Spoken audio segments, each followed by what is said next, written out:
Chapter 1 Waiting for her for 3 years. The north wind dowled like a blade, tearing away a patchoved hatch from the rooftop. Li Kingsuan dashed 100 paces to retrieve that hatch, his frail body trembling and thiebating cold. Climbing the ladder with great difficulty, he secured Thethich, only to be met with a darkening sky and the fierce furious offs. Hellreed lies lipped inside the house. Within the confine a soft tea cottage, a roaring fire flickered to lift, dispersing the lingering chill from his verme. Li Kingsuan hadn't you read 3 winters in this place. Originally, he was not off this world 3 years prior. He had awoken to find himself transported here. Unlike the protagonist's soft novels woken jur storm sand commandestines, Li Kingsuan faced the stark reality of starvation and solitude in this unfamiliar realm, devoid of any human presence. Amidst these lingling blizzard, he wandered for a day and a night, subsisting on mere scrap soft dried grass, until engarand cold over Kamahim, and he collapsed in the snow. Fortunately, he was rescued by a masked woman. Li Kingsuan lay bedridden for a month, suffering from a chill, during which Thuman tended to him unwavering care. As the month unfolded, an unspoken affection blossomed between him. However, Thuman revealed that Schwerimusk because her face had been disfigured in hairy youth, and the villagers shunned her, forcing her to live in isolation amidst its lay mountains. Yet, Li Kingsuan wasn't perturbed he belly evid, that true betray side in the heart. Thus, the pledged their lives to neanother. Li Kingsuan ventured in the city to sell firewood, while a woman remained at home, weaving. Their lives, though meager, were filled with warmth and joy. Yet, the tranquility was short-lived. Half a year later, upon returning from gathering firewood, Li Kingsuan discovered the teas with had vanished. He searched every conceivable place, but his fort-sile did not suffer. 3 years had passed, and in fear that Schwood returned to find him gone, Li Kingsuan had remained in the humble cottage il thistame through te frigid winter sand the flourishing summers, from the Ebert Hof spring to Thutheringada. Thuil Jezika Mindwent, yet thy's wife remained elusive. Huaji, where could I possibly be? Li Kingsuan gazed blankly out at the swirlings now. Just then, the sound of horse code from outside. He cautiously opened the door a crack and peered out, only to see a line of soldiers sklit in white obese and darmer encircling in a boat. Among them stood a striking woman in a white cloak, gazing intently at the cottage. In that moment, Li Kingsuan felt a fleeting sense of disorientation, as if he beheld the silhouette of his wife. Yet, Hequaklishukish D's wife could not possibly possess each other real beauty, and this woman exuded an unmistakable of nobility. Whiter obese and darmore could thape the famets, no dragon cavalry, hependered. Butarant the imperial guards? What could the possible bedowing at Germote place? As Li Kingsuan wrestled with his suspicions, the enchanting woman dismounted and approached the cottage with measured steps. The howling wind whipped around her, her hair flowing like a bonner, leaving delicate footprints in the snow. Isiko side? A twin jof wearing is red within him. Just a Shawasa Budo speak, Shedrist. Ariao the master of the shows? Hervo is Seranklier, momentarily disorienting high Monsmarie, thought Boreacal compared to his wife Gentletimbre. Miladine Corsofia, Iron soldier called out loudly. However, his words were swiftly met with a fierce glare from Thuman, causing him to falter in fear. Thuathris Frigi das will march through Tisseria. May you see Krefug within your home? She continued. Please, come in, Li Kingsuan replied, fully opening the door towel come here inside. The accompanying soldier a Timteto follow, Bootshine rejected, you shall wait outside. But the soldier recitated, clearly uneasy. Is me word net sufficient? Thuman's voice Ned stern. Understood, he quiesced, retreating to the side. This desolate wilderness, devoid of human habitation 4 miles, how I sit thoughty our side a here alone? She inquired, surveying the modest, furnishing soft tea cottage. I wait for me with a toradern. 3 years ago, Shavana shed with Thuda trace, and I dare not leave this place, fearing Schwood not find their way home, Li Kingsuan explained. Up in hearing this, Thuman's expression shifted subtly. Your wife must have been exceptionally beautiful, she remarked, feigning nonchalance. Li Kingsuan nodded earnestly. Indeed, in me heart, she's the most exquisite woman in the world, like a celestial being. I let me emphasize, if I owe your wife you are no longer among the living. A bitter smile crossed Li Qingshuan's face. 3 ear shave passagely, have contemplated chapacibility, yet regardless of the outcome, it shall remain here, steadfast in me wait. In this world, I possess new thurkin. She's my everything, he declared.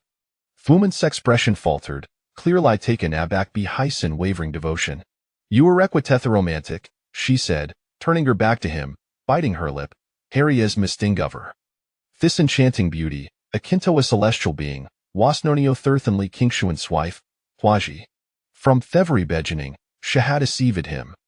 She was an ordinary woman, she was the princess of great empire, ranged and disfigured, forced to flee to thys wilderness for refuge. 3 years prior, the imperial secret police had discovered her and brought her back to the palace. The national law advisor employed dancing sorcery to restore her beauty, and 2 years later, following the emperor's death, she ascended the throne, becoming the first female emperor in 3 centuries of great Zaish history. Though Huajiargan de royal state upon returning to the palace, the court was rife with factions. She endured her long insolence, refraining from seeking out Li Qingshuan. It was not until a year after her coronation, once she had solidified Harrel, that she dared to return openly. However, she had assumed that Li Qingshuan would have long since moved in, never expecting him to remain so devoted, waiting there for 3 years. As he regained her composure, she surveyed the interior, which remained almost unchanged since her departure 3 years ago, save for the presence of various writing materials that had not been there before. She recalled that Li Qingshuan had not possessed such interests in the past. In truth, he always shaded talent for painting it wasmer lithadgeringer timotagathar. He was too impoverished to afford paper, he confessed. After her disappearance, thoughts of her became my foremost preoccupation. I saved a Virico and toppercha paper, head. As Waja lifted dying from atop hashitov paper, a vivity lift fell like portrait sprang to lift before your eyes. Thwumanite the painting warimisk, buther gazuas fled with profound affection. Huajider net the pidginibion, each depicting Thuman with varying expressions, yethagentle glimmer and hair remained constant. After me wife finished, painting became a misalmean sof expressing my longing for her, he said. Icreation epi each day in 3 years, have complete de total of 1,1239 works. Whenever I gaze upon her likeness in the paper, I feel as though she's always be my side. Huaja's delicate hands trembled slightly, Hirias glistening with unshed tears. Finally managing to organ her composure, shudder nedto seeth bacofli Qingshuan shand, marred by deep cracks. Hishans resembled those of an elder lemon, weathered and worn. Your hands. Wazi hesitated, words caught in her throat. Li Qingshuan chuckled nonchalantly. This place is frigid, andert supplicerecusly. Thomas enough 4 brushes sandpaper. Have braved the cold to gather firewood for money over time. My hand shaving endured frostbite. Itis nothing. Once spring arrives, thee shall heal. His eyed, how a wish for the day it can stand before him, vibrant and to live, rather than confined to his paintings. Was ibether lip, Herodom like Kais Vikej upon Li Qingshuan. I, in fact, possessed news regarding your wife. Truly? Li Qingshuan's eye sparkled, his excitement palpable. Pray tell where-ish? Chapter 2 1,000 soft land cannot comparito you. Huazicald not be ardos Li Qingshuan Sifraloni in his weight, yet due to certain circumstances, she could not reveal her true identity. Instead, she fabricated dastery. Your wife is alive, she current reserve synthopalas. She misses I out dearly, but the strict palace regulations prevent her from coming to I personally. Have come forward hath requesto kekonyu. She has a skedmito can be toy out hattie ushol travelta watching, for it wudalawi auto be closer, and donade, umaru night. Li Qingshuan stewed frozen, disbelief washing goverim. His wife washed truly live? Tersafur brimmed in his eyes. 3 years sof waiting had plunged heim in toad spare, and now this news them with elation. Tak no shall vis sablesing, a blessing indeed.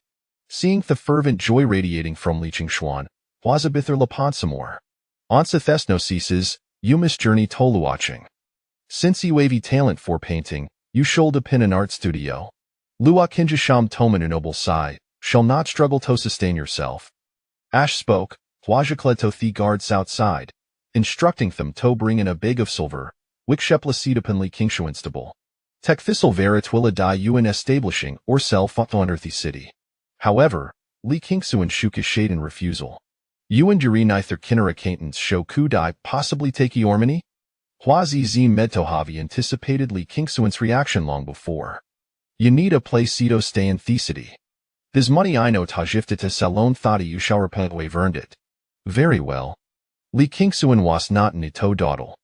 In due time, I shall repay both the principal and interest. I shall draft a promissory note for you, my lady. There is no need to trust your character. Upon finishing her words, Huazurid La Tournedan left.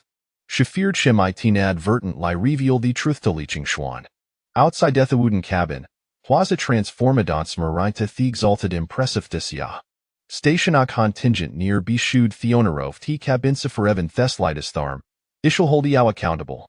Upon hearing this, the near-be general hastily clasped his hands in a salute. Your Majesty, rest assured, I shall protect them with my life. 5 days later, in the western part of Luo capital, Li Qinggo 100 Teta shop. Behind the shop lay a courtyard of over 300 square meters, along with several rooms designed for living. In Thizera, housing was natas karsis in latter time as a chalet out was standard for commercial establishments. After securing the courtyard, Li Qingshuan began purchasing writing supplies, preparing for recipining. He did not expect to amass grade 12 hemer Li suff to make keen smeet. Huaz Hai had left them a considerable sum, and after deducting the rent, has still had a substantial amount tremining. Even after acquiring various necessities, it would suffice for Li Qingshuan's sustenance for a year. Having Jean Dordemiadre existence for 3 years, the knowledge that Huaz Hai was still alive filled Li Qingshuan with joy. Hides I dead to treat himself by purchasing some elum. A poto flamhet pot, paired with fine wine, transformed his modest life into something delightful. Meanwhile, within Thepolis, Huaji, the impressive Disya, stood alone atop stargazing tower. The tower, towering at 18's hang, was the highest structure in the palace. At this moment, winter skill swept through the air. Yet Huazar remained unfazed, her gaze fixed and waveringly toward Thuist. I wonder what me husband is doing get this firmament? Doisha think of me as I think of him? Thaganeralas I Ned to protect Li Qingshuan Hadel reported on his situation, yet remained unsettled. Thofshari sided within the palace, her hearth had long soared to Li Qingshuan's side. An elderly figure is in dead the stone steps, appearing behind Huaji. What does your majesty gazupon? Huaziterned, and upon seeing the visitor, she displayed in tof respect. Master, you have arrived. Yang Xuanji, the Grand Master of Disya, was the nation's chief advisor. It was through his council tat was I ascended to the throne. The direction in which your majesty gazes the dwelling goft happerson, is it not? Huazi's expression shifted slightly. Master, you are already aware. It is natural for your majesty to be concerned for you with whom you have shared trials. However, I must remind out hot his status is for beneath the hours. Tobe come your majesty's consort, one must possess remarkable achievements and a position of great stature. Should your majesty unite with a commoner, it would certainly incite turmoil within the court and therium. Yet, Huazi hesitated, understanding welt hats he had only just solidified Herali and should not publicly acknowledge her relationship with Li Qingshuan. These was theorious and she had not yet revealed herself to him. But for these was merely a temporary situation. She would eventually announce Li Qingshuan's existence in oath world. For what is the meaning of Fane Empire without the companionship of a done? I have idle thetis necessary urge your majesty to reconcile. With that, Yang Su and Jai Baodan took his leave. Was this a nothing further, instead staring blankly toward Thuist. Her dragon pattern Ned perplera belodgantly in the wind. After considerably time, prompted by therapeuted reminders of her attendance, was hyphenally descended from stargazing tower. Though her body was numbed by the cold, her heart brimmed with joy. In her hand, she clutched a golden token inscribed with words exemption from death. These was specially prepared for Li Qingshuan no matter the crime. It could be released without guilt. Yet she pondered how to deliver this token. Just a little longer, my husband shall not let you down. We will both bull. In the small courtyard to Thuist city. A poto flamhet pot, accompanied by Zaviral cup soft strong liquor, warmed his belly. Thichar colintha stove burned brightly, lulling him in tozens of drowsiness. Thuatharad been excessive like cold, and the afternoon sky was bleak, hinting at the possibilities. Li Kingsuan planetarist for a heil before purchase in grijs spaperan preparing food and plaque. Uncertainty fis paintings woodsel, hin mustra patha borrowed money. Having tidied up, Li Kingsuan reclined on the couch. Suddenly, a mechanical vsichoed in his mind. Beep, system activation in progress. Chapter 3. Signing in at Langya Pavilion. The voice resonating in Li Qingshuan's mind startled him, yet it also filled him with delight. Though his astonishment, it appeared that traversers truly enjoyed certain benefits. Ding, system binding successful. Would you like to proceed with signing in? Listening to the emotionless electronic synthesized voice, Li Qingxian understood that this was likely a system akin to a check-in mechanism, though its exact purpose remained a mystery. Sign in. Li Qingxian thought to himself without hesitation. Ding, congratulations, host. You have successfully signed in and received the first sign-in gift package. Would you like to open it? Open. Li Qingxian silently commanded again. Ding, the package has been opened. Congratulations, host. You have obtained the position of the master of Langya Pavilion. The disciples of Langya Pavilion have already been arranged in Hangzhou. After a flurry of notification sounds, there was no further response. Li Qingxian furrowed his brow slightly. What was the meaning of this? What did being the master of Langya Pavilion entail? And why were the disciples stationed 1,000 miles away in Hangzhou? Was this system merely jesting at his expense? He harbored deep skepticism regarding the reliability of the system. After finally managing to sign in, it would have sufficed to grant him some martial arts manual. Or at the very least, a couple of big white rabbit milk candies. System, I wish to continue signing in, Li Qingxian exclaimed. The host's sign-in attempts for today have been exhausted. Speechless, he concluded that this system was undoubtedly a sham. Creak! The door swung open, and Li Qingxian emerged, draped in a robe. Having been roused from sleep by the inexplicable antics of this ghostly system, he decided to venture out and procure some supplies for his painting studio. With money in hand, Li Qingxian also changed into a new outfit, exuding a semblance of a dashing young gentleman. However, the moment he stepped outside, a chilling gust of wind met him. Hiss, in the depths of winter. The biting cold was palpable, and the courtyard still bore remnants of snow, with a bare willow tree epitomizing desolation. Upon exiting the courtyard, he found that the streets were devoid of pedestrians. The frigid weather kept everyone tucked away indoors. Nevertheless, this was merely the case in the area where Li Qingxian resided. As he ventured toward the city center, the streets gradually filled with more people. Most shops remained open, for no matter how cold it was, one still needed to eat, did they not? As he walked, Li Qingxian paid close attention to his surroundings, noting the absence of any painting studios. This revelation brought him a sense of relief, suggesting that competition was not overly fierce. Yet, he couldn't shake the worry that this profession might not yield sufficient sustenance, potentially leading to dire circumstances. On the streets, men and women clad in simple clothing hurried past, while a group of elegantly dressed young nobles, seemingly intoxicated after a night of revelry at a tavern, stumbled about. Many commoners instinctively steered clear of them. The chasm between the nobility and the common folk was stark. As Li Qingxian strolled through the city, everything appeared novel and captivating to him. Having previously resided in the desolate countryside, the furthest he had ventured was a nearby small town. The upscale items such as brushes, ink, paper, and inkstones could be found at a place ahead named Wanbao Studio. A fact he had ascertained prior to entering the city. Ahead, a crowd gathered around a stall. Li Qingxian glanced over and was immediately captivated by a chubby, plush ball nestled in a basket. It was a small puppy, seemingly just a month old. A farmer stood nearby, hands tucked into his sleeves, enthusiastically recounting, "This pup is the offspring of my dog and a wolf, out of a litter of 5. This is the only one that survived, and it's yours for just a copper coin." The puppy was undeniably adorable, playfully scrambling around in the basket despite the cold. It occasionally attempted to escape, only to be grasped by the farmer's hand and tossed back in. Yet, it remained undeterred in its efforts. Li Qingxian was instantly smitten. Upon locking eyes with him, the puppy barked, almost as if it were trying to charm him. ILL take it. Li Qingxian produced a copper coin from his pocket, causing the farmer's eyes to light up. Ah, young master, you truly have an eye for quality. Raise this little one well, and it will serve as a splendid guardian.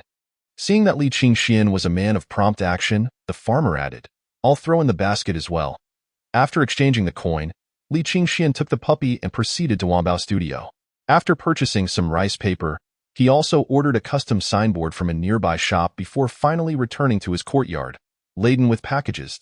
By the time he completed his tasks, night had fallen.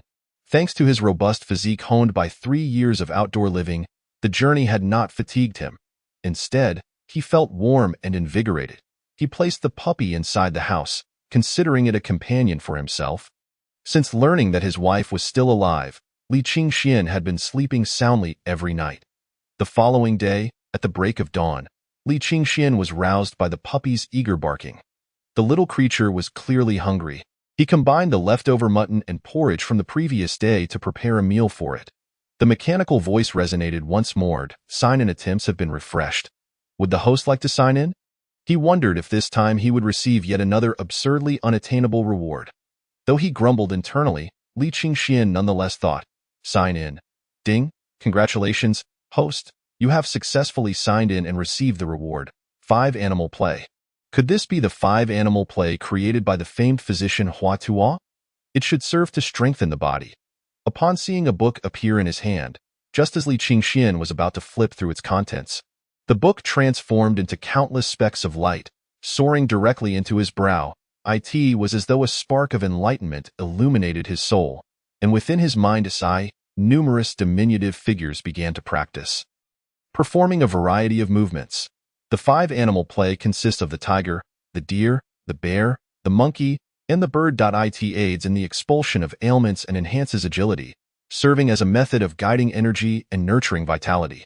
One must inhale energy through the nose and exhale through the mouth. Subtly guiding it is termed long breath.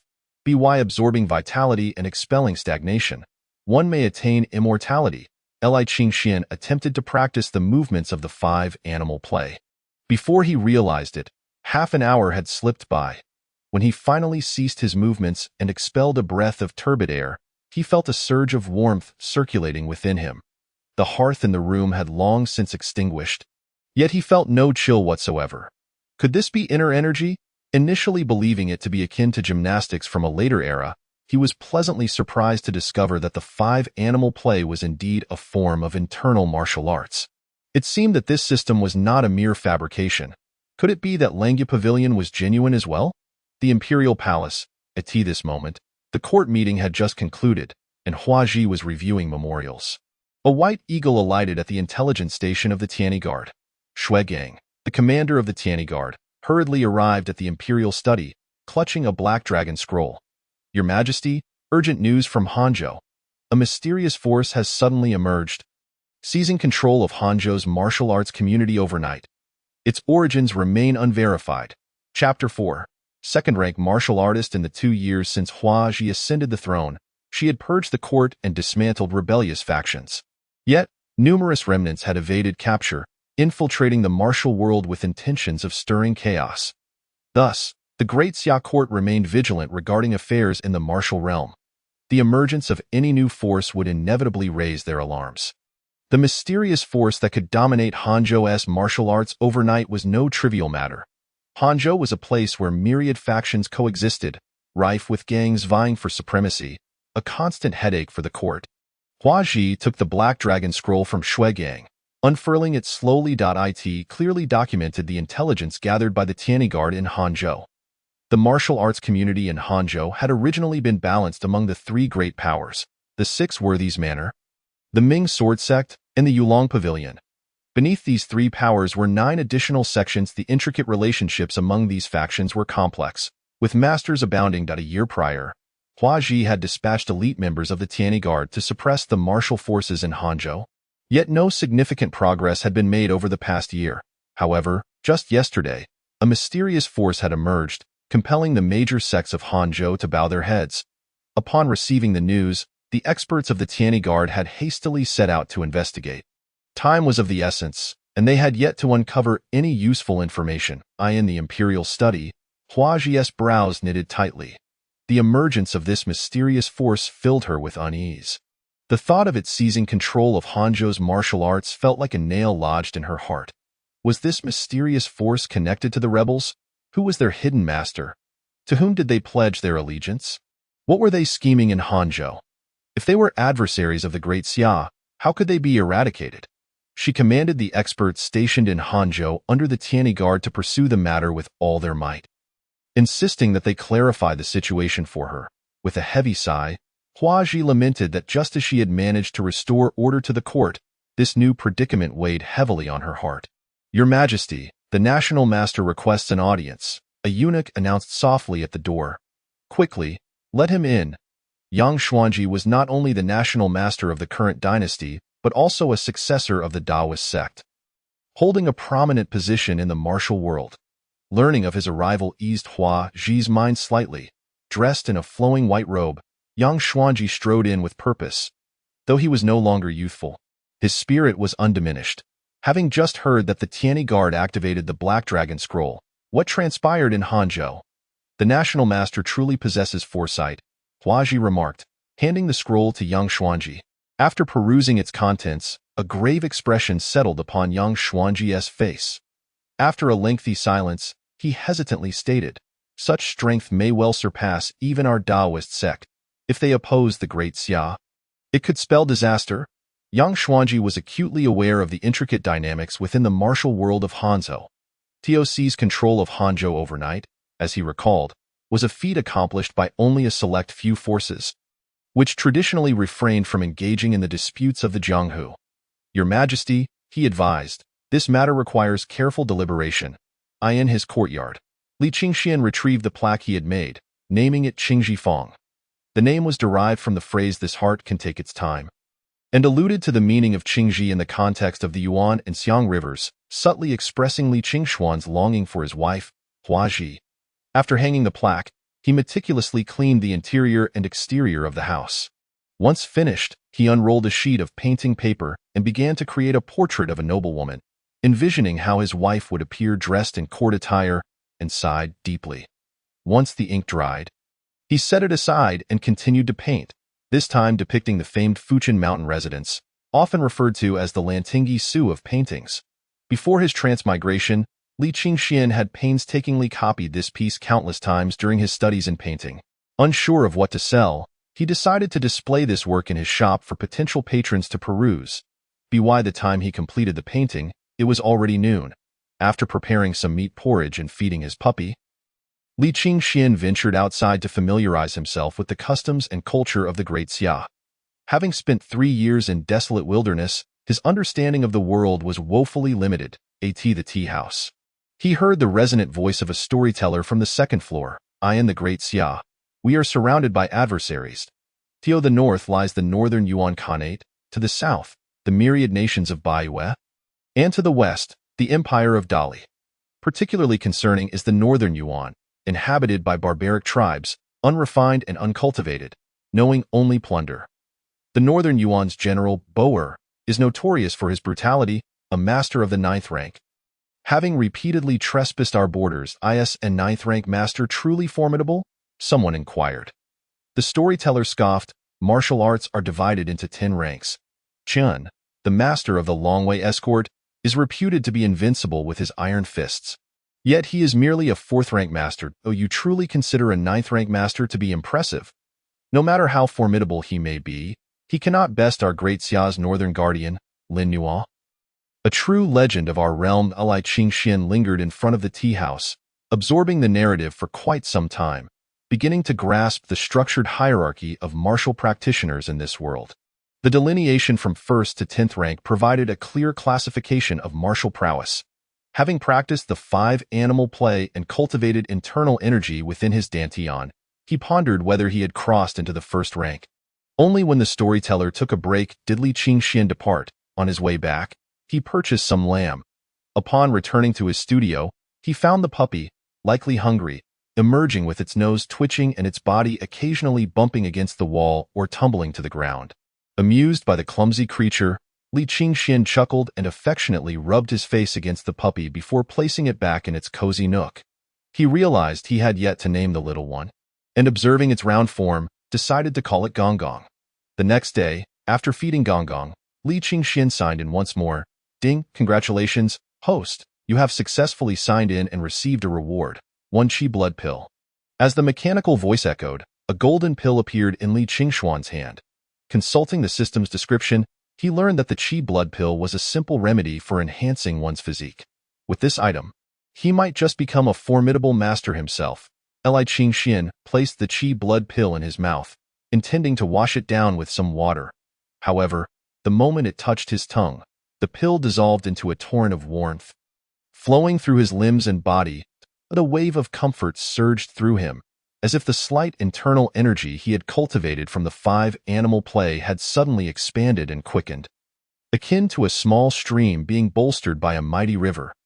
This sensation persisted for an entire hour, until the medicinal properties of the qi blood pill had fully dissipated, and the flow of internal energy gradually slowed. Li Qingxian attempted to practice the 5-animal play, directing his internal energy with each movement. Meanwhile, he felt a persistent warmth in his dantian, as though a furnace burned within. The storyteller had mentioned that second-rank martial artists possess fire within their dantian, unafraid of the cold. His current state seemed to align with this description, yet he wondered if he had truly become a second-rank practitioner so easily. Shaking his head, he dismissed the thought as fanciful. In the days that followed, Li Qingxian diligently signed in and practiced the 5-animal play, accumulating numerous pills. In addition to the qi blood pill, he obtained white bone skin regeneration pills for healing and various medicinal pills for ailments, an eclectic assortment. Yet, the qi blood pill remained the most abundant. Time flew by, and half a month had passed. Li Qingxian felt as though a flame truly resided within his dantian. Even in the frigid winter, he felt no chill while clad in thin garments. When he struck out with a punch, the friction of his sleeves against the air produced a crackling sound, reminiscent of firecrackers. Despite his limited understanding of the martial arts system, he recognized that his physique was rapidly improving. However, despite his progress, no customers had visited his shop in the 2 weeks since its opening, leaving Li Qingxian somewhat troubled. It was no wonder that there wasn't a single art studio in the entire city of Luo. This profession appeared to be in a dire state, of course. He considered that the current cold weather might deter people from venturing out, hoping that business would improve with the arrival of spring. With this hope in mind, Li Qingxian resolved to be patient and wait. If spring arrived and he still failed to sell his paintings, he would have no choice but to return to his old trade and chop firewood. Naturally, given his current physique, he could also seek employment at an escort agency, which he might be capable of handling, but escorting carried risks. If he were to encounter bandits and perish on the road, he would never see his wife again. Finally, on the 17th day of his studio's opening, a customer arrived. That day, a heavy snowfall blanketed the ground. A traveling party, passing by Li Qingxuan's art studio, was forced to seek refuge from the tempest. The leader of the group was an elderly man with a head full of white hair, dressed in meticulously tailored garments, unmistakably a person of distinction. The old man introduced himself as Yuan and mentioned that he intended to settle in Luo City. The warmth of the fireplace in the room kept the bitter cold at bay. Since they were merely seeking shelter from the snow, Li Qingxian did not expect them to purchase any of his paintings. However, the younger members of the group showed him considerable respect, being from a prominent family that understood decorum. Several maidservants were particularly taken with Li Qingxuan's puppy, playfully engaging with it. Yuan Lao admired the artwork displayed in Li Qingxuan's studio, and when he laid eyes on the Fuchin mountain residence, his expression brightened. This painting is remarkable, possessing great depth. Young friend, did you create this? Indeed, Li Qingxian replied with a subtle nod. Naturally, he maintained an air of tranquility, aware of the old man's noble status, yet unwilling to fawn over him. This painting is quite impressive. By the way, young friend, do you also paint portraits?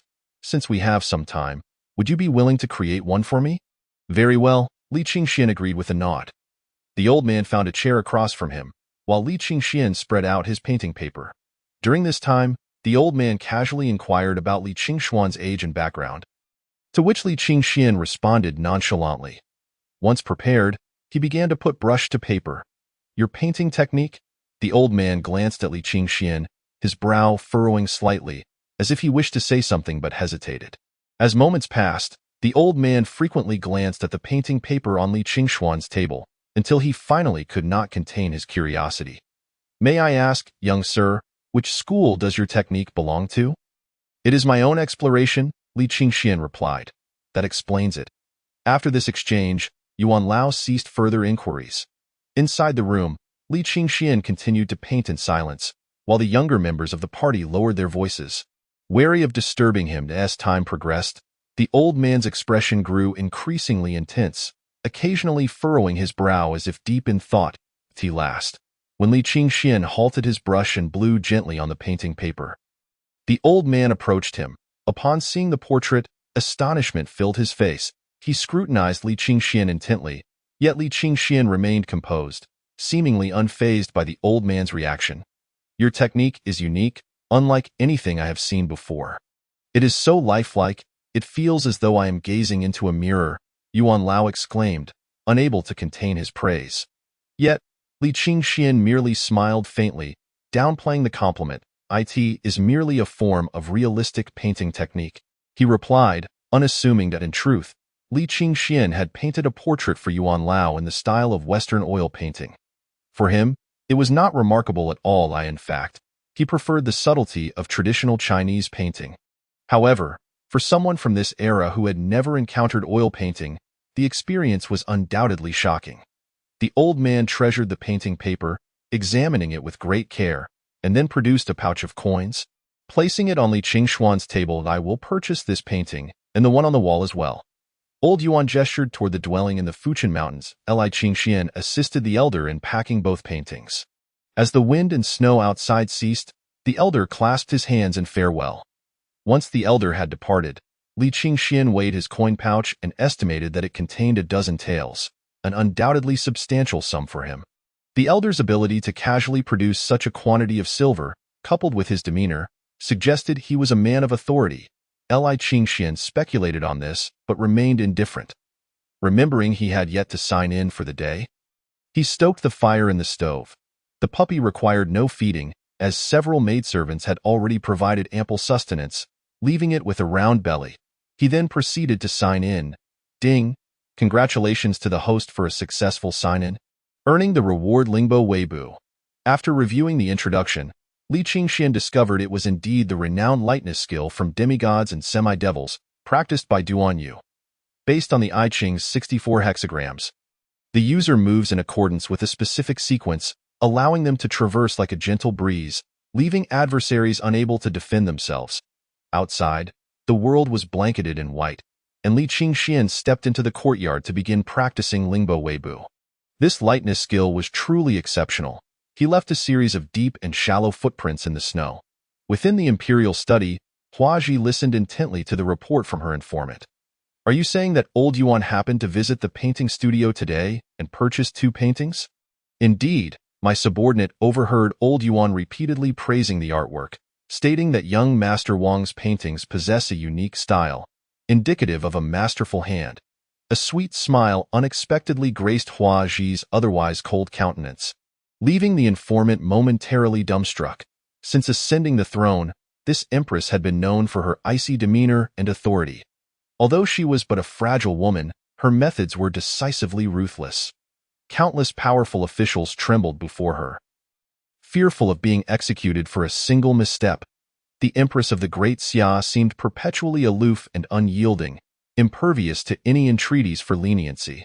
Yet, her current expression was decidedly unusual, indicative of a young girl experiencing the stirrings of affection. "Your Majesty, what troubles you?" Huaji quickly regained her composure, restoring her frosty exterior. "I am aware of this matter. Continue to gather intelligence, but remember to keep your distance from his living quarters to avoid detection. Also, maintain close surveillance on old Yuan. You may leave." Huaji waved her hand dismissively. The informant hurriedly departed. Just as the informant exited, Shuigang, the commander of the Imperial Guard, entered the study. "Your Majesty, we have uncovered the identity of the mysterious force in Hangzhou. It is known as the Langya Pavilion." He presented a wooden box containing a token. Hua Ji opened the box to reveal a beautifully crafted green token, adorned with cloud patterns and inscribed with the words Langya on one side, while the other bore a prominent character, Xin. What does this character signify? Hua Ji inquired, her brow furrowing in concern. Chapter 6. The Eye of Heaven summoned the National Master, Hua Ji commanded in a low voice. The National Master, a practitioner of Taoism, possessed knowledge of many mysterious forces in the martial world. Shortly thereafter, Yang Xuanji, clad in white robes, entered the imperial study. Your Majesty summoned me regarding Old Yuan's arrival in the capital? After bowing to Hua Ji, he posed the question. Old Yuan is a prominent scholar from the northern region, and his presence in the court would undoubtedly earn Your Majesty the respect of the people. Hua Ji, a woman who ascended to the throne amidst controversy, faced much scrutiny.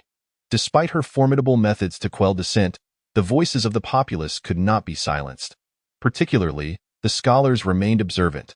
If the esteemed scholar Yuan Guang could be invited into the court, it would lend legitimacy to her rule. It is indeed a rare opportunity for old Yuan to agree to come to the capital for scholarly pursuits, but persuading him to serve in the court may prove challenging. Hua Ji sighed that I did not summon the National Master for old Yuan's sake, but for a different matter. She handed the token to Yang Xuanji. This token is exquisitely made from Xin iron. What does Langya signify? Shuigang, please relay the information you have gathered to the National Master. Shuigang promptly nodded. The mysterious force controlling Hanzhou is known as the Langya Pavilion, but the meaning of the character Xin remains unclear. I have never heard of such a force as the Langya Pavilion, Yang Xuanji mused, his brow furrowing deeper. To have seized control of Hanzhou's martial world overnight indicates this force is formidable. Yet, my knowledge is insufficient to identify it, suggesting its concealment is indeed alarming. Could Xian perhaps refer to a branch of the Langya Pavilion? Historically, there have been forces named after the four cardinal directions. As Yang Xuanji spoke. A profound silence enveloped the study. If a mere branch could dominate Hanzhou's martial world, the implications of such a force were indeed terrifying. Shuigang's expression grew grave. What insights do you have? Commander Shui? Yang Xuanji inquired, sensing the weight of the matter. Even with his cunning, he found himself at a loss. Could it be the name of the pavilion master of Langya Pavilion? Hua Ji nodded. That is a possibility. Convey my orders to the Imperial Guard in Hanzhou to investigate whether any notable figures in the martial world bear the character Xin in their names. Days turned into weeks. And Li Qingxian had spent a month in the royal city. During this time, a few patrons visited his studio to purchase paintings, albeit at modest prices. Old Yuan had returned once more, acquiring another painting. Although Li Qingxian initially intended to forego payment, the elder insisted on compensating him, resulting in a few more taels in his possession. Old Yuan had undoubtedly become Li Qingxuan's primary patron. With daily sign-ins, Li Qingxian had accumulated numerous rewards, and his physique improved rapidly, his internal energy transforming from a trickle to a torrent. Uncertain of his current level, Li Qingxian sought the counsel of an elderly storyteller at a tea house. Upon hearing the elder's explanation, he realized he had unknowingly advanced to the third rank. While third-rank martial artists were not considered exceptionally powerful, they were certainly remarkable. In a security bureau, he could already stand alone. The benefits of having a system were evident. A level that would take ordinary individuals years, even decades, to attain, he achieved in merely 1 month. With the realization of his breakthrough, Li Qingxian dedicated himself to even more diligent training. Although he had yet to encounter any dangers in this new world, the storyteller cautioned that the Great Xia was surrounded by enemies, and war could erupt at any moment. Improving his martial skills was always prudent. Ding! Congratulations to the host for a successful sign-in, receiving the monthly sign-in gift package. The package is now automatically opening. Ding! Congratulations to the host for obtaining the Eye of Heaven. 1 day after signing in, Li Qingxian received a gift package. The Eye of Heaven, what is this? He wondered, opening the introduction. The way of heaven is imperfect. Everyone has flaws. Every technique and martial art has its shortcomings. The Eye of Heaven allows one to perceive these weaknesses, such as the vital points of a martial technique, the flaws of a formation, or the imperfections of a treasure. Li Qingxian was astounded. This seems to defy the heavens. The usage of the Eye of Heaven was simple. It required merging with his vision.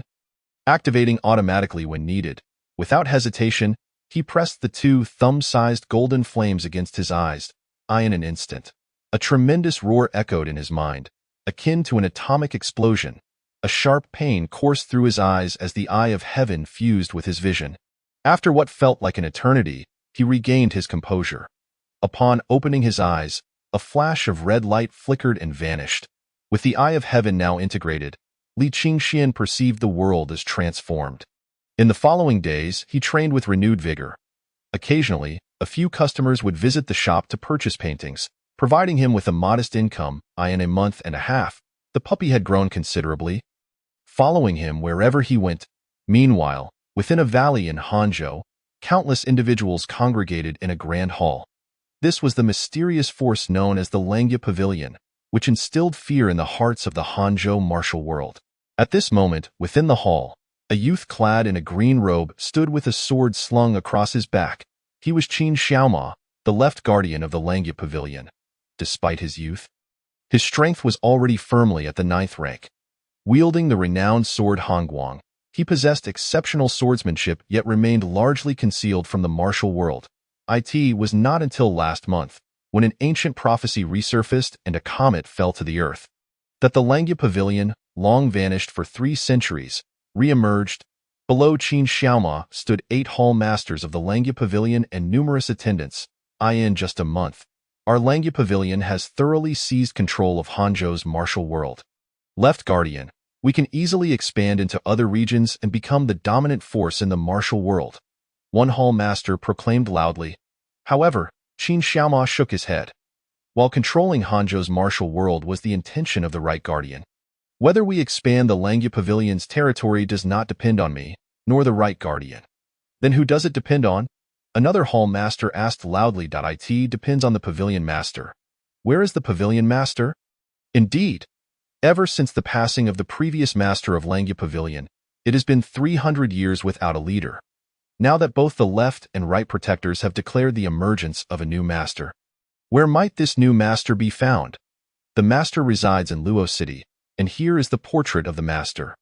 With a wave of his hand, Qin Xiaoma unfurled the scroll, revealing a vivid and lifelike figure upon the parchment. Clad in snow-white garments, exuding an extraordinary elegance, a person of unparalleled grace, a gentleman unrivaled in the world.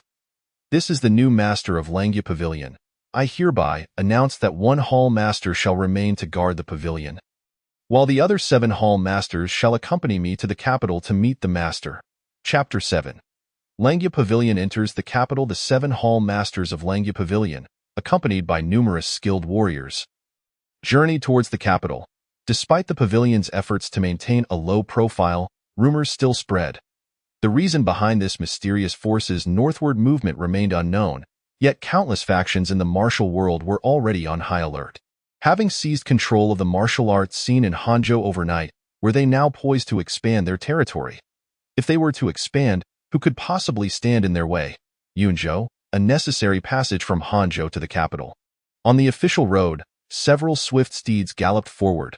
Among them, the left protector Qin Xiaoma, donned in a green robe, appeared ethereal and untouchable. Given the enormity of their objective, Qin Xiaoma commanded the 7 halls to split into 7 routes towards Luo City. The contingent he led consisted of disciples from the Cloud Hall. Each disciple of Langya Pavilion bore a cloud pattern embroidered on their sleeves, emblematic of the Cloud Hall within the 8 halls of wind, fire, mountain, forest, shadow, thunder, cloud, and fox. Suddenly, a multitude of figures appeared on the mountain path ahead, blocking the way. These individuals were clad in black garments and wielded embroidered spring knives. The Heavenly Clothes Guard, the leader, Qin Xiaoma, immediately identified their affiliation. What could the Heavenly Clothes Guard want? Our Langya Pavilion has never had any entanglements with them. Qin Xiaoma reined in his steed, which let out a sharp whinny. Our commander Shui wishes to invite you all for tea. The leader of the Heavenly Clothes Guard replied with a cold smile. That is truly unfortunate. We have no time. Qin Xiaoma sighed, and one of his subordinates leapt from his horse, charging towards the obstructing Heavenly Clothes Guard. Cloud 12, a master from the Cloud Hall, denoted his rank as the 12th within the Cloud Hall. Langya Pavilion boasts 8 halls: wind, forest, fire, mountain, shadow, thunder, cloud, and fox. The wind hall is swift as the wind, excelling in speed. The forest hall moves with the grace of trees, adept in formations. The fire hall burns fiercely, embodying strength and ferocity. The mountain hall is as immovable as a mountain, specializing in defense. The shadow hall is elusive as shadows, mastering hidden weapons, poisons, and curses, making them hard to guard against. The thunder hall strikes like thunder, powerful and intimidating. The cloud hall shifts like clouds, unpredictable and enigmatic. The fox hall is as cunning as a fox, skilled in disguise and intelligence gathering. Cloud 12 charged forth, and the leader of the heavenly clothes guard unsheathed his knife without hesitation, swinging it towards him. With a whoosh, the blade gleamed brilliantly, cleaving Cloud 12 in two. Yet, in the next moment, a figure appeared behind the leader of the heavenly clothes guard, a sharp sword poised against his waist. It turned out that what he had just cut through was merely an afterimage. "Clear the way, or you shall all perish," a calm voice echoed. In the next instant, Cloud 12 was back atop his horse. The leader of the heavenly clothes guard wiped the cold sweat from his brow. No longer daring to obstruct their passage, "Quickly, send word to Commander Shui that the people of Langya Pavilion have crossed Yunzhou." "Yes." The subordinate promptly took his leave. The leader recalled the earlier scene, still feeling lingering dread. As a 7th grade martial artist stationed in a region, had it not been for the mercy shown by the opponent, he would have become a corpse. What kind of force is Langya Pavilion that has gathered such formidable experts? At the same time, on the other side of the Yunzhou border, another leader of the Heavenly Clothes Guard intercepted the fire hall's contingent. The fire hall master struck down with his blade, leaving a gash in the earth stretching several dozen yards. The leader of the Heavenly Clothes Guard broke into a sweat, obediently stepping aside. The opponent's strength exceeded his wildest imagination. Engaging would only lead to death. Meanwhile, on several other routes, the teams from Langya Pavilion passed through the blockades smoothly, heading directly towards the capital. In the capital, at the Northern Pacification Office, everyone was astonished as reports flooded in. The Heavenly Clothes Guard dispatched numerous experts. Yet they all failed miserably. Had the opposing force not shown mercy, the one sent to intercept would have been annihilated. Commander Shui looked at the map laid out before him. The 7 routes ultimately converged on Luo City. What on earth does Langya Pavilion intend to accomplish? What draws them to Luo City? Commander Shui's eyes burned with urgency.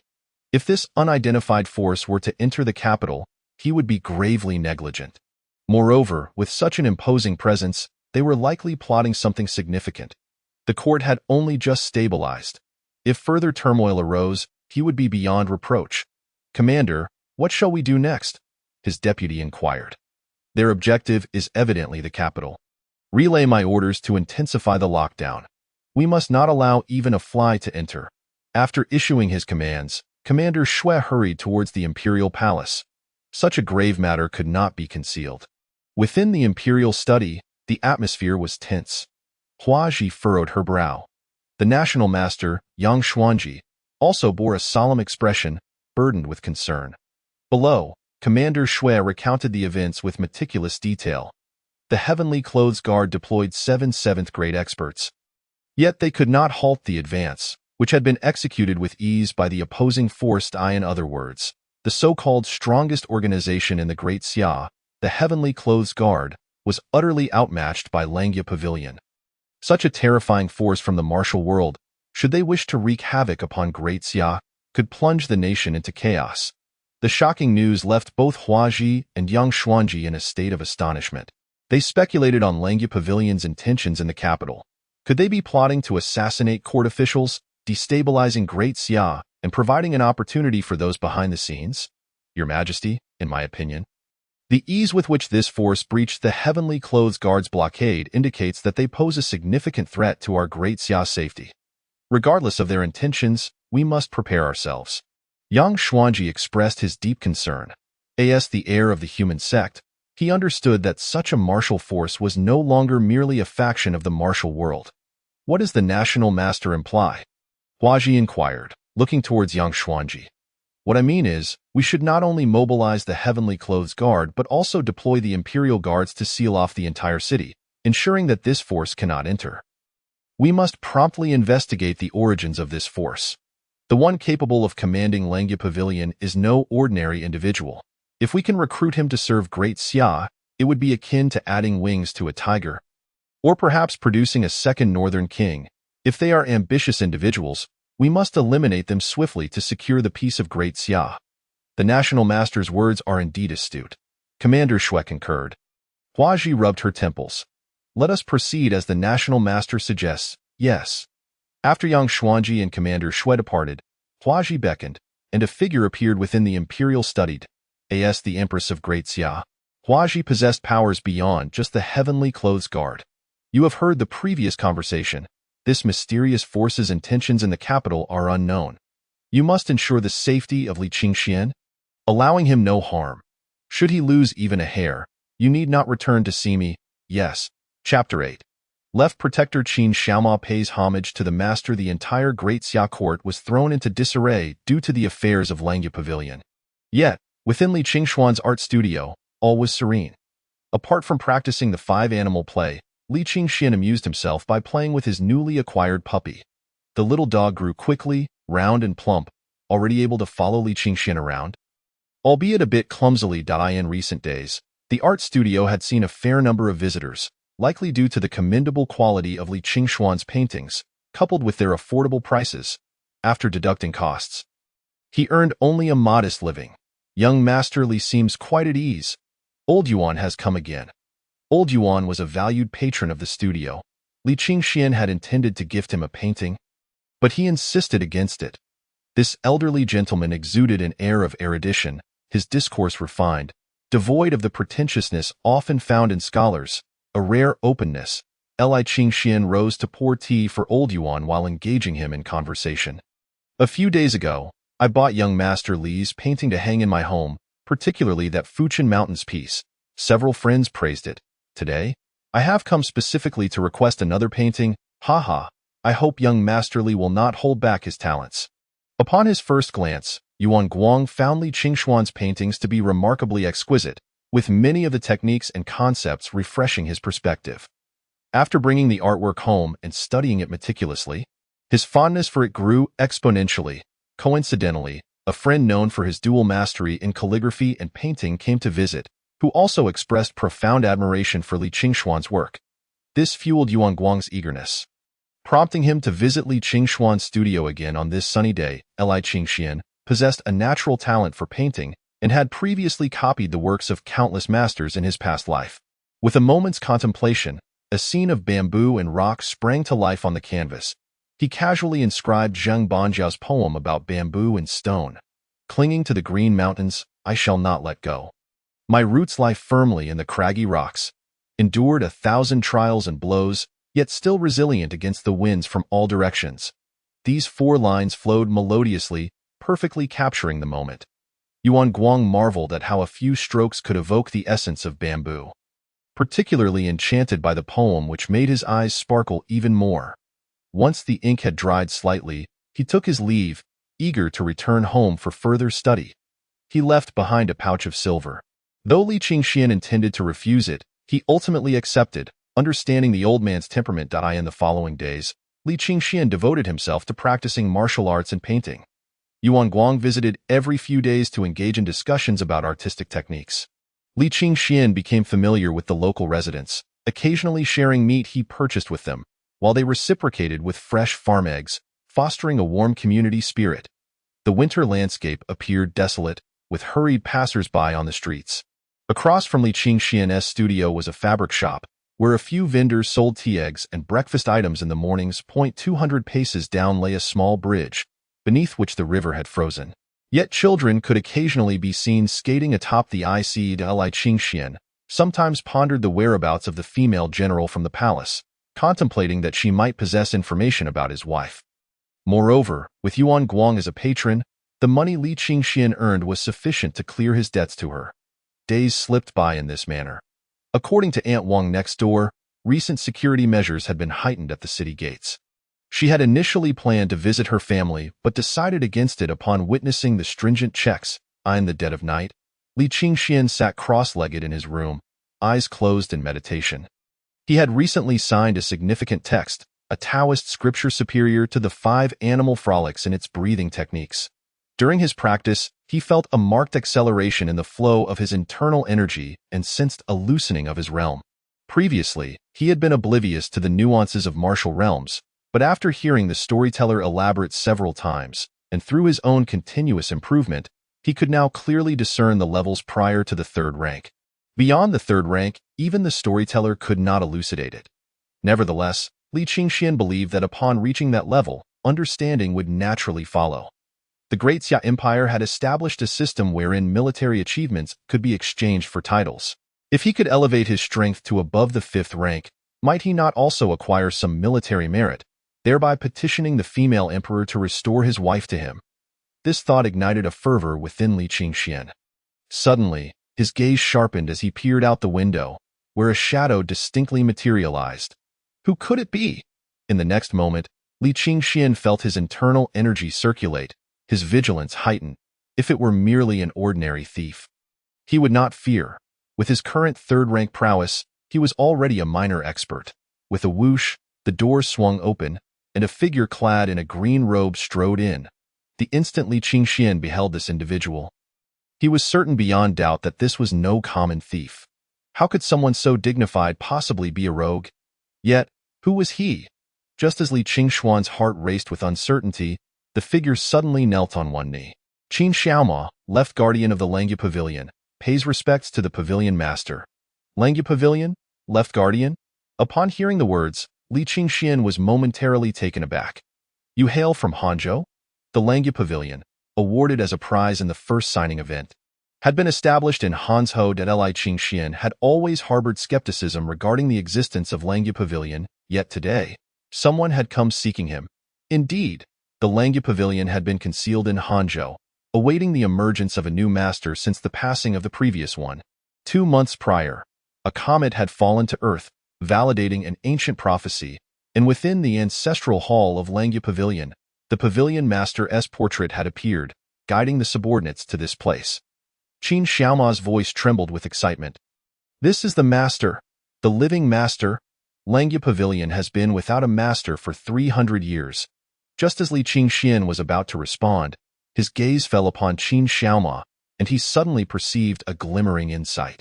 Martial path 9th rank, 6 of the meridians unconnected, hindering the grand circulation of energy. In that instant, Li Qingxian discerned the flaws in Qin Xiaoma's martial arts and the difficulties he faced in his cultivation. Master, is there an issue? Qin Xiaoma felt uneasy under Li Qingxian's penetrating gaze. Nothing at all. I merely observed that you seem to be encountering some challenges in your martial training. Chapter 9. Qin Xiaoma breaks through to the 10th rank. What sort of mastery is required to discern another's cultivation issues at a glance? Qin Xiaoma's expression shifted, filled with reverence as he gazed upon Li Qingxian. Just moments ago, he had perceived Li Qingxian as merely an ordinary practitioner of the 3rd rank, but he now realized he had gravely misjudged. To identify the flaws in his cultivation at a glance indicated that Li Qingxian's realm must be exponentially higher than his OWN.ASA peak 9th rank practitioner. Could it be that this master, though so young, had already reached the 10th rank? Please enlighten me, master. Qin Xiaoma respectfully lowered his head, having lingered at the peak of the 9th rank for far too long without finding a means to break through. Li Qingxian was somewhat taken aback. The Celestial Eye had autonomously analyzed the deficiencies in Qin Xiaoma's martial technique, and he had merely spoken out of turn. Now that the other party sought his guidance, how could a 3rd rank practitioner possibly instruct a 9th rank master?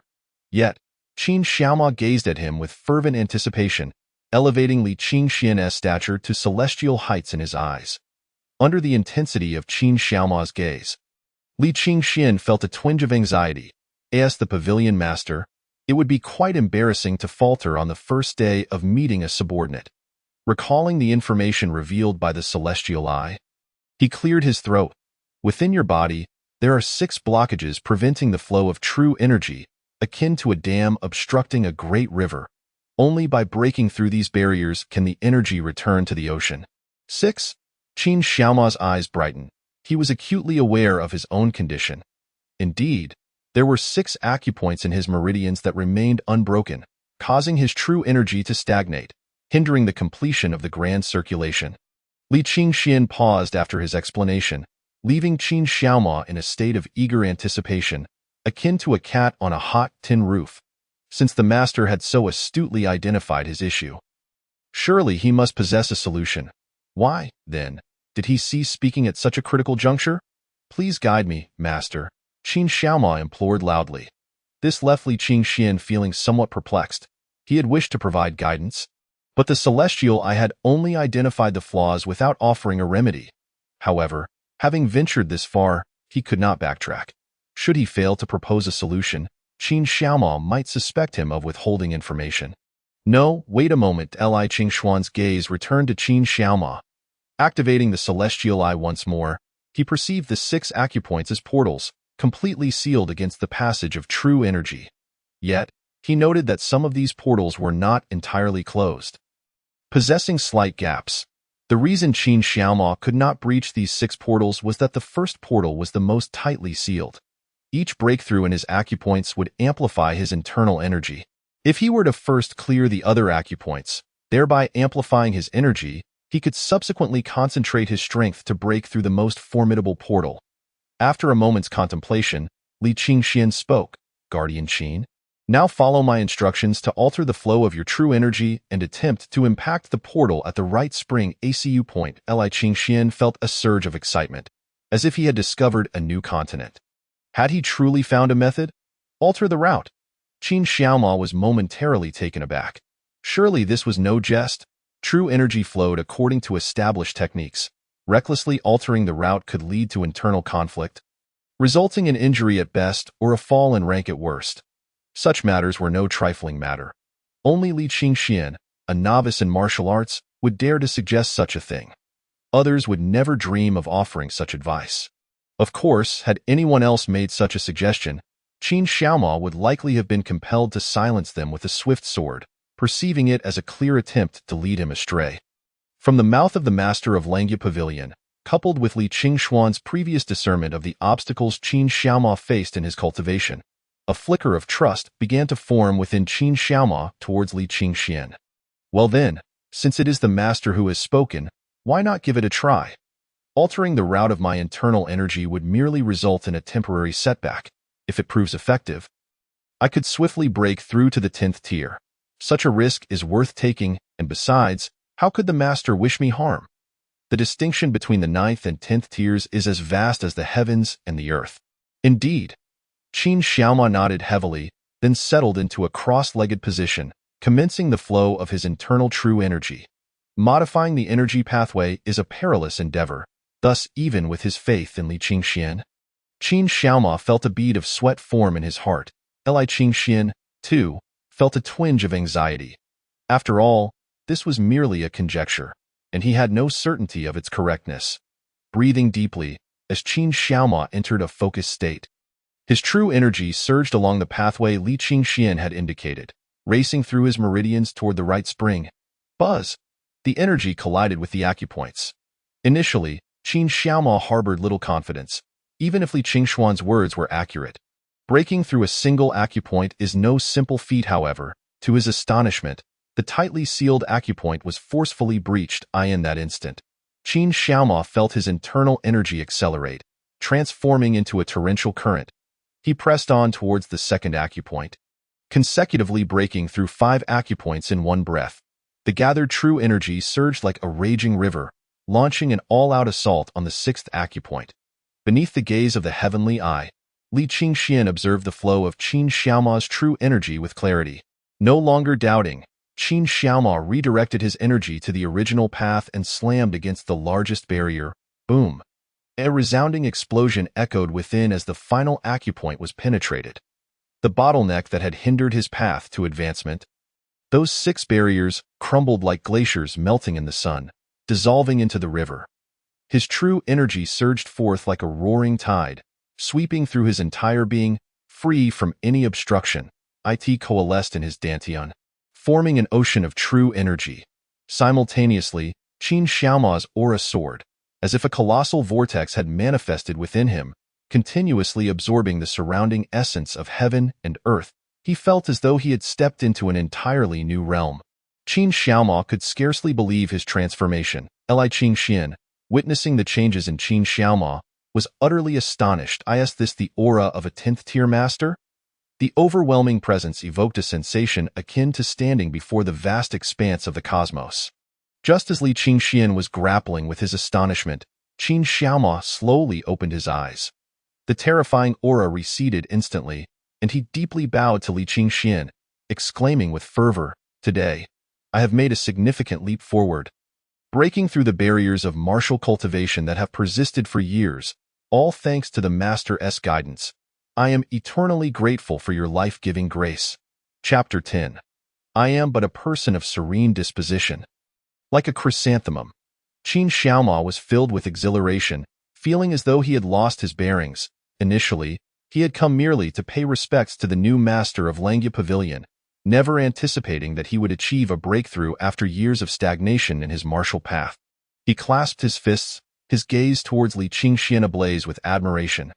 "Rise," Li Qingxian replied, still in a state of bewilderment. Who could have predicted that a sudden spark of inspiration would yield such success? He helped Qin Xiaoma to his feet.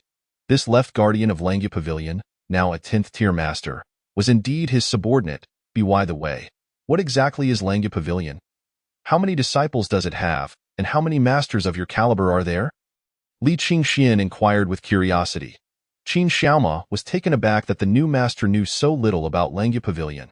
However, the existence of Langya Pavilion was indeed shrouded in legend. It was said that a divine stone descended from the heavens, inscribed with a martial technique, and from this stone, the founding ancestor of Langya Pavilion emerged, establishing the sect.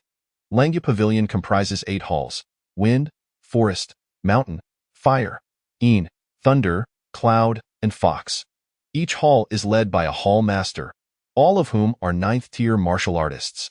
In addition to the 8 hall masters, there are 2 guardians, whose strength surpasses that of the hall masters. Prior to the master's emergence, the right guardian held the highest authority within Langya Pavilion. We departed for exploration before his return, and he has yet to come back. So, with 8 hall masters and 2 guardians, Langya Pavilion boasts a total of 10 9th-tier masters? Li Qingxian mused, somewhat astonished. What a formidable force this is! Through the tales of storytellers, Li Qingxian understood how rare 9th-tier masters were. During this journey to Luo City, 7 hall masters accompanied me, along with several elite martial artists from the 7 halls. The court has set up numerous barriers, so only a few hall masters and their 8th-tier subordinates could enter the city with me. To avoid drawing the court's attention, I have come alone tonight to meet the master. "Ah, I see that." Li Qingxian nodded. "Anyone can meet me at any time. It need not be during such a precarious moment. Since the right guardian is absent, Qin Xiaoma, you shall manage Langya Pavilion in his stead. Should any matters arise, I will inform you as necessary." "Understood," Qin Xiaoma replied with a nod. "As the master operates within Luo City, it is bound to present many inconveniences. I shall leave elite members from the Cloud Division at your service. Their exceptional lightness of foot will alleviate numerous troubles, handling matters that may be unsuitable for the master." "Very well, let it be so. Have the Cloud Division members find a time to meet me?" Li Qingxian instructed. Currently, as a 3rd-tier martial artist, he was reasonably capable, but encountering genuine masters posed a significant danger. Having the protection of the Cloud Division was most advantageous. "Then I shall take my leave." Not wishing to disturb the master's rest, Qin Xiaoma said before departing. Once Qin Xiaoma left, Li Qingxian found himself devoid of any desire for sleep. He settled onto his bed, following the path of the Tai Ching Sutra to commence his cultivation.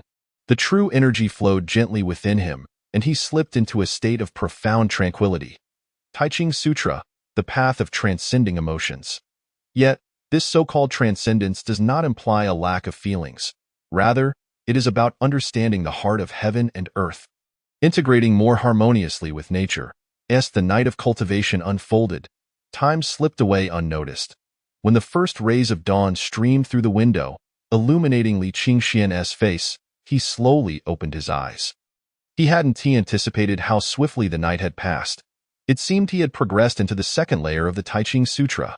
The Tai Ching Sutra consists of 10 layers, each corresponding to a martial artist's tier. With Li Qingshuan's current strength as a third-tier martial artist, he could at most cultivate the Tai Ching Sutra to the third layer. Currently, the Tai Ching Sutra significantly enhanced his physique. However, the only regret Li Qingxian harbored was the absence of any offensive or defensive techniques. Though the Tai Ching Sutra was remarkable, it was ill-suited for combat. Nevertheless, Li Qingxian did not press the matter. A strong physique is the foundation of all. Once he honed his body, he could pursue other techniques with greater efficacy. Moreover, daily sign-ins yielded various rewards, especially the monthly sign-in packages, which might eventually include an offensive technique. Stretching and yawning, he stepped out of his courtyard, resuming his daily routine. He fed the puppy, tidied the courtyard, and painted a new piece. By the time the hour of Qin arrived, the system indicated he could sign in again. Just like the modern-day 9 to 5, he clocked in at 8 o'clock. Ding dong. Congratulations, host, for a successful sign-in. You have received a vitality pill. The voice echoed, and a white pill materialized in Li Qingshuan's palm. Upon opening the description, he learned that this pill could improve one's constitution and enhance true energy. Li Qingxian promptly consumed the vitality pill, which melted upon contact with his tongue, instantly transforming into a wave of warmth that coursed throughout his body, spreading to every limb and bone. In that moment, Li Qingxian felt as though he were soaking in a hot spring, utterly comfortable. He quickly practiced the Tai Ching Sutra, guiding the medicinal properties of the vitality pill into his true energy. After half an hour, he felt revitalized, experiencing a profound transformation. His internal true energy had significantly increased. Previously, his true energy had been as thin as chopsticks, but now it had thickened to the size of an adult's thumb. Sensing the changes within, Li Qingxian was overjoyed. This vitality pill was indeed remarkable. If he could obtain a few more, he would surely break through to the fourth tier. In the following days, Li Qingxian continued to receive numerous rewards. On the fifth day, he signed in to receive a cloak and a long robe. Once donned, these garments concealed his appearance and masked his aura, rendering him undetectable to enemies.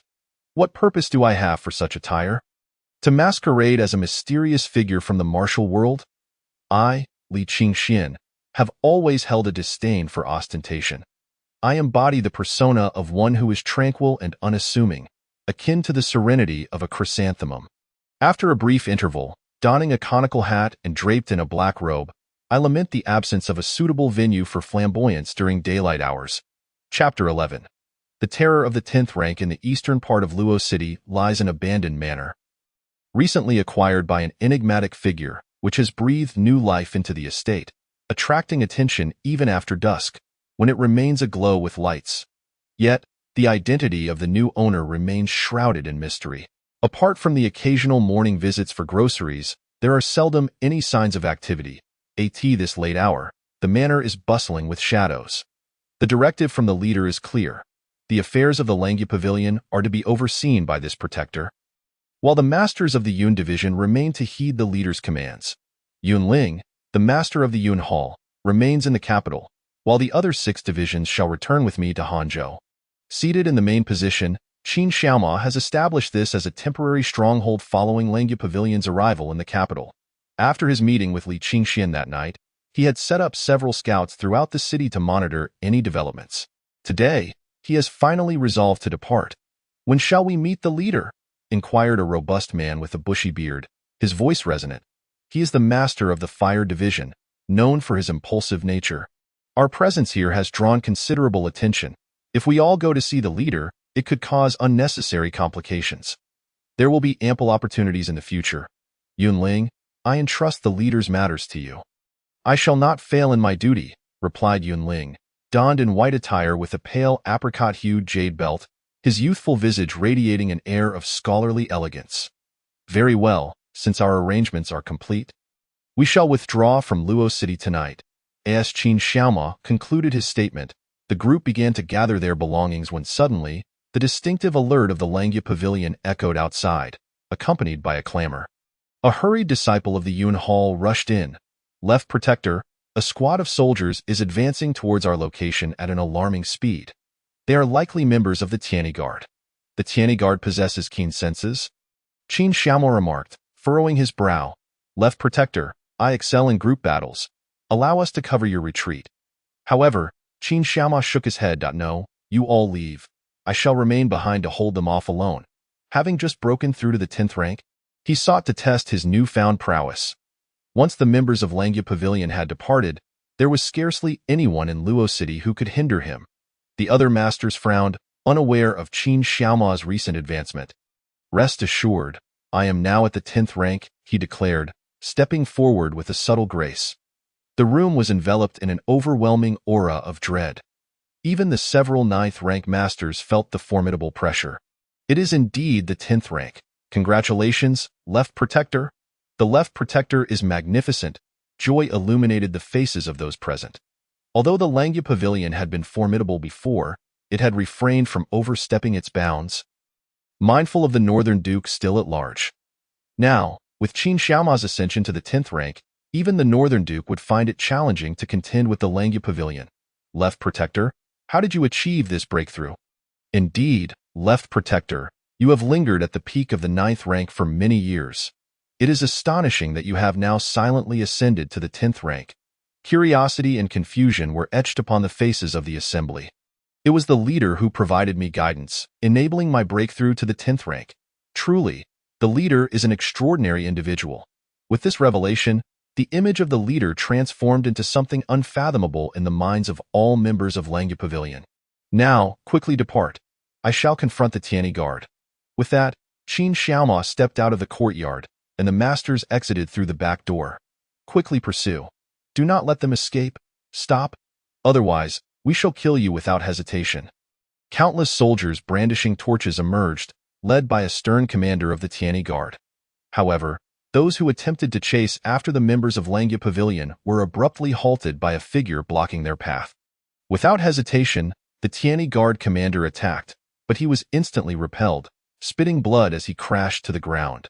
The commander, an 8th rank warrior, had been gravely injured by a single strike. Meanwhile, from the shadows, Qin Xiaoma wielded his sword, unleashing a terrifying wave of sword energy that sliced through the air like lightning. The silvery arc of the blade shimmered momentarily, revealing its brilliance under the moonlight. This sword strike did not directly target the Tianyi Guard or the soldiers.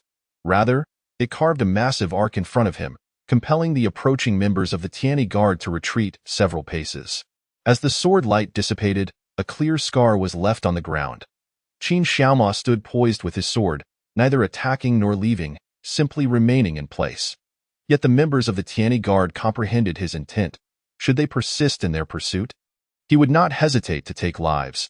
Only after the figures of Langya Pavilion had vanished completely did Qin Xiaoma sheath his sword, leaping onto the rooftop and swiftly disappearing into the night sky. The wounded Tianyi Guard commander struggled to rise, gazing at the scar left on the ground, haunted by the memory of that sword's radiance. He was certain that the earlier strike had been tempered with restraint. Otherwise, had the full force of that power been unleashed, he would have been cleaved into 8 pieces. As a dignified 8th rank warrior, he could barely withstand even a casual blow from his opponent. Could it be that they harbored a 10th rank expert? The implications of such a revelation were staggering. What kind of force was the Langya Pavilion concealing? The Tianyi Guard retreated, and the 8th rank commander, disregarding his injuries, began to report the night's events in layers. The strength of the Langya Pavilion had far exceeded their expectations. A 10th rank warrior signifies the pinnacle of contemporary martial prowess. An uncontrollable entity that could threaten the very foundations of the great Xia's rule. In the imperial study, Hua Ji wore an expression of grave concern. Shui Gang's report had left her unsettled. The presence of a 10th rank warrior within a mere Jianghu faction posed a significant threat to the recently stabilized court of the great Xia. What manner of entity was this Jianghu faction? What was their purpose in Luo City? How many troops would it take to eliminate such a formidable opponent? Would mobilizing the entire Snow Dragon cavalry suffice to capture him? If he were to infiltrate the palace and attempt an assassination, would they be able to detect him in time? The unknown gnawed at her, raising her anxiety. Outside, a female official whispered, "Your Majesty, the National Master has arrived. Quickly summon him," Hua Ji replied, her face brightening. Rarely was there a problem that Yang Xuanji could not resolve. Yang Xuanji strode in with a commanding presence. "I have met with the National Master," Shui Gang said, bowing hurriedly. Your Majesty has summoned ministers to the palace at this late hour. May I inquire as to the reason? Upon entering the imperial study, Yang Xuanji immediately sensed the unusual tension in the air. There is suspicion of a 10th-rank expert within the Langya Pavilion. Hua Ji needed no further elaboration. For Yang Xuanji's expression darkened instantly. After a prolonged silence, he finally spoke, his face graved. A 10th rank? It is simply inconceivable that a Jianghu faction could harbor a 10th-rank warrior. A master of the Grand Master realm is exceedingly difficult to hunt down, as they rarely fall into the encirclement of an army. One historical emperor mistakenly killed a Grand Master Eskin and faced dire retribution. According to records, 68 ministers were assassinated as a result. Only after deploying 10,000 elite troops to set an ambush were they able to confine him within a valley, ultimately leading to his demise. As Yang Xuanji recalled past events, his composure faded, and the usual calmness he exuded dissipated. The terror of a 10th-rank warrior was evident, as demonstrated by the Northern Duke's exploits. When the Northern Yuan Khanate sought to invade, they withdrew 300 miles upon hearing that the Northern Duke had just attained the 10th rank. What is your perspective on the Langya Pavilion's arrival in Luo City and their sudden departure tonight? This conundrum plagued Hua Ji. She could not fathom their intentions. Yang Xuanji fell into contemplative silence. Their behavior was utterly inscrutable. Upon arriving in Luo City, they had taken no action before retreating. Was this merely a display of their strength to the court, or did they harbor ulterior motives? Chapter 12. What is happening to the world? Half a month passed, during which Li Qingxian diligently practiced the Tai Ching Sutra, accruing various elixirs through sign-ins, and his internal energy grew increasingly profound. He ultimately succeeded in cultivating the Tai Ching Sutra to its third layer, his every gesture now imbued with an ethereal quality. One day, Li Qingxian was playfully engaging with a plump little dog named Gun Gun, which he had acquired 2 months prior and was now 3 months old. The puppy had learned to bark at passers-by outside the door, albeit without any real intimidation. And why, Lord, a troop of soldiers is approaching the painting studio? A figure appeared, whispering to Li Qingxian. This was Yun 12, a master of the Yun division. Following the Langya Pavilion's departure from the capital, the Yun division had been tasked with secretly safeguarding Li Qingxian and responding to his summons. Soldiers? I have no dealings with those in the court. Could it be that female general? Li Qingxian felt a subtle excitement stirring within him. If that female general were to arrive, perhaps she could bring news of his wife. Since entering this world, Li Qingxuan's greatest aspiration has been to be reunited with his beloved. For him, the allure of wealth and status was but fleeting. It was only his wife who remained his steadfast obsession. All right, I understand. Li Qingxian waved his hand dismissively, prompting Yun Shire to withdraw once more into the shadows. A carriage departed from the palace, making its way towards Kingsifang. Inside the carriage, four female officials gazed with incredulity at the figure of the great Xia Empress. Hua Ji, who sat at the rear at that moment, Hua Ji rested her chin on her hands, a faintly bashful smile playing at the corners of her lips, since the day the heavenly guards had brought her back. These 4 women had been tasked with overseeing her daily needs. They were all of impeccable lineage, fiercely loyal to the royal family. Initially responsible for her well-being, they had since assisted her with state affairs. Forming her true inner circle, after 3 years, this was the first time they had witnessed such a demeanor from Hua Ji, reminiscent of a blossoming maiden. How can this be? She is the illustrious empress of Great Xia. They mused. Countless powerful governors and battle-hardened generals quaked in her presence. When she ascended the throne, she had eradicated all opposition with a swift and merciless hand. The Great Xia Empress had always exuded an air of cold aloofness, pride, and authority, traits that seemed incongruous with any semblance of cuteness, gentleness, or girlish charm. Yet today, her expression appeared decidedly out of place. It was unmistakably that of a young girl. Your Majesty, are you unwell? Xiao Lan inquired cautiously. Hua Ji snapped back to reality and no, I'm perfectly fine. What's the matter? Your Majesty has been acting strangely ever since leaving the palace, Xiao Lan summoned her courage to say. Indeed, your demeanor earlier startled us. You hardly resembled the sovereign we know, the others chimed in. What has transpired, Your Majesty? Hua Ji smiled softly. Oh, I've just been thinking of some matters that bring me joy. Some matters? The four women exchanged glances filled with skepticism. They had been by the Empress's side and had not witnessed anything particularly extraordinary. The only time they had not been with her was during her last departure from the palace. Could it possibly be related to that outing? Your Majesty, you haven't taken a fancy to someone, have you? Xiaomei ventured tentatively. The moment the words left her lips, the other three officials' expressions shifted dramatically. This was not a question for a mere servant to pose. Realizing her indiscretion, Xiaomei's face paled, and she prepared to explain herself, only to see Hua Ji's cheeks flush slightly. No, don't say such things. The four women exchanged astonished glances, wondering if there was some truth to Xiaomei's suggestion. After a brief moment, a carriage came to a halt before Li Qingshuan's boat. Soldiers clad in armor stood in neat rows on either side. Hua Ji, dressed in a flowing red gown, lifted the carriage curtain and stepped down in stark contrast to her previous armored appearance. Today she exuded a softer allure. The surrounding soldiers kept their gazes averted. As she descended the carriage and beheld the painting studio before her, particularly the sign that read Kingsifang, she momentarily lost her composure. Where is the owner of this studio? Hua Ji's voice was melodious. Li Qingxian emerged from within, cautious as to the purpose of the official's visit. Though he suspected it might be the female general, he remained wary. Upon hearing Hua Ji's words, he finally opened the door. Isn't anyone going to come and greet me? Hua Ji asked with a charming smile directed at Li Qingxian. In that instant, the world seemed to fall silent. Mei, Lan, Zhu, and Zhu rubbed their eyes, questioning their perceptions, while the surrounding soldiers held their breaths, too astonished to utter a sound. The supreme, commanding empress was conversing with a man in such a manner. What on earth was happening? To many, the term empress embodies supremacy. An aura of cold authority, an unreachable pinnacle, indeed. Hua Ji was that very person. A chilling mountain, lofty and distant. She wielded life and death with ease, her every gesture exuding an unmistakable sense of superiority. Even the most powerful governors and commanding generals dared not approach her closely, let alone meet her gaze. From the moment she ascended the throne, she maintained her regal demeanor, instilling reverence even among her most trusted ministers. No one had ever witnessed her smile. To all, the great Xia Empress was a celestial being, untouched by earthly concerns, impervious to the mundane.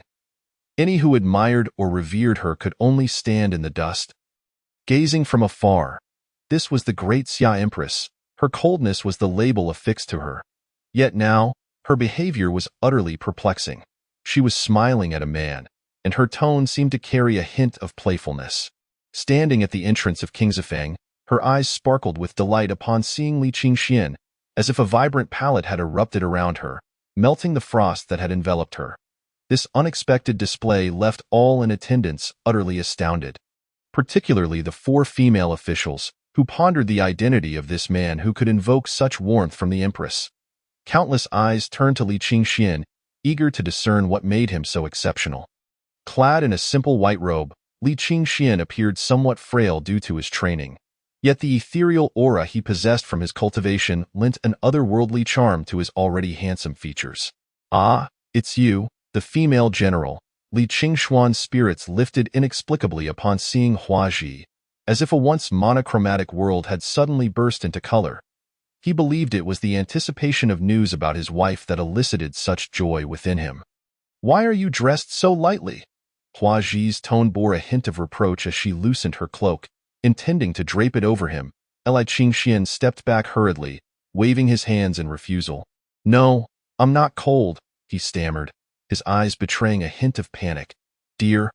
Hua Ji almost let slip the term husband, quickly swallowing the word back. What are you afraid of? Do you fear that I might devour you? She teased, her eyes sparkling like autumn waters, filled with mirth. I appreciate your kindness, General, Li Qingxian replied, grateful for her offer. Though the customs of Great Xia were relatively open-minded, and even if the female general draped her cloak over him, it would not be considered scandalous. Li Qingxian felt an undercurrent of discomfort in her gaze, wishing to avoid any misinterpretations. Undeniably, the female general was strikingly beautiful, yet Li Qingxian was not the type to be easily swayed. Huaji paused, taken aback. She had not anticipated Li Qingshuan's wariness, as if he feared her intentions were less than honorable. His cautious demeanor brought her joy, evident in the brightness of her expression. "I harbor no ulterior motives," she reassured him, pulling the cloak back around her shoulders. "I have come bearing a message from your wife." With that, Huaji retrieved an envelope from her bosom, still imbued with her fragrance. "This was prepared before my departure. It contains many things I could not express directly to you. Your wife remains confined in the inner palace. She may not leave until old age. You have no other plans?" She conveyed her wife's sentiments, stating, "If you were to take another for a wife, she would not hold it against you." Li Qingxian smiled faintly at her words. "If love endures through time, does it truly matter the frequency of our encounters? As long as I know she is well, that is sufficient. Please, General, come inside." Li Qingxian accepted the letter from Huaji's hand. "If two hearts are destined to be together for a long time." Huaji pondered over this phrase, her eyes brightening with each passing moment, and a subtle curve appeared at the corners of her mouth. She stepped into the room. The four maidens, Mei, Lan, Zhu, and Zhu, initially intended to follow her inside. But upon Huaji's swift glance and piercing gaze, they obediently halted at the threshold. These four, who frequently accompanied Huaji, had become adept at understanding her every move. Even when Huaji met with high-ranking court officials, she would have them by her side, demonstrating her trust in them. This was the first time they had been barred from entering. Surprise filled their eyes. Once inside, Huaji surveyed the room's furnishings, while Li Qingxian eagerly tore open the letter his wife had sent him. After 3 years of longing, receiving his wife's letter stirred an indescribable excitement within him. The envelope still seemed to carry the lingering fragrance of his wife. As he unfolded the letter, the familiar handwriting danced across the paper, and each word felt as though his wife was nestled in his embrace, whispering softly. Huaji stood at a distance, quietly observing Li Qingxian. Before her gaze shifted to the painting of a masked woman hanging on the wall, her expression gradually softening. "How is life in Luodu? Are you settling in well?" "Fairly well, much more comfortably than before."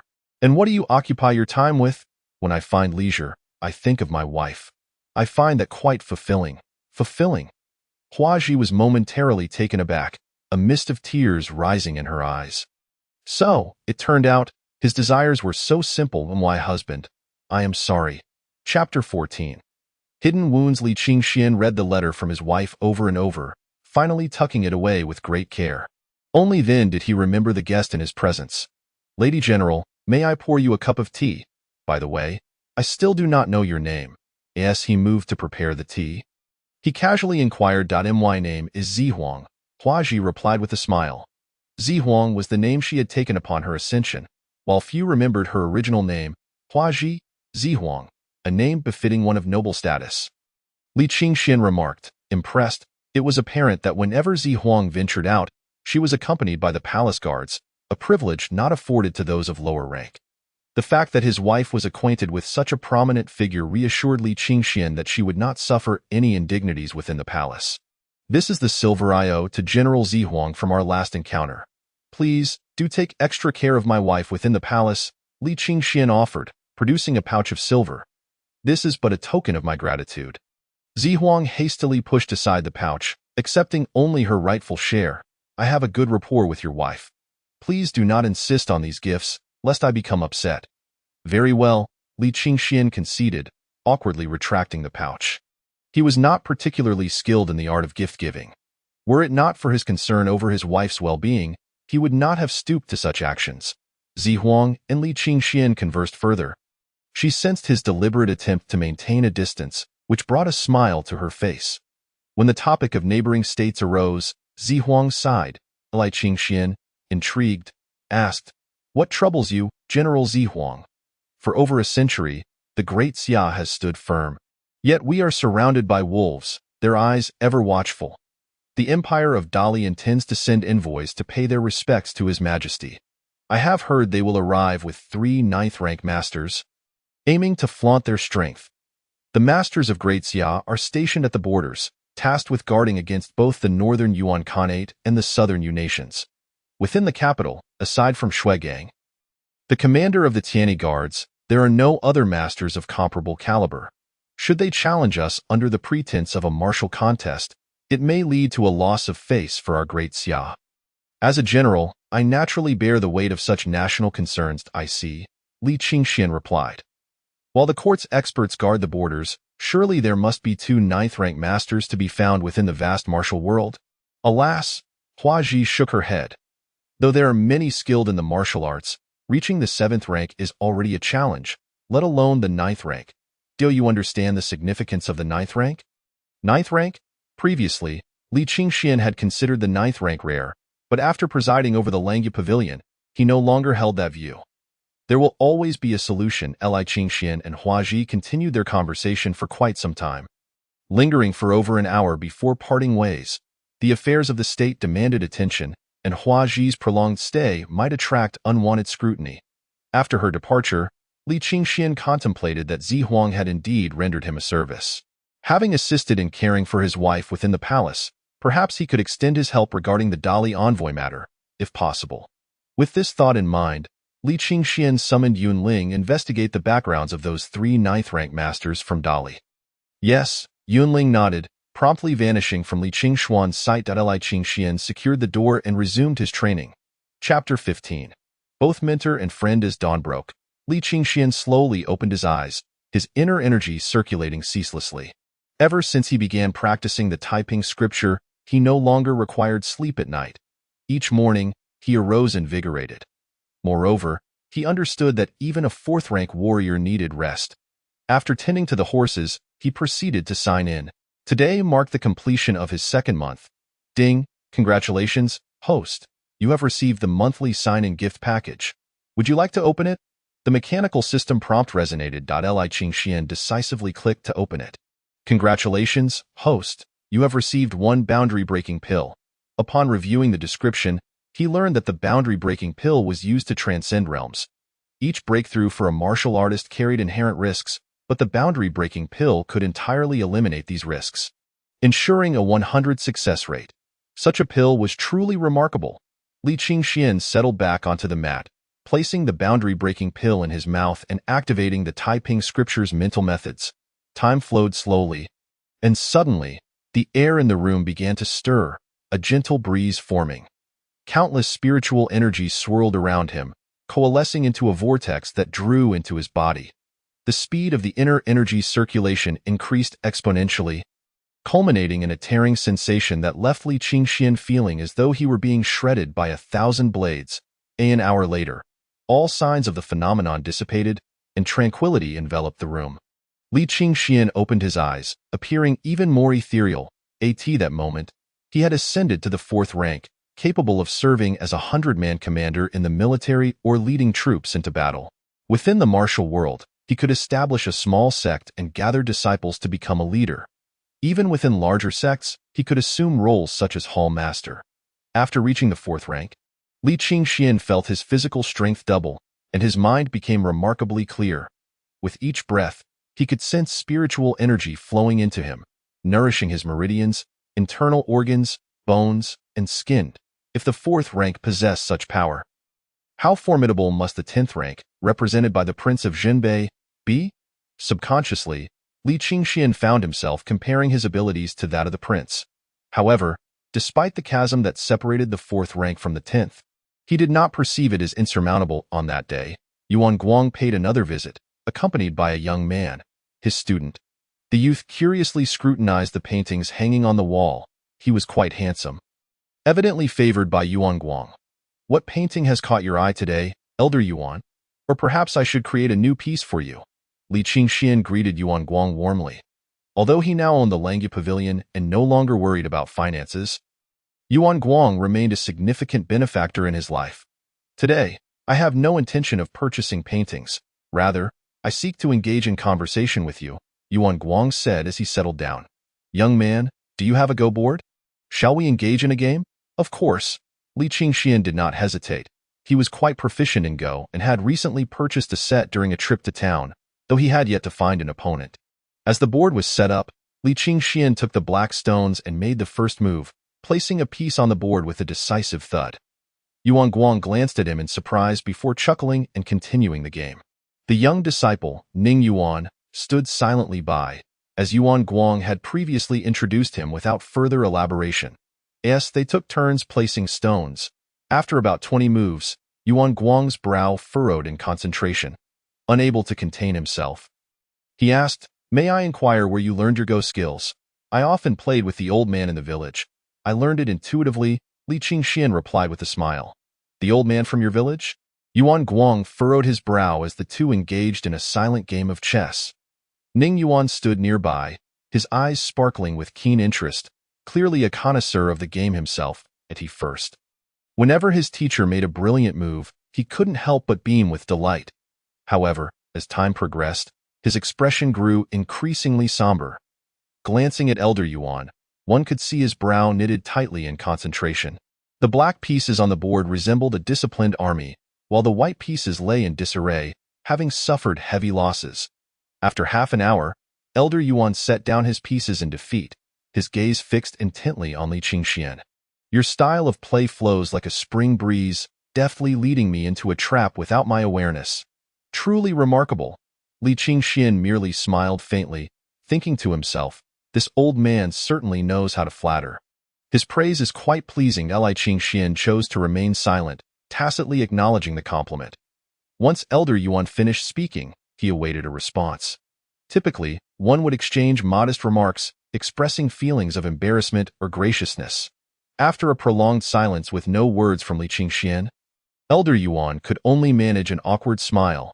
The young gentleman remained unperturbed. After the game, Ning Yuan took it upon himself to tidy up the chessboard. "I perceive you possess considerable talent, young sir. Would you truly be content to confine yourself within the humble walls of a painting studio?" Elder Yuan inquired. To be honest, he felt a deep curiosity towards Li Qingxian, at such a young age. His demeanor exuded an unusual calmness, starkly different from the youth he had encountered before. In a world bustling with ambition, where individuals strive for gain, how many can truly endure solitude, unyielding to the temptations of fame and fortune? Yet, Li Qingxian emanated an air of detachment from worldly desires, appearing unconcerned with competition. Such a character was rare, and what puzzled Elder Yuan further was that since their first meeting, he had felt an inexplicable urge to engage Li Qingxian in conversation. It was not merely due to Li Qingxuan's artistry. Being in his company inexplicably eased his spirit, allowing him to lower his guard. Is it not more fulfilling to leisurely observe the blooming and fading of flowers in the courtyard? To drift along with the clouds in the sky, rather than to engage in deceit and intrigue? Li Qingxian remarked with a smile. "Indeed," Elder Yuan replied. "Yet I notice your brow is furrowed. Do you harbor some recent troubles?" Whenever Elder Yuan visited, he typically exuded an aura of unshakable stability, but this time, his worries were clearly etched upon his face. Elder Yuan sighed deeply. "Truth be told, I envy you. Alas, I am burdened by my reputation, beset daily by countless individuals seeking to gain fame and power through me, leaving me at a loss as to how to choose. As a venerable scholar, the world required someone like Elder Yuan. Thus he must shoulder the concerns of the realm before indulging in his own pleasures." Li Qingxian recognized Elder Yuan's status and surmised the source of his distress, merely a question of whether to enter public service. Elder Yuan had no genuine desire to retreat into obscurity. Otherwise, he would not have come to the capital. His dilemma revolved around the political strife and the identity of the empress. Suddenly, Elder Yuan lifted his gaze. A glint of determination flashing in his eyes. To concern oneself with the troubles of the realm and to rejoice in its joys, he repeated fervently, erupting into hearty laughter. "Excellent, excellent, with my heart burdened by the nation's woes. How can I find peace in my studies? Young friend, do you aspire to hold an official position?" Elder Yuan sought to recruit allies, and through their interactions, he had discerned that Li Qingxian was exceptional, surpassing his own students and any other young individuals he had encountered. With his years of experience in assessing character, he could tell that Li Qingxian was not the type to engage in treachery. Li Qingxian shook his head. "My aspirations do not lie in public office. I fear I would disappoint your kind intentions." "Ha ha!" Elder Yuan laughed heartily. "If you are unwilling, I shall not press the matter. Your guidance today has illuminated my mind. In the future, may our relationship be one of both teacher and friend. A splendid tale indeed. Ning Yuan, standing nearby, lowered his head, his face a canvas of astonishment. Teacher and friend. Is he referring to Li Qingxian? If word of this spreads, it may cause quite a stir. Chapter 16. The protagonist's template Li Qingshuan's days passed in tranquil fulfillment in the blink of an eye. A month had elapsed. During this time, Elder Yuan had not returned to the painting studio. However, his student Ning Yuan visited several times, purchasing a few paintings. From Ning Yuan, Li Qingxian learned that Elder Yuan had taken up an official position as Grand Censor, a role akin to that of a vice premier responsible for administrative affairs. Ever since the previous prime minister had been executed for opposing the empress's ascension, the position had remained vacant. Elder Yuan began his journey from the position of Grand Censor to familiarize himself with governance. Paving the way for a natural elevation to prime minister in this month, Li Qingxian had reached the pinnacle of the 4th rank, with only a single step remaining to the 5th. Nevertheless, he felt no urgency to break through. He understood the necessity of solidifying his foundation, taking one step at a time. He was a patient individual, well aware of the significance of a firm base. A towering building must rise from the ground. The more stable the foundation, the greater the future benefits. One morning, Li Qingxian stood on the steps of the small courtyard, watching as the playful children frolicked within. It was once again time to receive the monthly signing gift. Ding dong. Congratulations, host. You have received the monthly signing gift. Open it. Li Qingxian skillfully opened the gift. Congratulations, host. You have obtained Dragon Song. Upon reading the introduction, he learned that Dragon Song was a set of sword techniques known for their ethereal and ever-changing nature, capable of unleashing tremendous power when combined with the Taoist scripture.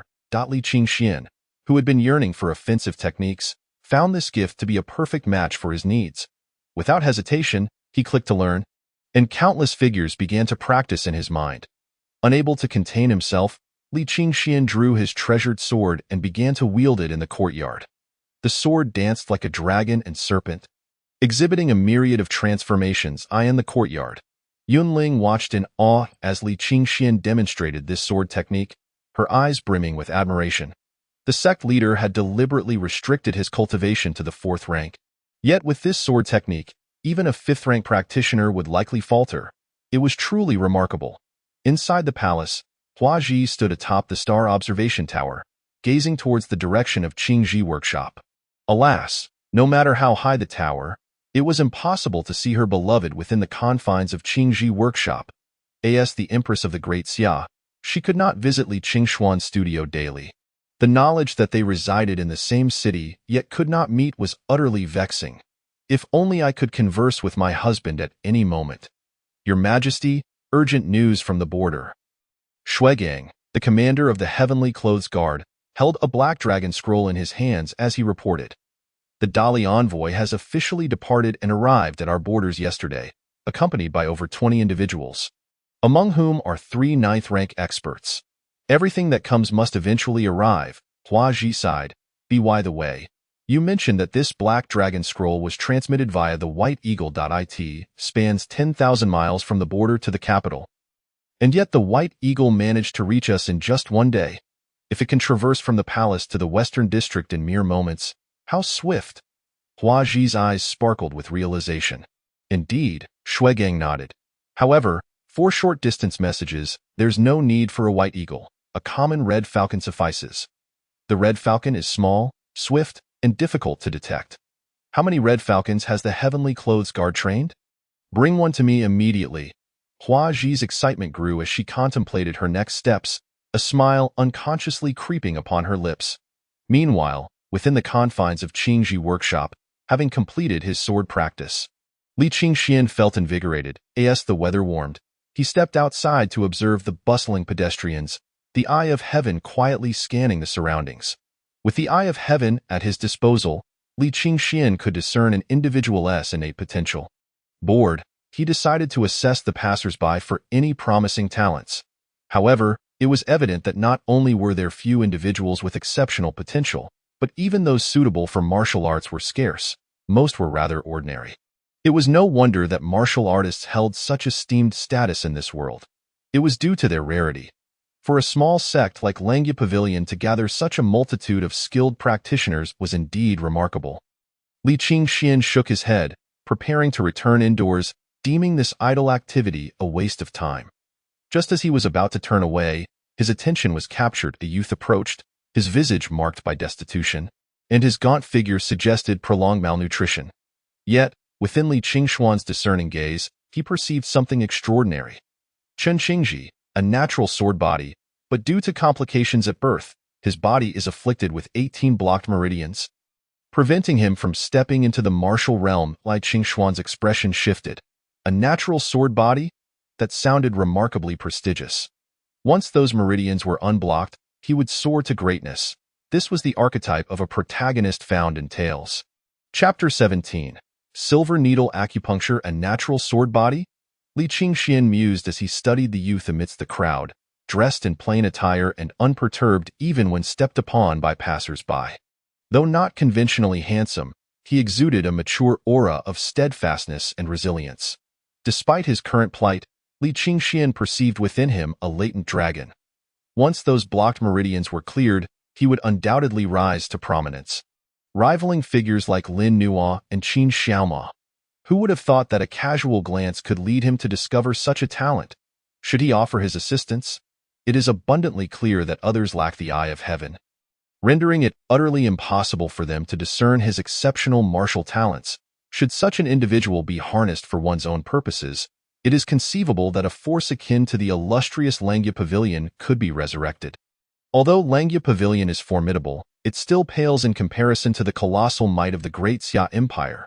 To reunite with his beloved wife, one must possess sufficient leverage, either through a prestigious official position and notable achievements or by becoming powerful enough to render the court wary of incurring his displeasure.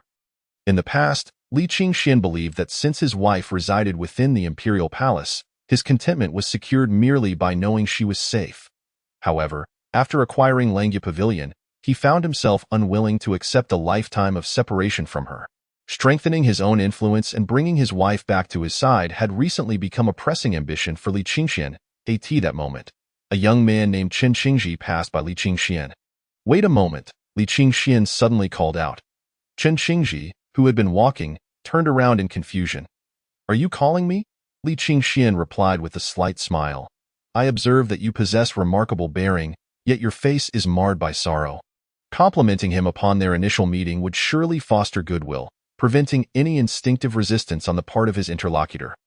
Indeed, Chen Qingji sighed deeply upon hearing this. "I, Chen Qingji, was once a scholar, but after my family's fortunes waned, I have come to the capital seeking refuge with relatives, only to discover they have long since relocated." "And where do you intend to go now?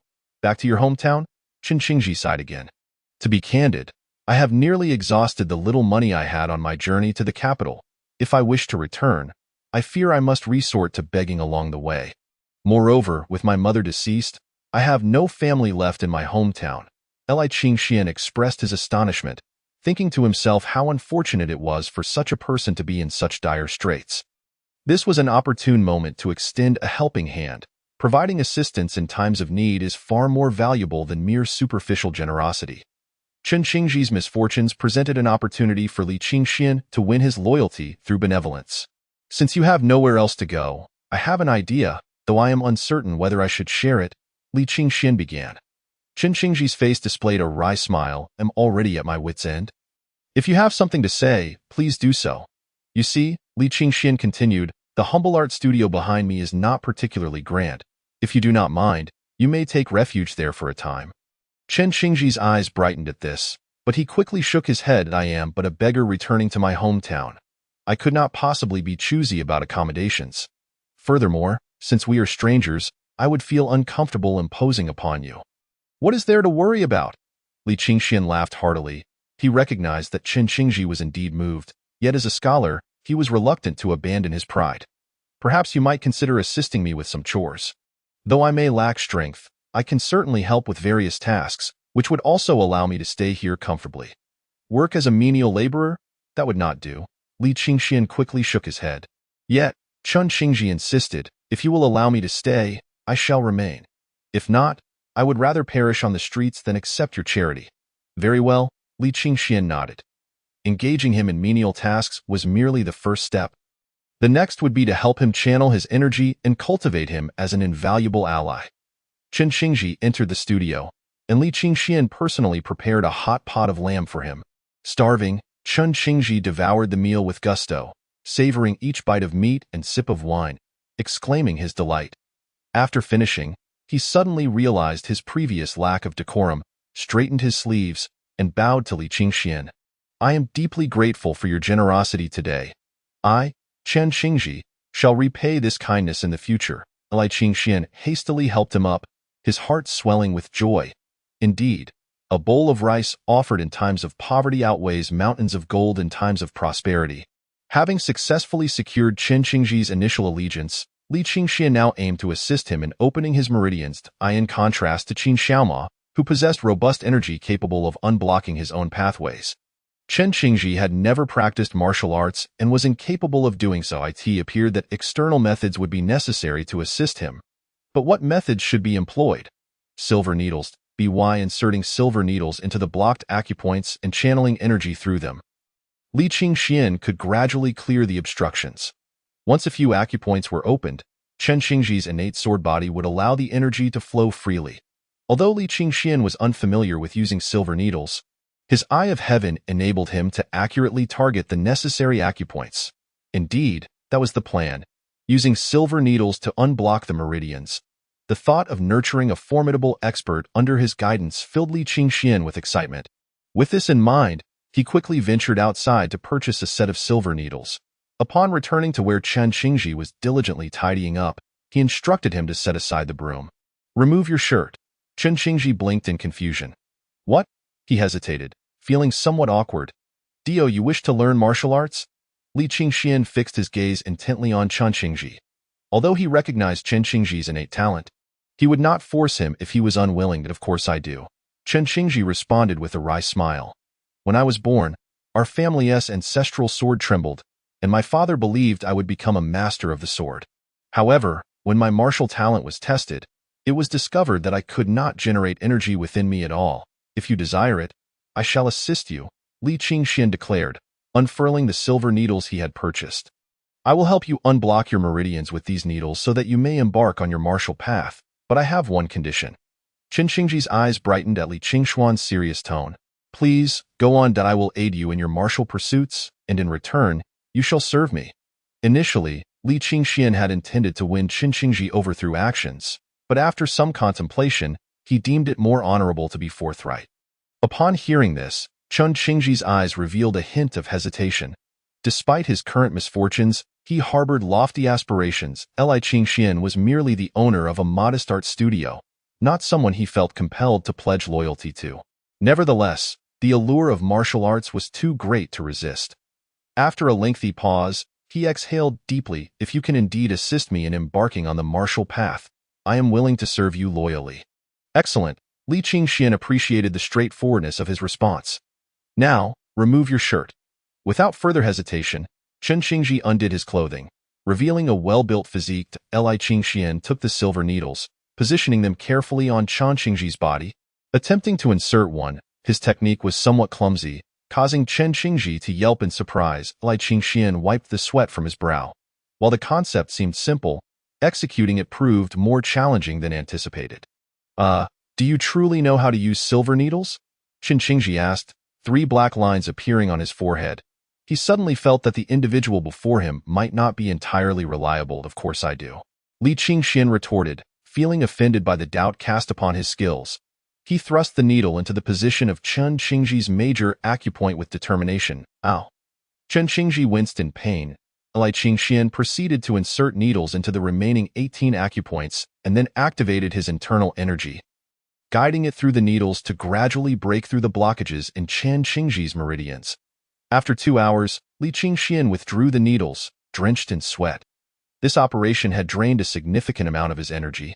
Given his 4th-tier cultivation level, seeing Li Qingxuan's exhausted state, any lingering doubts Chen Xingji had were dispelled. All right, we shall conclude for today. Over the next few days, I will continue to assist you with the silver needles. Once these acupoints are fully unblocked, you will be able to officially embark on your martial journey. The prospect of personally cultivating a skilled martial artist filled Li Qingxian with a sense of accomplishment. As for Chen Qingji's innate sword body, Li Qingxian was uncertain how far he could ascend.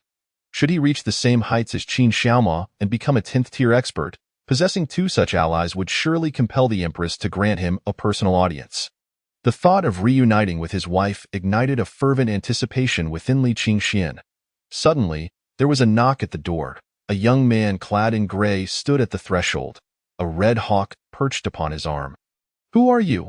Li Qingxian inquired, curiosity mingling with caution. Although the young man appeared ordinary, Li Qingxian sensed an underlying threat. The man's demeanor was restrained, and the thick calluses on his hands indicated he was a formidable expert. "I come bearing a message from General Zihuang, who sent this red hawk for you. She mentioned that you could use it to send messages to your wife." "Really?" Li Qingxuan's eyes lit up. This was monumental news for him. After the other party handed the red falcon to Li Qingxian, he turned and left without hesitation, not uttering a single word. Li Qingxian had intended to offer him some silver as a token of gratitude, but he did not have the chance to speak. The red falcon was nimble and had undergone specialized training, having shed much of its wild nature. Perched upon Li Qingxuan's arm, it showed no inclination to escape. Merely observing its surroundings with its head, Li Qingxian noticed a small bamboo tube tied to the falcon's leg and removed it. Inside was a slender strip of white paper, which he estimated could accommodate no more than 100 characters. Could this be considered a message? Li Qingxian picked up a pen, his heart racing with excitement. He wished to inquire about his wife's well-being. How was she faring? What was she doing? Why had she suddenly vanished? How had she entered the palace? Was the food satisfactory? Was her living situation comfortable? Did she stay warm during the winter? Or was she cold? Ultimately, however, he could only condense his thoughts into 7 words. Huaji. My dear husband misses you. After inserting the note back into the bamboo tube, he gently lifted his arm, and the red falcon soared into the sky, carrying Li Qingxuan's longing toward the other end of his yearning. Chapter 18. Breaking through the 5th rank on a sunny afternoon, Li Qingxuan's mood mirrored the bright weather. With the red falcon, he could finally establish contact with his wife. Over the course of the afternoon, he had exchanged over a dozen letters. His wife expressed that she was doing well in the palace and that the empress treated her kindly. She missed Li Qingxian dearly and hoped they could soon reunite. This intensified Li Qingxuan's determination to enhance his strength. Only by becoming powerful could he rescue his wife from the palace. In the following days, Li Qingxian assisted Chen Qingji in unblocking his meridians daily. Finally, on the 8th day, as Li Qingxian transferred the last strand of true energy into the silver needles, 18 needles were forcefully expelled from Chen Qingji's body, emanating a fierce aura in the room. The treasured sword Li Qingxian used for training trembled. Even Yunling and the hidden masters of Yuntang rushed in, alarmed. What had transpired? Upon seeing Chen Qingji sitting there in meditation, their faces displayed astonishment. Was this caused by him? Indeed. Li Qingxian nodded. At that moment, Chen Qingji slowly opened his eyes, his aura gradually retracting. The tremors of the treasured sword subsided. Chen Qingji rose to his feet and knelt on one knee before Li Qingxian. If it weren't for you, my lord, I fear I would have never awakened my sword body. Thank you for granting me this second chance. Rise, Li Qingxian said, helping Chen Qingji to his feet. The nearby Yunling and the disciples of Yuntang looked on. Their eyes filled with awe. Sword body. Could it be the innate sword body? Initially, Li Qingxuan's decision to let Chen Qingji stay in the painting workshop was perceived by Yunling and others as merely a kind gesture. Now they realized that Li Qingxian had discerned Chen Qingji's unique physique. Truly, he was worthy of his title as the master. They thought to themselves. Li Qingxuan's image grew increasingly enigmatic in their eyes. Qingji, you must diligently practice martial arts. Though you have started training a bit late, with your aptitude, you will soon ascend to greater heights. Yes, I shall not disappoint your expectations, my lord. Chen Qingji had begun to regard himself as Li Qingxuan's subordinate. He was aware of his innate sword body and the high achievements that lay ahead, but he would not waver in the promises he made. Master, why not allow me to teach brother Qingji? Yunling offered eagerly. Very well, Li Qingxian replied with a nod. He had been concerned about how to instruct Chen Qingji, so having a formidable expert like Yunling assist was most fortunate. The surrounding disciples of Yuntang displayed envious expressions. Brother Qingji, you are indeed fortunate to have our master as your teacher. Indeed, our master is a ninth-rank martial artist, and very few have the privilege of catching his eye. The aptitude of Brother Qingji is truly admirable. The disciples chimed in. Ninth-rank master? Chen Qingji's eyes widened in disbelief. Tio have a ninth-rank master as a mentor. Who exactly was this young lord, and why did they refer to him as the master? Chen Qingji suddenly felt enveloped by an aura of mystery surrounding Li Qingxian. Study diligently under Master Yun, and strive to become a ninth-rank master yourself. Li Qingxian patted Chen Qingji on the shoulder before turning to enter the inner room.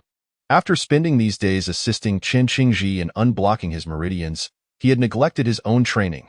He took a medicinal pill and placed it in his mouth, immediately closing his eyes to begin cultivating. He sensed a slight loosening of the barriers surrounding his realm. Perhaps it was time to break through to the 5th rank. Chapter 19.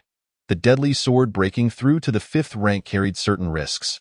Previously, he had relied on a breakthrough pill, but this time he would be attempting it solely through the strength of his true energy.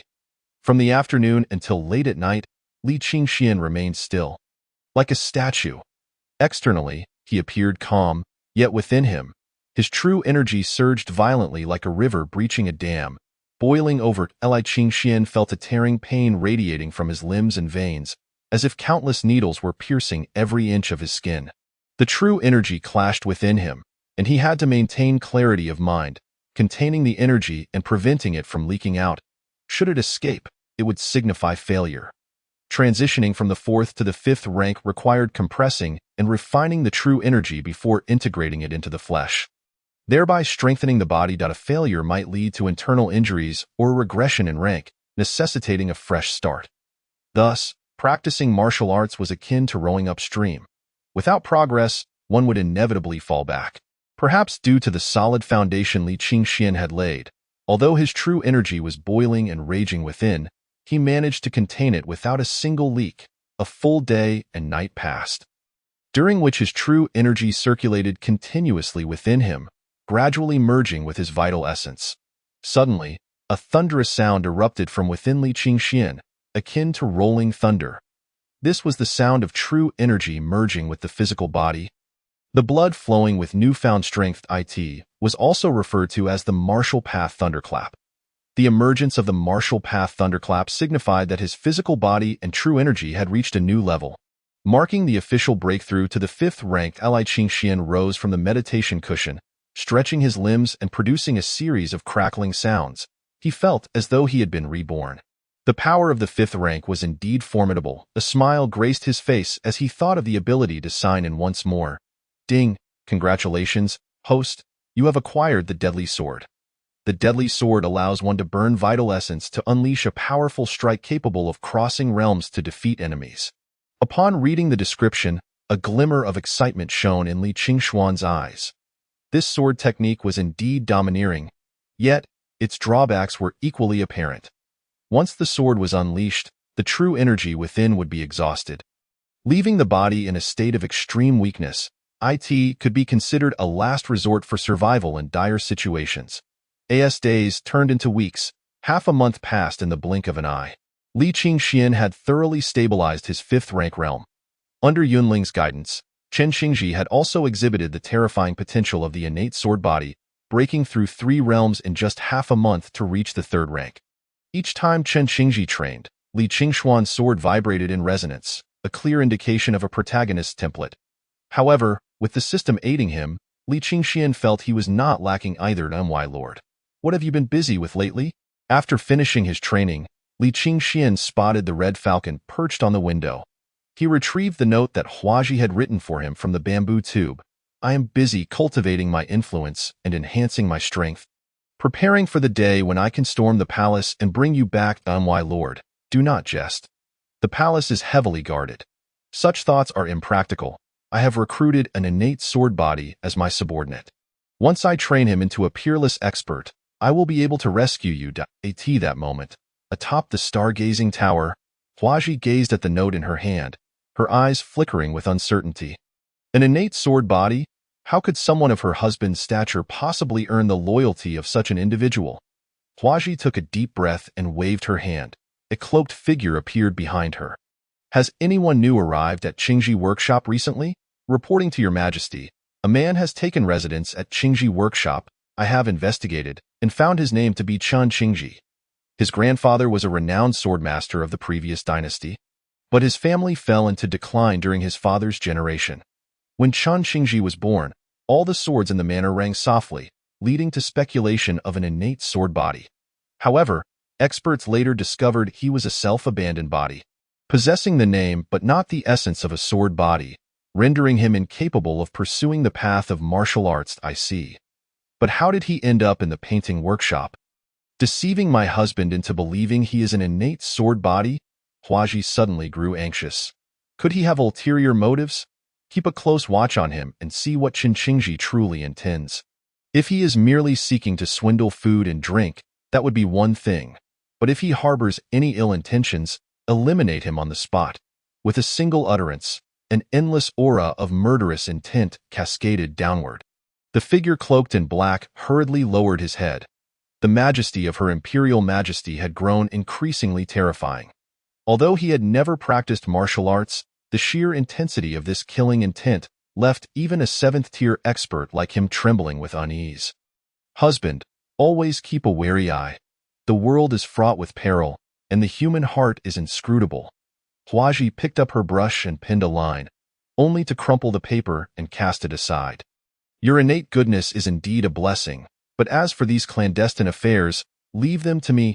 Chapter 20. I dare to kill you. In March, the weather began to warm. The spring breeze intoxicated the travelers. The foot traffic along the roadside gradually increased. The Great Xia dynasty occupied the central plains, claiming to be the heart of the world, with distinct seasons throughout the year. Unbeknownst to him, Li Qingxian had already resided in Luodu for 3 months. Reflecting on this, he felt a sense of nostalgia. Today, the weather was clear, the sun radiant, and the now 4-month-old rolling pup had grown considerably. Its jet-black fur shimmered in the sunlight, and its ears stood erect, exuding an extraordinary presence. When he purchased the dog, the vendor claimed it had wolf lineage, but Li Qingxian had dismissed it. Yet, judging by the pup's current appearance, there might be some truth to it. He contemplated that in perhaps 2 more months, it would be time to tether the pup. After all, such a fierce demeanor, even without aggression, would startle passers-by. Chen Qingji practiced swordplay in the courtyard while Li Qingxian stood at the entrance of the painting studio, playfully interacting with the puppy and observing the pedestrians. Although it was merely early spring, a slight chill lingered in the air. Nevertheless, many women were adorned in graceful attire, their movements a delight to behold. Li Qingxian recalled the costumes from past films and realized that people in this era appeared somewhat conservative. Suddenly, he pondered whether he could moonlight as a designer, crafting outfits that were slimmer and more flattering to the figure. In an instant, a myriad of ideas flooded his mind. Strapless dresses, ultra-short skirts, black stockings, stop. Such thoughts could lead to my execution at the Woman Gate. Numerous vendors thrived along the street, and Li Qingxian had become acquainted with the neighbors. A lady selling tofu pushed her cart uphill with some difficulty, prompting Li Qingxian to rush over and assist her. Soon, he helped the lady push the small cart to the top. Thank you. Young Master Li, you are truly kind. Would you care for a bowl of tofu pudding? No, thank you. I have just had breakfast, Li Qingxian replied with a smile. Suddenly, the frantic barking of a dog caught his attention. Turning, he saw 2 men clad in servant attire ensnaring the pup with a rope around its neck. One man pulled forcefully while the other grasped the pup's tail. Despite the wolf bloodline, the 4-month-old pup bared its teeth, emitting sharp sounds of fear and anger. The 2 servants tugged insistently, attempting to drag the pup toward a nearby carriage, where someone held a sack, evidently intending to stuff it inside. Inside the carriage, a fair-skinned young master lifted the curtain and commanded, "This dog is quite good. Bring it back to guard the house." Witnessing Li Qingxuan's dog being seized, the onlookers displayed expressions of anxiety. Yet none dared intervene. The young master exuded an aura of nobility. Despite their familiarity with Li Qingxian, they feared offending him. "That wretched dog is bothersome. Make it quick." I have to return to the manor." The fair-skinned young master remarked impatiently. The servant, exerting more force, elicited a piercing wail from the pup. Seeing this, Li Qingxuan's eyes turned crimson. He had just acquired the pup upon arriving in Luodu and had developed a deep bond over time. The audacity of these individuals to forcibly abduct his dog was utterly outrageous. "Stop this at once," he bellowed, his foot striking the ground, causing the stone pavement to fracture like a spider's web as he charged toward the carriage. The young master, sensing Li Qingxuan's fury, deduced that he was the dog's owner. However, rather than retreating, a glimmer of mockery flickered in his eyes.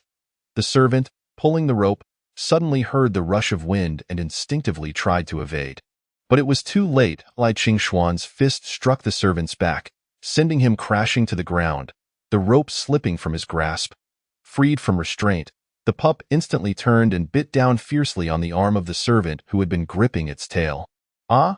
the servant cried out in agony, flailing to smash the pup to the ground. Yet it was not the sound of the pup hitting the ground that echoed, but rather the sound of Li Qingxian. Having rushed forward, delivering a punch to the servant's cheek point, 3 teeth flew out in a spray.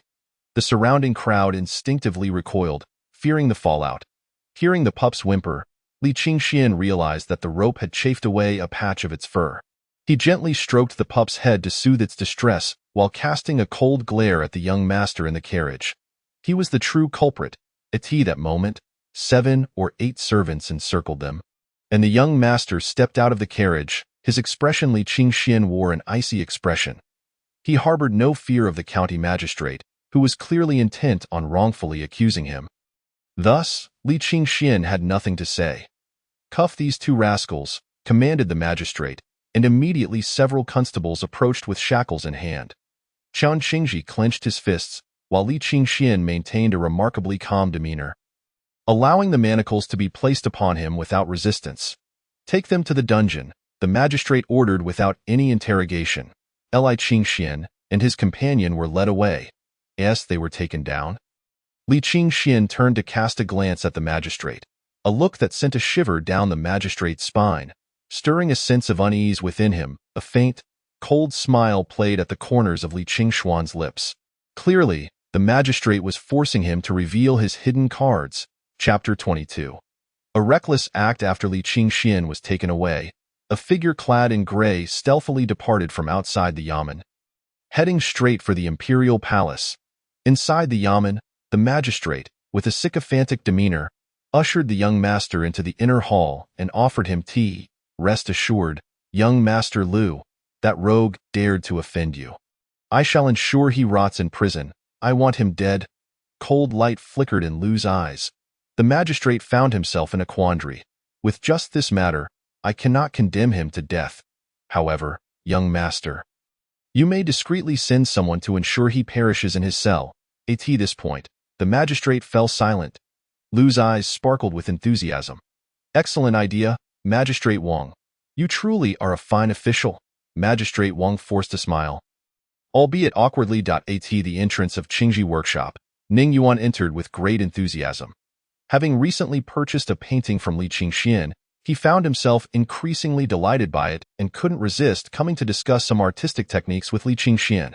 However, upon stepping inside, he found a flustered Rolling standing in the courtyard, shouting in confusion, while Li Qingxian was nowhere to be seen. Approaching the entrance, he inquired of the nearby vendor selling douhua, "Where has young Master Li gone?" The vendor sighed, wiping away a tear. "Young Master Li is a good person, yet good people often receive no reward. Just the other day, I was struggling to push my cart uphill when he came to lend me a hand." 3 lines of frustration appeared on Ning Yuan's forehead.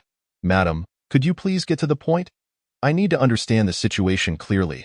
"All right, go ahead," she replied, and Ning Yuan had no choice but to listen patiently. Thus, young Master Li was taken away. "This is outrageous. These aristocratic scions indulge in tyranny and lawlessness. Thank you, madam, that I shall head to the county yamen to gather more information." With that, Ning Yuan hurried off towards the yamen. Meanwhile, in a grand courtyard in the southern part of the city, this was a stronghold for the disciples of Yun Hall in Luoqing. Typically, it was just Yun Ling and Yun 12, along with a few skilled individuals residing in Qingji workshop. while the rest lay in hiding at the stronghold. Yunling had been lurking nearby since Li Qingxuan's arrest and only departed after he was taken to the dungeon. "I have seen the hall master," Yunling announced as he stepped into the courtyard, where a multitude of Yun Hall experts quickly emerged. "Hall master, are you not supposed to be protecting the pavilion master? What brings you to the stronghold?" "The pavilion master has been captured and is currently imprisoned." "What? We must rescue the pavilion master, indeed. How can we allow the master of Langya Pavilion to be humiliated?" The group of Langya Pavilion disciples was filled with righteous indignation, their blood boiling. "Naturally, now heed my command. Gather the disciples of Yun Hall. We shall raid the prison at the third watch of the night, and simultaneously send a message via the Eagle to the headquarters in Hangzhou, instructing them to prepare for our support. Once we rescue the pavilion master, the court will undoubtedly dispatch troops to obstruct us, and at that point, we shall need to fight our way back to Hangzhou." "Understood." The crowd immediately set about their tasks. In the imperial palace, atop the observing stars tower, Hua Ji furrowed her brow. "Where could my husband be? I sent a letter over a stick of incense ago, yet have received no response. Previously, it took merely half a stick of incense to get a reply. They had agreed to communicate at this hour daily, yet today there was an unexplained delay." Just then, a figure in gray appeared at the base of the observing stars platform and addressed the guards standing nearby. "I have urgent matters to discuss with His Majesty. Please notify him." Before the guards could respond, Hua Ji's voice rang out from above. "Let him come up." The gray-clad spy hurriedly ascended and recounted the details of Li Qingxuan's arrest to Hua Ji. The son of censor Lu Hong attempted to rob a dog in broad daylight and even sent men to break Li Qingxuan's legs, leading to Li Qingxuan's capture and imprisonment by the county magistrate without discernment. Hua Ji's delicate hands clenched tightly, her brows knitting in fury. "Your Majesty, that is the situation. I did not dare make decisions on my own. Hence, I came to report." "Very well." Hua Ji's voice was frigid, a fierce killing intent radiating from her. "Summon Shui Gang, the commander of the Imperial Guards. I have orders for him." Though she was in a state of agitation, Hua Ji understood that direct inquiry into the palace could immediately draw unwanted attention from various factions. It would be more prudent for the Imperial Guards to take action, especially since Li Qingxian was merely imprisoned and temporarily safe. "Yes." The gray-clad spy promptly acknowledged and departed. He was responsible for secretly protecting Li Qingxian. Although he was unaware of the nature of the relationship between the emperor and Li Qingxian, he could discern from the emperor's concern and emphasis on Li Qingxuan's well-being that the latter held a significant place in the emperor's heart. Particularly given the chilling aura of anger just displayed, he understood that the emperor was genuinely enraged. Lu Hong and Magistrate Wang are truly courting death. Chapter 23. What has happened? In the Yuan residence. In the study, Yuan Guang furrowed his brows, his pen hovering in midair, at a loss for how to proceed. Having just entered the court, he discovered that matters were far more complex than he had envisioned. Though he was a scholar of great repute from the northern regions, well-versed in knowledge, the affairs of the court were a tangled mess, especially with certain officials forming cliques, filled with sycophants and corrupt individuals, harboring ulterior motives, eager to see him, the censor, hindered at every turn. Moreover, many colluded with one another, officials of all ranks paying lip service while undermining his orders, causing him considerable distress. Perhaps his initial thoughts were misguided. Only through decisive action could he cleanse the court's atmosphere. Otherwise, remaining passive would render his position futile. Yuan Guang's gaze gradually sharpened with resolve. "Teacher, are you there?" A cautious voice called from outside the study. "It is your disciple, Ning Yuan." Yuan Guang had taken many disciples throughout his life, all of whom were scholars, but despite their high learning, few excelled in governance. Ning Yuan was one of the disciples Yuan Guang valued greatly. Unfortunately, he was somewhat overly bookish and lacked decisiveness. This reminded Yuan Guang of the young man he had played chess with, who seemed unassuming with each move yet revealed layers of lethal strategy upon reflection. What a pity! He is unwilling to serve in office. "Come in," Yuan Guang beckoned, regaining his focus. Ning Yuan entered respectfully. "You know I have been preoccupied with administrative matters and seldom seek an audience. Since you are here, is there something you wish to discuss?" After paying his respects, Ning Yuan replied in a hushed tone, Li Qingxian has been captured by Magistrate Wang, instigated by the son of censor Lu Hong. Ning Yuan recounted the information he had gathered without requesting his teacher to intervene directly. As to how to address the situation, he trusted his teacher's judgment. The officials protect one another. Ordinary folk have no recourse for grievance. Yuan Guang scoffed. Lu Hong has always pretended to be loyal and upright in my presence, yet behind the scenes, he operates quite differently. Were it not for your report, I could scarcely have imagined such a dark scenario. Teacher, if we are to rescue Li Qingxian, we must act swiftly. Delays may lead to unforeseen changes, Ning Yuan cautioned. Yuan Guang nodded. Prepare the carriage immediately. I shall begin to rectify the court's atmosphere, starting with this Magistrate Wang and Censor Lu. With that, he changed his attire and exited the residence, heading directly for the Ymen, in the dungeon. Li Qingxian and Chen Qingji, both shackled, sat upon a tattered straw mat. The cell was damp, with cockroaches scuttling beneath the mat. And a particularly bold rat dared to peek in, only to be stomped into oblivion by Chen Qingji. This magistrate is truly despicable. What shall we do now that we are imprisoned, young master? Chen Qingji's face flushed with anger. Fear not. If worst comes to worst, we shall break out of here. Brother, do you think it is that simple? Do you believe this dungeon resembles your home, where you can come and go as you please? Come, help me massage my legs. In the confines of the cell, there were not merely Li Qingxian and his companions. 3 other individuals were present as well. Among them was a middle-aged man with a shaved head. Exuding an aura reminiscent of a prison bully, he had been asleep when Li Qingxian entered, but now he was awake, ready to assert his dominance over the newcomers. However, in the next moment, Chen Qingji delivered a fierce elbow strike, sending the man soaring to a height exceeding one person's stature before crashing against the wall, crying out in agony. The 2 lackeys who had initially intended to teach Li Qingxian a lesson were instantly terrified, pleading with their elder to refrain from violence. Chen Qingji had made his point, then returned to stand beside Li Qingxian. Yet, Li Qingxian could not help but cast a surprised glance at Chen Qingji. He recalled their first meeting, when Chen had been imbued with the demeanor of a scholar, possessing a gentle temperament. Yet today, he displayed a ferocity that was unexpected. Indeed, the path of a warrior often leads to a transformation of both character and essence. At the Ministry of Justice, Minister Huagu was engrossed in reviewing documents. The empress had only recently ascended to the throne, and although the court was relatively stable, numerous incidents continued to arise outside the temple, leaving him overwhelmed. Suddenly, a subordinate rushed in, urgency radiating from his demeanor. In the capital, news traveled like the wind. To ensure the flow of information, each official had dispatched numerous spies to monitor the changes within the various residences. This subordinate was the chief of the spies Huagu had positioned around the imperial palace. Upon his entrance, Hua Ji's expression shifted slightly. Could something have occurred within the palace? He immediately inquired with concern. What is amiss, my lord? Just now, the commander of the Imperial Guard, Shuigang, entered the palace.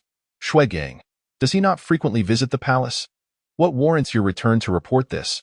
Huagu sensed there was more to the story. Indeed, the subordinate continued, Shuigang did not linger long in the palace before departing directly to the county office. The commander of the Imperial Guard personally visiting the county office. Hua Ji's face darkened with gravity. The county magistrate was his subordinate. Could something have occurred to warrant the attention of the Imperial Guard? Just as Huagu pondered this perplexity, hurried footsteps echoed from outside the study. Another spy had arrived. My lord, I have urgent news to report. The censor, Yuan Guang, hastily left his residence and is heading to the county office. What? Huagu could no longer remain seated. The simultaneous visit of both the Imperial Guard commander and the censor to a mere county office signified that a significant event had transpired. Quickly prepare the carriage. I must go to the county office and ascertain the situation. This magistrate Wang must not create a catastrophe. Chapter 24. A great catastrophe in the backyard of the county office. Magistrate Wang had just seen off young Master Lu and was rubbing his temples, reflecting on the unfortunate soul confined within the cell. Young Master Lu had just requested a token to access the prison. It seemed the unfortunate lad was destined for some torment today. Young Master Lu was indeed ruthless, quick to threaten lives. Yet if this were to align him with Censor Lu, It could provide Wang with a significant ally in court. Suddenly, a flurry of footsteps approached. A constable leaned in close and whispered, "My lord, there is an elder in the front hall, insisting to see you by name. It appears to concern Li Qingxian." Wang was taken aback by the swiftness of Li Qingshuan's family. Yet having offended Censor Lu's son, it mattered not who came. He dismissed the notion. "Tell him I am busy and cannot see him, my lord. The elder insists that you will regret not meeting him." "What?" Wang's temper flared. "I shall see what manner of person dares speak so boldly." Soon, Magistrate Wang entered the front hall, where he beheld an elder clad in a black robe, standing with an air of authority. With a square face and thick, straight brows, he emanated a presence that commanded respect. Accompanying him were several attendants, clearly indicating his extraordinary status. Uncertain of the elder's identity, Wang suppressed his irritation and inquired, "I hear you wish to see me?" Yuan Guang snorted disdainfully. "Why, friendly Qingxian has been apprehended by you. I have come to inquire about his alleged crimes. So it was for that lad. Li Qingxian committed acts of violence in public, a grievous offense, and has been detained by my office," Wang replied, noting that Yuan Guang had yet to reveal his status, leading him to believe he was merely an affluent merchant. Under normal circumstances, Wang would have weighed his words carefully, given that the streets of Luodu were filled with noble families and countless officials, any one of whom might be a formidable figure. Yet, as he was acting on behalf of Censor Lu, he felt little concern for offending others. After all, how could anyone surpass the authority of a censor? Before Yuan Guang could respond, a constable hurriedly rushed in. Whispering in Wang's ear, "Minister Hua has arrived." "What?" Wang's heart sank. The Minister of Justice was a genuine power player and his immediate superior. Before he could react, Hua Gu strode in, clad in black, with an air of authority. Wang hastily approached him. "Minister Hua, what brings you here?" But Hua Gu paid him no mind and instead approached Yuan Guang, bowing respectfully. "I pay my respects to Lord Yuan." So it was Minister Hua. Yuan Guang offered a slight smile. In terms of authority, Hua Gu, as Minister of Justice, was not inferior to Yuan Guang. However, it was widely acknowledged that Yuan Guang's position as censor was merely transitional. With an imminent promotion to chancellor, deeply trusted by the empress, he wielded significant power over appointments and dismissals, placing Hua Gu under his jurisdiction. Witnessing this exchange, Wang felt a chill run down his spine. Reflecting on Hua Ji's address to Yuan Guang as lord, he realized that he had encountered nearly all high-ranking officials of the third grade and above in the current court, save for the recently appointed censor. As expected, Yuan Guang then declared, "I have been honored by His Majesty with the position of censor, tasked with rectifying corruption and purging the court. Today, I have learned that one of my friends has been unlawfully imprisoned by you." Magistrate Wang, without even a proper inquiry. At this moment, Wang's legs felt weak. Who could have imagined that this Li Qingxian was connected to the new censor, Yuan Guang? He had truly stumbled upon a formidable opponent. Although Censor Lu held a high position, he was no match for Yuan Guang, who was effectively his superior. It became evident that Yuan Guang's personal visit to the county office to demand justice indicated Li Qingshuan's significant standing in Yuan Guang's esteem. Meanwhile, Hua Gu finally comprehended that Yuan Guang's purpose for visiting was indeed linked to someone named Li Qingxian, a name he had never encountered before. Realizing this matter also involved Censor Lu, Hua Ji's gaze towards Magistrate Wang grew increasingly severe. However, Wang's mind was racing. Given the current circumstances, it was clear that Li Qingxian was allied with Yuan Guang. If he were to release Li Qingxian without due process, Yuan Guang could easily use that as grounds for retribution against him. Thus, while he needed to release Li Qingxian, he had to do so in a manner that did not directly implicate himself. Clearing his throat, he spoke. "Li Qingxian was apprehended for street fighting. I have yet to ascertain the truth of the matter and have detained him in the interim, intending to investigate further. Since both Lord Yuan and Minister Hua are here, I shall summon Li Qingxian for an immediate inquiry." Magistrate Wang, ever the cunning politician, had deftly crafted a means of retreat. After all, he had not yet formally charged Li Qingxian. Securing a reason to release him would allow him to avoid offending anyone. Moreover, young Master Lu had already gone to the prison to deal with Li Qingxian. Wang had to ensure Li Qingxian was brought out swiftly to prevent any potential harm from befalling him. Lest Yuan Guang exact his vengeance, Upon hearing Wang's declaration, Yuan Guang frowned slightly. Although he had received intelligence suggesting collusion between Wang and young Master Lu, it was true that Li Qingxian had not yet been formally charged. If Li Qingxian remained unharmed, the matter could be temporarily set aside. Wang would face consequences at a later date. However, before Wang could issue the order, several constables rushed in, seemingly flustered, a group of individuals clad in black robes, wielding embroidered spring knives, stormed in with an imposing presence. Leading them was a middle-aged man in a bright red ceremonial robe, his eyes blazing with righteous fury. It was none other than Shui Gang, the commander of the Imperial Guard. Upon witnessing this fierce assembly, Wang instinctively felt a tremor of fear. Even Yuan Guang's expression revealed a hint of confusion. As for Huagu, despite having anticipated Shui Gang's arrival, curiosity colored his features. The Imperial Guard held a uniquely elevated status within the Xia dynasty. Although their official rank might not be high, they were widely recognized as the Emperor's instrument of power. Especially following the ascension of the Empress, the Imperial Guard had played a crucial role, earning her trust and wielding the authority of life and death in the court. Offending anyone was unwise, but offending the Imperial Guard was particularly perilous. Known for their ruthless methods, each appearance heralded misfortune for someone. Today, the personal presence of Shui Gang, the commander of the Imperial Guard, sent a chilling message to all present. It was not the turn of County Magistrate Wang to speak. Instead, Huagu stepped forward and clasped his hands, inquiring, "Might I ask the purpose of Commander Shui's visit?" Shui Gang cast him a fleeting glance, his voice icy as he replied, "I have come for a person." Upon hearing this, Hua Ji's heart raced, a flicker of realization dawning upon him as he whispered, "Whom do you seek?" "Li Qingxian," Shui Gang stated. "I have heard he has been imprisoned by County Magistrate Wang." Another mention of Li Qingxian sent tremors through Huagu, awakening the vigilance of the Tianyi guards, with the Grand Censor himself arriving. Huagu was taken aback, and beside him, County Magistrate Wang, responsible for capturing Li Qingxian, felt a chill wash over him. He understood he had gravely misstepped. Chapter 25. The Tianyi guards demand a prisoner. When County Magistrate Wang heard Shui Gang utter the name Li Qingxian, it was as though he had plunged into an icy abyss. His mind buzzed, rendering him numb, as if his body were no longer his own. One Yuan Guang was already a formidable adversary. Now the Tianyi guards were involved. Although Yuan Guang was a man of considerable authority, he ultimately adhered to reason. If Wang could concoct a sufficiently convincing rationale, Yuan Guang would be at a loss.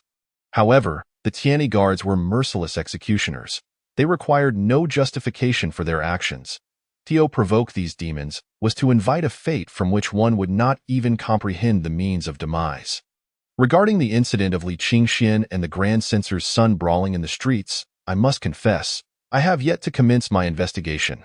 As Li Qingxuan's subordinate was responsible for the injuries, I had no choice but to detain him first.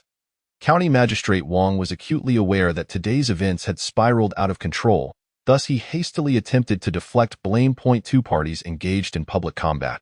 It was only reasonable that I apprehended the individuals involved. Yuan Guang remained silent, his demeanor grave. His singular aim was to rescue Li Qingxian, with County Magistrate Wang's fate to be addressed later. Yet Shui Gang was far less forgiving. He brandished his blade menacingly at County Magistrate Wang's throat. "Release him at once. Should Li Gongzi lose even a single finger, it will cost you your head." In that moment, County Magistrate Wang was overwhelmed by an intense aura of murderous intent, his heart pounding violently. Shui Gang, stained with the blood of many, emanated a palpable malice. Furthermore, as a master of the 9th rank, his presence was not one to be easily withstood. Yes, I shall release him immediately," Wang stammered. With a clang, Shui Gang sheathed his blade. Wang staggered, grasping for support from a nearby officer, feeling as though he might collapse entirely, beads of cold sweat cascading down his brow. Instinctively, he turned to seek his superior Hua Ji's gaze, but Huagu appeared to ignore him, tilting his head away. Inwardly he mused, "This fool has simultaneously provoked both Yuan Guang, who was soon to take command of the cabinet, and the emperor's confidant, Shui Gang. Even the heavens cannot save you now." Yet, Ge continued to ponder the enigma that was Li Qingxian, contemplating the necessity of investigating his true character. With a creak, the cell doors swung open, and Li Qingxian, who had been seated on a tattered straw mat in meditation, suddenly opened his eyes. He beheld Lu Gongzi entering, accompanied by a man with a goat-like beard. At that moment, Lu Gongzi's face bore several bruises, remnants of his earlier encounter with Li Qingxian. The old man beside him appeared to be in his 40s or 50s, his gaunt visage exuding a chilling aura reminiscent of a serpent. Unsettling to behold. After opening the cell door, Lu Gongzi stood at the threshold, arms crossed, a sinister expression etched upon his face. "Bring him out," he commanded the jailer. "What do you intend to do?" Qin Qingji, despite being shackled, positioned himself defiantly in front of Li Qingxian. With a swift motion, the goat-bearded elder stepped forward and struck Qin Qingji squarely in the chest. The impact sent Qian staggering back 2 steps, his complexion paling, a trickle of blood escaping the corner of his mouth. A master indeed, Li Qingxian thought, clenching his fists as a sense of grave danger washed over him. "Zhoubo, incapacitate this brat," Lu Gongzi ordered, his voice laced with venom. The elder nodded, assuring, "Rest easy, my lord. I shall crush his bones one by one." The tone of the elder was so sinister it sent chills through the onlookers, particularly those prisoners who had previously suffered at Qin Qingji's hands, now cowering in fear while secretly reveling in his plight. Li Qingshuan's inner energy surged rapidly. Although he knew he was no match for the elder, he was resolute in not submitting so easily. "Zhoubo, ensure your approach is slow. I wish to savor his screams. The more agonizing, the more exhilarated I shall feel," Lu Gongzi declared, a malicious grin spreading across his face. The elder nodded. "Do not worry, my lord. I shall administer a pill to ensure he remains conscious, no matter how excruciating his suffering." "Excellent, and the same goes for his servant. I want them to find no escape from torment." Lu Gongzi sneered, his eyes glinting with arrogance. "What say you, peasant? Have you come to understand the consequences of crossing me? I merely sought to capture you as a mere dog, yet you dared to retaliate. In all of the capital, who would dare lay a hand on me? Fear not. Today is merely an appetizer. I shall return daily to torment you until every bone in your body is crushed, leaving you to die here. Are you frightened? Ha ha ha." As Li Qingxian regarded the abhorrent smirk on Lu Gongzi's face, fury welled within him. He pondered how Yun Tang and the others were faring. Who could have foreseen Lu Gongzi's vengeful nature, returning to torment him so swiftly after his imprisonment? This was beyond his expectations. Nevertheless, Li Qingxian was not without recourse. Among the various pills obtained through the system's sign-in rewards, there were those capable of temporarily enhancing his strength, albeit at a considerable cost to his body. Yet, in a moment of crisis, he could afford little hesitation. 3 pills materialized in his palm. Just as Li Qingxian was about to seize the opportunity to discreetly ingest them, a loud clang echoed as the doors swung open. A jailer entered, accompanied by a man clad in a black robe. Upon seeing Li Qingxian unharmed, the man quietly exhaled a sigh of relief. "Take Li Qingxian and his servant away," he instructed. Lu Gongzi's countenance darkened at this command. "Who are you?" "This Li Qingxian is a criminal. My inquiry is far from complete." The black-robed man regarded Lu Gongzi with icy disdain. "The Tianyi guards are here to retrieve a prisoner. Do you require my permission? Do you wish to oppose the Tianyi guards?" Chapter 26. I, Lu Hong, am not to be provoked. Lu Gongzi's face flushed crimson. As the son of Grand Censor Lu Hong, he was accustomed to wielding power unchecked in Luo. Having never faced such indignity, he was seized by impulse. His reason faltering, with eyes ablaze, he glared at the black-robed man. "Is the Tianyi guards truly so formidable? My father is Grand Censor Lu Hong." The man's eyes narrowed slightly, a glint of coldness flashing within. "Lu Gongzi, are you certain you wish to obstruct me?" His tone was deceptively calm, yet beneath lay an unmistakable chill. "Ian Luo Du." The name Tianyi guards was a golden emblem, a presence that made even demons tremble, and they paid no heed to the son of a Grand Censor. Moreover, he was acting under the orders of Commander Shuigang.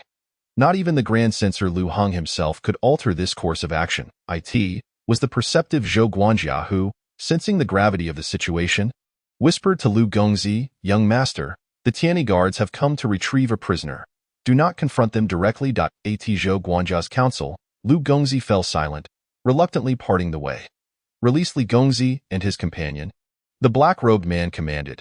The jailer, fearing defiance, hurriedly complied, unshackling Li Qingxian and allowing the black-robed man to lead them away. "You two shall accompany me as well," the black-robed man stated, directing his words at Lu Gongzi and Zhou Guanjia. Lu Gongzi furrowed his brow, while Zhou Guanjia scoffed softly. "Though the Tianyi guards are fearsome, do not forget my master is of the Grand Censor's court, and soon the esteemed Yuan Guang shall preside over the cabinet. The Tianyi guards cannot reign unchecked." Zhou Guanjia's words were intended to caution against provoking the guards, yet the latter paid him no mind and proceeded to escort Li Qingxian onward. Lu Gongzi turned to Zhou Guanjia, seeking his counsel. "Young master, fret not. Accompany them and observe. I shall ensure no harm befalls you." With Zhou Guanjia's assurance, Lu Gongzi exhaled, feeling a measure of relief as he followed the Tianyi guards to the county magistrate's hall. His mind swirling in confusion over the unfolding events and the unexpected involvement of the Tianyi guards. In the magistrate's hall, members of the Tianyi guards donned their distinctive uniforms, gathered alongside Yuan Guang, the Minister of Justice, Gu, and the visibly distressed county magistrate Wang. Lu Gongzi, feeling somewhat reassured, approached Gu, exclaiming, "Uncle Hua, you are here as well." As Lu Gongzi called out, Hua Ji's countenance subtly shifted, pinching his nose and letting out a sound of discontent. Clearly, at this moment, he wished to dissociate himself from Lu Gongzi. Li Qingxian immediately spotted Yuan Guang standing there, and he surmised that it was Yuan Guang who had come to his rescue. He promptly clasped his hands in greeting, saying, "Yuan Lao, you have arrived." He was addressing the esteemed Yusher Daifu, Yuan Guang. Zhou Guanjia's expression had already changed, and he whispered to Lu Gongzi. Lu Gongzi's face turned ashen in an instant. Yuan Guang. Wasn't he the direct superior of his father? Lu Gongzi had originally hoped to rely on Yuan Guang to contend with the Tianyi guard. Yet this country bumpkin somehow knew Yuan Guang. How could that be? However, Yuan Guang then smiled lightly. "Qingxian, my young friend, forgive me for the fright you endured. I rushed over as soon as I heard the news of your capture. It seems that had I delayed a moment longer, matters would have escalated." As he spoke, Yuan Guang nonchalantly passed by Lu Gongzi and Zhou Guanjia. Yuan Guang's reputation was formidable. The fact that both Lu Gongzi and Zhou Guanjia were present in the prison led him to piece together certain implications. The casual glance from Yuan Guang sent chills down Zhou Guanjia and Lu Gongzi's spines. After exchanging pleasantries with Yuan Lao, Li Qingxuan's gaze shifted towards another faction, the commanding officer Shuigang. Clad in a flying fish uniform, along with the members of the Tianyi guard, he felt somewhat surprised. The individuals who had just mentioned bringing him in were members of the Tianyi guard, and Li Qingxian had already deduced that the person before him was indeed a significant figure within that organization. Yet, how could the Tianyi guard be present? Initially, Li Qingxian had assumed they were brought by Yuan Guang, but their positions were clearly delineated. The very group regarded as demonic had come to his aid, which left Li Qingxian utterly perplexed. Uncertain of the Tianyi guard's intentions, Li Qingxian hesitated to make any overtures. However, before he could speak, Shuigang took a step forward, scrutinizing Li Qingxian from head to toe. "Are you the esteemed Li Qingxian?" Li Qingxian felt somewhat dazed but nodded nonetheless. "Indeed, that is I. May I inquire about your identity?" "I am Shuigang, commanding officer of the Tianyi guard. It is a pleasure to meet you, Li Gongzi." Shuigang was well aware of Li Qingxuan's esteemed position in the heart of the empress. Thus, even though he was the commanding officer of the Tianyi guard, he addressed Li Qingxian with complete equality, witnessing the formidable Shuigang, who instilled fear across the entirety of the Great Xia. Treating Li Qingxian in such a manner left Lu Gongzi utterly astounded. His mind swirling in disbelief, he hastily approached County Magistrate Wang and whispered, "What on earth is happening?" County Magistrate Wang swallowed hard, trembling as he replied, "They have come to rescue Li Qingxian." Lu Gongzi's legs weakened, nearly collapsing to the ground. Zhou Guanjia's expression also turned grave. Yuan Guang and the Tianyi guard had come personally for someone. What kind of background did they possess? Zhou Guanjia took a deep breath, his heart sinking into despair. "Wang County Magistrate, were you not to re-examine Li Qingxian?" Although Yuan Guang had come to rescue him, Rationality dictated that it would ultimately be up to County Magistrate Wang to release the person. I believe there is no need for an examination. Minister Hua spoke up. Li Gongzi is clearly innocent. County Magistrate Wang nodded eagerly. Under the scrutinizing gaze of the Tianyi guard, how could he dare interrogate Li Qingxian? My young friend, let us depart. Come to my residence for a drink and to calm your nerves, Yuan Guang said with a hearty laugh. Li Qingxian glanced at Lu Gongzi, knowing this was not the time for vengeance. Just as he was about to leave with Yuan Guang, he suddenly heard Shuigang call out, "Wait a moment." Striding forward, he confronted Lu Gongzi. "Did you come to the prison with intentions to harm Li Gongzi?" Under Shuigang's piercing gaze, Lu Gongzi lowered his head and muttered, "No, I merely wished to see him." His voice dwindled to a whisper. Unable to hear anything for some time, he involuntarily raised his head, only to meet Shuigang's icy stare. "Tio, offend Li Gongzi and contemplate foul play within the prison. Do you think this matter concludes here?" Lu Gongzi's face froze in shock. "But Li Qingxian has already been released. What more do you want? To oppress the innocent, frame others, and collude with officials? Bring Lu Gongzi and County Magistrate Wang back to the Bizenfu," Shuigang stated nonchalantly. He understood the Empress's regard for Li Qingxian. Should this incident be brushed aside lightly, it would disappoint Her Majesty. Thump! Upon hearing this, County Magistrate Wang collapsed to the ground, his face ashen. The Bizenfu was a place where even the most virtuous would find themselves flayed alive upon entry. For officials, it was akin to hell. Lu Gongzi's voice quivered as he sought help from Zhou Guanjia, who also wore a grim expression. "Commander Shui, my young master is naive. Please spare him this once. Upon our return, I assure you my master will pay you a visit to express his gratitude." "Are you attempting to bribe me?" Shuigang replied coldly. Faced with Shuigang's stern countenance, Zhou Guanjia felt as though a bucket of ice-cold water had been dumped over him, chilling him to the bone. Even his master had to bow his head before Shuigang. What was he, a mere servant, worth? If it were anyone else, he might have fought tooth and nail to rescue his young master. But this was Shuigang, a ninth-tier master capable of snuffing out his life with a mere finger. Realizing this, Zhou Guanjia could only lower his head in silence. Seeing his steward in such a state, Lu Gongzi panicked completely, exclaiming, "Shuigang, my father is a usurer. He has the authority to report you at the first hint of trouble. If you dare to arrest me, I will have my father take you down." "Young master, be silent," Zhou Guanjia interjected, but before he could finish, Shuigang had already seized Lu Gongzi by the neck, lifting him off the ground. Lu Gongzi's face turned crimson as he struggled desperately. Just as he felt himself nearing death, Shuigang tossed him onto the ground, saying coldly, "Take him away." He then turned to Li Qingxian with a smile, adding, "Li Gongzi, you may go with Lord Yuan for a drink. I assure you I will provide a satisfactory resolution." With that, he departed with Lu Gongzi and County Magistrate Wang. Throughout this ordeal, Hua Guo, the County Magistrate Superior, had remained silent, while Yuan Guang beside him exhibited a contemplative expression. "That was truly perilous," Li Qingxian remarked in heartfelt relief as he and Yuan Guang exited the county office. Had Yuan Guang and the Tianyi guard not arrived in time today, he would have been forced to consume pills to forcibly attain a power that was not rightfully his and escape the prison. Fleeing the capital with the Langya Pavilion, making it nearly impossible to see his wife again. As they stepped out of the county office, Li Qingxian noticed a figure quietly slipping away among the crowd. It was a disciple from Langya Pavilion, someone Li Qingxian had met once. Presumably, upon learning of his safety, they would cancel their plans. Ning Yuan patted Li Qingxian on the shoulder, saying, "Young Master Li, after this calamity, there will surely be blessings to follow. I appreciate your kind words." Li Qingxian replied with a slight smile, then turned to Yuan Guang, expressing, "Thank you, Yuan Lao, for your timely intervention." Yuan Guang stroked his beard, saying, "We seem to share a good rapport, and considering that County Magistrate Wang and Lu Heng's son are colluding, I could not stand idly by, even for a stranger. However, my young friend, are you related to Commander Shui of the Tianyi Guard?"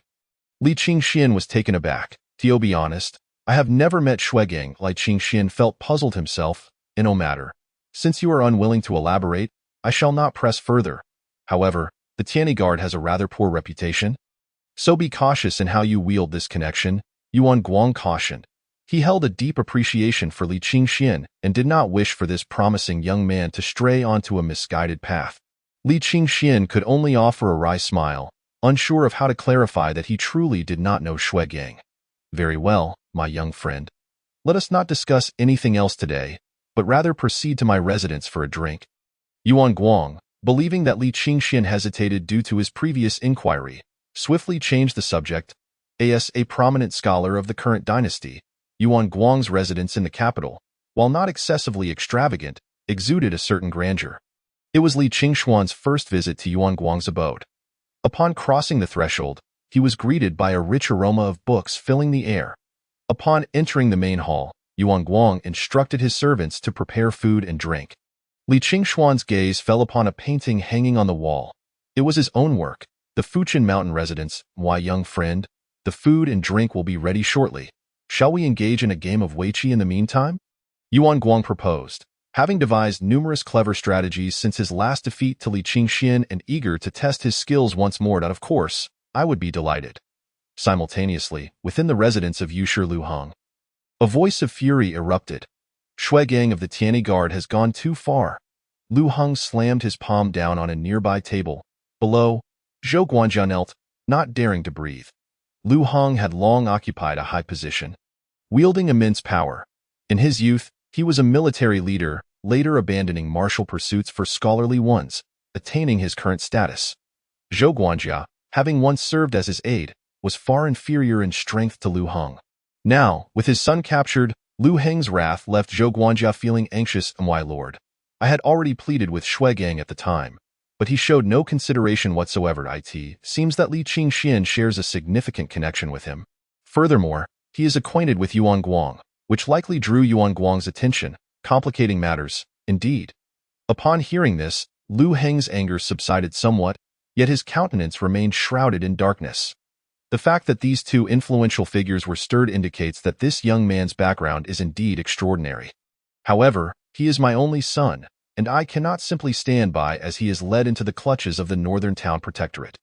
Yet, with the involvement of the prominent figures Yuan Guang and Shui Gang, rescuing my son will not be an easy feat. Steward Zhou furrowed his brow and spoke. Shui Gang and Yuan Guang are indeed the two titans of the current court, but regardless of the strength of their influence, they remain mere hounds of the empress in this intricate game. The only way to break the stalemate lies with Her Majesty. Imagine two high-ranking ministers appearing simultaneously at the county office for the sake of a mere youth. The empress's intention is to maintain a balance between the cabinet and the heavenly clothing guard. Should these two conspire together, the empress would undoubtedly take heed. If they incite Her Majesty's displeasure, it would spell doom for both of them. Quickly prepare the court attire. I must enter the palace to meet Her Majesty. Yuan Guang and Shui Gang, you think you can trample upon me, Lu Hong? You shall soon learn that I am not so easily trifled with. Chapter 27.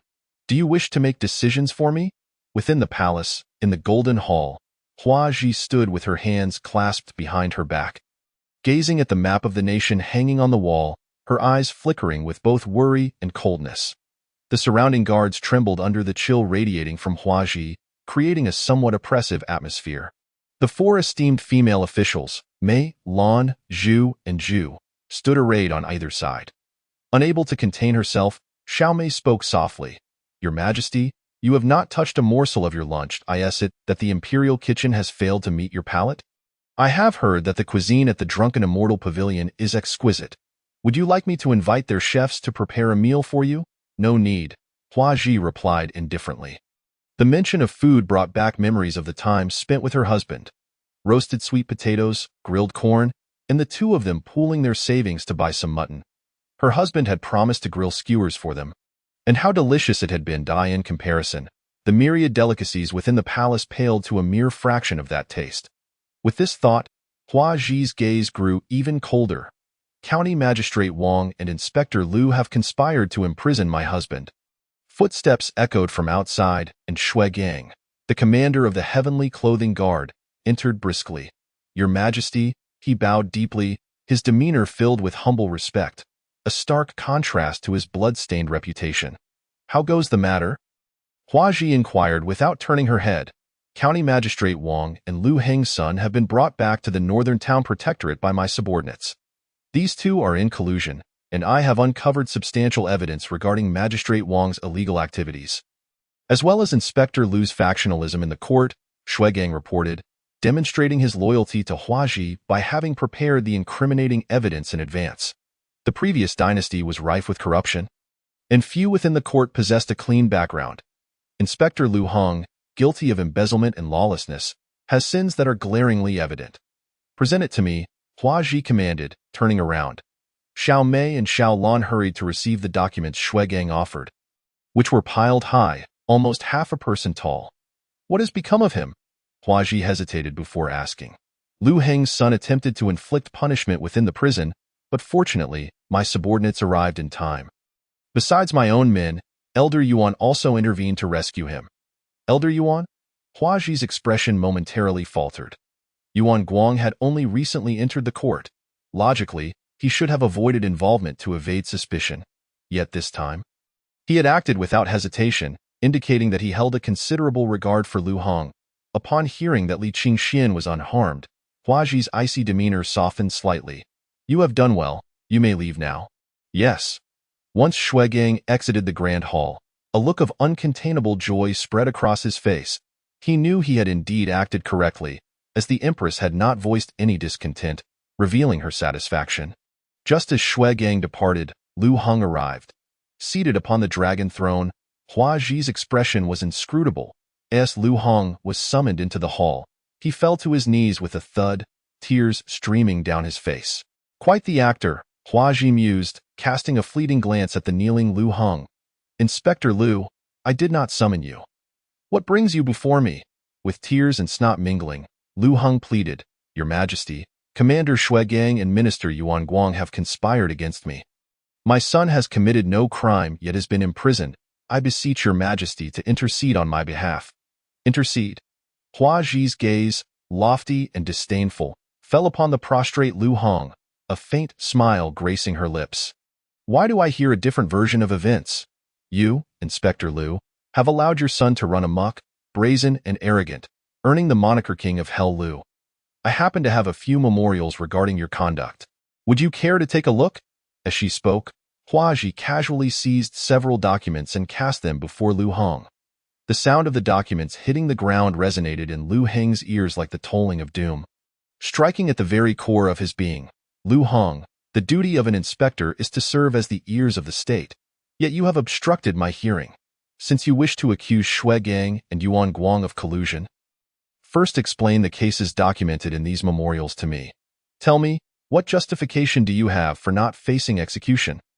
Huaji's words were coolly delivered, yet they echoed in Lu Heng's ears like thunder. Trembling, he opened one of the memorials, his face paling to a ghostly white. Your Majesty, spare my life. Lu Hong wiped the cold sweat from his brow, utterly unprepared for the fact that Shuegang had preemptively submitted this evidence to the empress. Spare your life? Today, if I spare you, who will spare those you have harmed? Not only will I not consent, but countless wronged souls will not either. Huaji gestured dismissively. Take him away. Let Shuegang conduct a thorough interrogation. Immediately, guards stepped forward and removed Lu Heng's official cap. Seeing this, Lu Hong felt as if he had plunged into an icy abyss. He had irreparably severed ties with Shuegang. With Shuegang conducting the interrogation, he saw no hope of survival. Your Majesty, spare my life. Your Majesty, I beg you. Huaji waved her hand, and the guards disregarded Lu Heng's pleas, firmly leading him away from the hall. After Lu Hong was taken down, a guard soon reported that the state master Yang Xuanji sought an audience. Yang Xuanji entered the grand hall, and Huaji gestured for the female officials to depart, leaving only herself and Yang Xuanji. Your Majesty, though Inspector Lu Hong has erred, his crimes do not warrant death. Would you truly execute a sitting inspector merely due to his grievances with Li Qingxian? As the imperial tutor, only Yang Xuanji dared to address Huaji in such a manner. In the past, Huaji would have patiently explained herself. However, at this moment, she remained silent, her gaze coldly fixed upon Yang Sheng. Do you wish to make decisions for me? As Huaji concluded her statement, her voice had turned utterly frigid. I dare not. I acknowledge my fault. Yang Xuanji quickly lowered his head. He had grown accustomed to directing Hua Ji, yet at this moment, he felt as if he were under the scrutiny of a dragon. As though a misstep would lead to his obliteration. This was the first time Hua Ji had spoken to him with such sternness and coldness, awakening him to the realization that he stood before the new ruler of the Great Xia, the supreme sovereign, instilling a sense of unease within him. National Master, you are the pillar of the nation. My ascension to the throne relies heavily on your support and counsel. Yet, I too have my taboos. Li Qingxian is one. Today, I lay my stance bare. Should anyone dare to harm Li Qingxian, I shall see them dead. With a sigh, Hua Ji continued, enough. Lu Heng's fate is sealed. I am weary this day. Having made her position clear, Hua Ji indicated it was time to dismiss him. Yang Xuanji indeed possessed great merit, but he had overstepped his bounds, treating the emperor as a mere puppet. I take my leave. Yang Xuanji, with a keen sense of the situation, took his leave, his emotions in a state of profound complexity. Today marked the first occasion he had witnessed another facet of the empress. It also dawned upon him that this woman was not merely his student, but also the reigning sovereign. Furthermore, in addition to being her teacher, he was also her subject. Chapter 28. Suicide and fear of punishment. To be precise, Yuan Guang's skill in chess could be deemed quite refined. However, Li Qingxian clearly surpassed him, as Yuan Guang unwittingly lost a game much like the previous encounter. After the game, Li Qingxian surveyed the furnishings within Yuan Guang's residence, while Yuan Guang remained fixated on the go board, deeply contemplating his unexpected defeat. The more he scrutinized, the deeper his frown became, until he ultimately let out a sigh. Compelled to acknowledge Li Qingxuan's superior prowess, he instructed Ning Yuan to gather the pieces. Muttering a few phrases about how he would not have lost had he not played in such a manner, in an attempt to salvage some of his dignity, as the food and wine were served, Li Qingxian exhibited no signs of restraint in the presence of this elderly man who was soon to wield control over the realm. However, he was sincerely grateful for Yuan Guang's timely assistance. The two shared dishes and sipped wine, while Ning Yuan, the student, stood by, eagerly eyeing the spread before him, occasionally swallowing with a barely concealed expression of longing, which was rather amusing. It is worth noting that Ning Yuan was actually a year older than Li Qingxian. But due to the latter's peer status with Yuan Guang, Ning Yuan naturally found himself in a subordinate position. In this era, social hierarchies were regarded with utmost seriousness. Ning Yuan dared not utter a word suggesting that he and his teacher might regard their statuses differently. To voice such a thought would likely result in severe repercussions from Yuan Guang. Li Qingxian had scarcely eaten during his imprisonment. However, at this moment, he indulged heartily, though he felt that the dish lacked a certain flavor. Yuan Lao, I shall prepare some exquisite dishes for you at the painting studio on another day, he proposed. Very well, Yuan Lao replied nonchalantly, for he had never been particularly demanding when it came to food. Moreover, having traveled extensively over the years, he had tasted all manner of delicacies. Li Qingxian observed that the Fuchin mountain residence painting he had sold to Yuan Guang, along with the bamboo and rock piece, adorned the hall. After satisfying their hunger and thirst, he suddenly spoke. This time, I am deeply indebted to you for your rescue, and I find myself at a loss for how to express my gratitude. Thus, in the spirit of the moment, I will create a painting for you, Yuan Lao, as a token of my appreciation. Upon hearing this, Yuan Lao's eyes sparkled with excitement. He had long coveted Li Qingxuan's artwork. The last time he had invited friends to view it, their praises had only intensified his admiration for the artist. Immediately, he cleared the table and instructed his servants to prepare brushes, ink, and paper. Under the eager gaze of Ning Yuan and Yuan Guang, Li Qingxian began to paint. He first depicted a winding path, followed by ancient twisted branches, imbued with a timeless vigor, with pine and cypress trees stretching skyward. Surrounding this scene, he left blank spaces to illustrate the pristine white snow. With remarkably simple brushwork, he rendered the resilient pine and cypress standing firm against the biting wind, coming to life on the paper. The dim sky, the desolate ancient temple, and the steadfast pine and cypress created an evocative tableau. The essence of traditional Chinese painting lies in capturing the spirit and atmosphere, infusing deeper meaning into the work. The plum, bamboo, and pine symbolized the integrity of scholars. Li Qingshuan's gift of a pine and cypress painting to Yuan Guang resonated deeply with the latter's sentiments.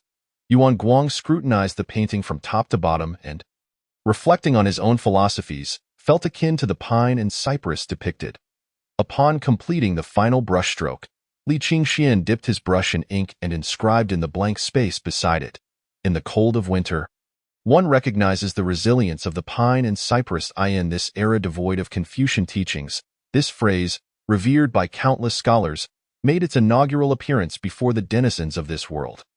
Yuan Guang felt as if struck by lightning. His very being elevated in that instant. He muttered the phrase to himself. Though it seemed a simple remark, it inexplicably pierced his heart. In the cold of winter, one recognizes the resilience of the pine and cypress. Yuan Guang clenched his fists. This is profound indeed. Is it not a reflection of my own existence? Ning Yuan observed Li Qingxian, who had set down his brush, falling into a contemplative silence. His teacher often praised Li Qingxian. Yet he had taken little heed, believing that Li Qingxian was merely an adept painter.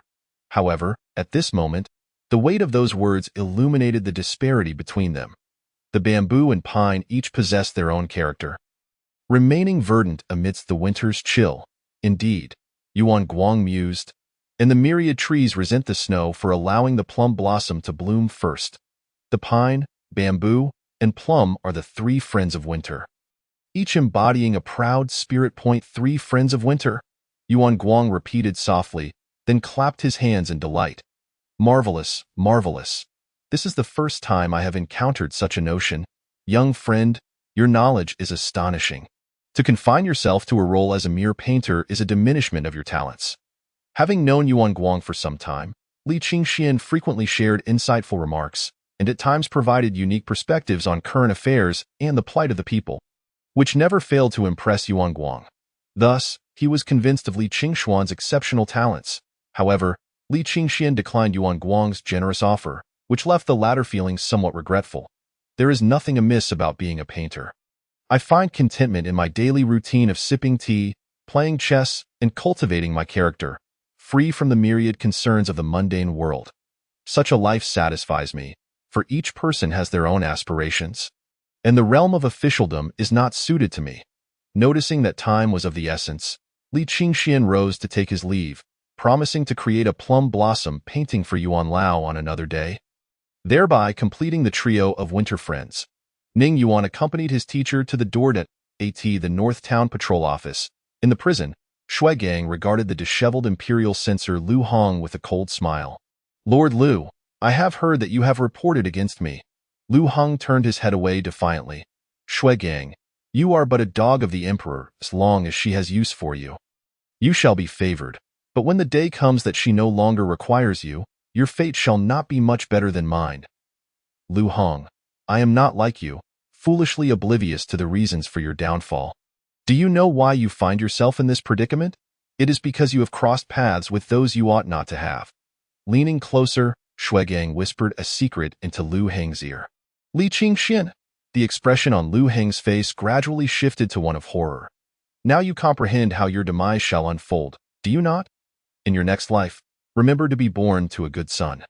Shui Gang waved his hand, instructing his subordinates. Lu Hong, aware of his grievous sins, shall commit suicide in fear of punishment while imprisoned. With that, he turned and left the prison. A member of the Imperial Guard approached Lu Hong, holding a vial of poison, as the latter's face turned ashen. Chapter 29. Seventh rank. As midday passed, the afternoon air began to cool. The aunt selling tofu pudding was enjoying a prosperous day. Having sold out her stock, yet she lingered, reluctant to leave. Nearby, several vendors gathered in small clusters. I heard that the one who clashed with young Master Li today is reportedly the son of the censor. That infamous Lu Hong, the tofu vendor sighed. Young Master Li is a good person. It is a pity that good people do not receive good returns. Why does heaven not strike down that vile Lu with a bolt of lightning? Alas, young Master Li is merely a common citizen. Having offended the censor's son, he may not return. How tragic! As they debated, an elderly butcher suddenly pointed towards the distance and shouted, Young Master Li has returned. The tofu vendor, secretly wiping away tears, looked up at the sound. The entire street turned its gaze towards the alleyway. They beheld Li Qingxian strolling leisurely toward the painting studio. Those merchants who had a good rapport with Li Qingxian rushed to surround him excitedly. The tofu vendor lifted her skirt and approached, scrutinizing Li Qingxian from head to toe. Clad in a blue robe, immaculate and unblemished, his face bore no signs of the injuries one might expect. He was a picture of perfect health. "Oh, young Master Li, you have returned. I heard you were imprisoned, yet here you are, unscathed. How remarkable!" The townsfolk clamored with astonishment, unable to comprehend the situation. Li Qingxian casually responded to their inquiries, satisfying their curiosity before retreating into the painting studio. "It seems that young Master Li is no ordinary individual. Indeed. Who could emerge from the county jail unscathed? Exactly. I have always thought young Master Li to be exceptional. A true dragon among men." Upon returning to Qingji Lane, Yunling was assisting Chen Qingji with his injuries. Previously, Chen Qingji had sustained internal injuries from an attack by Master Zhou. As Li Qingxian had not anticipated the rapid progression of events. Reflecting on Shui Gang's previous demeanor towards him, he could not help but rub his temples in bewilderment. He had no ties to the court, so why was this formidable figure, Shui Gang, assisting him so fervently? The thought of Shui Gang's unusual behavior suddenly conjured a figure in Li Qingxuan's mind. Could it be the General Zihuang? She should be a member of the royal family, always accompanied by the imperial guards during her outings. Upon further contemplation, it seemed that only she could fit the bill. "Yunling, please investigate a woman named Zihuang." Understood. After Yunling departed, Li Qingxian indulged in a warm bath before returning to his training chamber, where he consumed a medicinal pill to commence his cultivation.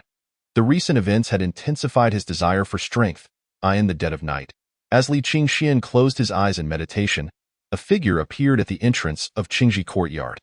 Steward Zhou's countenance was dark, his eyes seething with an insatiable murderous intent. "Li Qingxian, you have caused my master to suffer ruin. Unless I take your life, my heart shall never know peace." His frigid voice, laden with boundless wrath, sent chills down the spine. Once the Deputy General of Inspector Liu, Steward Zhou was known for his ruthless nature. When Liu abandoned martial pursuits for civil service to become a county magistrate, Zhou had acted as his advisor, ruthlessly exterminating an entire martial arts sect, sparing neither women nor children, showcasing his viciousness. "Li Qingxian, in daylight, Shui Gang stands as your shield. Come nightfall, let us see who can protect you." Having devoted his life to following Inspector Liu, with Liu now dead in prison, Steward Zhou dared not seek vengeance against Shui Gang and thus directed his fury at Li Qingxian. This night marked the end for Li Qingxian. Steward Zhou strode directly to the entrance of Qingji Courtyard, raising his hand to unleash a terrifying surge of true energy, which he then directed to obliterate the door, stepping inside with confidence. "Li Qingxian, come forth and meet your demise." Standing in the courtyard's center, he placed one hand behind his back, coldly declaring his presence with an air of arrogance. However, as his words echoed, a fleeting white shadow darted before him. Bang!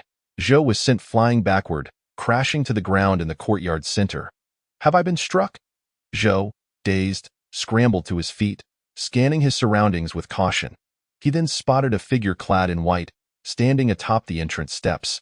A wave of primal terror coursed through him, igniting a profound sense of crisis.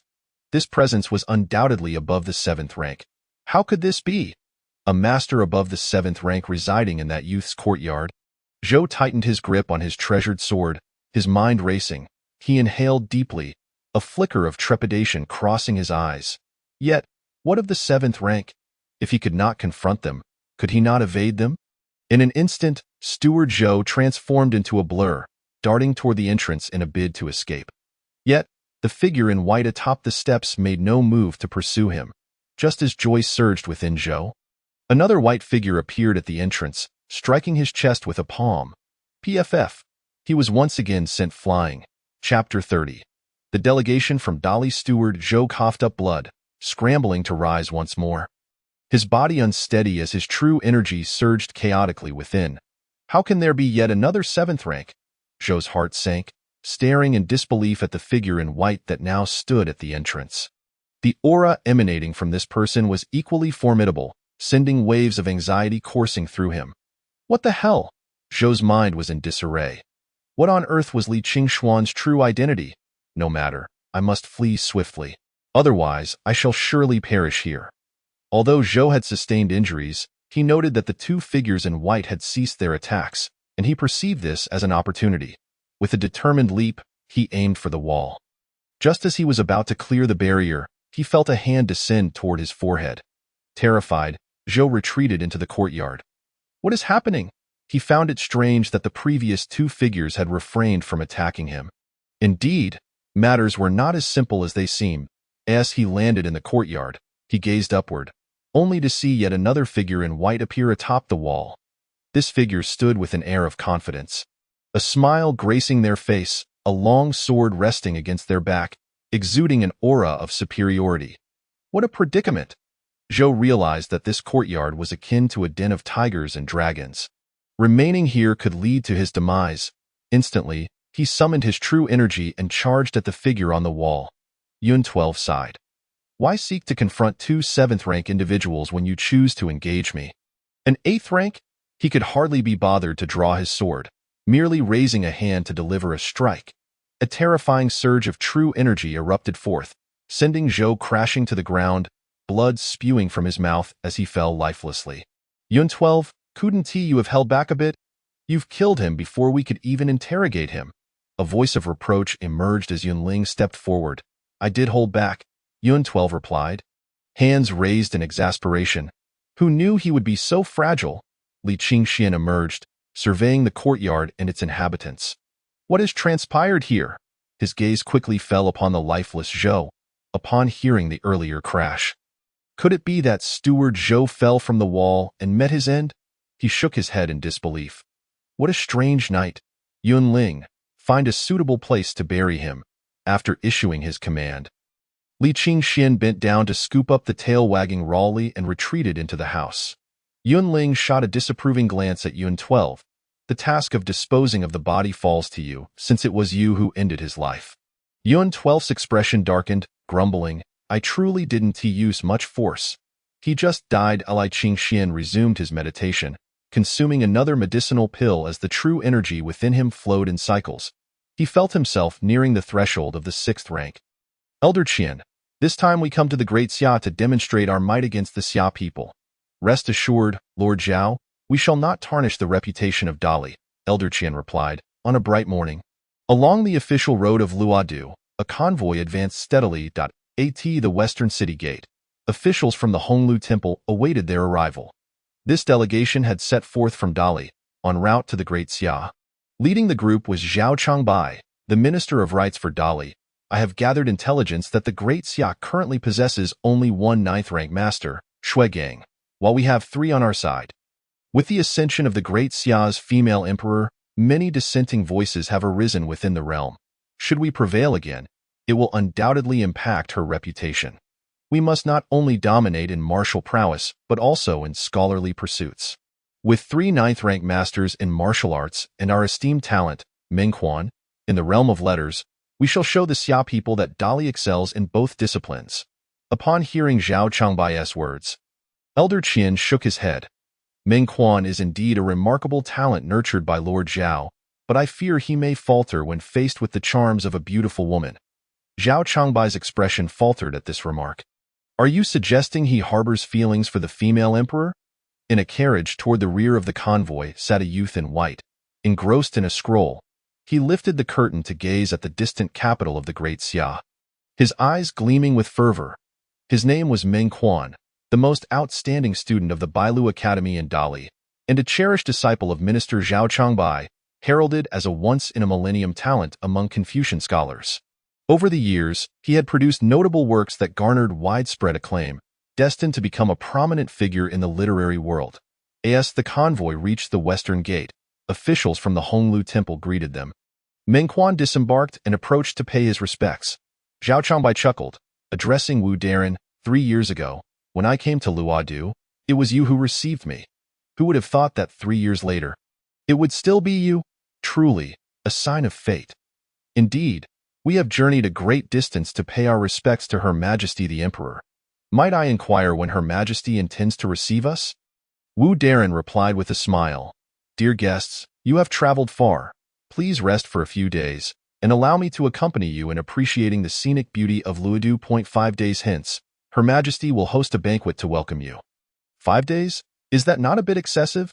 Zhao Changbai chuckled, already suspecting that the great Xia's female emperor was stalling for time. Not at all. Luodu is a picturesque locale. 5 days should provide ample opportunity for you to explore. Lord Wu of the Honglu Temple chuckled lightly, engaging in a few pleasantries before leading the way into the city. Meng Quan returned to his carriage, trailing behind the main entourage. His calm demeanor belied the excitement brewing within him. The Empress of the Great Xia was a paragon of beauty, resembling a celestial being. 3 years ago, he was merely an ordinary student at the Bailu Academy, accompanying his teacher to the capital, where he caught only a distant glimpse of her, an image that had since been indelibly etched in his mind. With her exquisite grace and ethereal charm, no man in the world could possibly be deemed worthy of her. Only a young prodigy like himself, a favored child of heaven, could scarcely hope to stand in her presence. Thus, when the greatly dispatched a diplomatic envoy, he exerted considerable effort to join the ranks. Though he hailed from Great Li, who decreed that a man from there could not aspire to be the consort of the Great Xia's Empress. Chapter 31. The talented scholar of Great Li in the capital of Luo. Pedestrians hurried along as the warmth of spring enveloped the streets, and the willows by the roadside began to unfurl their tender shoots. Lai Qingxian sat at the entrance of an art studio, savoring a fried dough stick with great delight. His only lament was the absence of soy milk in this era, rendering his dough stick somewhat soulless. After finishing breakfast, it was time for him to sign in. Ding dong! Congratulations, host, on a successful sign-in. You have acquired the technique funeral flower chant. Flowers fall, petals drift, filling the sky. Who laments the red fading, the fragrance gone? Soft threads of silk sway, fluttering in the spring pavilion. Light snowflakes gently touch the embroidered curtains. When this technique is employed, it conjures a mesmerizing display of flowers swirling through the air, creating a dazzling spectacle that can befuddle foes. Upon reading the introduction to the funeral flower chant, Li Qingxian could not help but exclaim that this absurd system was truly unhinged. The last time he signed in, he received a useless cloak, and now he was bestowed with a special effect. Was it fitting for a grown man to wield such a technique that enveloped him in a storm of flowers? Nevertheless, it was, after all, a skill. He promptly decided to learn it and prepared to return indoors to continue his cultivation. Suddenly, he was startled by a commotion outside. Look! The Great Li envoy has entered the capital. Indeed, the attire of the Great Li people was markedly distinct from that of the great Xia. Li Qingxian stood at the entrance. Gazing into the distance, he beheld a procession slowly approaching, escorted by a formidable guard. The leading group brandished the azure dragon flag of the Great Xia, while the rear bore the vermilion bird flag of Great Li. The arrival of the Great Li envoy undoubtedly harbored ulterior motives. It seemed that the capital would soon witness some excitement. Chen Qingji appeared beside Li Qingxian. Li Qingxian shot him a surprised glance. He hadn't expected Chen Qingji to possess such insight. After all, if it were up to him alone, he might not have discerned the deeper implications. It was only after Zi Huang had spoken about the purpose of Great Li's visit that he had come to understand. Seemingly sensing Li Qingshuan's thoughts, Chen Qingji lifted his chin with pride and declared, "Though I am a martial man, I am also a scholar." After a moment's contemplation, he added, "A paragon of both literary and martial prowess." Li Qingxian smiled faintly, offering no response, and instead turned to enter the house. Recently, he was on the brink of a breakthrough, leaving him little time to indulge in the spectacle. Great Li boasted a renowned Bailu Academy, while the Great Xia, not to be outdone in terms of national strength, had its own illustrious Guozi Academy. Located on the eastern outskirts of the city, atop Dongshan, the Guozi Academy basked in the auspicious qi emanating from the east. With the Azure Dragon of the East as its totem, the significance of the Guozi Academy's location was evident. The founding emperor of the Great Xia was originally from a prominent family of the previous dynasty. Adhering to the belief that all pursuits are inferior, with scholarship reigning supreme. After establishing the nation, he founded the sole official academy, initially named Guozi School, later renamed Guozi Academy. Graduates of the Guozi Academy were not only assured job placements but often secured official positions as well. The former emperor had decreed that those who entered the Guozi Academy would gain official status, while those who did not were relegated to the sidelines. In other words, admission to the Guozi Academy guaranteed a career in governance, while exclusion meant one should step aside. The status of the Guozi Academy was unmistakable. Yuan Guang's mentor was the headmaster of the Guozi school, a figure of orthodox Confucianism. At that moment, in a pavilion within the Guozi Academy, Yuan Guang, having recently assumed the position of Grand Censor, furrowed his brow. Beside him stood his close friend, Ko Song, the Academy's ceremonial director. Brother Yuan, is this painting truly a gift for me? In the cold of winter, one recognizes the resilience of the pine and cypress, beautifully pinned indeed. Of course, the character Song in my name is a reference to the pine, and this painting depicts the pine and cypress. I specially commissioned it for you. Does it meet your approval? Your thoughtfulness is appreciated, Brother Ko. Ko Song and Yuan Guang were close friends who had studied together at the Guozi Academy when it was still known as the Guozi School. Later, Yuan Guang traveled the world, while Ko Song took up the role of ceremonial director. Both were distinguished figures within the scholarly community. Brother Yuan, there must be a reason for your visit. You have just entered the court and are burdened with pressing duties, yet still take the time to see me. Please, speak candidly, Yuan Guang sighed. The great Li envoy has arrived in Luo. As far as I know, in addition to 3 ninth-grade masters, they have brought with them a Confucian talent named Meng Quan. They likely aim to overshadow our great Xia in both martial and literary realms. The one reputed to be a once-in-a-millennium Confucian genius. I have perused his writings. They are indeed remarkable. As the discussion turned to this subject, both Yuan Guang and Ko Song fell into silence. Although Great Xia and Great Li were not at war, as two prominent nations, they had always been in competition. The presence of 3 ninth-grade martial artists already posed a significant challenge for Great Xia. And if they were to suffer further humiliation in the literary arena, it would greatly undermine the empress's prestige. After a moment of contemplation, Ko Song spoke. What assistance can I offer? Meng Quan's prowess lies primarily in poetry and prose. As he is a junior, it would not be appropriate for us to confront him directly. Therefore, I propose we select a few talented young scholars from the Guozi Academy to temper Meng Quan's arrogance. Ko Song shook his head. While there are indeed some outstanding students within the Guozi Academy, they are not on the same level as Meng Quan. None at all? Yuan Guang inquired. Not a single one. Ko Song replied. What then shall we do? Is it truly the case that in the illustrious Great Xia, there exists not a single talent who can rival Meng Quan? Chapter 32. The plum blossom painting. Time flowed by, and half a month slipped away in the blink of an eye. Li Qingxuan's life remained monotonous and tranquil, marked by timely sign-ins, cultivation, and leisurely strolls with his dog. He often stood at the entrance, listening to the gossip of neighbors about the latest happenings, reveling in the leisurely pace of life. Over the course of these 2 weeks, he had smoothly advanced his martial arts to the 6th grade. Chen Xingji's progress was equally notable, having successfully broken through to the 4th grade. Indeed, the innate sword body was fearsome, as once he embarked on cultivation, he advanced at an astonishing rate. Were it not for his system, Li Qingxian would find it difficult to keep pace with him. On this day, the streets buzzed with discussions about a particular affair. The envoy from Great Li included a literary prodigy, Meng Quan, who had stolen the spotlight. It was rumored that he intended to visit the Guozi Academy to engage in scholarly debates. The Great Li envoy had come to the capital with a prearranged meeting set for 5 days. Yet half a month had passed without an audience with the Great Xia Emperor.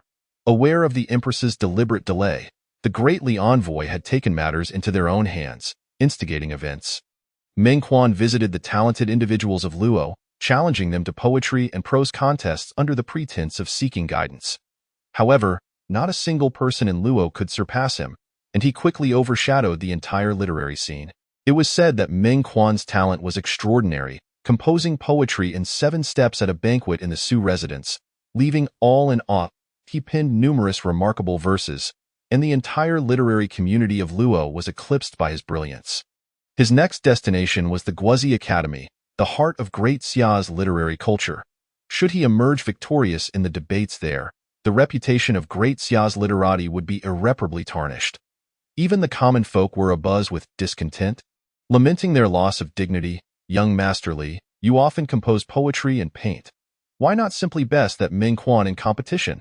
Suggested Lu Dage. The butchered Li Qingxian merely smiled. Once he had distanced himself, some bystanders murmured, young Master Li is merely a painter, while Ming Quan is a talented scholar of great Li. The two are not even in the same league. Indeed, with so many talented individuals in Luo unable to match him, how could young Master Li stand a chance? Upon returning to his abode, Li Qingxian began to paint plum blossoms on rice paper. Having promised Yuan Guang to gather the 3 friends of winter, it was now time to fulfill that vow in the corner. Several plum branches bloom alone in the cold. I know from afar it is not snow, for a subtle fragrance wafts by. He concluded his brushwork and blew gently to dry the ink.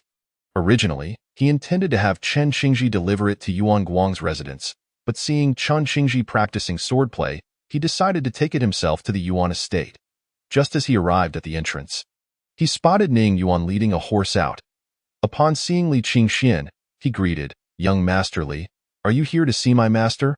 Yes, I have painted a piece to present to Elder Yuan. My master is currently at the Guozi Academy. Why not accompany me? The weather is splendid, and many are enjoying the spring outdoors. The scenery of the Guozi Academy is quite delightful as well. Ning Yuan procured another horse from the residence and galloped away in tandem with Li Qingxian. Leaving a cloud of dust in their wake. In this era, scholars were not merely ineffectual. Ning Yuan himself possessed considerable martial prowess, and mounted upon his steed, he was remarkably swift. Although it was Li Qingxuan's inaugural experience riding as a dignified 6th-rank martial artist, there was little reason for him to be outpaced by a mere scholar. He tightened his grip around the horse's belly and set off in pursuit, engaging Ning Yuan in a spirited contest. The Guozijian, a revered sanctuary of learning, was currently engulfed in a cacophony of noise. Just an hour prior, Ming Quan had submitted his visiting card, announcing his intention to visit before the appointed hour. While it was termed a visit, everyone was acutely aware that it was essentially a challenge. The Confucian tradition, steeped in 1,000 years of heritage, had diversified into numerous branches. Scholars typically elevated their standing within the scholarly community through intellectual discourse with their peers. Particularly between the nations of Daxia and Dali, the literary lineage was rife with rivalry. Ming Quan represented the youthful generation of Dali and stood as an emblem of Bailu Academy. Should the Guozijian falter, it would henceforth be relegated beneath Bailu Academy in prestige. Yet, among the younger generation, no one appeared capable of matching Ming Quan's prowess. Within the attic of the Guozijian, the ritual wine officiant, Ko Song, and Yuan Guang were in the company of a distinguished guest. Should an outsider have been present, they would have been utterly astonished to discover that the Empress of Daxia had graced the Guozijian with her presence. Albeit incognito and without ostentation, even the students of the Guozijian remained oblivious to her arrival. The Dali envoy bore ominous intentions, and with Ming Quan recently gaining notoriety in Luodu, Ko Song pondered what strategies he might employ today. Upon hearing Hua Zhi's words, Ko Song bowed his head. Your Majesty, I am ashamed. Sighing, Hua Zhi rubbed her temples. Beside her, the commander of the Tianyi Guard, Shui Gang, and the national teacher, Yang Xuanji, both wore frowns of concern. Shui Gang, being a rough and uncultured warrior, was naturally inept in matters of literature. Meanwhile, although Yang Xuanji was erudite, as a disciple of Taoism, he was not well versed in Confucian texts and thus could offer little assistance. Enough, Ko Song, Yuan Qing, you need not remain here in my company. Go and devise a plan. If victory is uncertain, do your utmost to avoid disgrace, Hua Zhi concluded, prompting Ko Song and Yuan Guang to depart. Once outside the attic, the two exchanged glances filled with worry. Ko Song spoke, we can only let my eldest disciple take the field. However, my disciple has already surpassed 30 years of age, while Ming Quan is merely 18. They may be contemporaries, but it could draw ridicule. At this juncture, we have no other recourse. Yuan Guang sighed. At that moment, a student from the academy hurried forward and clasped his hands in greeting. Lord Yuan, your disciple Ning Yuan has arrived. Ning Yuan, promptly summon him here, Yuan Guang instructed. Ning Yuan was considered one of his more talented students in terms of literary prowess. although it was uncertain if he would be of use. He nonetheless instructed the student to bring him forth. Once the student departed, Yuan Guang suddenly smiled and said, "By the way, I recently made the acquaintance of a young friend whose artistic skill is unparalleled and possesses considerable talent. However, he has not delved much into Confucian texts, which could be described as lacking scholarly rigor. Poetry and painting are ultimately side pursuits. True Confucian discourse relies on textual references and profound maxims." Yuan Guang, having interacted with Li Qingxian for some time, noted that Li Qingxian had not extensively studied the classics and did not come from a formal background. Thus, he offered a critique of him as being somewhat lacking in scholarly depth, which was, in truth, a high compliment. Could it be that the painting you gifted me, depicting pine and cypress, was created by him? That line, "In the bitter cold, one recognizes the pine and cypress, for they emit a subtle fragrance," surely originated from his lips? Yuan Guang nodded. Not just that line. He also gifted me a painting of bamboo and stone, with the words, "Clinging to the verdant mountains, the roots lie deep within the shattered rocks, enduring countless blows, steadfast against the winds from all directions." This poem flows beautifully and, upon careful consideration, conveys profound meaning. Such talent, yet he remains outside the Confucian fold. A true pity. Ko Song also sighed. Poetic talent does not equate to scholarly discourse. One who is not well versed in the classics is clearly unreliable. That is indeed unfortunate. I shall pay a visit to this painter another day. Moments later, Ning Yuan was seen approaching, guided by the student. The student greeted the teachers and the ritual wine officiant. Ning Yuan, being Yuan Guang's prized disciple, elicited a warm expression from him. Upon noticing the item in Ning Yuan's hand, Yuan Guang inquired, "What do you have there? Have you conceived some splendid lines on your journey?" Ning Yuan quickly shook his head. "In my haste, how could I have thought of any lines? This is a painting gifted by young Master Li for the teacher, which I brought along. Young Master Li mentioned he would also send me a painting of plum blossoms. I am eager to see it." The three then entered the study, placing the painting upon the table and slowly unfurling it. "Teacher, young Master Li has also arrived at the academy and is currently enjoying the scenery outside. As I did not possess your or the officiant's permission, I dared not bring him to the rear courtyard. Young Master Li is indeed a person of talent, and his arrival warrants proper hospitality. However, given that Ming Quan is to arrive today for discourse, I fear I shall not have the time for a personal meeting." Ko Song remarked with a cheerful demeanor. At that moment, the painting was finally fully revealed, showcasing a depiction of plum blossoms. The accompanying poem was also laid bare before the eyes of the two esteemed scholars. In the corner, several branches of plum blossoms bravely bloom in the cold, clearly not snow, for they carry a subtle fragrance. Yuan Guang could not help but recite the lines aloud. The room fell silent in an instant. Ko Song's eyes sparkled with delight. "What a fine poem!" Chapter 33. Ming Quan has arrived. What exquisite talent! This young Master Li truly lives up to your praise, Brother Yuan. Ko Song gazed at the verses inscribed on the painting, repeating them with fervor, his eyes gleaming with excitement. The officiant of the Guozijian. Many sought his commendation, but often left empty-handed. In this moment, his expression resembled that of a famished individual encountering a feast. Yuan Guang remained silent, his face bearing an air of pride and satisfaction, as though the poem were his own creation, sharing in the glory. Clearly not snow, for they carry a subtle fragrance. The words flowed lightly, succinct yet imbued with profound intent. "Ko, do you recall that winter when we both entered the Guozijian to study under our teacher? Our first lesson was to learn of the plum's virtues.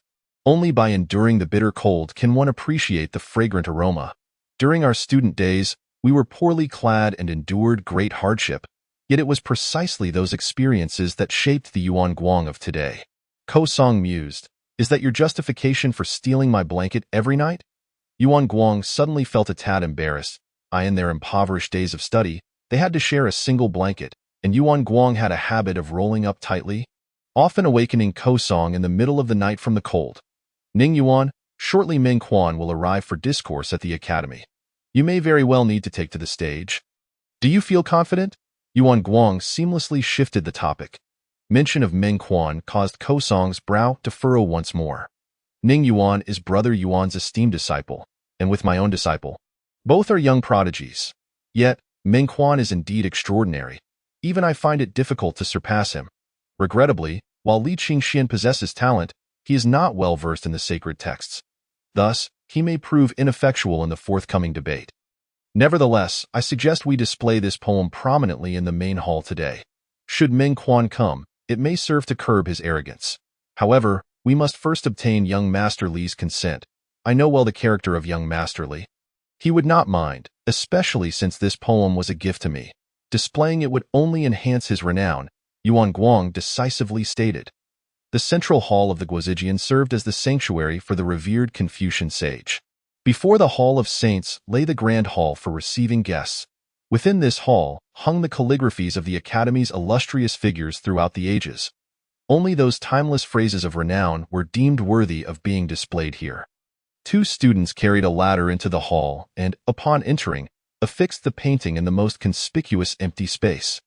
This act immediately drew the attention of onlookers. Which esteemed scholar has produced another masterpiece? It seems to be a painting accompanied by poetry. We have several scholars in our academy who excel in both poetry and painting. Let us go see. Once the painting was hung, the 2 students departed. The crowd finally beheld the complete artwork. With a few deft strokes, the plum blossom's essence was captured, blooming defiantly amidst the chilling winds, embodying a spirit that defied the snow. What a remarkable painting, accompanied by this poem. Some began to recite the lines aloud. I in the corner, several branches of plum blossoms bravely bloom in the cold, clearly not snow, for they carry a subtle fragrance. The words flowed easily, evoking a sense of tranquility. Whose handiwork could this be? The plum, orchid, bamboo, and chrysanthemum have long been extolled as the virtues of scholars. Those who entered the Guozijian were the elite of Daxia, their discerning tastes naturally refined. The signature reads Li Qingxian. Who is this Li Qingxian? I have never heard of him before. The number of students surrounding has been increasing, and they are all engaged in discussions about this poem. The elegant pavilion behind the academy is built by the lakeside. The willows, sprouting new branches, cast their reflections upon the lake's surface. The empress of the great Xia, Huaji, stands by the window, yet her mood is as tumultuous as the shimmering waters below. Soon, Meng Quan will arrive for a debate. But looking at Yuan Guang and Ko Song, it seems they have no strategies to counter him. If Meng Quan were to emerge victorious, it would not only tarnish the reputation of the Guozijian, but also that of her, the empress of the great Xia.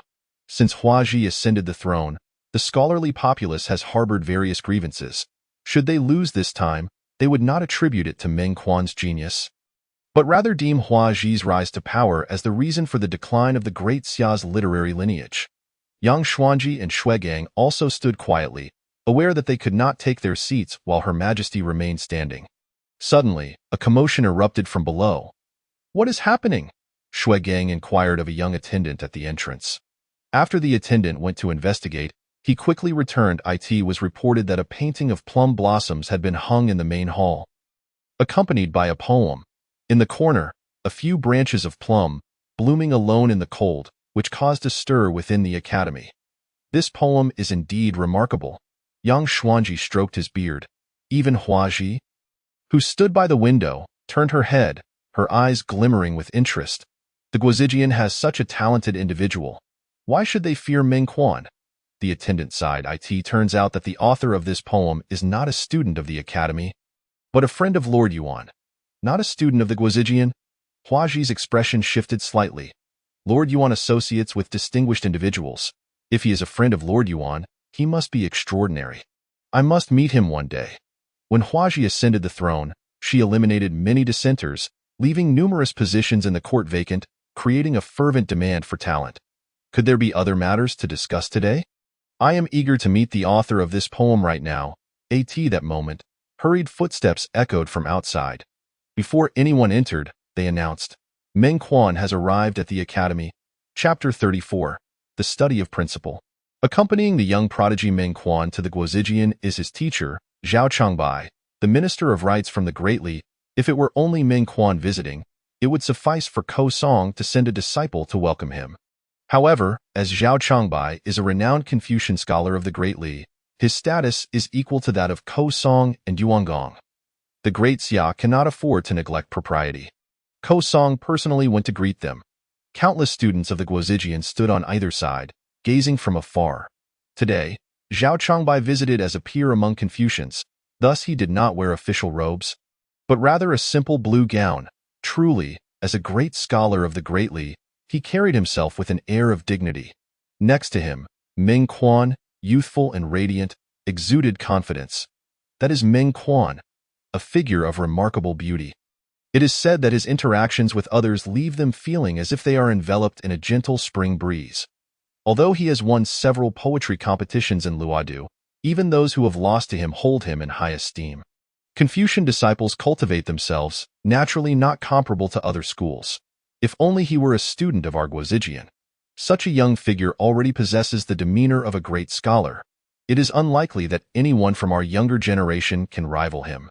Does this not imply that our Guozijian is destined to lose? Perhaps not. The master of ceremonies may have a strategy. The students of the Guozijian whispered among themselves. While many find Meng Quan quite exceptional, they still hope to temper his arrogance. After all, he is here to challenge them, and it would be unreasonable to allow him to have the upper hand. Brother Changbai, it has been 3 years since we last parted, and you still possess the same charm. Ko Song laughed heartily. Regardless of how he felt internally, he maintained a facade of cordiality. 3 years ago, I represented the great Xiao, and, while discussing with you, I fell slightly short. 3 years later, let us compare our methods of teaching disciples. Zhao Changbai clearly harbored lingering thoughts about their previous encounter, and his words carried a hint of tension. Ko Song welcomed Zhao Changbai and his companions into the main hall, accompanied by Yuan Guang and several other esteemed scholars of the Guozijian, as well as some young luminaries, including Ning Yuan. Master Ko, Master Yuan, I have come today to visit and have a question I wish to discuss. Meng Quan stated shortly after the senior members of the Guozijian had seated themselves. Upon hearing Meng Quan's words, Yuan Guang and Ko Song exchanged glances, realizing that he was eager to initiate a challenge. The so-called inquiry was, in reality, a pretext to provoke a debate. By presenting a question first, Meng Quan inherently held the advantage. What question do you have, junior brother Meng? A man in his 30s stood up. Though not tall, he exuded a steady demeanor. This was Shi Ling, Ko Song's eldest disciple. Having followed Ko Song since the age of 10, he had devoted 20 years to scholarly pursuits. He had several opportunities to enter the court but had declined, choosing instead to immerse himself in study. Ko Song once described him as great wisdom disguised as ignorance. Shi Ling is stepping forward. He is our eldest disciple and often conveys the teachings of the master of ceremonies. The students murmured. Shi Ling was well-versed in the classics and had the reputation of being a formidable opponent, so they believed that although Meng Quan was impressive, he could not possibly match Shi Ling. Shi Ling had considerable prestige within the academy, providing a boost of confidence to the students of the Guozijian. However, Ko Song did not appear pleased. He had read Meng Quan's writings, which, though somewhat immature, had already made a significant impact.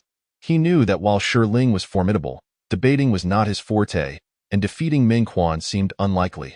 Junior brother Meng, what question do you have? Please share, and we shall hear you out. Shi Ling said, his smile calm and unruffled. Regardless of the outcome, his composure earned him many nods of approval. It is well known that in debate, one's presence is vital. Losing in terms of presence often leads to inevitable defeat. Meng Quan, too, was filled with confidence. In recent years, the esteemed scholars of the Bailu Academy have diligently studied the classics and pondered the teachings of the sages, day and night, discovering that all things in the world follow certain principles, which we call Li. Li is the essence of the world, the ultimate truth. All things thrive under its guidance. However, amidst the chaos of the world, one may lose oneself and the understanding of Li. Thus, one should preserve heavenly principles and extinguish human desires. I wonder if senior brother Shi Ling agrees? Upon uttering these words, the entire hall fell into an eerie silence. Preserve heavenly principles and extinguish human desires. Within the Bailu Academy, many have been seeking a new academic philosophy. This thought has gradually evolved through the focused research and dedication of numerous esteemed scholars. At this moment, Meng Quan's declaration encapsulated this philosophy. Although many did not fully endorse this idea, it was undoubtedly more systematic and advanced than traditional Confucian concepts. It elevated loyalty, filial piety, integrity, and righteousness to the level of heavenly principles, asserting that heavenly principles are the correct path.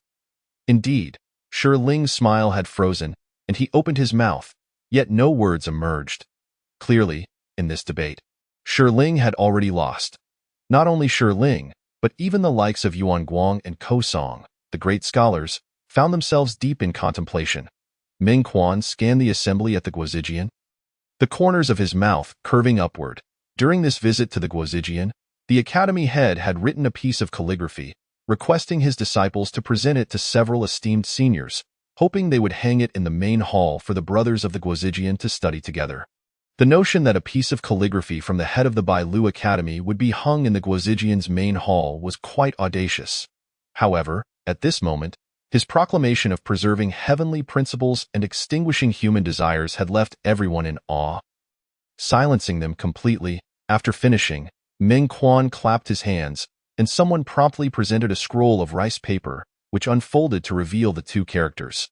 The instant this scroll unfurled, all the other writings and paintings in the room seemed to dim in comparison. It was as if the literary aura of the Guozijian had been suppressed. Ko Song and Yuan Guang's expressions turned frantic. When Ming Quan articulated his theory earlier, they felt there was no room for rebuttal. Now, however, they were jolted awake. He was attempting to establish a new ideological system, one that would undoubtedly shake the very foundations of the Guozijian. If they could not refute this concept, the Guozijian's ideology would collapse, and the Bailu Academy would emerge as the sole authority. Ming Quan's visit to the Guozijian was not merely to showcase the prowess of the great Li, but was, in fact, a strategic offensive from the Bailu Academy against the Guozijian. This was a contest of scholarship, a clash of ideologies, and ultimately a battle for legitimacy. Ming Quan was merely a vessel for the dissemination of the Bailu Academy's doctrines. Otherwise, how could a youth possess such insight? Yet, at this point, it was too late to turn back. With the word Li pronounced, the literary vitality of the Guozijian began to wane. If they could not counter this ideology, the Guozijian would forever struggle to rival the Bailu Academy, which would dominate as the true representation of Confucianism. Chapter 35. The Mind is Principle. This debate concluded with Ming Quan's unequivocal victory. Shi Ling's complexion paled, and the calm demeanor he once held had vanished. His brows furrowed as he gazed at the large character for Elias. It truly correct to preserve heavenly principles and extinguish human desires? Regardless of the correctness of the matter at hand, it is not merely Shi Ling who finds himself at a loss for words. Even esteemed scholars Yuan Guang and Ko Song are unable to devise any rebuttal. However, it is not Ming Quan whom he has been bested by, but rather the eminent scholar behind Bailu Academy, the true architect of the principles of Neo-Confucianism. One can only imagine that when these principles emerge and a new ideological framework takes shape, the opposing party may very well ascend to divinity, claiming a sacred position. As this framework continues to expand, the achievements ultimately attained by the opposing side will undoubtedly become insurmountable, possibly even deserving of veneration in the Temple of the Sages. The discourse among Confucians serves as a healthy method of scholarly verification, fostering a benign competition. Thus, losing is not unusual. For instance, 3 years ago, Ming Quan's mentor Zhao Changbai was defeated by Ko Song. Yet, this debate differs from those of the past. This time heralds the emergence of a new ideology, disseminating under the guise of discourse, allowing the fresh principles to take root in the realm of Daxia. Should the people of Daxia embrace the thoughts of Neo-Confucianism, the preceding ideological framework will face absolute suppression, akin to a calamitous downfall. Bailu Academy will be glorified, while the Guozijian will merely struggle to survive. With the conclusion of the discourse, the hearts of many scholars at Guozijian grow cold. After years of rivalry with Bailu Academy, have they ultimately faced defeat? Let it be hung up, Ko Song sighed. This debate has been lost. It is not Shi Ling who has succumbed to Ming Quan, but he has yielded to the eminent scholar of Bailu Academy. Inevitably, the literary lineage of Guozijian has been suppressed. Whether the character is displayed or not has become inconsequential. The essence of this character now weighs heavily upon the heads of Guozijian. and perhaps by hanging it up for the students to observe daily, they might discover a counterargument. Ko, the scholar, exhibits great magnanimity. Upon concluding his remarks, Meng Quan personally approached a blank section of the eastern wall and inscribed the two characters for Neo-Confucianism. The moment of inscription. Those characters suddenly radiated brilliance. Subsequently, the entire inscription rapidly ignited, startling even Meng Quan. When the flames subsided, the wall remained pristine, save for the addition of the two characters, appearing as though they had been etched in by smoke. Yet more akin to being stamped with deliberate strokes, Ko Song gazed intently at the characters, his expression shifting. "What a masterful display," he remarked, a hint of irritation in his demeanor. He had allowed the opposing party to inscribe the characters for Neo-Confucianism. Yet he had not anticipated their further audacity in imbuing them upon the wall in such a manner. Such behavior is undeniably overbearing. Li Qingxian meandered through the academy, initially surrounded by numerous students, but soon found himself alone. As he turned a corner, he beheld a gathering of individuals. Yuan Guang and a middle-aged man were escorting several others from the main hall, while many students from Guozijian lamented their misfortune. "We have lost, and it is a devastating defeat. The director of Bailu Academy has exhibited excessive dominance, directly imprinting his characters upon the wall. Unless the hall is dismantled, his inscription shall remain eternally inscribed there. I just attempted to erase it quietly, but those characters cannot be removed. They certainly cannot be erased. These characters were inscribed with the essence and spirit of a great scholar. Not only would erasing them be futile, but even if you were to demolish the entire wall, those characters would still hover in the air, suppressing the fortunes of Guozijian. This is truly excessive. Ko, you should accompany Changbai and his disciples to pay homage at the Hall of Sages. I shall take my leave as I am feeling somewhat unwell." Yuan Guang, in a discontented mood, sought an excuse to depart. Ko Song, however, accompanied Zhao Changbai and Meng Quan to the Hall of Sages for their tribute. Whether in Dali or Daxia, the essence of Confucianism ultimately traces back to the disciples of the sages. After Meng Quan, Zhao Changbai, and others departed, the remaining disciples gradually dispersed. By this time, the main hall stood empty. So it is that the talents of Dali have triumphed over those of Guozijian? Li Qingxian pondered. Yet, their earlier claims of mystical occurrences, such as paper spontaneously igniting and characters inscribed with spirit that would persist even if the wall were torn down. Could there be such wonder? Li Qingxian quietly stepped into the room and immediately spotted the characters for Neo-Confucianism on the wall. They seemed to concentrate all light, rendering the other inscriptions within the hall dim and insignificant. Neo-Confucianism? Is it akin to the Neo-Confucianism of my previous world, albeit with this world's version still in its nascent stages? Li Qingxian mused. As he approached the characters, he extended his hand to touch them. However, before he could make contact, he was suddenly overcome by dizziness, as if these characters vehemently repelled him. "What have I done to provoke you?" Li Qingxian retreated a couple of steps in dissatisfaction. "Preserve the principles of heaven and extinguish human desires, Neo-Confucianism. Not only do you reject me, but I find you quite distasteful as well," he muttered under his breath. Just as he was about to turn away, he unexpectedly noticed the plum blossom painting he had created hanging nearby. Yet, it too appeared dulled beneath the radiance of the characters for Neo-Confucianism, as though the essence of the plum blossoms had been drained. "Damn it, they bully not only me but also my painting. What is so remarkable about your Neo-Confucianism?" Li Qingxian grumbled in discontent. Neo-Confucianism is indeed formidable. It seems that from this day forth, Bailu Academy will overshadow Guozijian, leaving them unable to hold their heads high, a faint voice interjected. Li Qingxian turned to see Shui Gang seated at the threshold, a look of contemplation on his face.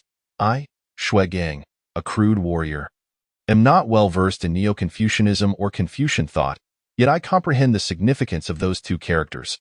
Previously, whether in literary or martial pursuits, or in terms of comprehensive national strength, Dali has always lagged behind Daxia. However, with this new doctrine emerging, Dali shall soon surpass Daxia in the realm of literary heritage." Shui Gang sighed. Is it merely a load of nonsense, this Neo-Confucianism? To think that two characters could overshadow an entire wall of text. How overbearing. I too would like to write a few characters and see if they can withstand the pressure, Shuegang chuckled. The ink and brush are readily available. Feel free to write as you wish. For this is the wall of Guozijian, not the wall of my northern town guard, however. I must caution you that these characters are the handiwork of the director of Bailu Academy, and even Yuan Guang would struggle to overshadow them. Li Qingxian, however, paid no heed to Shuegang. After preparing the ink, he approached a nearby spot, took a deep breath, and raised his brush to begin. You speak of preserving the principles of heaven and extinguishing human desires, seeking the truth in the world. I assert that there is no truth beyond the heart. Truth seeks the heart. Li Qingxian inscribed the three characters heart is principle. Boom! At that moment, Shuegang felt as if the two large characters of Neo-Confucianism trembled slightly. After inscribing heart is principle, Li Qingxian scrutinized his work twice. Then, contemplating further, he wrote, "This heart is complete, requiring no external search. The heart itself is neither good nor evil. The movements of intention reflect goodness or malice. To know good and evil is to possess innate knowledge. To pursue goodness and eradicate malice is to investigate things." Finally, he bit the tip of his brush, feeling it was still lacking, and added, "Unity of knowledge and action." Once finished, Li Qingxian set down his brush, feeling a profound sense of satisfaction within. Meanwhile, Shuegang, sitting at the threshold, was already startled upright. He gazed at Li Qingxian, his eyes filled with astonishment.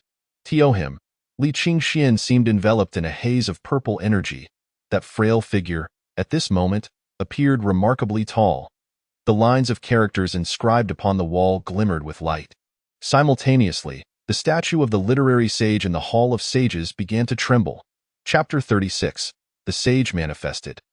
After completing these inscriptions and admiring them for a moment, Li Qingxian clapped his hands. Utterly unaware of the tumult his words would incite at Guozijian regarding Bailu Academy. Observing Shuegang's dumbfounded expression, he couldn't help but wave two fingers before him. "How many is this?" Shuegang felt a wave of frustration. "You don't think I'm a fool, do you? Would Guozijian come seeking trouble with me for writing on the wall?" Li Qingxian hesitated, inquiring. Shuegang thought to himself, "Whether Guozijian will seek trouble with you remains uncertain, but Bailu Academy will likely harbor a deep animosity towards you. Well then, I found today's events at Guozijian quite enjoyable, but I must return home as my dog has yet to be fed. Shue, our paths may cross again amidst the mountains and waters. Until next time." As he spoke, Li Qingxian clasped his fists in greeting. Considering that Shuegang was also a martial artist, he thought it would not be inappropriate to observe the customs of the Jianghu. It would be unreasonable for him to bow to someone who was a high-ranking official of the court. That would indeed be a significant disadvantage for him. Shuegang, still somewhat immersed in shock, had yet to react. He merely observed as Li Qingxian swaggered away. Shaking his head, Shuegang was about to depart when, suddenly, he turned back in astonishment, noticing that the previously resplendent characters for Li Xue on the wall had faded into dullness, and were even beginning to flake away by the lake in the backyard. Yuan Guang was feeling somewhat discontent. He stood by the water's edge for quite some time, seeking to regain his composure before heading toward the pavilion. However, just as he was about to ascend the stairs, his body stiffened abruptly. He suddenly turned to gaze in the direction of the Sage Hall. Meanwhile, on the pavilion above, Huaji had also received reports from her subordinates. Realizing that they had lost the debate, her mood became rather irritable. Noticing Yuan Guang returning with a more composed demeanor, she observed his unusual behavior and looked up. Yet, all she could see were clouds in the sky. With nothing amiss in the midst of her confusion, she suddenly heard a commotion below. "The sage has manifested! The sage has manifested!" Several plainclothes guards rushed up, breathless as they exclaimed. The statue of the sage in the Sage Hall suddenly trembled. Enveloped in purple aura, the sage has indeed manifested. Huaji was first taken aback, then her face revealed an expression of surprise. Below, Yuan Guang had already hastened toward the direction of the Sage Hall. Huaji hesitated for a moment before commanding, "National Master, accompany me to witness this." Thus, accompanied by Wang Xuanji and others, she departed the pavilion. Inside the Sage Hall, the table emitted an unusual sound, and a gentle breeze arose from nowhere. causing the portraits of the sages hanging on either side to flutter. Those below, including Ko Song, Zhao Changbai, and Meng Quan, were all in a state of panic, utterly bewildered. Why had the statue of the sage trembled? The ambience filled with ethereal mist did not suggest the sage's anger. Rather, it appeared auspicious. What on earth had transpired? Could it be that someone's thoughts resonated with the spirit of the sage? Ko Song couldn't help but glance at Zhao Changbai and Meng Quan. They had just introduced Li Xue, and now the statue of the sage seemed to respond. Could it be that even the sage acknowledged the thoughts of Li Xue? Zhao Changbai and Meng Quan both displayed expressions of joy. The new scholarship had barely emerged, yet it had already garnered the sage's acknowledgement. After today, the prevalence of Li Xue would be unstoppable, as the bearers of this teaching. The two of them would surely be recorded in history. Rushing to the sage hall, Yuan Guang's expression was equally complex. If Li Xue had received a response from the sage's statue, it would undoubtedly cement its orthodox status. The scholar from Bailu Academy would achieve immense recognition, and even the Guozijian would be compelled to adopt this doctrine, becoming a mere subordinate of Bailu Academy.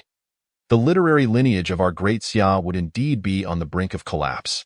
Hua Ji, shrouded in a thin veil, stood outside the sage hall, sighing, ready to depart. This was a reality that was both unavoidable and hard to accept. At that moment, a disciple came running, panting heavily. "Teacher, teacher," in the reception hall. The characters for Li Xue have vanished, replaced by several lines of text. What? Yuan Guang, who had just stepped into the sage hall, along with Ko Song and Zhao Changbai, paused in astonishment. At this moment, disregarding their scholarly demeanor, they turned and rushed out toward the reception hall. Inside, many students had gathered, pointing and discussing in front of the wall. The previously inscribed characters for Li Xue had completely disappeared, replaced by lines of text. The heart is the principle. This heart is complete. It requires no external pursuit.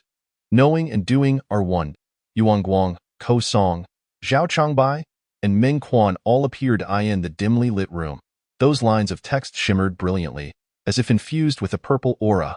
Knowing and doing are one, Yuan Guang murmured. He stood there, transfixed, as if a great door had swung open in his mind. The doctrine of Li Xue posited that reason resides in the laws of the universe. And to prevent the loss of the human heart, one must preserve heavenly principles and eliminate selfish desires. Yet these lines of text conveyed that the heart is the center of the universe. Reason must seek within the heart, and with innate conscience, achieving the unity of knowledge and action is the true way. It stood in stark contrast to Li Xue, yet seemed even more correct. The tremor of the sage's statue was not a response to the emergence of Li Xue, but rather the advent of the heart doctrine. Previously, when Meng Quan spoke of Li Xue, Yuan Guang had always felt something was amiss, but now he realized that having innate conscience and achieving the unity of knowledge and action was indeed the virtue of a scholar.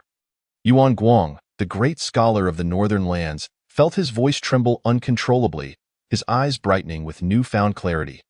Meanwhile, Meng Quan and Zhao Changbai's faces turned ashen. The characters for Li Xue had vanished, and these new words had received a response from the spirit of the sage. Their mission to the Guozijian had utterly failed. The emergence of the heart doctrine had overshadowed Li Xue completely. Who wrote this? After a long while, Ko Song, having regained some calmness, looked around at the crowd. To compose such words must surely be the work of a great contemporary scholar. A student remarked, before arriving, "I saw a young man in white leave through the main entrance, but from a distance. I couldn't discern his appearance. Shortly after, I saw Commander Xue emerge. Accompanied by young Xuanji and Xue Gang, Huaji also arrived before the hall, yet due to her special status, she did not enter but observed from afar. Soon, she saw Yuan Guang and the others come out. Knowing Yuan Guang would report to her, she quietly left and returned to the pavilion. Sure enough, not long after, Yuan Guang and Ko Song came to pay their respects. Recounting in detail what had transpired in the front hall, Huaji turned her gaze to Xue Gang. Commander Xue, who was the author of the words on the wall, Ko Song, Yuan Guang, and Yang Xuanji all directed their attention towards Xue Gang. Xue Gang hurriedly bowed and replied, "Your Majesty, when I arrived, the words were already there." Upon hearing this, the others expressed their disappointment with audible sighs. Seeing that Huaji did not suspect him, Shuigang finally breathed a sigh of relief. He had originally intended to report to Huaji, but had changed his mind at the last moment. Shuigang understood better than anyone the position that Li Qingxian held in Huaji's heart. Yang Xuanji opposed the relationship between Li Qingxian and Huaji precisely because Li Qingxian was merely an ordinary person. However, if Li Qingxian were a prominent scholar of the time, or even the founder of a new school of thought, then naturally, no one would object. Yet, if he were to reveal Li Qingshuan's identity now, it was likely that Li Qingxian could enter the palace the next day to become the husband of the empress. But that would not benefit him. Conversely, if only he knew that Li Qingxian had penned those words, that would be his advantage. Proximity to the water tower allows one to obtain the moon first. He could establish a favorable relationship with Li Qingxian. Regardless, although they had lost the debate at Shiling, the emergence of the heart doctrine had ultimately triumphed over Li Xue, marking a significant victory for Great Xia. Huaji's spirits lifted considerably. She instructed Shuigang, immediately dispatched the Tianyi guards to locate the person who inscribed the words on the wall. Additionally, I wish to meet with the emissaries from Dali tomorrow. You shall make the arrangements. I accept the command. Shuigang clasped his fists in acknowledgement. Chapter 37. The Confucian school is a bit different from what I expected after respectfully seeing Huaji off. Yuan Guang and Ko Song returned to the pavilion. They exchanged glances, each reflecting the shock and confusion in their eyes. Yuan Guang spoke. To be able to establish a new school with the concept of knowing and doing one must be the work of a great contemporary scholar. They cannot remain obscure. However, according to that disciple, the young man in white who left was rather youthful. I suspect Shuigang may not have told the whole truth. Why would Shuigang lie? Ko Song queried, perplexed. I don't know. But don't you find the handwriting on the wall somewhat familiar? It resembles the characters penned by Li Qingxian. Moreover, Li Qingxian happened to visit the Guozijian today. Upon hearing Yuan Guang's words, Ko Song's eyes widened in disbelief. After a long pause, he took a deep breath and shook his head. But how old is Li Qingxian? How could he possibly establish a school of thought? Ambition does not correlate with age. Furthermore, today, upon observing knowing and doing one, I felt a profound impact. I believe this truly embodies the virtue of a scholar. Ko Song's expression froze as he stared intently at Yuan Guang in astonishment. Brother Yuan, have you entered the third realm? Yuan Guang smiled slightly. With the heart doctrine manifesting, many of my previous doubts have been resolved. Today, I have finally broken through to the third realm. Ko Song's eyes brimmed with envy and astonishment. Only after receiving Yuan Guang's affirmation did he realize the transformation occurring in Yuan Guang's aura. The Confucian hierarchy exists, albeit distinct from that of martial artists. Confucianism categorizes individuals into scholars, gentlemen, great scholars, and sages among other ranks. Although Yuan Guang was previously hailed as the great scholar of the northern lands, this title merely served as a form of respect. In truth, he was merely at the level of a gentleman. The so-called realms of Confucianism refer to the elevation of one's spirit, energy, and essence to a certain height, which starkly contrasts with the martial artist's realms. Of course, this does not imply that Confucians are easily bullied. The great Confucian scholars are said to harbor a vast and righteous spirit. It is rumored that during the tumultuous times of a previous dynasty, when faced with an assassin, a great scholar's mere reprimand could cause the would-be attacker to perish on the spot. Congratulations, Brother Yuan, Ko Song sincerely remarked. Li Qingxian left the Guozijian and returned to Luoqing, his brows tightly knitted. He felt a lingering sense of unease, as if the words he had written earlier glimmered with an otherworldly light. This was the impetus for his hasty departure. Inscribing the thoughts of heart learning upon the wall had been a spur-of-the-moment decision, yet he sensed that the Confucianism of this world diverged significantly from his own understanding. Upon returning to the city, he returned the horse to the Yuan residence. He then purchased a roast duck from a roadside vendor, intending to reward Chen Qingji and the brothers of Yuntang for their hard work. As he passed by a jewelry store, he involuntarily halted his steps. He had recently earned a considerable sum of silver. His wife had endured hardship by his side, and now, relegated to the status of a mere maid in the palace, she certainly could not afford jewelry. With this thought in mind, he stepped into the store. After much deliberation, he ultimately selected a beautiful ornament. The shopkeeper informed him that he could have it engraved for free. Li Qingxian requested the engraving. To my wife, Huaj. He then carefully placed it into a jewelry box, envisioning the joyous expression on his wife's face upon receiving the gift, which brought him immense happiness. Upon returning to King Zifeng, he found the foolish dog, Gong, sprawled on the steps, fast asleep. Its forelegs rested against the wall, facing the sky, with its tongue lolling out, thanks to the lavish meals Li Qingxian provided. Gong had become round and increasingly plump. Li Qingxian tore a piece of duck meat from the oiled paper wrapping and held it close to the dog. Instantly, Gong sniffed the air, suddenly awakening with bright, eager eyes fixed upon Li Qingxian. Li Qingxian waved the piece of meat in front of it before popping it into his own mouth, humming a tune as he entered King Zifeng. Gong.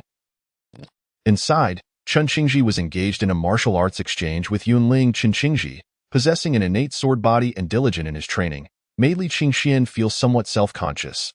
Come, everyone, pause for a moment and gather around. Li Qingxian clapped his hands, placing the prepared liquor and roast duck on the table. Today, we shall not cease until we are thoroughly intoxicated. We shall also roast the lamb purchased yesterday. With a grand gesture, he set everyone into motion, creating an atmosphere reminiscent of a grand feast in later generations. Yunling tended the fire while Chen Qingji took charge of grilling the skewers. During this time, Li Qingxian had popularized the methods of grilling skewers and hot pot within the small circle of King Zifeng. While others busied themselves, Li Qingxian took the packaged ornament outside. There, he found Gong gazing longingly at him. "You greedy dog," Li Qingxian chided, tossing the duck's rear to Gong. To his surprise, Gong sniffed it disdainfully, pushing it aside with its paw, its expression filled with anticipation as it looked back at Li Qingxian. "Are you really that picky?" Li Qingxian kicked Gong aside. He approached the specially prepared perch for the red falcon, a resting place befitting its status as a crucial messenger. Unlike Gong, who only sought food and had grown round as a ball, the red falcon, despite its familiarity with Li Qingxian, still maintained an aloof demeanor. Li Qingxian paid it no mind, retrieving the ornament and fastening it to the falcon's leg. "Off you go." After speaking, he tossed the red falcon into the air. As usual, it flapped its wings to take flight. However, the weight of the ornament was significantly greater than usual, causing it to lose balance and tumble from the sky. "Oh no," Li Qingxian thought, alarmed. "I hope I haven't ruined my ornament." Just as he contemplated pursuing the falcon to catch it before it fell, he saw it flap its wings and soar upward again, albeit unsteadily, heading towards the palace. Chapter 38. Displaying affection in the palace. Huaji stood atop the stargazing tower. Having just returned, she hurried here, for this was the appointed time for exchanging messages with her husband. Yet, as she climbed breathlessly up to the tower, she found no trace of the red falcon. "At least I'm not late," she sighed with relief, a flicker of anticipation igniting within her. What words might her husband convey today? Would he inquire about her workload? Was she eating well? Had she faced any reprimands from her superiors? Huaji longed to tell Li Qingxian that she dined on lavish delicacies, even to the point of nutritional excess, glancing down at her rounded figure with a hint of self-consciousness. Reflecting on the 3 years Li Qingxian had awaited her in that small wooden house. Enduring hardships, she felt a wave of melancholy wash over her. At that moment, a peculiar, swaying figure appeared in the distant sky. As it drew closer, she recognized it as the red falcon, albeit with a hefty package tied to its leg. Although the bundle was not particularly large, it was proportionately significant compared to the falcon's small stature, taking up nearly a third of its body. When the red falcon landed on the stargazing tower, it gasped for breath, seemingly eager to convey the hardships it had endured. Yet, Huaji was entirely captivated by the package at its feet. Carefully, she unwrapped it, revealing a beautifully crafted ornament inscribed with the words, "To my wife." In that instant, her heart melted entirely, joyfully. She adorned her neck with the ornament and twirled lightly on the tower, her crimson skirt swirling gracefully, her smile radiant enough to thaw the iciest of hearts. "If I stand before my husband wearing this ornament, he will surely recognize my identity," Huaji mused, a sudden wave of sadness washing over her. A woman adorns herself for the one she loves. "When might I wear this for my husband?" She leaned against the railing, gazing in the direction of the western city, whispering softly, "That day is not far off. No one can thwart you." As Chen Qingji took the liberty to sample skewers first. Li Qingxian, watching him devour one after another, could not help but inquire, "Qingji, did you not claim to be different from the crude martial men? You are a scholar. Surely, scholars should avoid such gluttony?" To this, Chen Qingji responded with righteous indignation, "How can the actions of a scholar be deemed gluttony?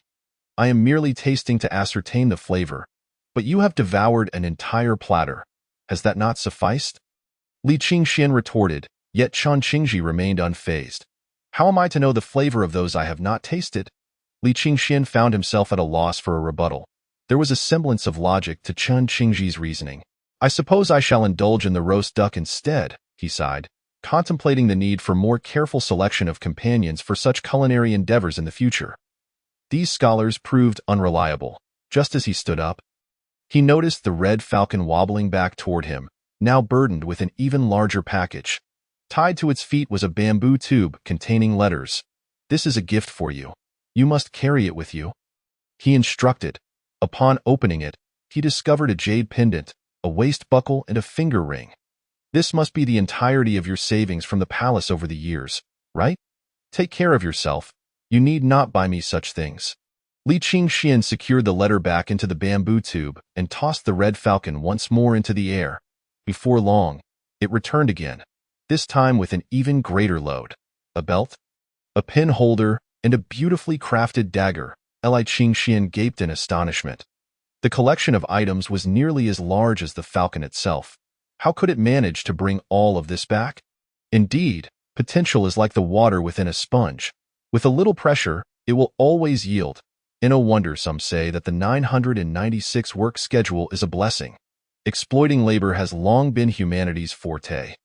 Yet, with so many items, what if the red falcon were to become exhausted? With that thought in mind, Li Qingxian retrieved a painting he had completed from the house and affixed it to the falcon's leg. This was the finest work he had created for his wife, the red falcon. The entire bird was dumbfounded. "You two flaunt your affection, and I am left to perish. Might you consider my feelings?" Yet, as a devoted messenger, the red falcon flapped its wings a few times. Unfortunately, the painting proved too heavy, and it ultimately could not take flight. Li Qingxian had no choice but to remove the painting. Muttering, "You are of no use at all, Hong Shun." Meng Quan finally beheld the emperor he had longed for day and night. Huaji stood atop the Golden Hall, receiving the delegation from the Great Li Kingdom. As a junior, Meng Quan held the lowest status among the Li envoys, thus he could only stand at the back. After paying his respects to the empress, he could only gaze from afar. The distance rendered her figure somewhat hazy, yet it stirred his heart profoundly. This was the empress, the one he had so fervently yearned for, the supreme sovereign, a goddess in his eyes, such an exceptional empress. Surely all could only stand in the dust beneath her, for no one could possibly be worthy of her. Only those like him, with profound knowledge, could be deemed a fraction worthy of the empress. Especially since he had been chosen by the dean as the disseminator of the new learning. At that moment, Meng Quan suddenly recalled the individual who had inscribed the concept of unity of knowledge and action in front of the Imperial Academy. That person's talent seemed to eclipse his by 1,000-fold. If it were him, perhaps he might be worthy of the empress. However, he must be an old man by now, thus not among his rivals. Suddenly, Meng Quan felt an exceedingly sharp aura approach. Upon regaining his senses, he realized the empress appeared somewhat displeased. Just a mere glance from her made his heart constrict, nearly robbing him of breath. Was this the majesty of the empress? Had he been rude by staring at her for too long, leaving an unfavorable impression in her mind? Meng Quan abruptly recognized the vast chasm between himself and the empress. She was the exalted sovereign. Even if he was a renowned genius of the Great Li, provoking her could mean losing his life at a mere word from her. It seemed the path to becoming the empress's favored consort was still a long way off. Nevertheless, Meng Quan vowed not to give up. Chapter 39. The Kirin hidden in the field's time rewinds to yesterday afternoon. Li Qingxian was not particularly fond of wearing ornaments, yet these were gifts painstakingly brought out by his wife from the palace. And he certainly could not disappoint her. Of course, Hong Shun beside him remarked that it was he who had exerted great effort to bring them out. The jade pendant, the belt, and the dark green ring, when adorned upon Li Qingxian, exuded a palpable aura of opulence. After sampling 2 plates of lamb skewers, Chen Qingji finally ceased his tasting and approached, hoisting a jug of wine, intent on drinking with Li Qingxian until they were both inebriated. Li Qingxian admitted his drinking capacity was limited. In his previous life, he could only manage 2 jin. Perhaps due to a slight alteration in his constitution since arriving in this world, he found that Chen Qingji's jug could hold a dozen or more. And it was not intoxication that hindered him, but rather the discomfort of fullness, as the process of relieving himself was somewhat delayed. Chen Qingji, ever curious about his master, resolved to get Li Qingxian drunk today. Only when you're intoxicated will I have my chance. Thus, he raised his bowl and downed 3 bowls in quick succession as a gesture of respect. However, the rice wine in this world was of a lower degree than that of future eras. Hardly intimidating Li Qingxian. After finishing a jug with Li Qingxian, Chen Qingji successfully got himself drunk, collapsing on the ground and tearfully lamenting his hardships and misfortunes. By the end, Li Qingxian couldn't help but toss him a couple of coins. Even the beggars by the roadside fared better than him. Li Qingxian patted his shoulder in consolation. Fear not, you have suffered long enough. Trust me, you will soon become accustomed to it. Chen Qingji, with bleary eyes, gazed at Li Qingxian. Are you truly comforting me? Apart from Chen Qingji, the masters of Yuntang were no match for Li Qingxian in terms of drinking capacity. Only Yunling was clever enough to quietly expel the wine using internal energy, resulting in a wet patch beneath him. Master, did you wet your pants? Slurred Yun 12. Yunling wished to smack his head into the ground. Consequently, the next day, by noon, a group of them groaned as they arose from the ground. I didn't say anything foolish yesterday, did I? Chen Qingji cautiously inquired of Li Qingxian. You didn't say much, by the way. What was the name of the girl you have a crush on? Something like Ro? Li Qingxian rubbed his forehead. Immediately, Chen Qingji's face flushed crimson like a monkey's reared. The carriage passed by the entrance of Qingji Fong, surrounded by numerous soldiers guarding the way to the relay station. It was the delegation from the Great Li Kingdom returning to rest after an audience with the emperor in the palace.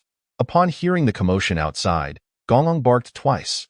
The doors of the art workshop remained open for business during the day. From a distance, one could see the vermilion-clad riders of the Great Li Kingdom.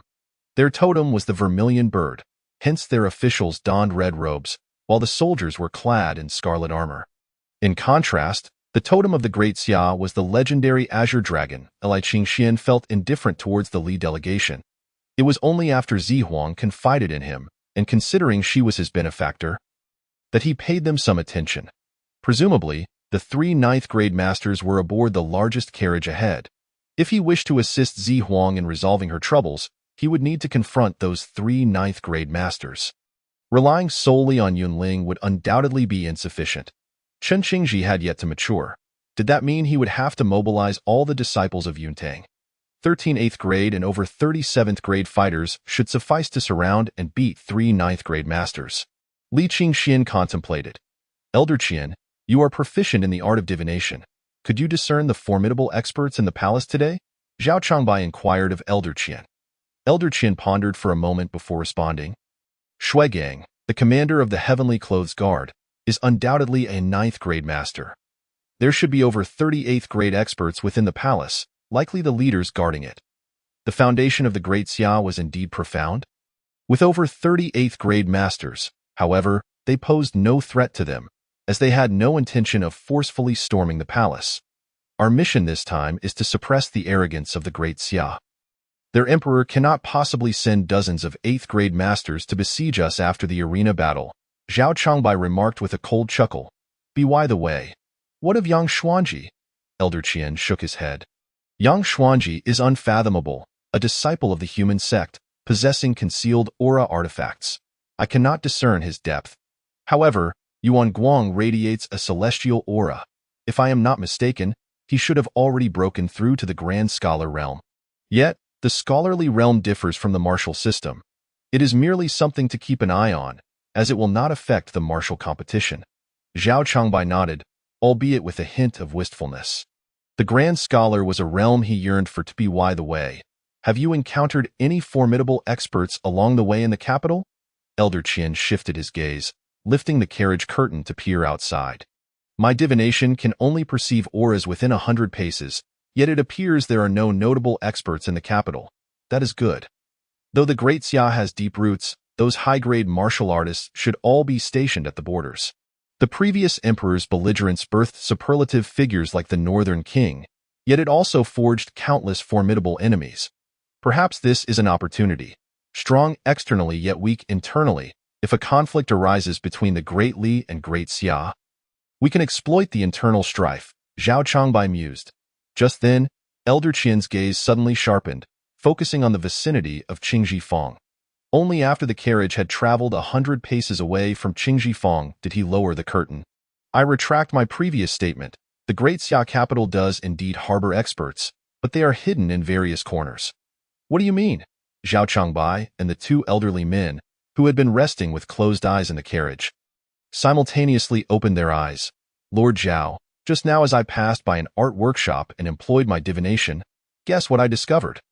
There are 13 8th grade masters and 1 9th grade master in the courtyard, while 5 8th grade and several 7th grade masters are concealed around the periphery. Such a formation is sufficient to send us 3 9th grade masters fleeing from the capital.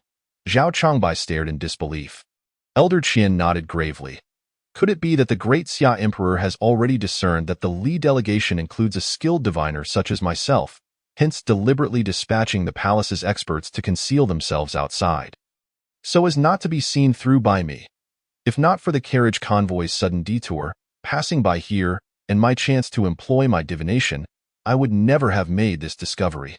One Shuigang and a mysterious 9th grade master, along with that inscrutable national teacher Yang Xuanji. What initially seemed like an easy task now appears fraught with uncertainties.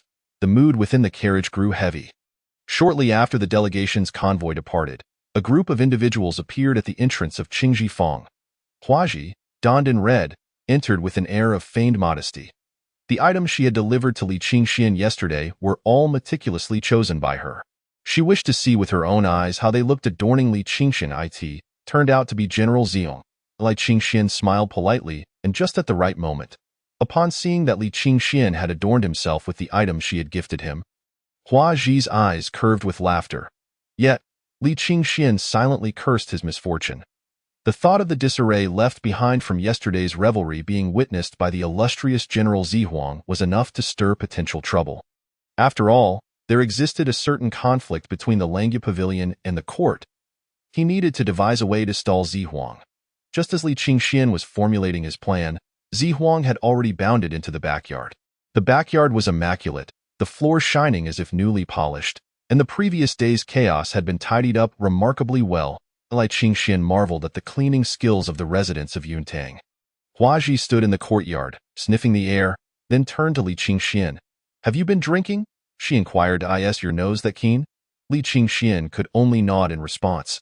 Instantly, Huaji's gaze softened. He must be missing me, she thought, thus resorting to wine to drown his sorrows. Chapter 40. Even less likely, Zihuang engaged Li Qingxian in a multitude of conversations, though her gaze was somewhat overwhelming for him. While he acknowledged the beauty of General Zihuang, he remained steadfastly loyal to his wife. After finally bidding farewell to Zihuang, Li Qingxian practiced the swordplay of Yulong Yin in the courtyard. The blade gleamed coldly, radiating an impressive aura. This spectacle immediately caught the attention of Chen Qingji, whose formerly hazy eyes now sparkled with clarity. What an impressive sword technique, he exclaimed, particularly struck by the profound sword intent embedded within it, which clearly demonstrated an exceptional level of mastery.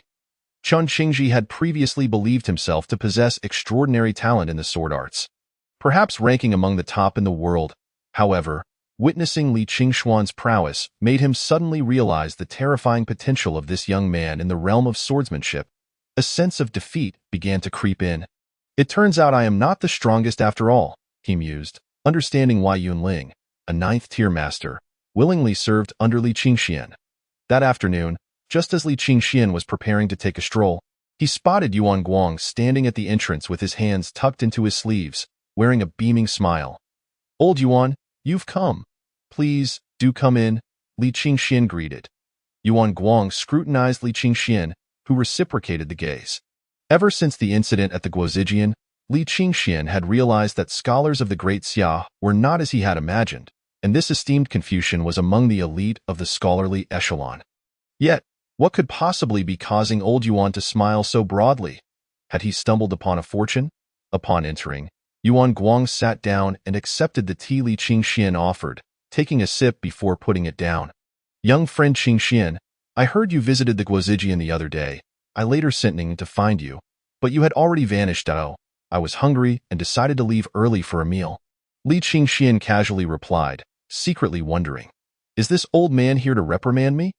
Oh, did you happen to enter the front hall? The plum blossom painting you gifted me is hung there. Oh, is that so? I did not enter, thus I did not see it. Is that true? Yuan Guang observed Li Qingxian with a twinkle in his eye, seemingly trying to discern something from his expression. Li Qingxian seated himself beside Yuan Guang and lifted his teacup. Yuan Guang's gaze drifted to the inked jade ring on Li Qingxuan's finger. What a beautiful ring, he remarked. Just some trivial trinkets, Li Qingxian replied with a smile, blowing the tea leaves in his cup. Indeed, his wife was merely an ordinary maid in the palace. There was no substantial wealth to speak of, so the gift she had given him could not hold much value. Yuan Guang examined the inked jade ring on Li Qingxuan's thumb closely. As a prominent scholar, Yuan Guang, hailing from a noble family, was well versed in the world and could easily discern the considerable worth of this jade ring, so valuable that it could not even be purchased with money. He had last seen such a fine item within the palace. The value of this ring might very well surpass an entire year's salary for him. At that moment, Yuan Guang's gaze shifted to the jade pendant hanging at Li Qingxuan's waist. Along with the belt he wore. What's with this old man today? His gaze is rather peculiar, Li Qingxian pondered, casually remarking. These are merely worthless items. Your entire ensemble could nearly equate to 3 years of my salary. How can you say they are worthless? Yuan Guang nearly scalded his mouth with the tea. Previously, when Li Qingxian claimed to be a poor man, Yuan Guang had taken him at his word, even leaving extra coins when purchasing paintings. Now, he realized that their definitions of poverty were vastly different, akin to the notion of a modest goal of $1 billion. By the way, among the delegation from the Kingdom of Dali that has come to the capital, there are 3 ninth-tier experts. Today, they have set up a challenge arena, claiming they wish to engage in martial exchanges in Luoqing, which is essentially an attempt to suppress the spirit of Great Xia. You might as well go take a look. Yuan Guang continued, while Dali has already lost ground in the literary realm, claiming some advantage in martial arts would merely amount to a draw at best. Is that so? How did Dali lose to Great Xia in the literary realm? Is it merely because of those characters on the wall? Li Qingxian asked in astonishment. Yuan Guang's expression was enigmatic. Since you did not enter the front hall, how would you know what was written on the wall? Li Qingxian internally mused. Am I about to reveal something? Clearing his throat, he replied. The news has spread throughout Luodu. Even the street vendors are discussing it. Don't ask. It's simply not my writing. Is that so? I had thought it was penned by Master Li. Yuan Guang seemed contemplative. If I could produce new scholarship to counter the literary circles of Dali, I would not have to sell paintings here. Would I have already entered the court as an official? Li Qingxian remarked. He had indeed contemplated this, primarily due to his limited research on Confucian texts, which could easily lead to exposure. Perhaps it was best to maintain an air of mystery in the public's perception. Truly, it was not you. Yuan Guang frowned, and after a brief conversation, he rose to take his leave. In his deep contemplation, he inadvertently tugged a few strands from his beard, grimacing in pain. After seeing Yuan Guang off, Li Qingxian exhaled a sigh of relief.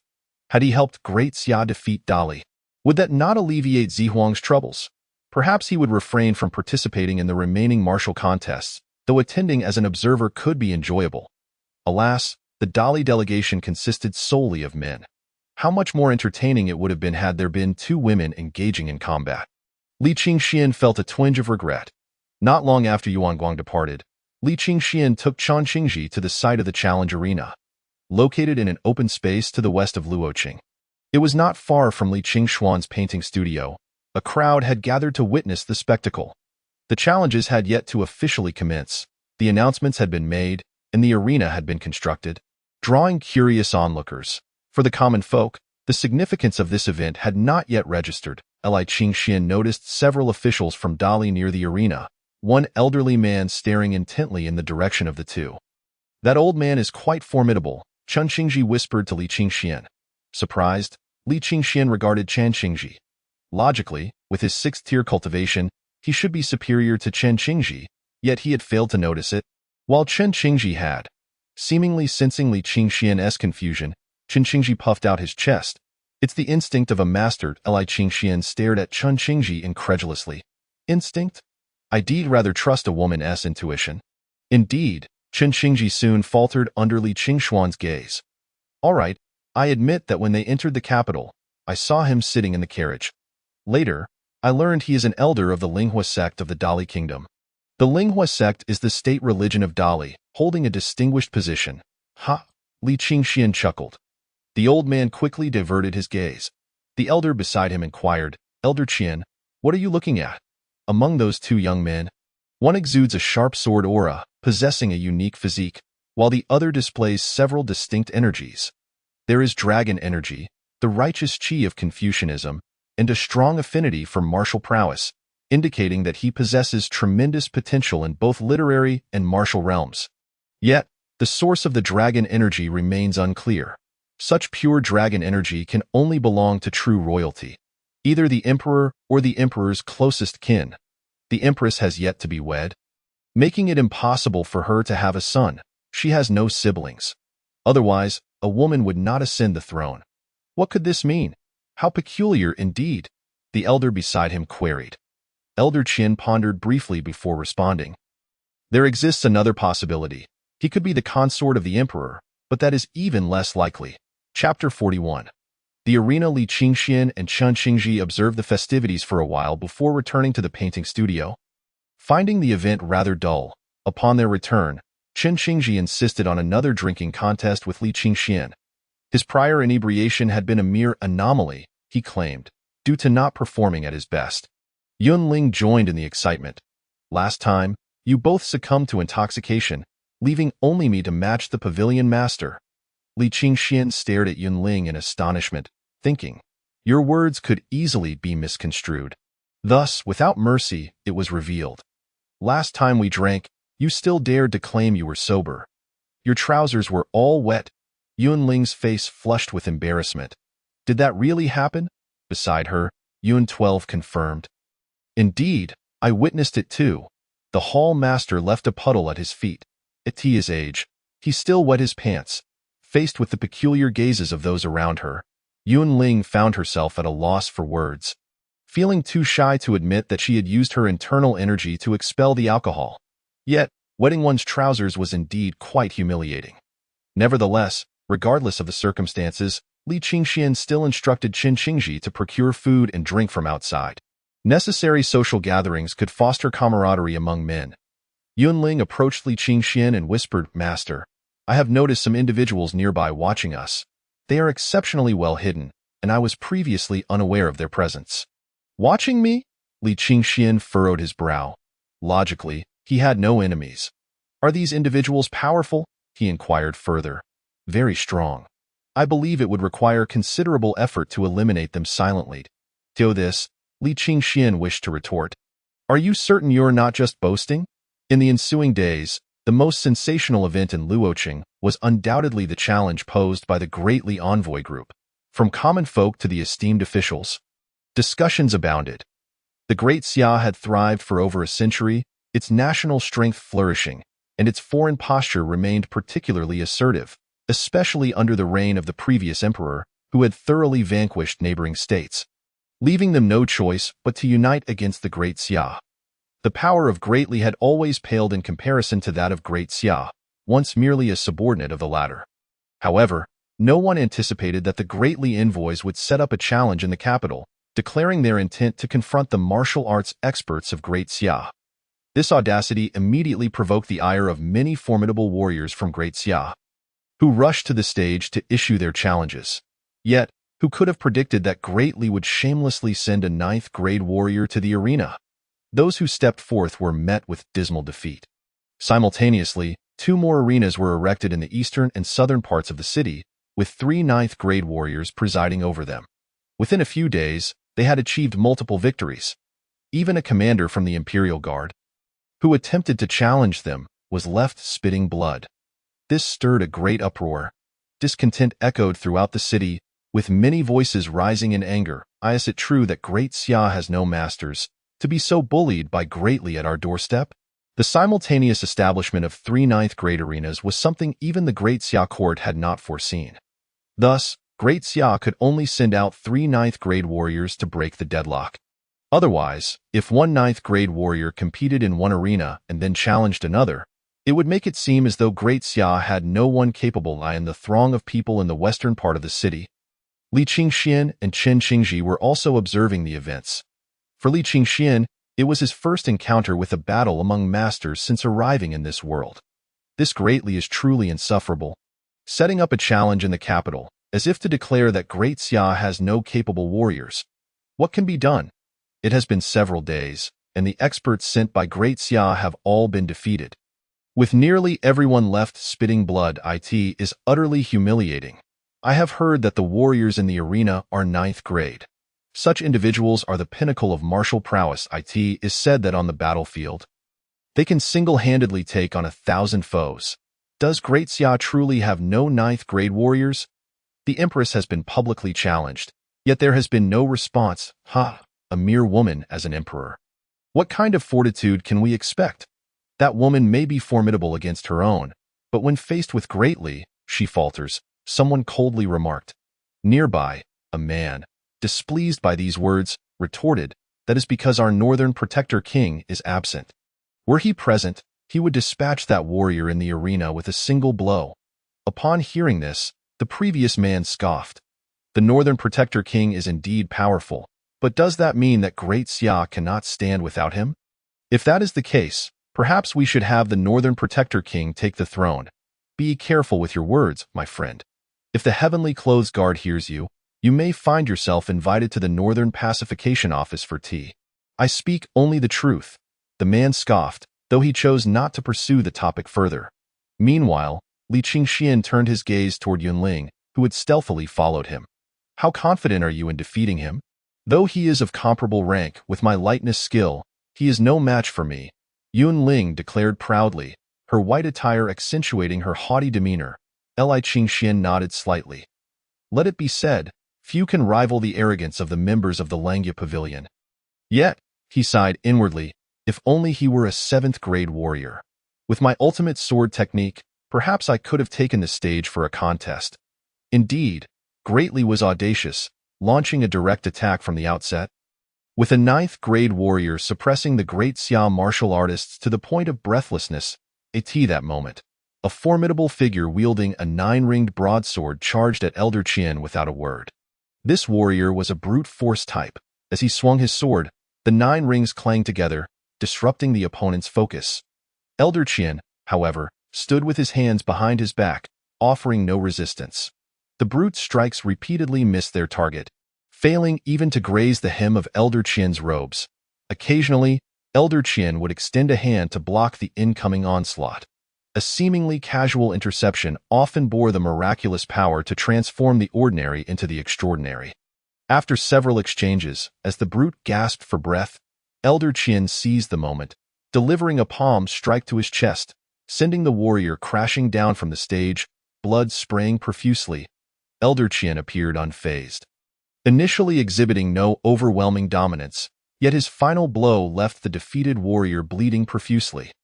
The brute's fall incited chaos below. Expectations had been high for such a large figure to perform admirably, yet none could have anticipated such a dismal defeat. This Elder Qian is merciless. That palm strike shattered the brute's meridians.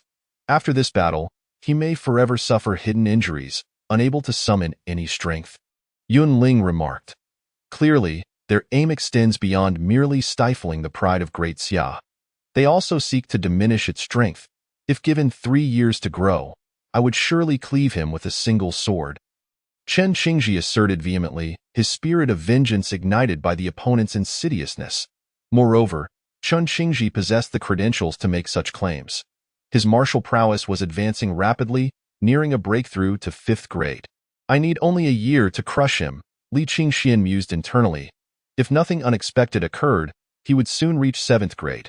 Previously, Zi Huang had mentioned that Great Xia possessed only one 9th grade warrior, namely Shuigang, which implied that the other two arenas would be left unchallenged at Li Qingxian's side. Although he felt little allegiance to Great Xia, this group from Great Li seemed even more intolerable. I am Long Qingfeng. I seek guidance from Elder Qian. A figure clad in white gracefully ascended the arena, showcasing a remarkable lightness skill. The young man appeared to be in his 20s, wielding a slender, long sword with an air of elegance and charm. Though he had yet to break through to 9th grade, he was at the pinnacle of 8th grade. Li Qingxian recognized him. He had accompanied Zi Huang when they visited the small wooden house. However, Li Qingxian was unaware of his true identity as the commander of the Imperial Guard. Long Qingfeng's demeanor was appealing, yet the surrounding reactions were lackluster.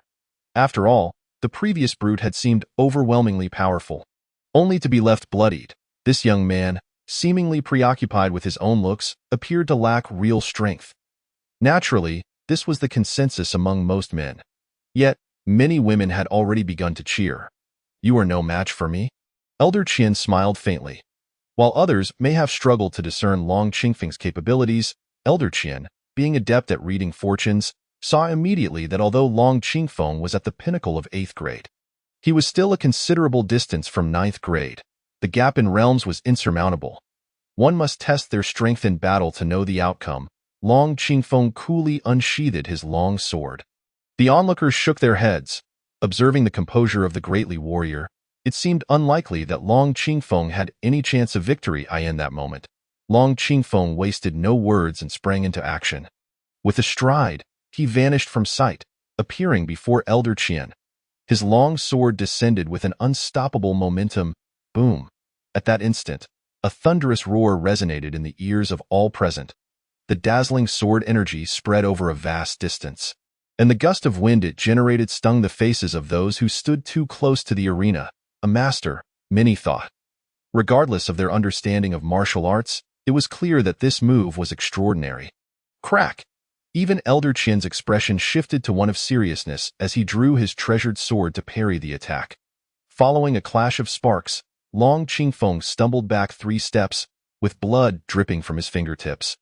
While Elder Qian retreated a step, his face slightly flushed. You are quite strong. With a further advancement, you would be worthy of a duel with me, Elder Qian arrogantly declared. However, Long Qingfeng sheathed his sword without a backward glance and departed from the arena. Defeat is defeat. There is no need to linger in shame. After Long Qingfeng's departure, Elder Qian discreetly swallowed the blood that had risen to his throat. Despite the difference in their ranks, Elder Qian had still been shaken. This man had seen battle, and his murderous aura was formidable. He was a true warrior, Elder Qian assessed. There is indeed a disparity in combat prowess between a pure warrior and one who cultivates mystical arts.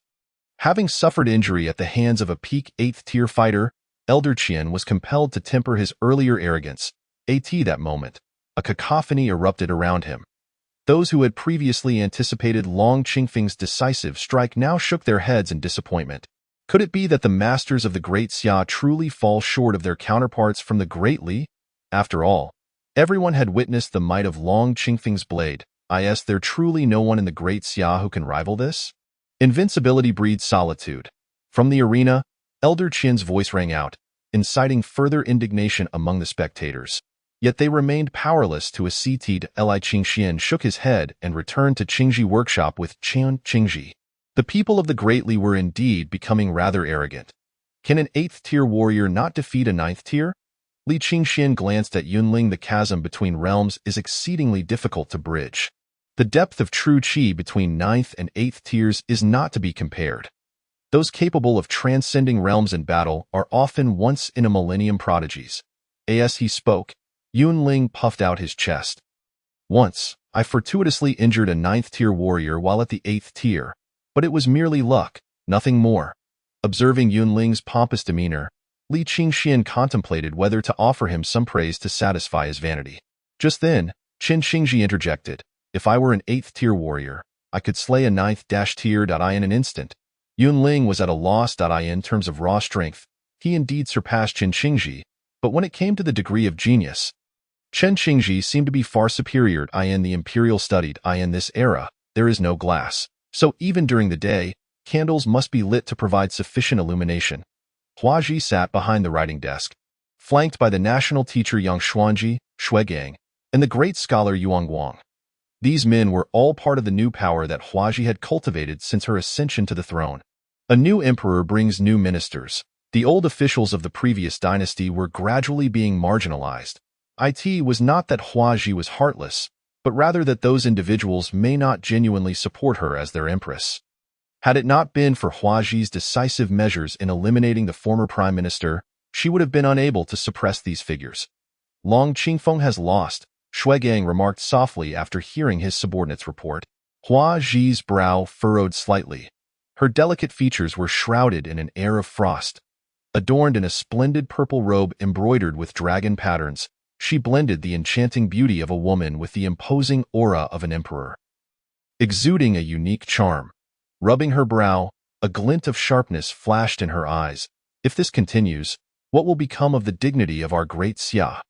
It appears that for the next round, we can only allow Commander Shui to take the field and eliminate one of the 3 arenas first, Yang Xuanji stated. Hua Ji nodded. The remaining 2 arenas would require further strategies. There is one more matter I must report. Shui Gang suddenly spoke. Hua Ji lifted her gaze to Shui Gang. I have learned that when the people from Langya Pavilion departed, they left behind a contingent that is currently lurking within the capital. Through analysis, I have discovered that they seem to be guarding someone. Moreover, when the majority of Langya Pavilion's forces surged into the capital last time, it appeared to be in pursuit of someone. The ability to summon such a multitude of experts from Langya Pavilion, even including a 10th-tier master, can only point to one individual. At this moment, the minds of everyone in the imperial study conjured the 2 words, Pavilion Master. Only the Pavilion Master of Langya Pavilion possesses such charisma. What exactly does Langya Pavilion intend to accomplish? Hua Ji frowned, clearly displeased. It is rather troubling for a sovereign to feel apprehensive of a force from the martial world, especially considering the brazen demeanor of Qin Xiaoma during his last departure. Hua Ji found it somewhat humiliating. Your Majesty, the Greatly is currently flaunting its power in Luodu. Although Langya Pavilion presents an uncertain variable, it has not yet shown any intent to oppose the court. It is wiser to first address external threats before securing internal stability, Shui Gang advised. Yang Xuanji nodded in agreement. 10th-tier warriors are exceedingly formidable. When dealing with Langya Pavilion, it is unwise to employ overly aggressive tactics. Yuan Guang, standing nearby, appeared utterly bewildered. What is Langya Pavilion? Chapter 42. The Emperor appears. In Qingji workshop, Li Qingxian sat cross-legged, rapidly circulating his true qi. His state of mind, however, grew increasingly tranquil. After several days of signing in, he finally encountered the opportunity for a breakthrough. This breakthrough would elevate him to the 7th tier, and such a pace of cultivation would surely astound anyone. After all, who has ever heard of someone breaking through to the 7th tier in just a few months? At this rate, cultivation seems as easy as eating or drinking. Li Qingshuan's mind was as calm as still water, and before him lay 5 pills of varying colors. Each was designed to assist him in his breakthrough in the martial arts world. It is often said that a realm built upon pills is unstable, and the toxicity of the pills can linger within the body. However, Li Qingxian had no cause for concern in this regard. The system's pills were devoid of toxicity. Products of the system are guaranteed to be of the highest quality. The breakthrough was imminent. Li Qingxian placed the 5 pills into his mouth and activated the Tai Ching scripture, causing his true qi to surge once more, like a wild horse breaking free. At that moment, Li Qingxian felt a twinge of pain within his body, but he understood this was merely the beginning. The breakthrough involves widening the meridians, allowing true qi to undergo a qualitative transformation through quantitative change. The pain caused by expanding the meridians was akin to being sliced by 1,000 blades. Cultivation has never been an easy endeavor. After all, to attain greater power, such sacrifices are well worth it. Unlike widening the meridians, compressing true qi does not induce pain, yet it carries significant risk. It is akin to continuously compressing the volume of an object to its utmost limit. Should it explode? The consequences would be devastating. However, due to the consumption of the breakthrough pill, although compressing his true qi required considerable effort, he ultimately succeeded. Li Qingxian chose to pursue his breakthrough at night. Yet, as he fully ascended to the 7th tier, dawn had already broken. At this moment, within his dantian, a droplet of true qi resembling water appeared. Though it was merely the size of a fingertip, it was the essence of his entire true qi, radiating a terrifying and formidable presence. This droplet of true essence spun continuously within his dantian, and with each rotation, more true qi was absorbed into it. According to the descriptions of the Tai Ching scripture, as Li Qingxuan's strength increased, the size of that droplet would continue to grow until all of his true qi transformed into a liquid state. Although it was only a single droplet for now, Li Qingxian felt himself greatly empowered. With a mere thought, he directed the true qi to his palm, causing his hand to swell noticeably. A gentle breeze swept through the entire room. The 7th tier is truly formidable. Li Qingxian attempted to place his palm against the wooden floor below, and a palm print appeared silently on the surface, even detailing the lines of his palm. Experimenting further, he drew his sword and infused it with true qi, producing a resonant hum. With a gentle sweep, a wave of sword energy whizzed forward, effortlessly knocking over a nearby lantern, the cut smooth and mirror-like. If I were to unleash a fatal strike, I could likely slay an 8th tier warrior. He mused. In that moment, Li Qingxian felt as though he had finally become a master in his own right. However, he was not one to become complacent. After all, many individuals in this world surpassed him in strength.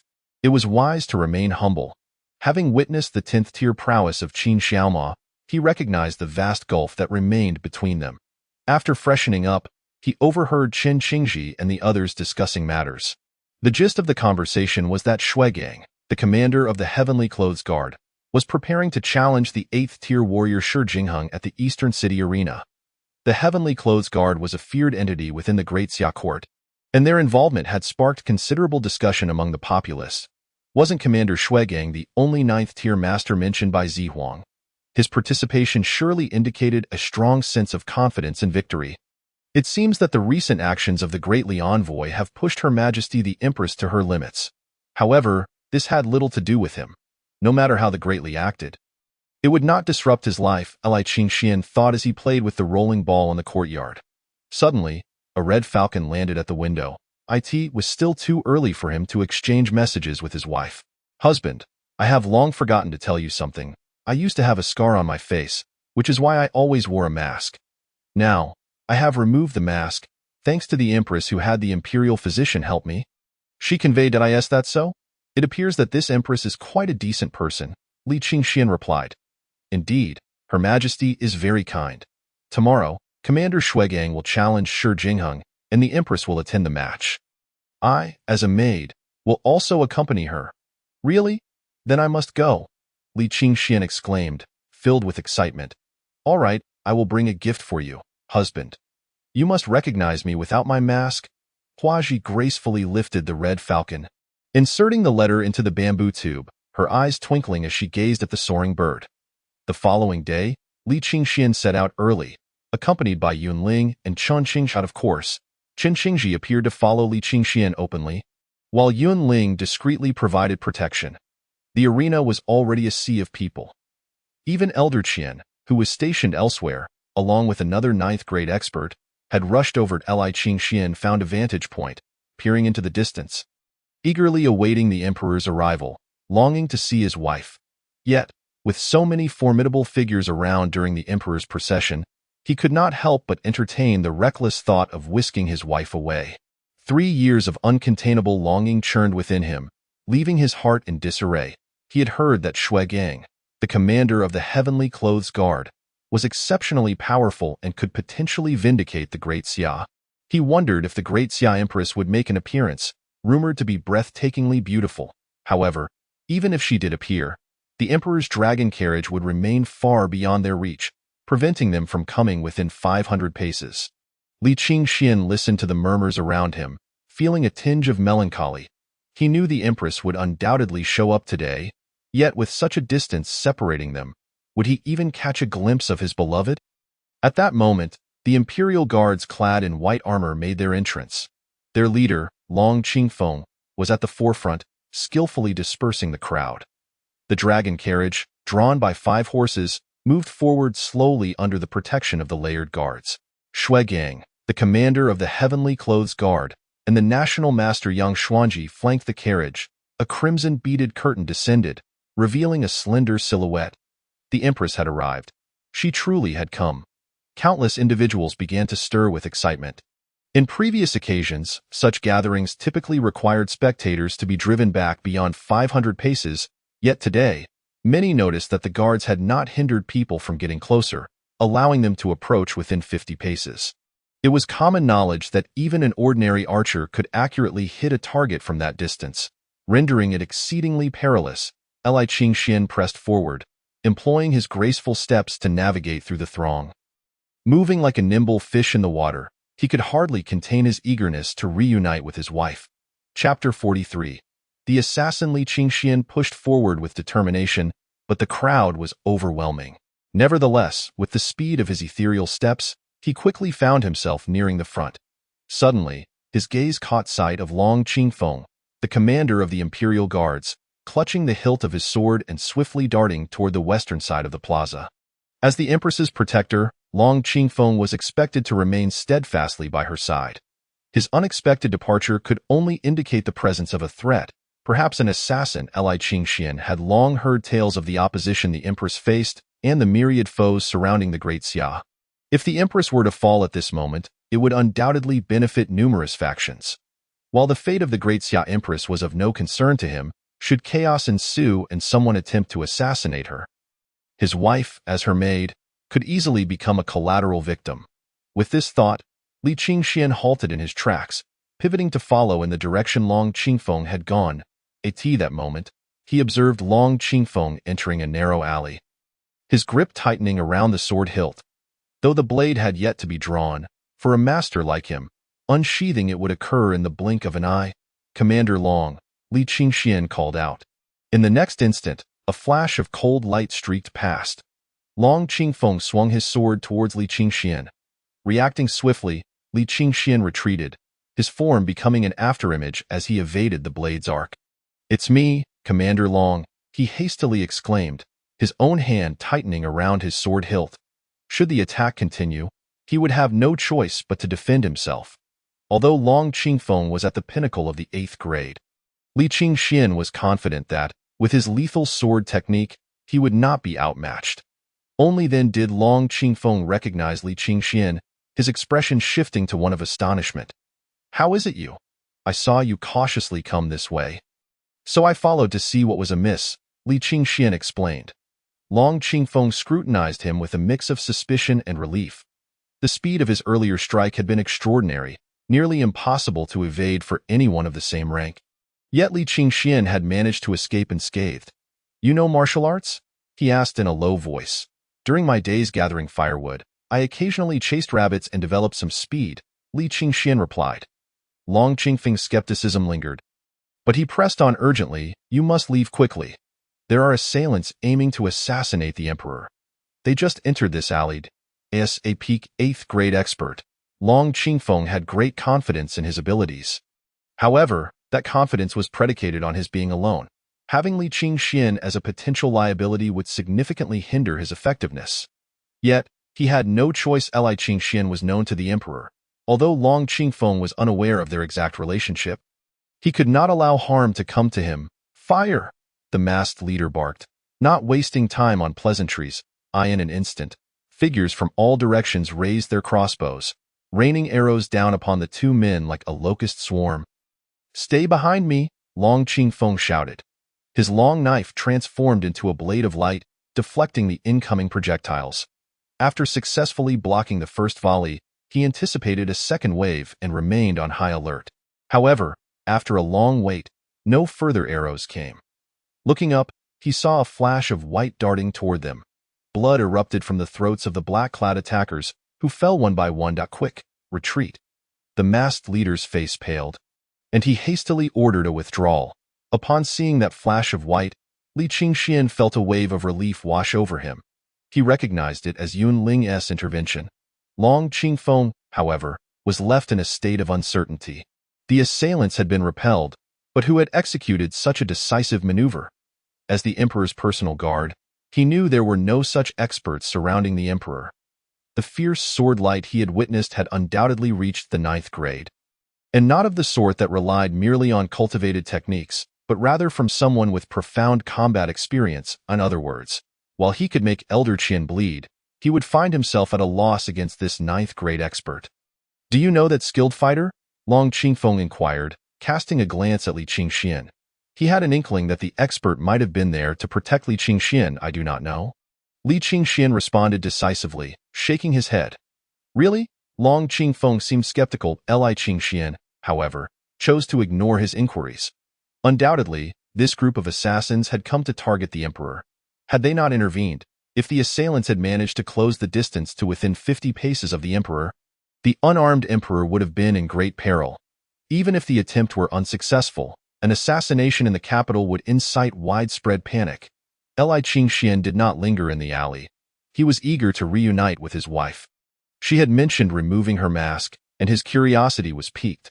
His wife often claimed to be a peerless beauty, though he believed every woman harbored such vanity. Every woman fancied herself as such in the world.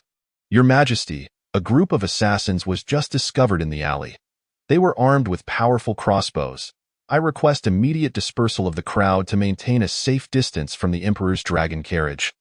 Long Qingfeng reported softly as he approached the Empress's carriage. "If we disperse the crowd beyond 500 paces, my husband will not be able to see me," Huaji thought, her grip tightening around the life-saving token. She had intended to present this token to her husband today if he recognized her, revealing her true identity. Although Yang Xuanji had cautioned that such an act would stir turmoil in the court, Huaji could no longer bear to wait. "There's no need. Since they've been startled away, they likely won't strike again," Huaji declared, instructing Long Qingfeng to bolster the guards while her gaze drifted outward. Just then, she caught sight of Li Qingxuan's searching eyes scanning the crowd of palace maids, a smile tugging at her lips. "That foolish man. Doesn't he realize he should be looking for me within the dragon carriage? Is he not the least bit curious about the legendary beauty of the Empress?" Chapter 44. The Great Secret. The commander of the Tianyi Guard, Shuigang, ultimately fulfilled the expectations of the emperor by defeating the formidable Shijinheng of the Buddha's hand. This victory uplifted the spirits of the dejected populace and restored a semblance of dignity to the great Xia. However, Li Qingxian felt no joy at all. He had failed to identify his wife amidst the chaos, which left him in a dismal mood even upon returning to the painting studio. That moment, Zihuang unexpectedly paid him a visit. "Your wife was also among the competitors in today's tournament. Did you catch a glimpse of her?" Zihuang inquired, a teasing smile gracing her lips as she regarded Li Qingxian. He shook his head in distress. "I did not see her. She may be feeling quite heartbroken then," Zihuang remarked, settling down and pouring herself a cup of tea, assuming the role of the hostess in the room. By the way, the emperor was also present. Did you happen to glimpse the emperor's visage?" "To be honest, I paid little attention to the emperor. However, one must assume that a ruler exudes an air of authority, likely resembling a formidable woman, perhaps even sporting a beard," Li Qingxian speculated with a hint of malice. His irritation stemming from the emperor's interference in his reunion with his wife, was only then that he noticed the change in Zihuang's countenance, realizing that she might indeed be of royal lineage. And his comments were therefore rather inappropriate. "In truth, the emperor possesses great beauty," Zihuang countered. "More beautiful than you?" Li Qingxian blurted out, momentarily taken aback by his own audacity. Zihuang paused, slightly stunned. "This is a token from your wife," she said, producing a small box from her sleeve. Upon opening it, a delicate seal crafted from fine jade was revealed, its smooth texture indicating high quality. "Your wife mentioned that you lacked a seal for your paintings, and she had this made for you. Is that so?" Li Qingxian exclaimed, his face alight with joy as he accepted the gift, enamored by its beauty, to the extent that he momentarily neglected Zihuang's presence. Zihuang pouted, thinking to herself, "What a dense fellow. When will he ever discern my true identity?" In the ensuing days, Zihuang visited Li Qingxian every afternoon, requesting his assistance in creating a painting. strangely, with her arrival. The letters from his wife became less timely. General Zihuang, you must hold a significant position within the palace, correct? I heard that on the day Commander Shuigang faced Shijinheng, an assassin attempted to kill the emperor. Was the assassin apprehended? Li Qingxian casually inquired. They did capture the perpetrator. He was a man from the northern Yuan Khanate, seeking to incite chaos within the Great Xia, Zihuang replied, her tone taking on a more ominous note. Before Zihuang could take her leave, a voice echoed from outside. Qingxian, my young friend, how have you been? It was Yuan Guang, making a surprise visit. After failing to extract any useful information from Li Qingxian during his last visit, Yuan Guang had stayed away for quite some time. Li Qingxian felt indifferent to Yuan Guang's arrival, yet Zihuang's expression shifted subtly. Qingxian, would you care to engage in a game of chess with this old man? Yuan Guang suggested jovially. However, as he stepped into the painting studio, his expression froze. Despite the change in attire, he instantly recognized the empress, having seen her daily in the court. Yuan Guang began, but was promptly interrupted by Zihuang. I am Zihuang, a lady-in-waiting in the palace, she stated firmly. General Zihuang, I did not expect to find you here, Yuan Guang said, wiping the sweat from his brow. Yuan Lao, what troubles you? Is it particularly warm today? Li Qingxian inquired, puzzled. Yuan Guang took a deep breath, attempting to compose himself before responding with a smile. Oh, it's nothing. Perhaps I was just in a hurry on my way here. The three settled into their seats. But Yuan Guang appeared uneasy, while Zihuang's expression remained peculiar, leaving Li Qingxian in the dark. But by the way, Yuan Lao, as the Minister of Justice, you must frequently encounter the emperor, correct? Naturally, Yuan Guang replied, inadvertently casting a glance at Zihuang. He thought to himself, this lady is the emperor. Why not direct your inquiries toward her? Yet it was evident that Zihuang was concealing her identity from Li Qingxian. Yuan Lao, you must often enter the palace. Have you ever seen a woman named Huaji by the emperor's side?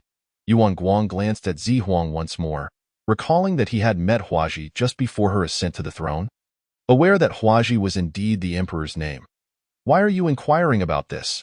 Yuan Guang felt that a monumental secret was about to unfold before him. She is my wife, Li Qingxian declared.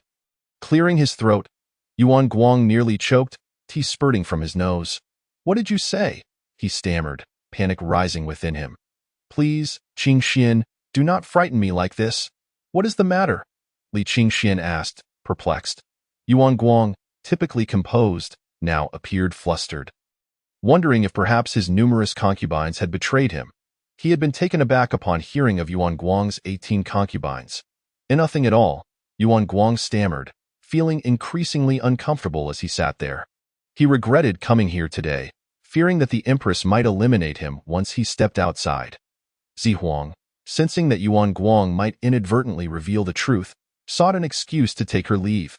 Indeed, once Zihuang departed, Yuan Guang exhaled deeply, feeling a wave of relief wash over him. Yuan Lao, it is time for our game, Li Qingxian said quietly, taking advantage of Yuan Guang's distraction to switch a few chess pieces.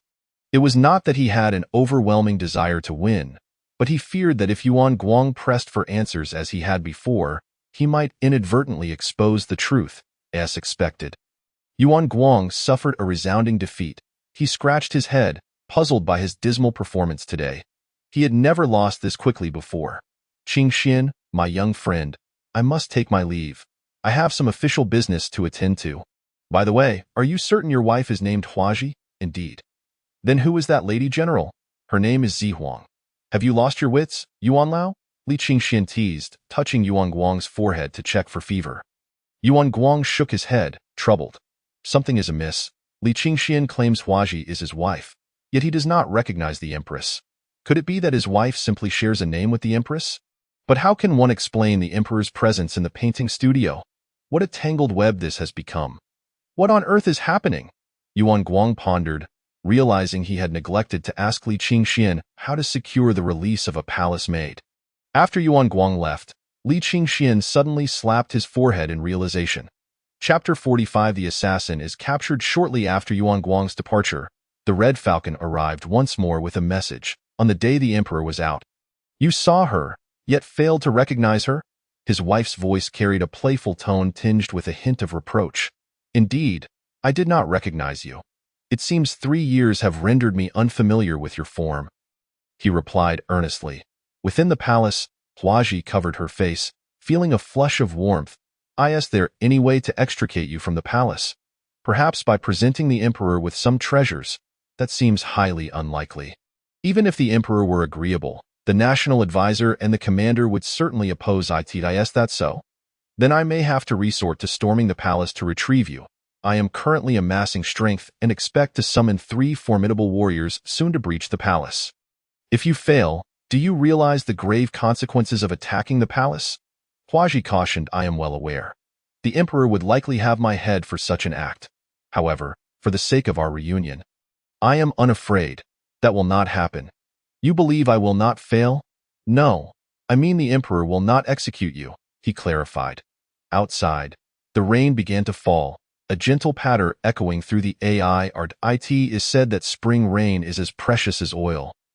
Yet due to the ongoing challenges posed by the Dali envoy and 2 tournament arenas, the atmosphere in the capital was far from festive, imbued with a sense of oppression.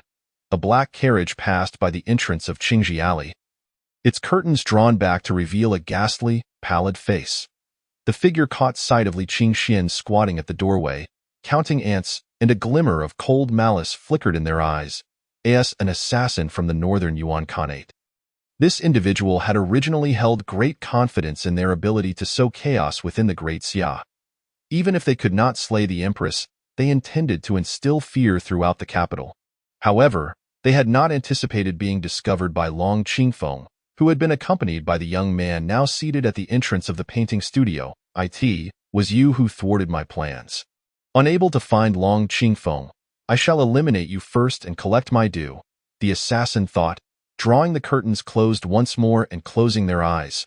Murder, of course, was best executed under the cover of darkness. Especially on a night like this, with the gentle rain serving to mask any trace of their actions.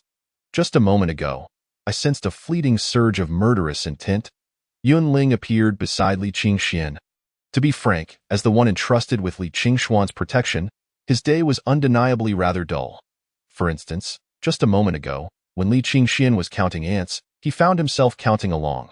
Was it that passing carriage? Li Qingxian remarked without lifting his gaze. A hint of surprise flickered in Yunling's eyes. Has the master also sensed the murderous intent?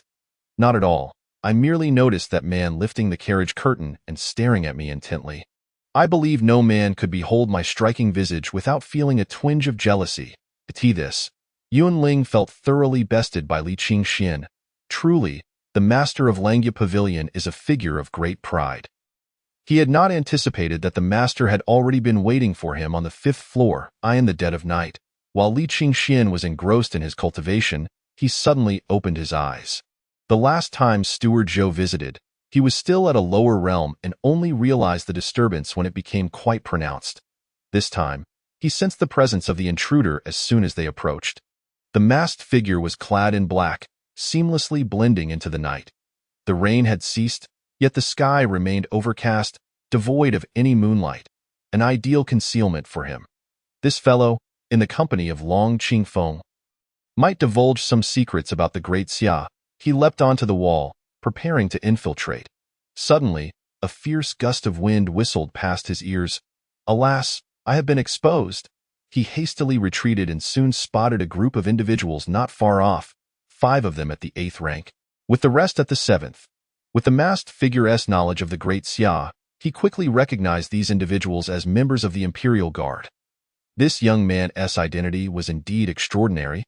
Surrounded by several elite guards, without a moment's hesitation, the masked figure turned to flee. The leading 8th rank expert spoke in a low voice. Leave 3 men to protect young Master Li. The rest must capture this rogue. With that, they vanished into the darkness. Unbeknownst to them, on a nearby rooftop, Yunling had witnessed the entire scene unfold. His subordinates had intended to intervene, but someone had already driven them away. Yunling reported this to Li Qingxian, adding, "Those individuals must be the ones lurking in the shadows, observing us. Who could they possibly be?" Li Qingxian furrowed his brow. They seemed to harbor no ill intentions. Could they be from Elder Yuan? From Zihuang? Or perhaps another faction? Never mind. It is best to get some sleep. Li Qingxian could not make sense of it all. Everyone should rest early, he concluded, returning to his chamber. Yun Ling and the others nodded in agreement, though he cautioned Yun 12 to heighten their vigilance. At dawn, Li Qingxian took a stroll outside, wishing to ascertain if anyone was tailing him. Yun Ling informed him that indeed a few individuals were following at a distance, neither too far nor too close. Furthermore, there were 3 at the 8th rank, which only added to Li Qingshuan's distress. This indicated that he had likely come across a significant figure from the Great Xia, consistently accompanied by elite guards. Within the inn housing the Great Li envoy, Zhao Changbai questioned the masked man, who bore an injury to his arm. Yes, it was a place called Qingji Fong. I believe this individual's identity is quite remarkable. Being protected by the Imperial Guard suggests they possess significant value. If we capture this person, we may uncover many secrets of the Great Xia, or perhaps utilize them to threaten the dynasty. The masked man exclaimed with excitement. Had I not leapt into the city moat last night, I would likely have become a corpse by today. The intelligence gained at the cost of one's life is invaluable. Little did anyone know that the Great Li and Beiyuan had already formed a clandestine alliance. Very well, I will promptly dispatch someone to investigate the identity of that youth. You should leave quickly, lest you draw attention and implicate us all. Zhao Changbai expressed his concerns. The emperor had mandated this collaboration with Beiyuan. Although he was the minister of rights, he lacked the authority to intervene. Yet he understood that if the people of the Great Xia discovered an assassin targeting the emperor within the inn, they would be doomed. Another defeat. Ever since Shuigang triumphed over Shi Jingheng, the remaining 2 experts from Great Li seemed to have become desperate. Previously, they merely coughed up blood. Now, every defeated individual was left with either severed limbs or worse. A grim fate indeed. Consequently, no one dared to challenge the arena for several consecutive days.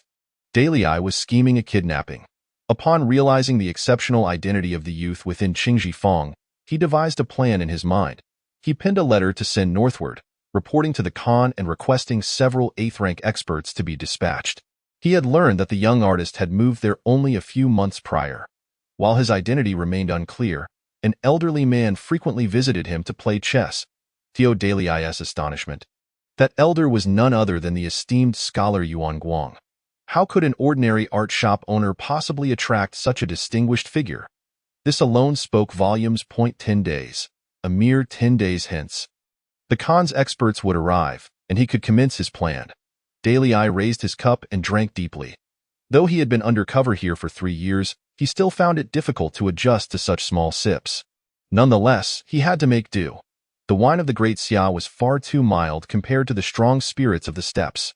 With this in mind, Dalai resolved to indulge himself at the Red Mansion for a few carefree days before the Khan's experts arrived. However, just as he was about to step out the door, his expression froze.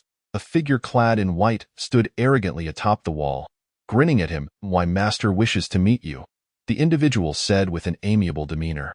Yet Dalai felt his body tense, akin to a wolf confronting a formidable predator.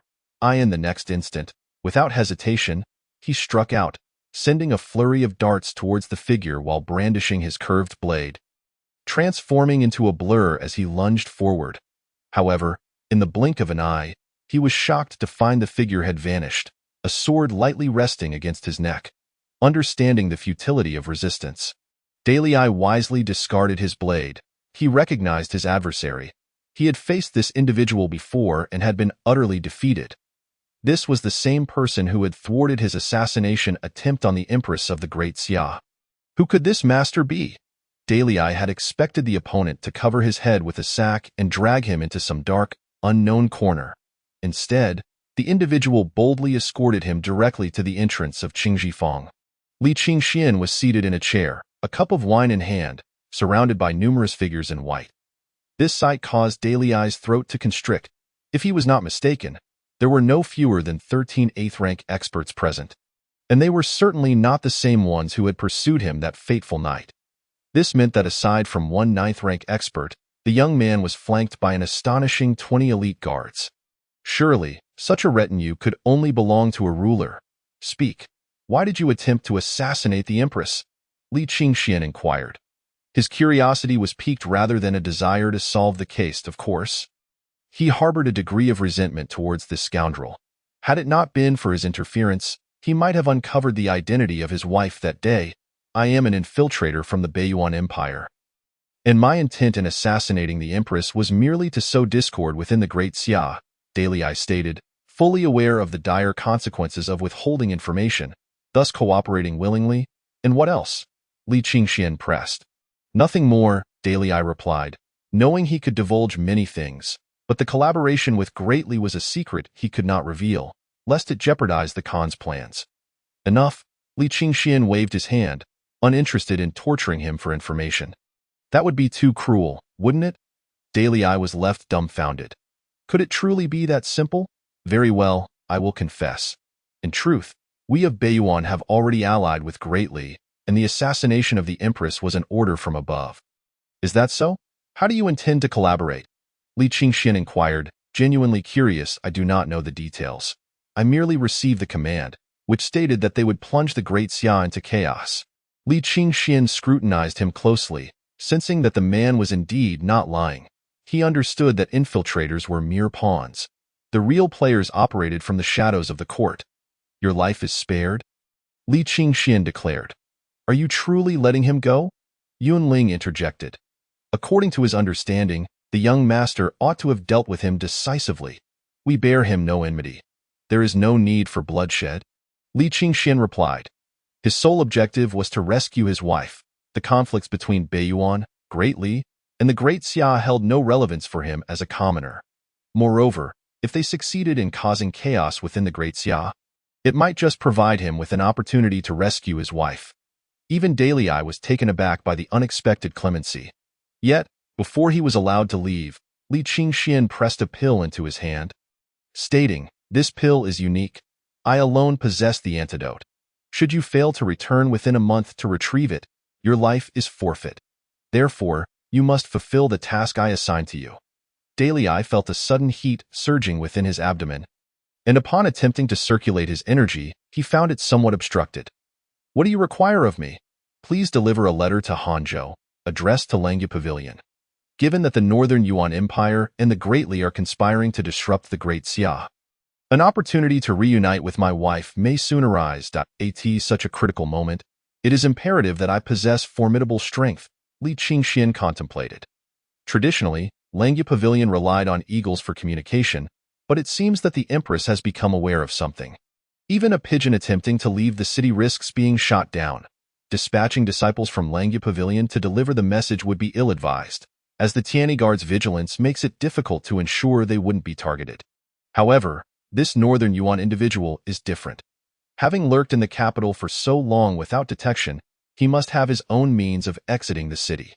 Moreover, even if he were apprehended, Li Qingxian would not lament the loss, as it would be preferable to risking the disciples of Langya Pavilion.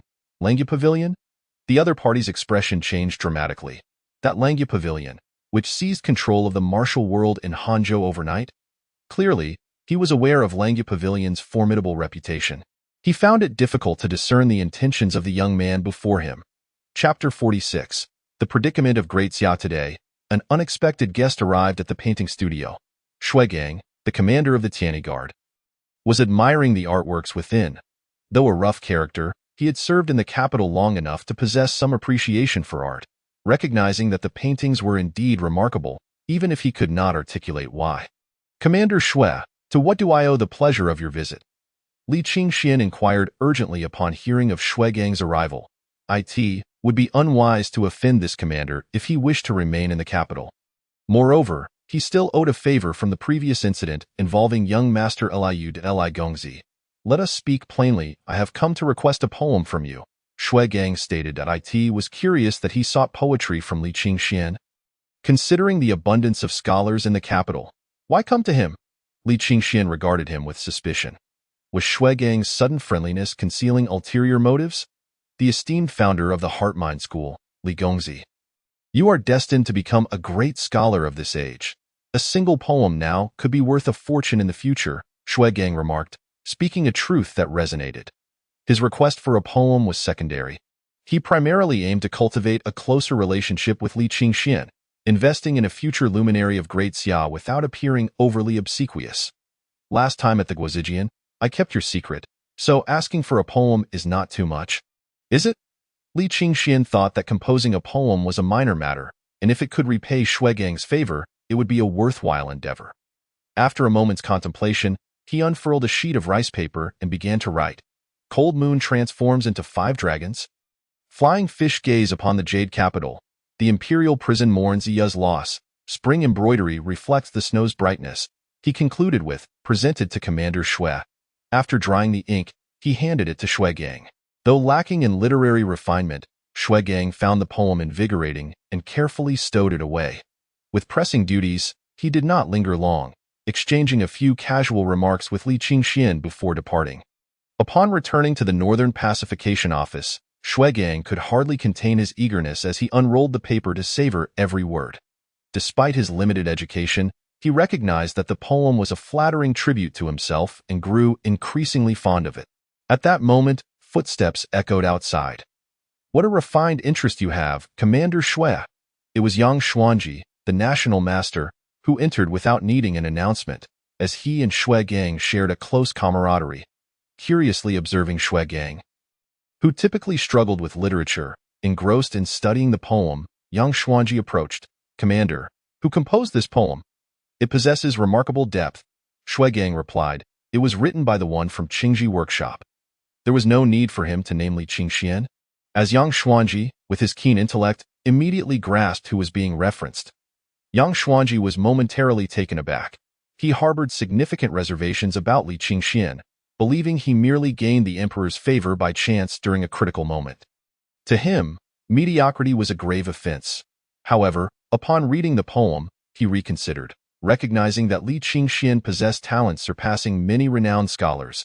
It appeared the emperor's admiration for him was not without merit, though he lamented Li Qingxuan's shortcomings in martial prowess, which made literary achievements all the more challenging.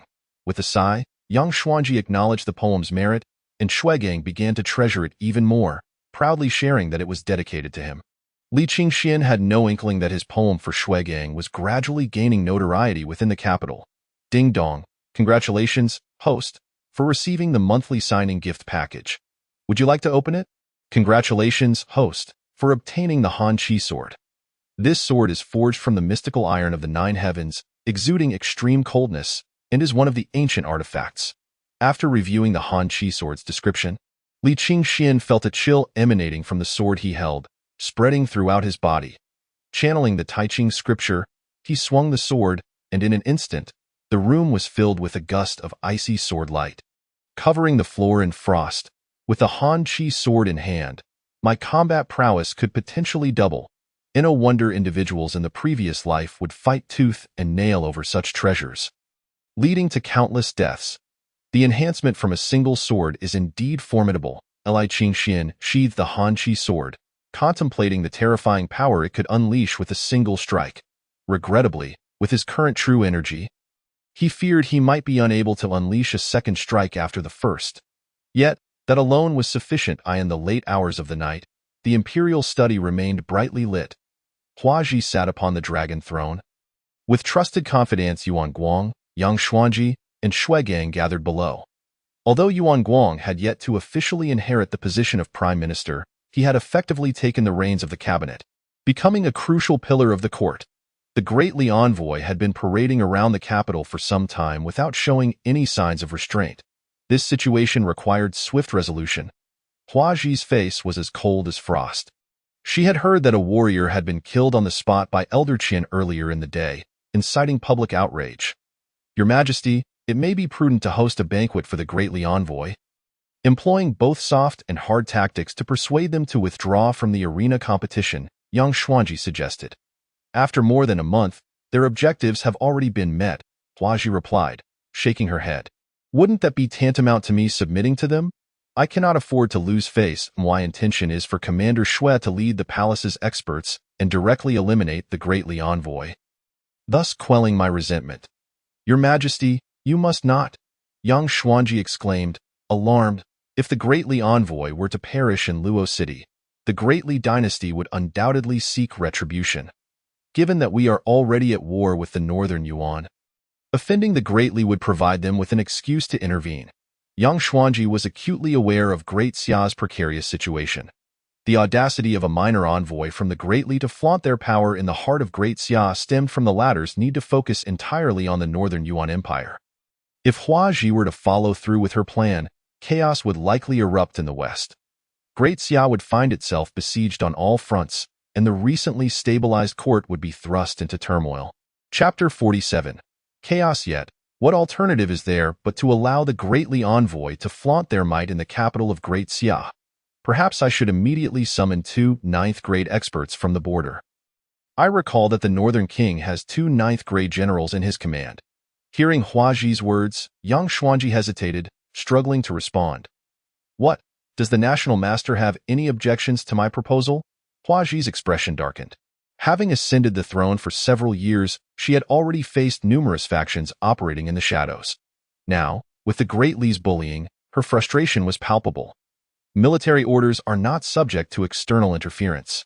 Those 2 generals have always only heeded the Northern King's commands.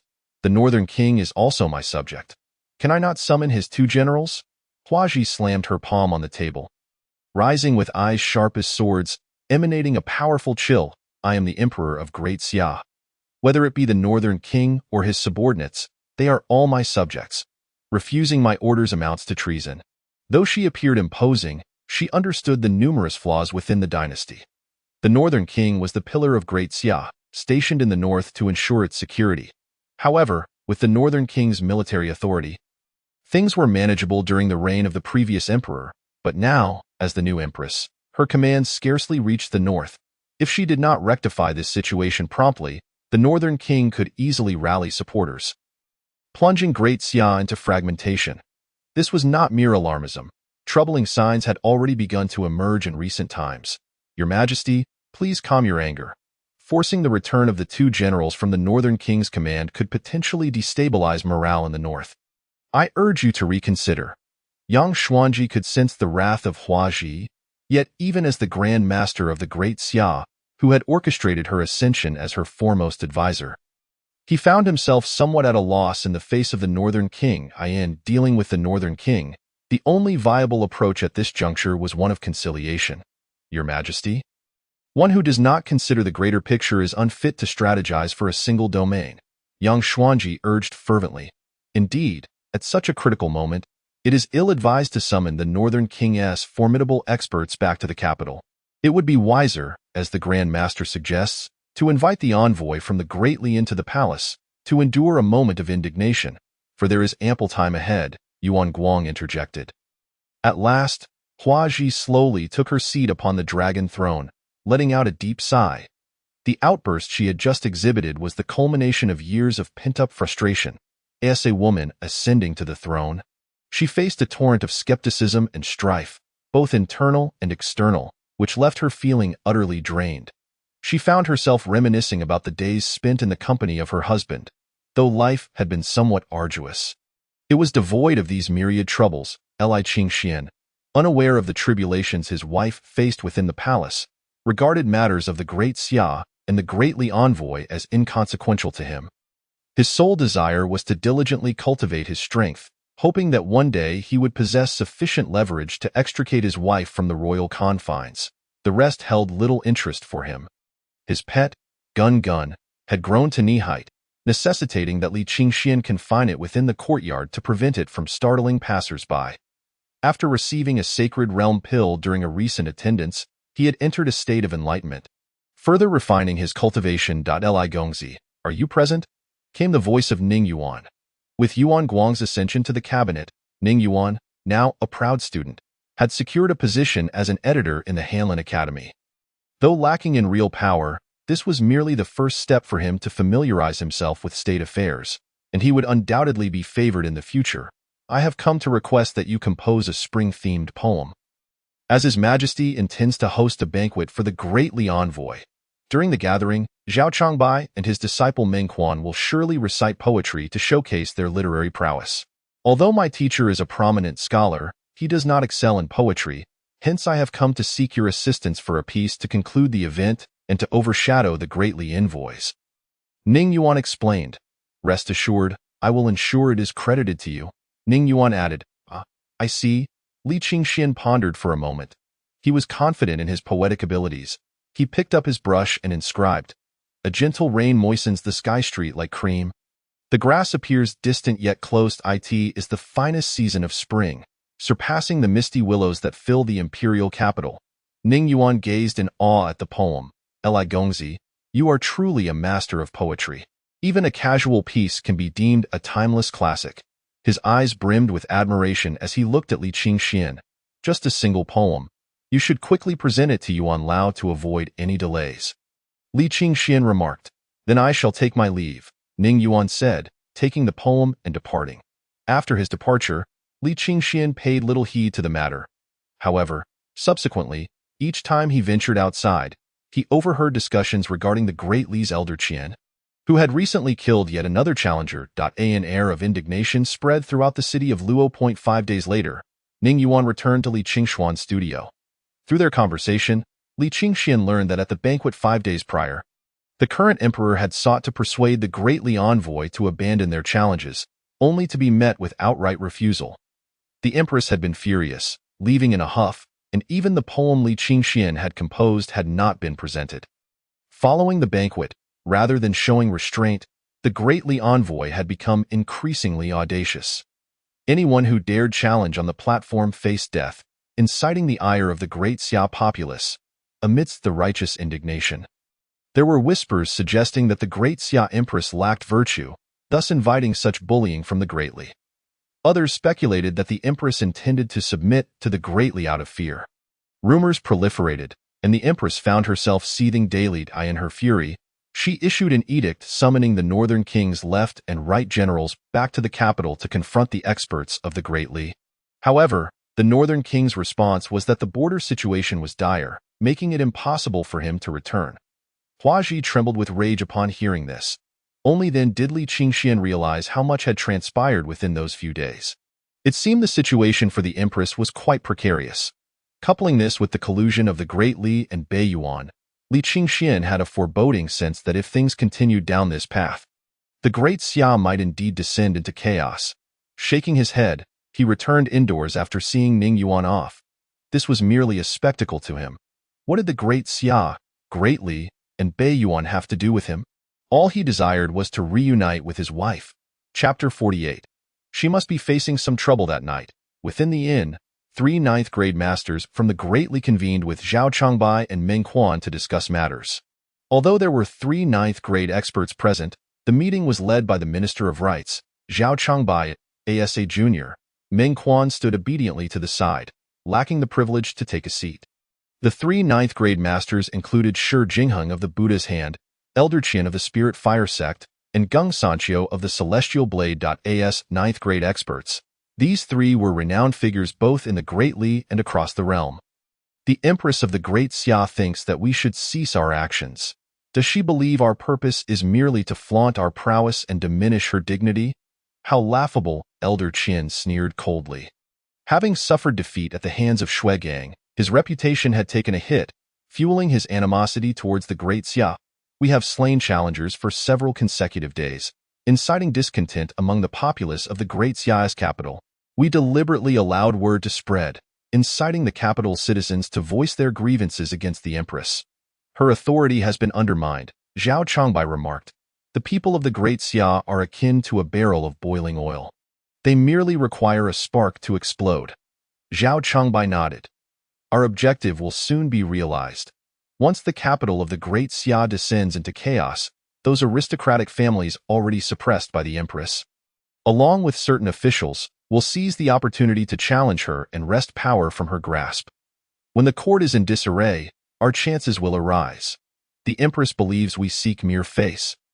Yet she fails to comprehend that we covet the entirety of the Great Xia. What if the empress truly summons the left and right generals from the northern king back? One of the masters interjected. I hear they are both ninth-grade experts. Their combat prowess is formidable. Elder Qian furrowed his brow, recalling his previous battle with Long Qingfeng, where he had suffered injuries despite the opponent's inferior strength. In confrontations between those who cultivate Taoist principles and pure martial artists of the same realm, The latter often hold the advantage. If the empress truly calls back those two generals, it would play directly into our hands. The northern king Lin Nuo is exceptionally accomplished. Should the empress suddenly withdraw his subordinates, how would he react? If he rebelled, we could eliminate many of our plans, even if he does not mind. Without the assistance of two ninth-grade warriors, it would not be easy for him to suppress Bei Yuan's advances.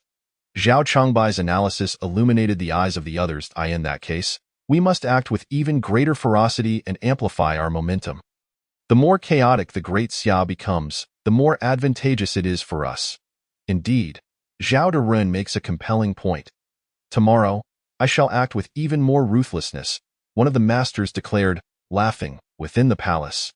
In the Golden Hall, the morning court was in session. After the ministers voiced their long live the emperor, they began to report on the latest affairs. The most pressing matters included the war with Bei Yuan, the restlessness of the southern kingdoms, and the challenges posed by the Great Li envoy. The first two issues were urgent, while the latter was merely an annoyance that everyone had grown accustomed to. As the court adjourned, Huaji was preparing to exit when a female official hurriedly entered. "Your Majesty, trouble has arisen." "What trouble?" Huaji felt an ominous premonition. This morning, the greatly expert Elder Qian set up another challenge platform, and a warrior from the Great Xia who dared to challenge was killed with a single strike. Though the news made Huaji uneasy, it had become the norm of late. Moreover, after slaying that warrior, Elder Qian severed the head and hung it at the edge of the platform, inciting public outrage. Some are petitioning outside the palace for severe punishment against the Great Li envoy, the official continued. What? Upon hearing this, Huaji clenched her delicate fist. The court ministers began to murmur among themselves. "I shall have the Great Li envoy flayed alive," Huaji declared, her voice dark and foreboding. "Your Majesty must not," came a voice of dissent from among the ministers, who quickly opposed her. "We are currently engaged in a fierce war with Bei Yuan. If we were to kill in this critical moment, we must not allow ourselves to fall into discord with the Great Li." Observing the ministers below, each wearing a look of trepidation akin to that of foolish jesters, a hint of derision crept onto Huaji's lips. The Great Li's humiliation is palpable. These individuals, who profess their actions are for the sake of the nation, are merely cowards, fearful of their own interests being compromised. Yet, despite Huaji's status as the emperor, she cannot disregard the will of these individuals. Behind them lie powerful clans, deeply entrenched in their influence. While they may not be adept at handling affairs, they excel in sowing discord. Allow me to ponder this matter further. "The court is dismissed," she declared, her complexion paling slightly. The four female officials, Mei, Lan, Zhu, and Zhu, surrounded Huaji as she prepared to leave. However, just as she rose, she collapsed back onto the dragon throne with a thud. A mouthful of blood spilling forth, instantly throwing the court into chaos. "Your Majesty, what has happened?" Quickly, summon the imperial physician. A quarter of an hour later, Huaji was assisted to her chambers, where the physician took her wrist and, after a lengthy pause, let out a deep sigh. "Your Majesty, this is merely the result of pent-up emotions. There is no dire threat at present, but you must focus on recuperation and avoid further agitation." The ministers present exhaled a collective sigh of relief, yet their brows furrowed with concern. In these times of national turmoil, it is ill-omened for the emperor to fall ill. Summon the national master. Huaji spoke with a faint voice. Yang Xuanji hurriedly entered the chambers, kneeling before her. The crimson curtains fell, obscuring all but a vague silhouette. Even the national master must tread carefully in the presence of a female emperor. "The envoys from the Great Li are exceedingly overbearing. My health is compromised, and I must trouble the national master and Elder Yuan, as well as Commander Shui, to take greater care, lest we be exploited by nefarious elements. Rest assured, Your Majesty, I shall devote myself wholeheartedly to your service." "Very well, let Commander Shui enter." Yang Xuanji withdrew, and Commander Shui stepped in. "We must heed Elder Yuan's counsel regarding state affairs and monitor the movements of the various clans within the court. Should any suspicious activity arise, report it to me immediately. If anyone dares to collude with outsiders, they shall face execution without delay." "I shall obey," Commander Shui replied promptly. "Moreover, I have heard that you have recently frequented Qingjifeng." Ensure you protect it well on my behalf. Understood. Let Elder Yuan come in. Though the female emperor bled in the court, the surface of the great Xia appeared unchanged. Yet beneath the facade, currents of unrest churned. Meanwhile, in Qingjifang, everything remained as usual. Uncertain if the northern Yuan spy had arrived in Hanzhou, and whether Guardian Qin had received his correspondence, Li Qingxian pondered. Suddenly, a red falcon alighted on the window. Li Qingxian hurriedly approached and retrieved the letter within. However, the scrawl was hasty, as if the writer had exerted considerable effort. Husband, I am well within the palace. Do not worry. I may not be able to correspond with you for some time. Just a few brief lines, yet Li Qingshuan's brow furrowed. Hua Ji did not wish for him to fret. She must be facing some predicament. Chapter 49. Discovering my wife is the empress. Something must have transpired within the palace. Li Qingxian wrote a letter to Hua Ji, inquiring about the situation, but alas, he received no reply. What could possibly be the matter? His heart grew increasingly anxious.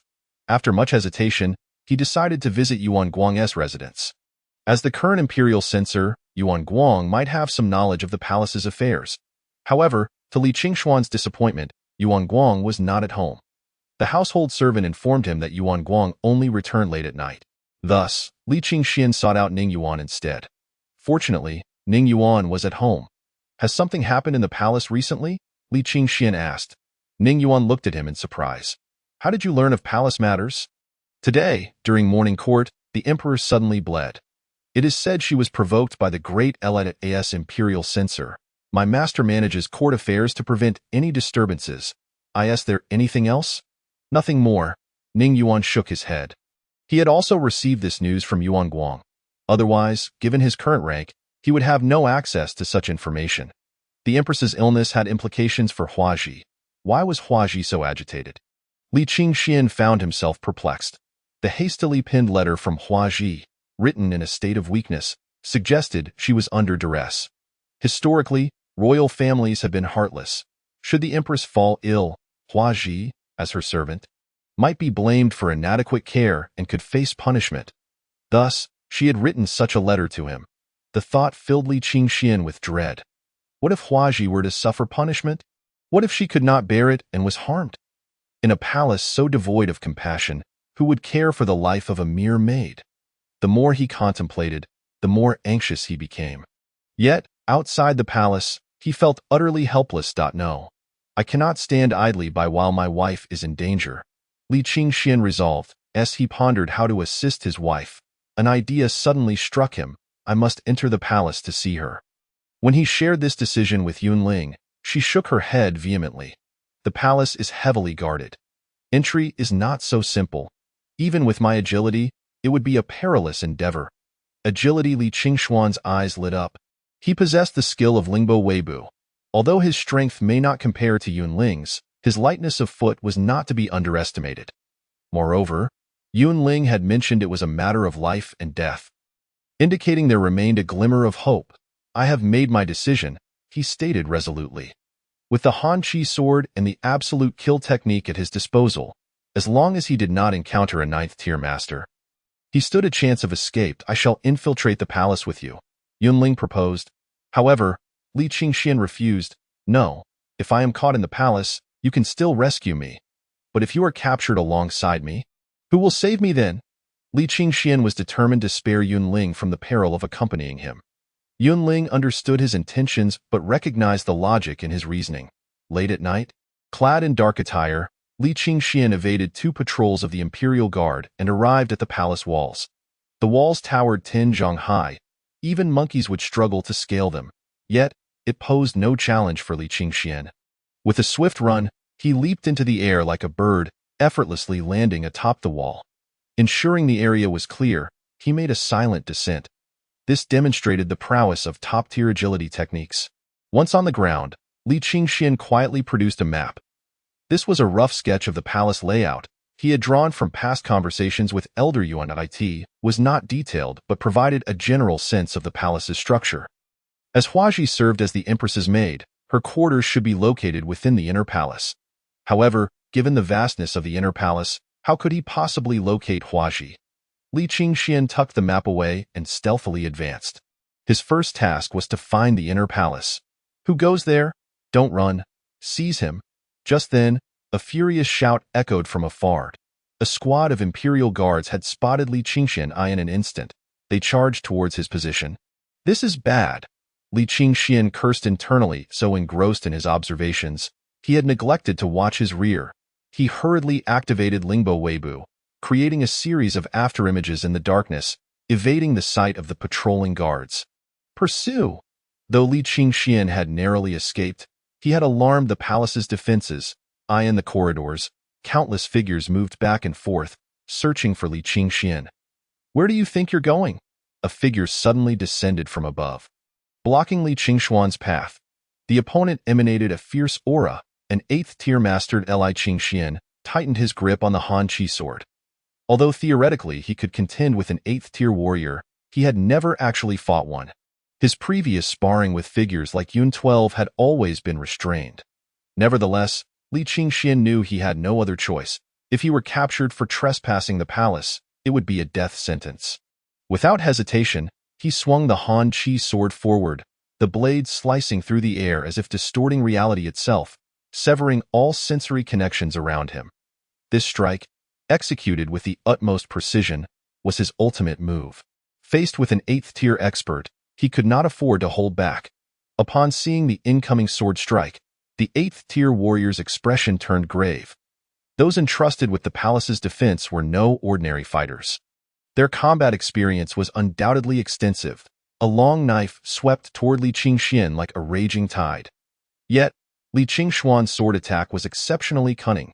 As the blade descended, the sword's energy howled, shattering the 8th-tier warrior's assault and forcing him backward with overwhelming power. A metallic taste surged in his throat, and he promptly spat out a mouthful of blood.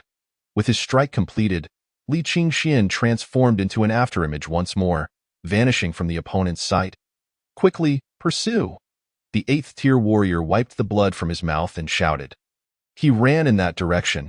After a single stroke from Li Qingxian, the true energy within him was nearly depleted. In his flight, he hastily consumed a medicinal pill, and instantly, his exhausted energy was replenished. At that moment, a figure swiftly pursued him, a terrifying force of true energy resembling an endless ocean, threatening to engulf Li Qingxian. Without hesitation, he wielded his sword, yet the opponent's energy caused his hands to tremble. Forcing him to retreat several steps, a 9th-rank master, Li Qingxian, let out a bitter smile. In the Great Xia, was there not only Shui Gang as a 9th-rank master? How could he encounter another so soon after entering the palace? Are you young, Master Li? As the 9th-rank master revealed himself, it turned out to be Shui Gang. Though Li Qingxuan's face was obscured, the forceful shock from Shui Gang had already torn the cloth from his face. Commander XUE. Li Qingxian remained cautious. Even though he and Shui Gang were old acquaintances within the palace, it was likely that the other would not show favoritism at that moment. Hurried footsteps approached from behind. Evidently, the imperial guards had caught up. Hide behind the rockery, Shui Gang urged anxiously. Li Qingxian understood that he had little power to resist before Shui Gang, and quickly complied. Just then, the 8th-rank master whom Li Qingxian had injured earlier arrived. And upon seeing Shui Gang, he hurriedly bowed. I have seen Commander Shui. Have you seen the assassin? I pursued him because I spotted the assassin, but now he has vanished. You should search over there. Shui Gang said, casually pointing in a direction. Trusting him, the other immediately led his men to investigate. Come out, Shui Gang finally spoke to Li Qingxian stepped out from behind the rockery. Speak. Why did you intrude into the palace? Shui Gang's gaze was piercing as he fixed it upon Li Qingxian. The realization that Li Qingxian was a formidable master made him wary. With a single strike, he had injured an 8th-rank leader. His strength was likely nearing the pinnacle of the 8th rank. In Shui Gang's eyes, Li Qingxian suddenly became enigmatic. I came to find my wife. The letter she sent me was frivolous and lacked vigor, clearly indicating that she was either ill or injured. Unable to ascertain her whereabouts, I had no choice but to infiltrate the palace at night, Li Qingxian explained. Shui Gang relaxed his grip on the hilt of his sword. I see. Come, let us speak in a different place. Chapter 50. Discovering that his wife is the Empress, Part 2. The palace spans dozens of acres, resembling a nested structure with outer and inner walls. In front lies the council chamber, while the back houses the inner palace. As the commander of the imperial guard, Shui Gang possessed the privilege to traverse the palace. He provided Li Qingxian with a black robe and led him toward the inner palace. Li Qingxian felt a mix of anxiety. Would he finally meet his wife? He wondered what had transpired. Along the way, he inquired about her condition. Shui Gang hesitated before responding, "Your wife is indeed unwell." After about the time it takes to burn a stick of incense, Li Qingxian surmised they had reached the inner palace.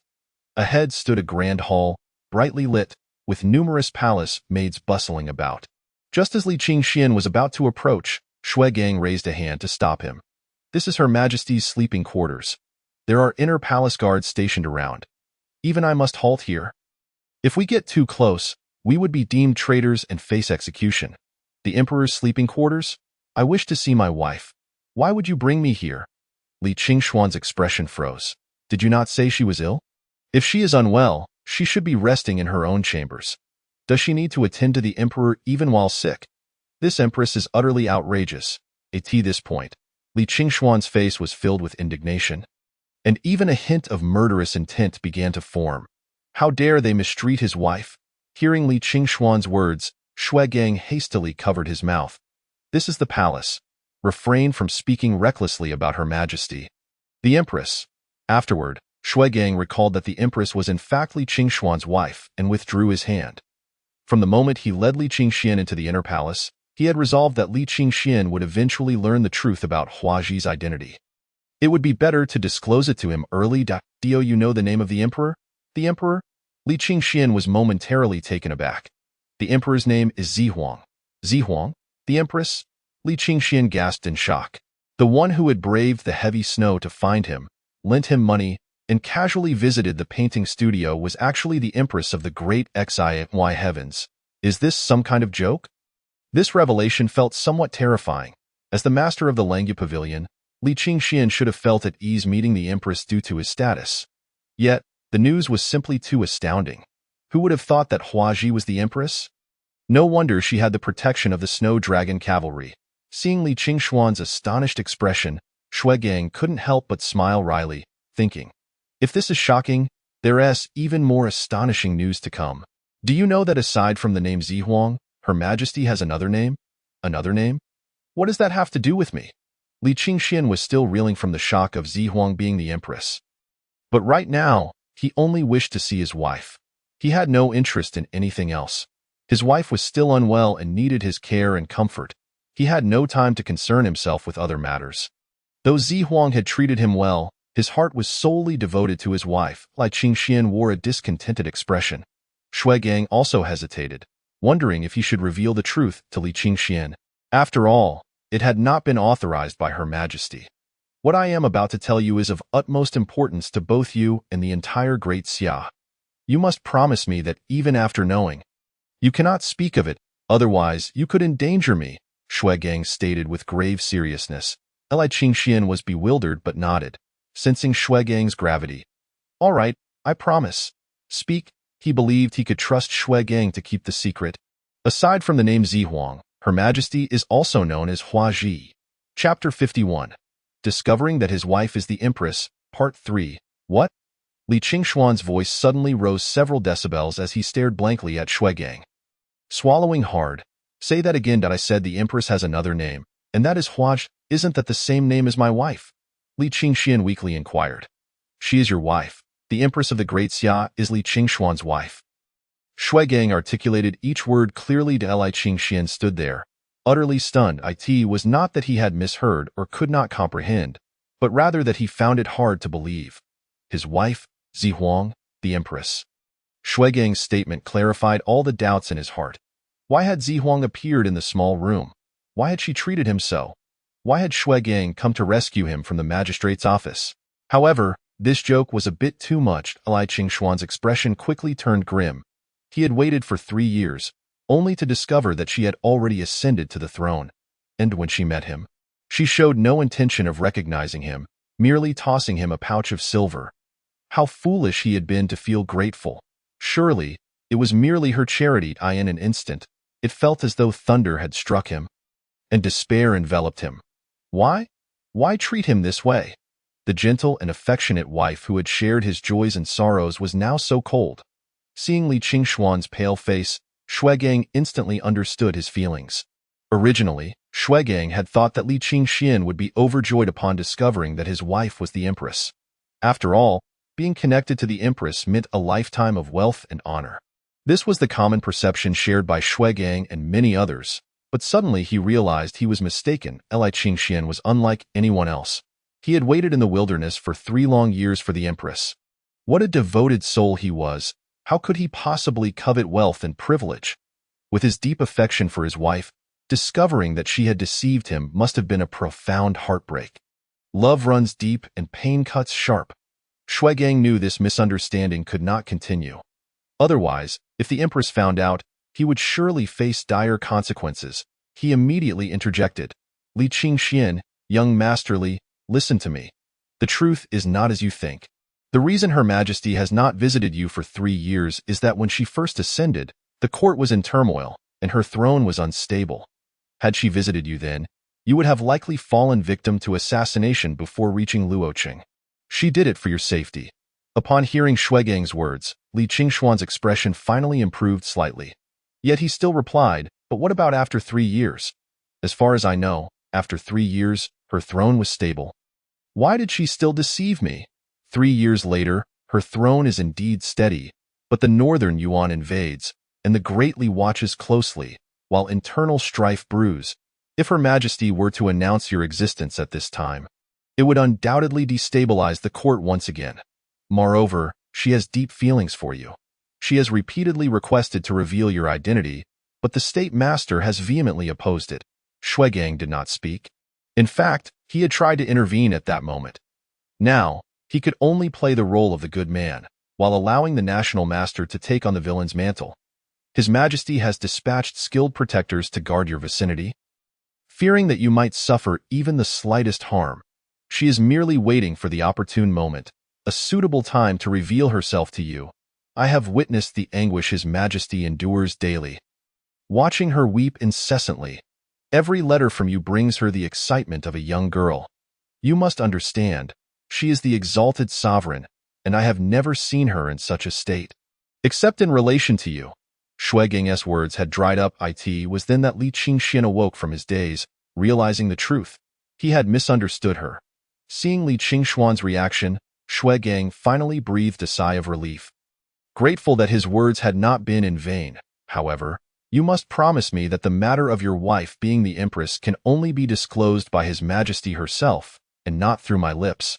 Or else you would be putting me in jeopardy, Shuigang cautioned earnestly. Li Qingxian nodded. Knowing she as well brings me peace, and since she has her reasons, I shall not hold it against her. As for what you have told me, I shall certainly keep it a secret, feigning ignorance as before. Chapter 52. Let us depart. After leaving Luo City, Delay hurriedly journeyed to Han Prefecture under the starlit sky. That wretched fellow had no idea what kind of poison he had ingested. With only a month left, he needed to act swiftly. However, upon arriving in Han Prefecture, Delay was taken aback. Although the legendary Langya Pavilion was said to be located there, it was shrouded in mystery. Unless they chose to reveal themselves, finding them would prove exceedingly difficult. After waiting 3 days in Han Prefecture, Delay was nearly driven to despair. Time was of the essence. If he could not complete his task and return to the capital within a month, he would surely succumb to the poison. Yet, Delay, having been a spy in the capital for years, had a sudden inspiration. Why not commit misdeeds in the name of the Langya Pavilion? If they learned that someone was impersonating them, they would surely come looking for him. However, he needed to be cautious. Who could say whether the Langya Pavilion was benevolent or malevolent? Moreover, being within the Great Xia territory, should he inadvertently relay information to someone from the Langya Pavilion, only to find himself dispatched rather unceremoniously? That would be disastrous. After much deliberation, Delay finally devised a clever plan. To rob under the guise of the Langya Pavilion, but without causing harm and without stealing valuable items. In fact, he would not even target women, focusing solely on men. He would simply demand that they disrobe, don't move. Hand over your clothes, are you afraid? Thus, a few days later, The entire Han prefecture was abuzz with rumors of a mysterious bandit who specifically targeted young males, employing excessively cruel methods with a disturbingly twisted psyche. Suddenly, every young boy was cautioned by their families to remain vigilant when venturing outside. As fate would have it, 7 days later, Delay was knocked unconscious and taken away by members of the Langya Pavilion. Damn it, it's this pervert who specifically targets men. Upon opening his eyes, Delay heard a string of curses. A group of burly men regarded him with unusual expressions. Instantly, Delay was terrified. Clenching his legs tightly, thankfully, his backside was unscathed. I am merely delivering a message on someone else's orders, Delay stammered, his survival instinct kicking in, though his heart raced with anxiety. Although the young man had assured him that he was to seek out the Langya Pavilion, who knew if this was merely a ploy to send him to his doom? After all, the Langya Pavilion was a formidable force. Whose orders are you following? A burly man with a thick beard glared at Delay with a menacing gaze. Delay's heart raced. He recognized him as the owner of Qingji Squared. I believe he is the pavilion master, Delay said cautiously. What? The pavilion master? The burly man's expression shifted to one of respect. The surrounding disciples of the mountain also changed their demeanor. Delay's heart sank.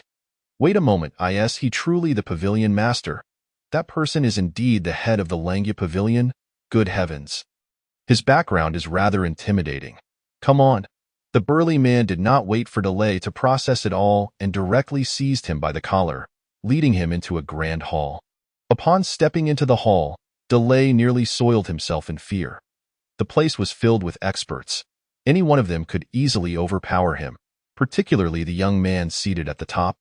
Though young, emanated an aura that made Delay feel as if he could be extinguished with the slightest flick of a finger. No, it was not an illusion. The truth was, he indeed could be easily dispatched. Left Guardian, this is a letter from the Pavilion Master, instructing us to head to the capital, Qin Shaomo stated decisively. Since it was a command from the Pavilion Master, they would set off immediately. In Qingji Square, Li Qingxian took a considerable amount of time to regain his composure. After all, who could readily accept such news? At that moment, Yunling suddenly vanished, only to return shortly with Delay, the one who had promised to deliver a message to Li Qingxian. Upon returning to Luo City, he was eager to see Li Qingxian, for he desperately needed the antidote. His training had been increasingly troubling. As if something lurking within his bloodline was poised to erupt at any moment. I have delivered your message to the Langya Pavilion. They are currently waiting outside the city of Luo. Ready to respond to your commands, I came to see you first, Delay explained. Given that Li Qingxian, the pavilion master of Langya, resided in the capital, Qin Shaomo decided to establish a branch of the Langya Pavilion here to expand their influence. Naturally, it could not be within the capital itself, as such a significant faction would be intolerable beneath the watchful eyes of the Tianyi Guard. It would likely lead to constant conflict. Instead, they would operate in the surrounding area, ensuring that whatever orders Li Qingxian had could be swiftly received and executed. Upon hearing this, Li Qingxian understood Qin Shaomo's intentions. This was indeed a positive development. You may leave now, Li Qingxian instructed Delay. And the antidote? Delay gazed at Li Qingxian with confusion. Had he risked his life to return merely for the antidote? You wouldn't intend to burn the bridge after crossing it, would you? Oh, I see there's an antidote involved, Li Qingxian frowned. What antidote? The one I gave you is merely an ordinary pill with little effect, its only purpose being to provide a boost. The system indeed produced a variety of poisons, but there was no antidote available. It seemed the system did not offer such generous services. After pondering for a moment, Li Qingxian turned and entered the room. Scooping a ladle of water and pouring it onto the ground, he then kneaded a small piece of clay and approached Delay, solemnly placing it in his hands. Eat this, Delay felt his intelligence insulted. Isn't this just clay? It's still damp. I could break it with the slightest pressure. Refusing to eat it means you won't be able to cure your poison, Li Qingxian stated with a serious expression. Are you certain this is the antidote? Delay hesitated. Do you think it's just ordinary clay? I've added a secret formula, Li Qingxian replied. Despite his numerous doubts, Delay gritted his teeth and placed the pill in his mouth. He nearly vomited but managed to swallow it down. Do you feel a sense of relief now? Li Qingxian inquired. I feel like I'm going to be sick, Delay thought, taking a moment to assess his condition. Indeed, it seemed the poison within him had been purged. The remedy had worked. It was indeed effective. So, you are the pavilion master of Langya. Delay gazed at Li Qingxian. Oh, is there a problem? Since he had sent him to deliver a message, it was only natural that he would recognize his identity. A significant figure such as yourself hiding in this bustling market, it is likely not merely for the purpose of running a painting studio. Is it? What are you implying? Li Qingxian furrowed his brow. I have heard that your Langya Pavilion is at odds with the court. Who told you that? Li Qingxian was taken aback. I was unaware. However, he remained silent, patiently awaiting further explanation. I believe we can cooperate. Our northern Yuan experts will soon arrive in Luo City. Together we can create chaos in Great Xia.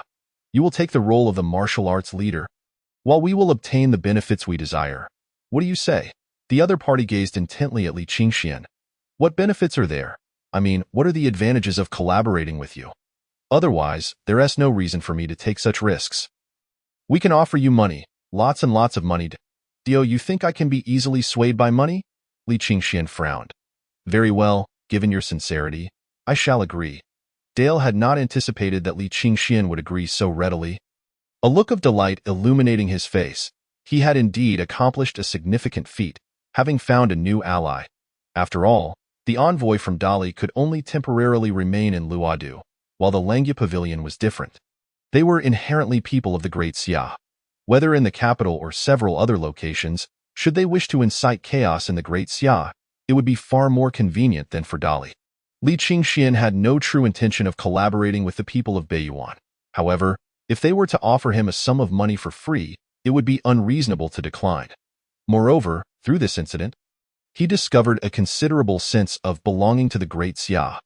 Thus, he decided to turn the tables, seizing the opportunity to eliminate the spies of the Beiyuan Empire and restore peace to the capital. Very well, you may leave now.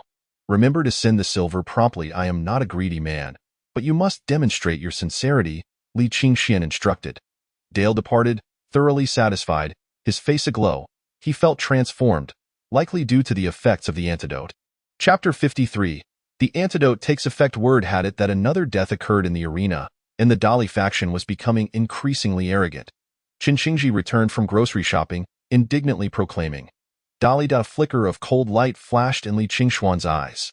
Previously, he had chosen to ignore them because he felt no sense of belonging in this world, considering how they might take advantage of the situation to create turmoil in the Great Xia for his own gain. But now the situation had changed. These individuals dared to harm the nation of his wife, her possessions, which he regarded as his own. Yunling, Li Qingxian called. Yunling promptly stepped forward. What are your orders, Pavilion Master?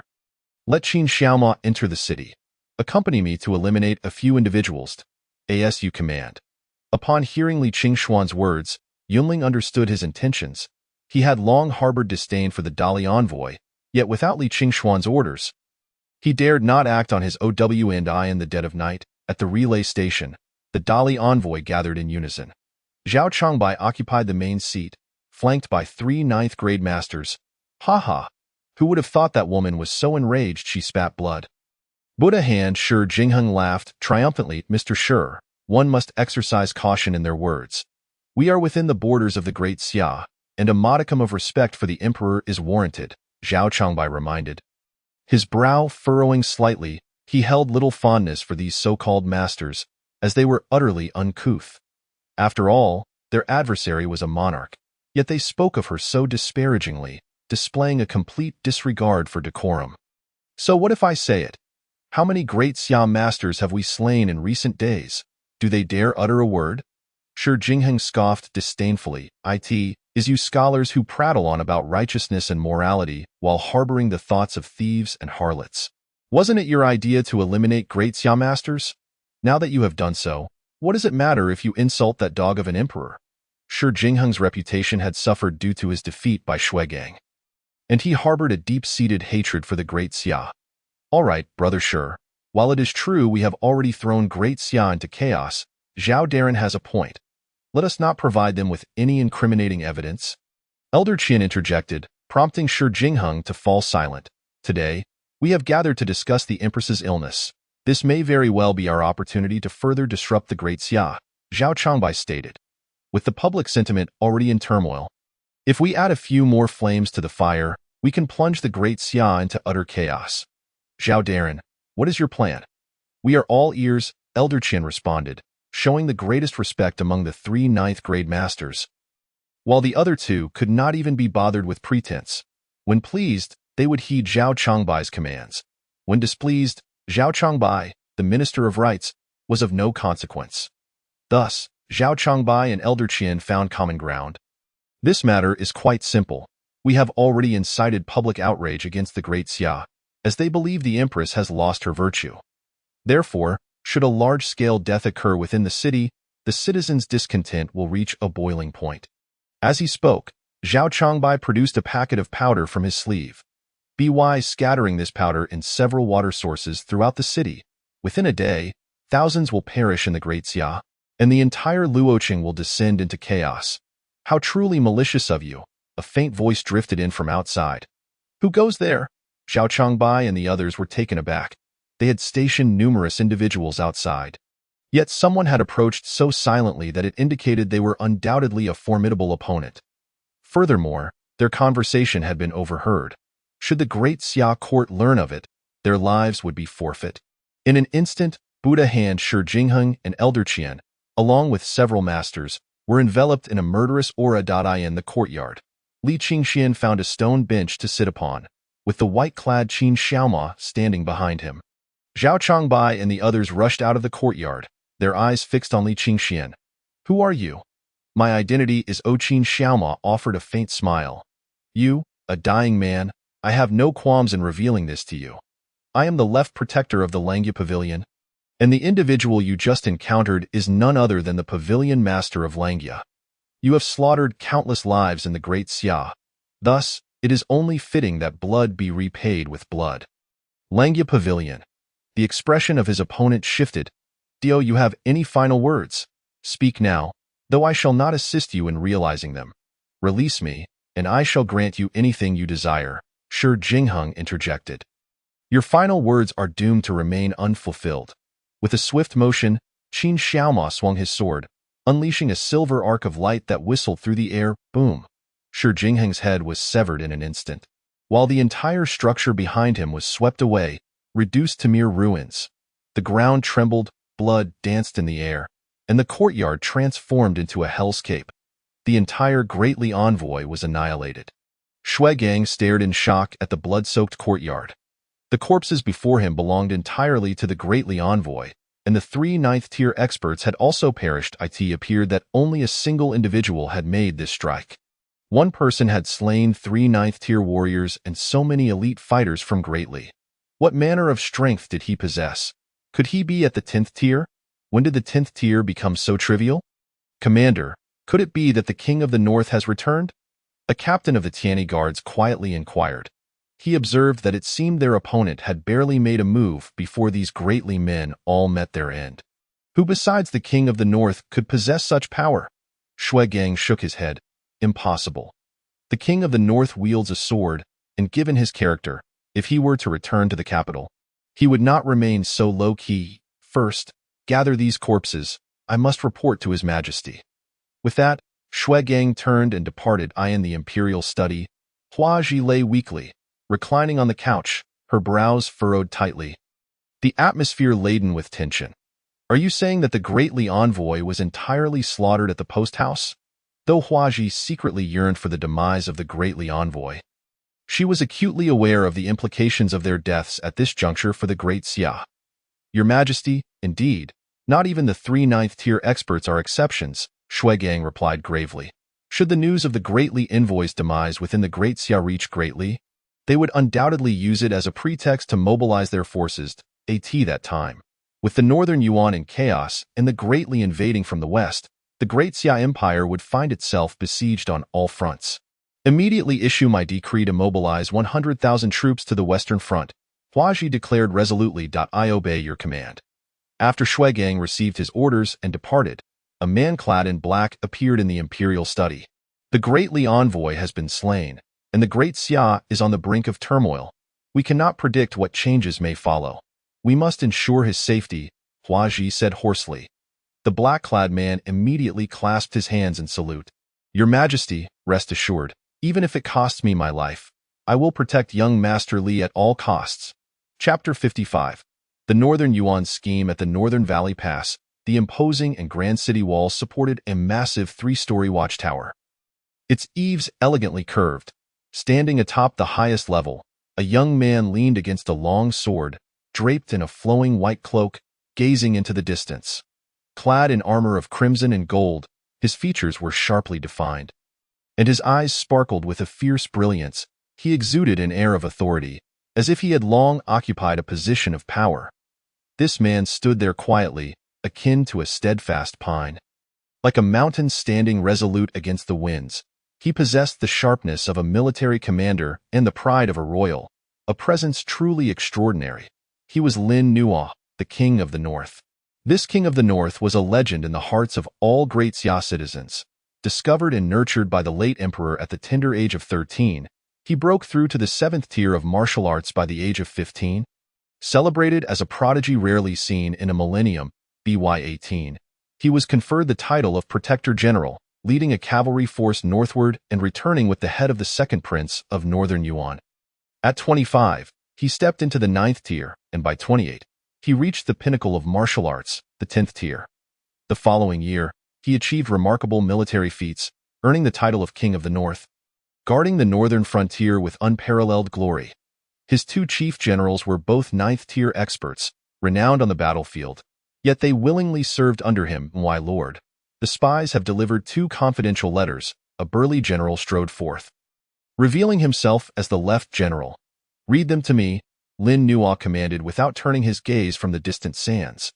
The first letter states that the Northern Yuan General Bo Erqi seems to have left the front lines, indicating possible upheaval within their ranks. Lin Nuo's eyes brightened suddenly. I remain stationed here, and he dares to abandon his post? Dispatch someone to investigate immediately. A significant event must be unfolding within Northern Yuan. And this could be our opportunity. That is my belief as well. What does the second letter convey? Lin Nuo's mood appeared considerably uplifted. The second letter brings news from the capital. The Great Li Envoy was attacked and all their experts perished. What? The Great Li Envoy has been annihilated. War may soon erupt in the west.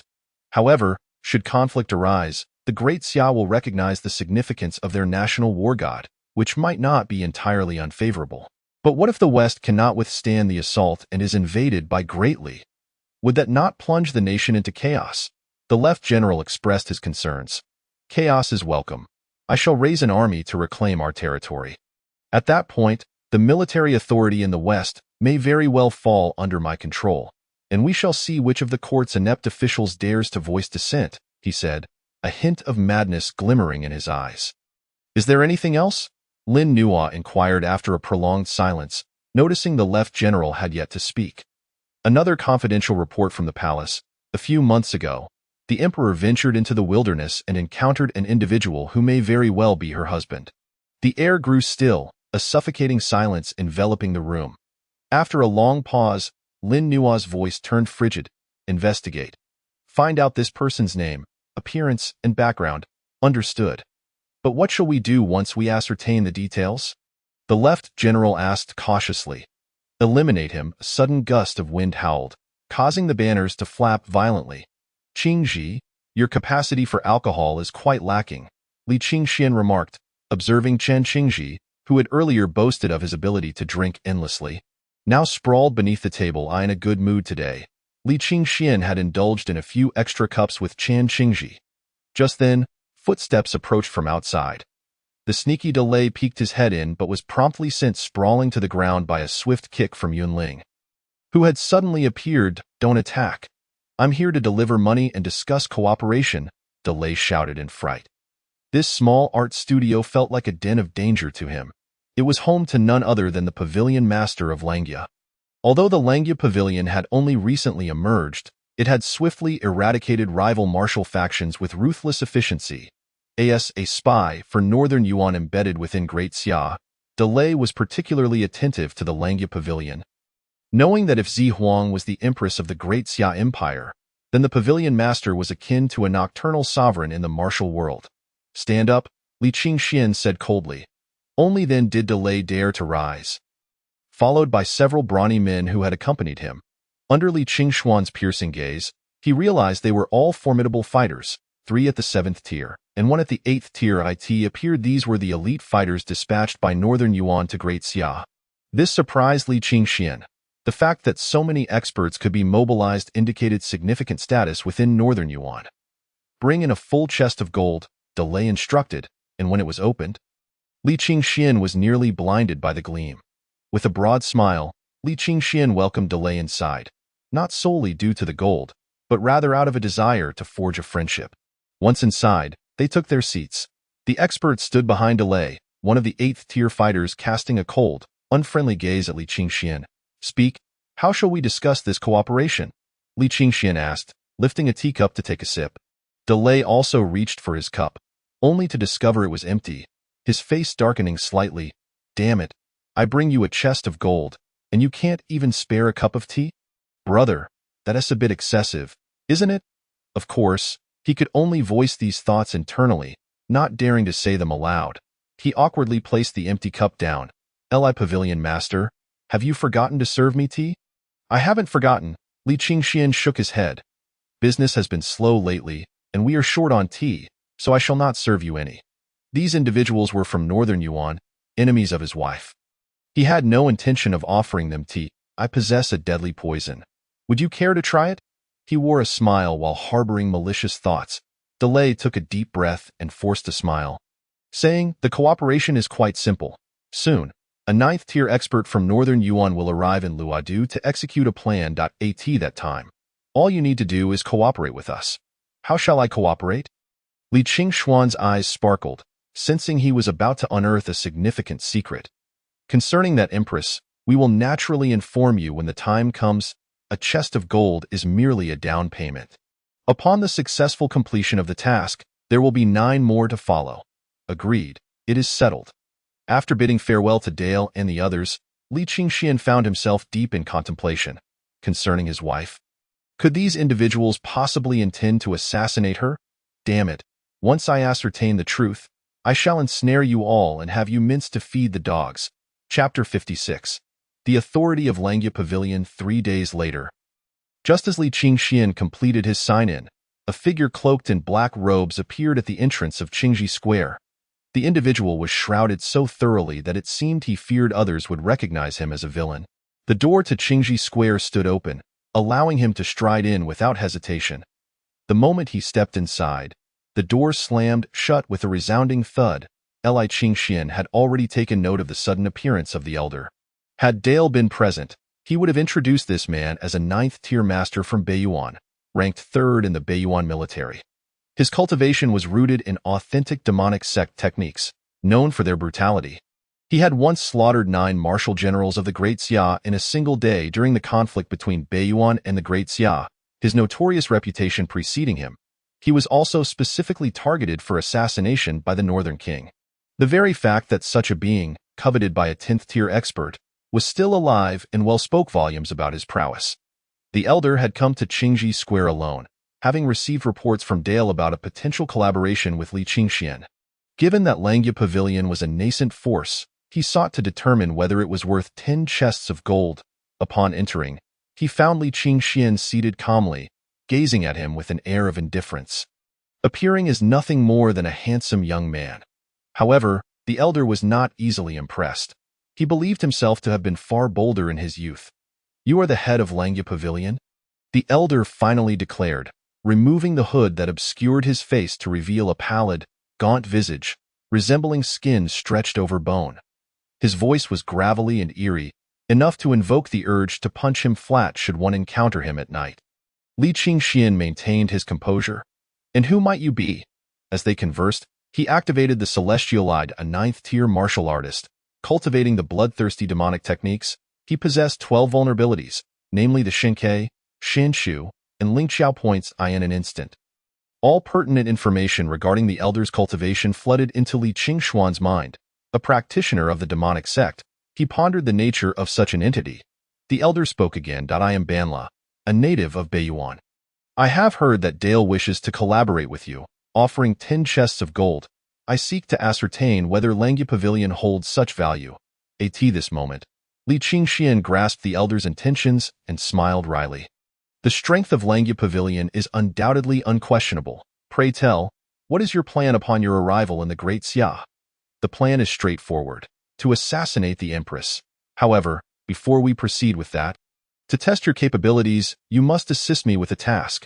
Only upon its successful completion can I trust in the strength of Langya Pavilion. Oh? Li Qingxian replied, intrigued. Do elaborate, the Li is our ally. Yet the Daily envoy met its demise in the imperial city. I require the identity of those responsible for the envoy's death. If Langya Pavilion can assist in uncovering this, it will prove your worth. Ah, so that is the matter. Li Qingxian chuckled lightly. I have already discovered the truth. Oh? How unexpected, the elder replied, visibly taken aback. Who was to blame? Was it the Great Xia court? Not at all. It was Langya Pavilion itself that executed them. What? As Li Qingxuan's words fell, a dreadful aura emanated from the elder, causing the paper windows in the room to rustle violently. He glared intensely at Li Qingxian. You jest, do you not? Do I appear to be a man who jokes? Li Qingxian shrugged. Indeed, it was I who did it. The elder's expression darkened, his face contorted with murderous intent, yet he restrained himself from acting. The fact that Li Qingxian dared to speak such words in his presence indicated he possessed sufficient confidence. He could not afford to turn hostile lightly. After all, it was the Daily envoy who had perished, not someone from Beiyuan. Why? The elder demanded. Because they were too arrogant. Li is our ally.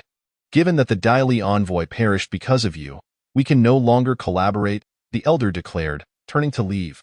Wait, Li Qingxian interjected. The elder's expression darkened further. What more do you wish to say? I am quite busy. What I wish to convey is this. Since you have come, do not leave. You intend to keep me here? The elder's eyes glinted with a hint of murderous intent. Do you know what my nickname is? Regardless of what it once was, you shall henceforth be known as the corpse, Li Qingxian retorted, shaking his head. From the moment the elder spoke of assassinating the empress, Li Qingxian had already set his heart on killing him. As for the elder's strength, it required no consideration. In his own abode, could he allow the elder to turn the tables? Do you truly wish to retain my presence? The elder asked again. Is that not a redundant question? Li Qingxian took a sip from his teacup. This blatant disregard ignited the elder's fury to how could one be hung above the West City Gate? The cloth appears to read. The Langya Pavilion has slain the third master of the Northern Yuan military, hung here to honor those who emulate this act. Those who offend our Great Xia, even if they are distant, shall inevitably face retribution. What on earth is going on? It seems to serve as a warning to those who harbor ill intentions against Great Xia. I believe I have heard of Langya Pavilion before. Countless people are pointing and whispering. Meanwhile, spies from various factions discreetly depart from the crowd. That day, the news of the Northern Yuan master being killed by Langya Pavilion swiftly spread, in the imperial palace. Within the imperial study, Hua Ji listened to Shui Geng's report. The third master of the Northern Yuan military, whom the king of the north could not slay, has met his demise in Luo City. What does this Langya Pavilion truly intend to do? Hua Ji's brow furrowed in concern. The death of a Northern Yuan master is indeed a blessing, yet the existence of Langya Pavilion unsettles her. Judging by the words on that banner, Langya Pavilion should be a patriotic organization within the martial world. I suspect the demise of the Dali envoy group may also be connected to them. That declaration, those who offend our Great Xia, even if they are distant, shall inevitably face retribution, is indeed quite invigorating, Shui Geng remarked. What is your opinion, National Master? Hua Ji turned to Yang Xuanji beside her. Yang Xuanji shook his head. I believe that Langya Pavilion may not possess such benevolence. Furthermore, a force not under the court's control is not advantageous for us. Your Majesty should not let down your guard. Rather, you ought to strengthen your defenses to prevent them from causing trouble.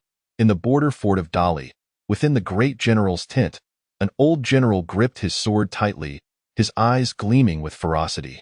The envoy group has been annihilated, and the emperor's wrath has compelled him to gather troops at the border in preparation for war. Old general, what is your take on this matter? The deputy inquired softly. I believe this is merely a ruse by Great Xia, fabricating a Langya Pavilion out of thin air to create the illusion of a formidable force, intimidating us without warrant. We need not pay it any mind. Within the northern Yuan military tent, the foremost master, Bo Air, smashed a table in frustration with his blade. That fool De Lay talks of collaborating with Langya Pavilion. He has clearly fallen for Great Xia's trickery, leading to the death of our third master in a trap, utterly useless. The enemy has even hung his head at the city gate. This is an affront to our northern Yuan. If we do not eradicate this Langya Pavilion, where will our face be? This matter cannot be allowed to pass quietly. At the residence of the King of the North, Lin Nuo, the two generals stood flanking him, with a host of commanders below. The third master of northern Yuan has perished in Luo City. This must be the handiwork of that national master. The person I, the King of the North, have sought to eliminate has eluded me. Now, that female emperor has displayed his head at the city gate, using a martial organization as a pretext. Does this not imply that I am inferior to a mere martial organization? Humph. Dispatch someone to swiftly investigate the matter. While I defend against enemies at the border, they plot to tarnish my reputation from the shadows. Truly despicable. The death of a master of the 9th rank reverberated throughout the realm. Yet, most did not believe that a mere martial organization could achieve such a feat. They assumed it was a scheme orchestrated by the Great Xia court. This female emperor of Great Xia, it seems, is clever yet foolish. Such actions will only incite further wrath from northern Yuan, inviting more frenzied retaliation. Indeed, northern Yuan will not let this go easily. Dali has reportedly amassed troops at the border. A spectacle is surely in the making. In less than half a month, Luo City had become the focal point of attention across the land. One day, a burly man riding a tall steed appeared at the North City gate, followed by 2 personal guards. The severed head still dangled above the gate. Although the intentions of Langya Pavilion remain unclear, Hua Ji perceives the display of the head as a declaration of Great Xia's stance. It truly is the head of that third master from northern Yuan. The burly man snorted disdainfully as he approached the gate. Soldiers attempted to halt and question him, but he swiftly produced a token from his waist and tossed it to the soldier. Upon seeing the inscription on the token, the soldier's face changed dramatically, and he hurriedly knelt in reverence. I have met with the left general. This man is indeed the left general, one of the 2 masters of the 9th rank serving under the King of the North. The left general retrieved his token, arrogantly riding into the city. General, shall we return to the residence first? The nearby guard inquired. No. We shall proceed directly to the palace and inquire of that female emperor why she would so tarnish my lord's reputation. The Dali envoy group has set up a platform to challenge, and Hua Ji has decreed for the King of the North to send the left general back to the capital. However, the King of the North has been evasive, citing urgent military matters. Yet, this incident, merely the hanging of a head, could impact the King of the North's prestige even slightly. This left general has returned to Luo City without a second thought. In Qingji Square, Li Qingxian was engaged in a game of chess with Yuan Guang. However, Yuan Guang appeared distinctly distracted. What troubles you, old Yuan? The Dali envoy group has been annihilated, and the head of the northern Yuan master is now hanging at the city gate. Why do you seem so despondent? Upon hearing this, old Yuan let out a deep sigh. You may not be aware, but the annihilation of the Dali envoy group has enraged the Dali sovereign, who is now continuously bolstering troops at the border. As for the head of the third master of northern Yuan displayed at the city gate, it is a tremendous humiliation for northern Yuan. And they may very well have dispatched experts here already. Even the King of the North has expressed discontent, questioning the emperor's intentions in his reports from the border. The emperor is burdened with numerous woes daily. How could I, as a minister, find joy in such circumstances? Li Qingxian immediately understood. So, it seems this turmoil has been stirred up by our own actions. I initially thought that hanging the head would deter assassins from various nations and alleviate my wife's concerns. But I did not anticipate it would have the opposite effect. Had I known, I would have quietly buried it, thus avoiding such complications. Li Qingxian felt a tinge of regret. Since I have brought this upon myself, I must clean up my own mess. And what of northern Yuan and Dali? If they dare to come, I shall slay as many as they send in an instant. A resolute glint shone in Li Qingshuan's eyes. Yuan Guang gazed in astonishment at the young man before him, who suddenly seemed a stranger. The aura emanating from him at that moment unsettled Yuan Guang deeply. Chapter 58. Do you intend to oppose Langya Pavilion? Your Majesty, the left general has returned to the capital and is presently seeking an audience outside the palace. Inside the imperial study, Hua Ji and Yuan Guang were engaged in discussion when Shui Gang reported. The left general? I did not summon him. How has he returned? Hua Ji furrowed her brow, slightly displeased. Previously, I sought to have them deal with the Dali envoy group, yet even a decree was disregarded. Now he has returned of his own accord. Could it be related to Langya Pavilion? Let him enter, Hua Ji commanded. Before long, the left general entered the imperial study in a disheveled state, evidently having not returned home. Were it for the emperor's business, Hua Ji might have commended his diligence, but he was acting on the orders of the king of the north, making it difficult for her to harbor any goodwill. Left general, I did not summon you. Why have you returned without permission? Hua Ji questioned sternly. The left general responded with calm dignity. I have been tasked by my lord to investigate certain matters. Hua Ji's expression darkened further. She had stated that she did not summon him, yet he asserted he was acting on the king of the north's behalf, implying that he need not heed her commands. What matters do you intend to investigate? Hua Ji inquired coolly. Naturally, it pertains to the killing of the third master of Northern Yuan, Your Majesty. The king of the north has instructed me to ask you about Langya Pavilion. What is the situation there? It is merely a martial organization, comprising many masters, with some even at the 10th rank. Beyond that, I am unaware. Your Majesty, may I inquire if the leader of Langya Pavilion is Commander Shui or National Master Yang? One must fabricate a story for outsiders, but I represent my lord. If Your Majesty does not speak the truth, it would be rather dismissive of my lord. I am not deceiving you. Langya Pavilion is simply a martial organization. Heh, a martial organization? 10th rank experts. Does Your Majesty believe I would accept that? Not to mention a trivial organization. Looking across the realm, aside from my lord, who else possesses a master of the 10th rank? If you insist, I may have to investigate further to discern the true nature of this Langya Pavilion. If the left general wishes, he may do as he pleases, but I hope he does not provoke Langya Pavilion. You may not be able to handle the consequences. Heh, the left general scoffed dismissively. If Langya Pavilion truly exists, it is but a cowardly mouse lurking in the shadows. Your Majesty, I have traveled a long way. I shall take my leave now. Depart. Hua Ji coldly replied. Once the left general left, Shui Gang's face was a mask of icy fury. How dare a mere general act so insolently before the emperor? Shui Gang seethed. Enough. Hua Ji waved her hand. The king of the north, Lin Nuo, was promoted by the late emperor and has indeed contributed to Great Xia. His subordinates are rough soldiers who have not seen the light of day for long. It is not surprising they lack decorum. Hua Ji spoke, as if to console Shui Gang, while simultaneously reassuring herself. After all, in her current capacity as the Prince of the North, he truly could not do much against his general. Meanwhile, General Zhua exited the palace and returned to his residence, yet instead of resting, he summoned the household servants and ventured to the streets, commanding them to loudly call for the scoundrels of Langya Pavilion to come forth and face him. What nonsense is this Langya Pavilion? If you have the courage, come out instead of lurking in the shadows. Did you not proclaim that Luoqing is your territory? My general Zhua has returned. Dare you confront me? The so-called Langya Pavilion is nothing but a rabble seeking attention. Seated atop a tavern, General Zhua's servants continued their clamorous shouts, drawing the attention of many passers-by. Langya Pavilion had slain the masters of Beiyuan. Why would General Zhua target them?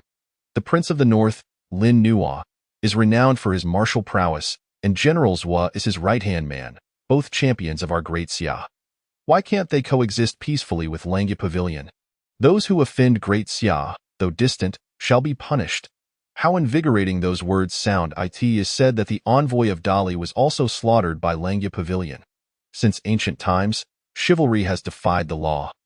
Perhaps the court and the martial world can never coexist harmoniously. The common populace can only see the surface. How could they fathom the sordid dealings behind the scenes? Do you think the people of Langya Pavilion will dare to show themselves? General Zhua is a 9th rank master. I doubt Langya Pavilion would dare to reveal themselves. Yet, the fact that Langya Pavilion could slay masters from Baiyuan indicates they too must possess 9th-rank fighters. How can one ascertain if it was a single individual or a group that carried out the slaying? As generals with servants attracted more onlookers, a terrifying figure suddenly appeared at the end of the street. He stood before the servants like a steadfast ancient pine, exuding an aura that silenced the entire thoroughfare. Every gaze was filled with reverence as they regarded this figure, as if witnessing some dread entity. He merely stood there, radiating an unfathomable presence, sending chills down the spines of several of generals with servants. I am Qin Xiaoma, the left protector of Langya Pavilion. The leader of the servants, summoning his courage, shouted, "What nonsense is this left protector?" But before he could finish speaking, Qin Xiaoma casually waved his hand, and the servant was sent flying by an unseen force, his mouth twisted as he crashed to the ground.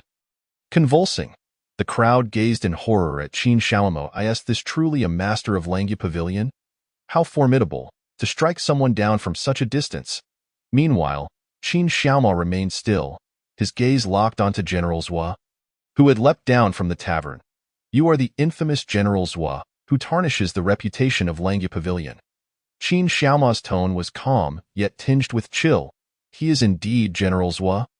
Known for his brutal acts on the battlefield, the second most formidable under the Prince of the North.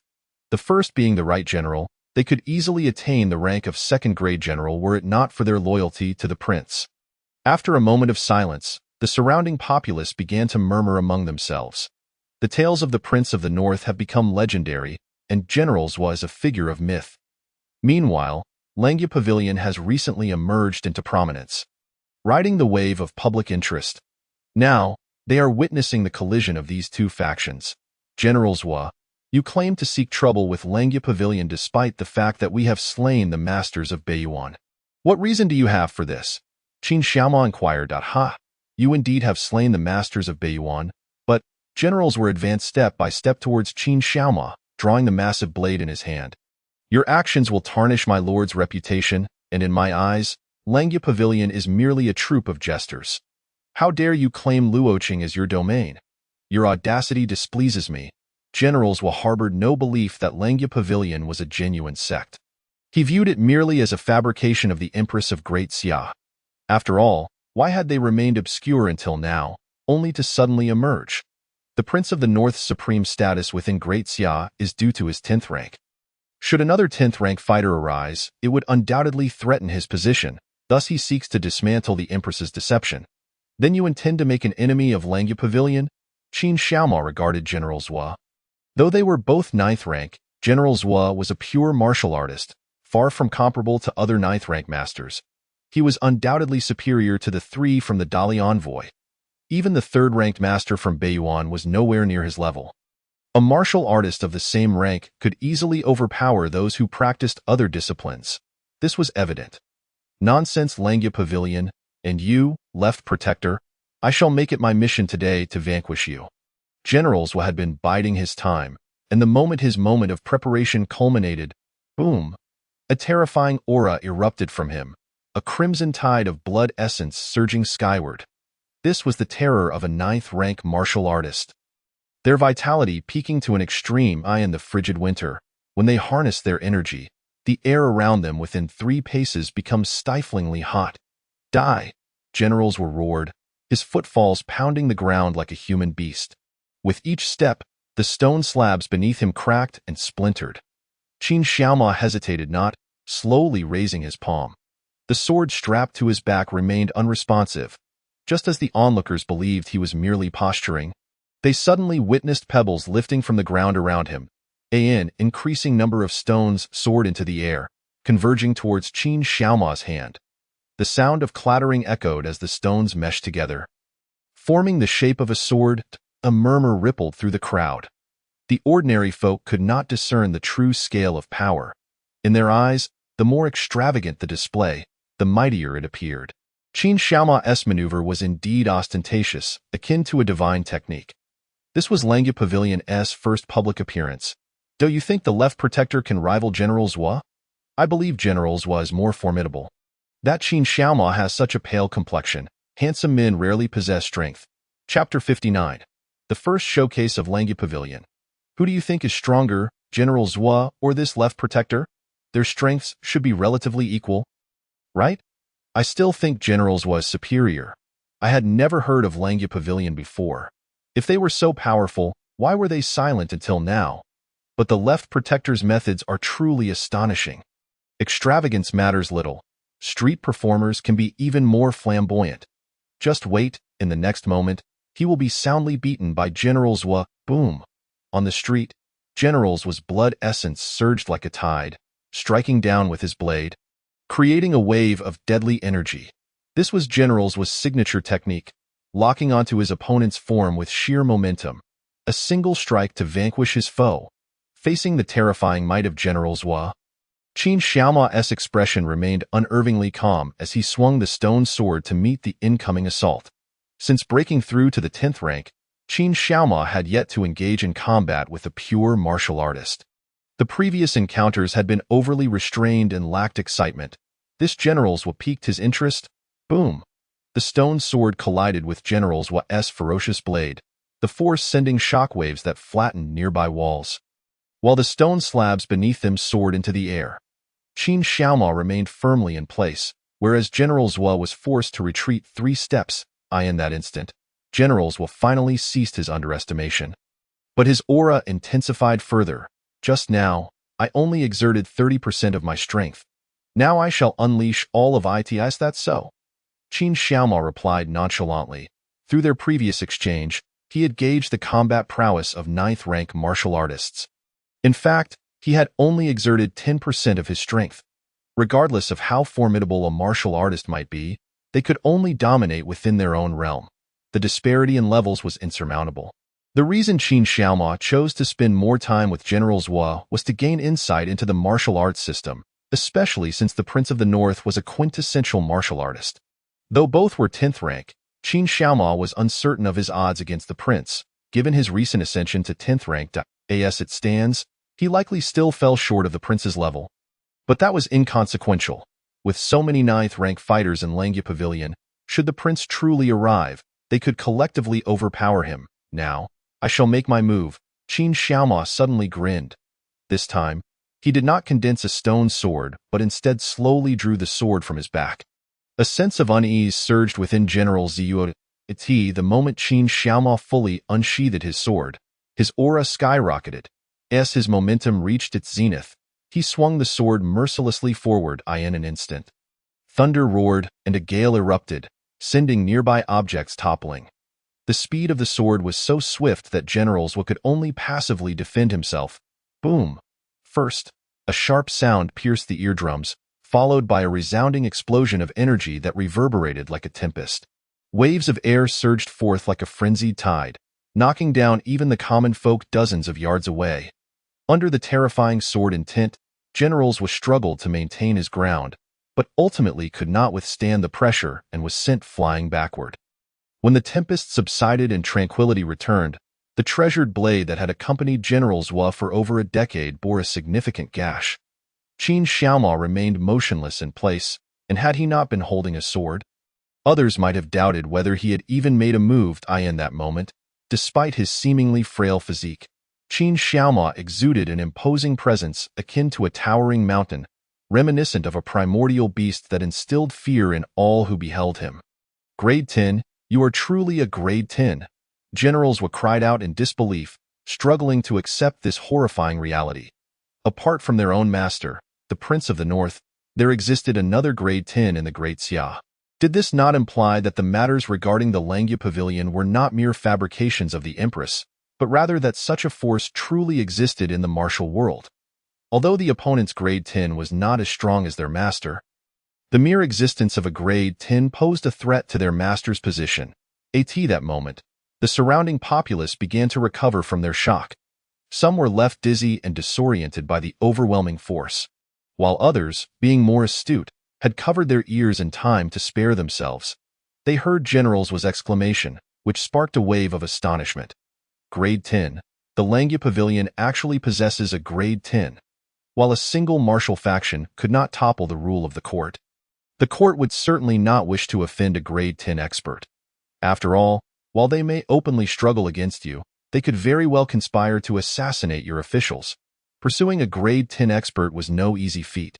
Just then, the previously calm Qin Xiaomao finally took the initiative to strike in an instant. He vanished from sight, becoming a mere afterimage. The next moment, he stood before General Zhua, Clang. In a moment of desperation, General Zhua hastily swung his blade forward. Yet, his strike only cleaved through an afterimage, in the next heartbeat. Qin Xiaomao's palm connected with General Zhua's chest. Bang! General Zhua's complexion paled as he spewed forth a mouthful of blood. His body soaring through the air like a kite with its strings severed, crashing to the ground several dozen yards away. After struggling for a moment, he was unable to rise. Heh, weakling, Qin Xiaomao scoffed. Those 2 words were taught to him by the pavilion master. Considering you still have some use to the great Xia, I shall spare your life today. With that, Qin Xiaomao turned and departed with an air of nonchalance. It was not until some time later that the scene erupted into a cacophony of astonished murmurs. Soon, news of General Zhua's grievous injuries spread throughout Luoqing. Within a certain pavilion, an elderly man with a pale complexion listened attentively to Dare's report. Dare, you have brought about the demise of my 3rd strongest expert from Beiyuan. I should have struck you down with a single palm, but seeing that you still hold some value, I shall grant you the opportunity to redeem yourself. Lead me to the location of the Langya Pavilion. Elder Yell, the experts of the Langya Pavilion are numerous and powerful. What I have said is the absolute truth. You must not act recklessly. Dare implored. The 3rd strongest met his end precisely because he acted on his OWN. The mere thought of those terrifying beings, Dare could not help but shudder. Heh, even now, you persist in your deceit? Apart from the Prince of the North, where else is there a grade 10 in the Great Xia? The 3rd strongest death was merely the result of falling into the Empress's trap. The elder huffed coldly. Elder Yell, if you choose not to believe me, that is your prerogative, but the streets are abuzz with the news that just an hour ago, even the Prince of the North's General Zhua was gravely injured. That is nothing more than a farce orchestrated by the great Xia. Dio, you really believe I would accept that the people of the Great Xia would turn against one another? It is utterly absurd. Take me there at once, or I shall strike you down now. Chapter 60. Grade 9 expert Yell Guang outside Qingji Square, Long Qingfeng, cradling a blade in his arms, lounged lazily in the sun. In light of the recent disturbances in the capital, he was compelled to intensify his patrols. As the commander of the Imperial Guard, he was initially tasked with safeguarding the palace. However, due to a shortage of personnel, he had no choice but to take to the streets. After a few rounds, he contemplated taking a brief respite. Commander, the Beiyuan expert who vanished previously has resurfaced and is now heading towards the western part of the city. What? Long Qingfeng's demeanor shifted with sudden alertness. A few days prior, he had discovered a Beiyuan expert infiltrating Luoqing, but when he pursued, the individual had inexplicably vanished. He had been diligently tracking the person's whereabouts over the past few days, but without any progress, only to find that the opponent had now revealed themselves. Let us pursue at once. This time, I shall ensure he does not escape, Long Qingfeng declared. Quietly, he and his subordinates followed in pursuit. In the streets, Yell Guang suddenly halted, his gaze fixed warily ahead. At that moment, a throng of imperial guards appeared, and Long Qingfeng drew his blade, locking his eyes on the front, the air thick with murderous intent. You possess quite the audacity to venture into the capital of the Great Xia. Come, accompany me, Long Qingfeng proclaimed confidently. He was a peak grade 8 expert, assured of his own prowess. Dare, relay the situation regarding Long Qingfeng to Yell Guang. Dare whispered. Having been an undercover agent in the capital for many years, Dare was well acquainted with the local experts. You are insufficient to impede me, Yell Guang retorted, striding forward, completely disregarding Long Qingfeng. You seek death? Enraged, Long Qingfeng swung his blade down in a brilliant arc boom. Yell Guang retaliated, the impact resonating like thunder. Long Qingfeng was sent reeling backward, skidding several paces upon landing, blood already staining the corner of his mouth. You overestimate your abilities, Yell Guang remarked coldly, continuing his advance. Long Qingfeng recognized the identity of the assailant immediately upon their strike. He was the second strongest expert of Beiyuan, Yel Guang, ASAP Grade 8 martial artist. While he had the capability to contend against Grade 9 warriors, he was only capable of injuring those of lesser caliber, such as Elder Qian. Against someone like Yel Guang, unless he fought with all his might, he would achieve no meaningful result. Elder Yel, Long Qingfeng has appeared. We have already drawn the attention of the Imperial Guards. It is likely that their experts will mobilize soon. It is ill-advised for us to approach the Pavilion Master of Langya at this juncture. We should retreat, Dare urged, having never wished to meet Li Qingxian, deeming it too perilous.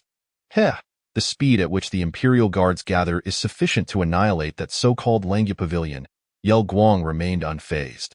Soon, they arrived before a shop, the sign above the entrance inscribed with the words Qingji Square. So this is where the illustrious Langya Pavilion conceals itself, Yel Guang remarked with indifference. After today, the Langya Pavilion shall cease to exist. As the esteemed second strongest expert of Beiyuan, within the realm of Grade 9, even the left and right generals of the Prince of the North could do nothing to him in an environment where Grade 10 experts were scarce. He was confident in navigating any perilous situation. Qingji Square? Although Long Qingfeng had failed to intercept Yel Guang, he followed closely behind. His subordinates had already been dispatched to summon reinforcements.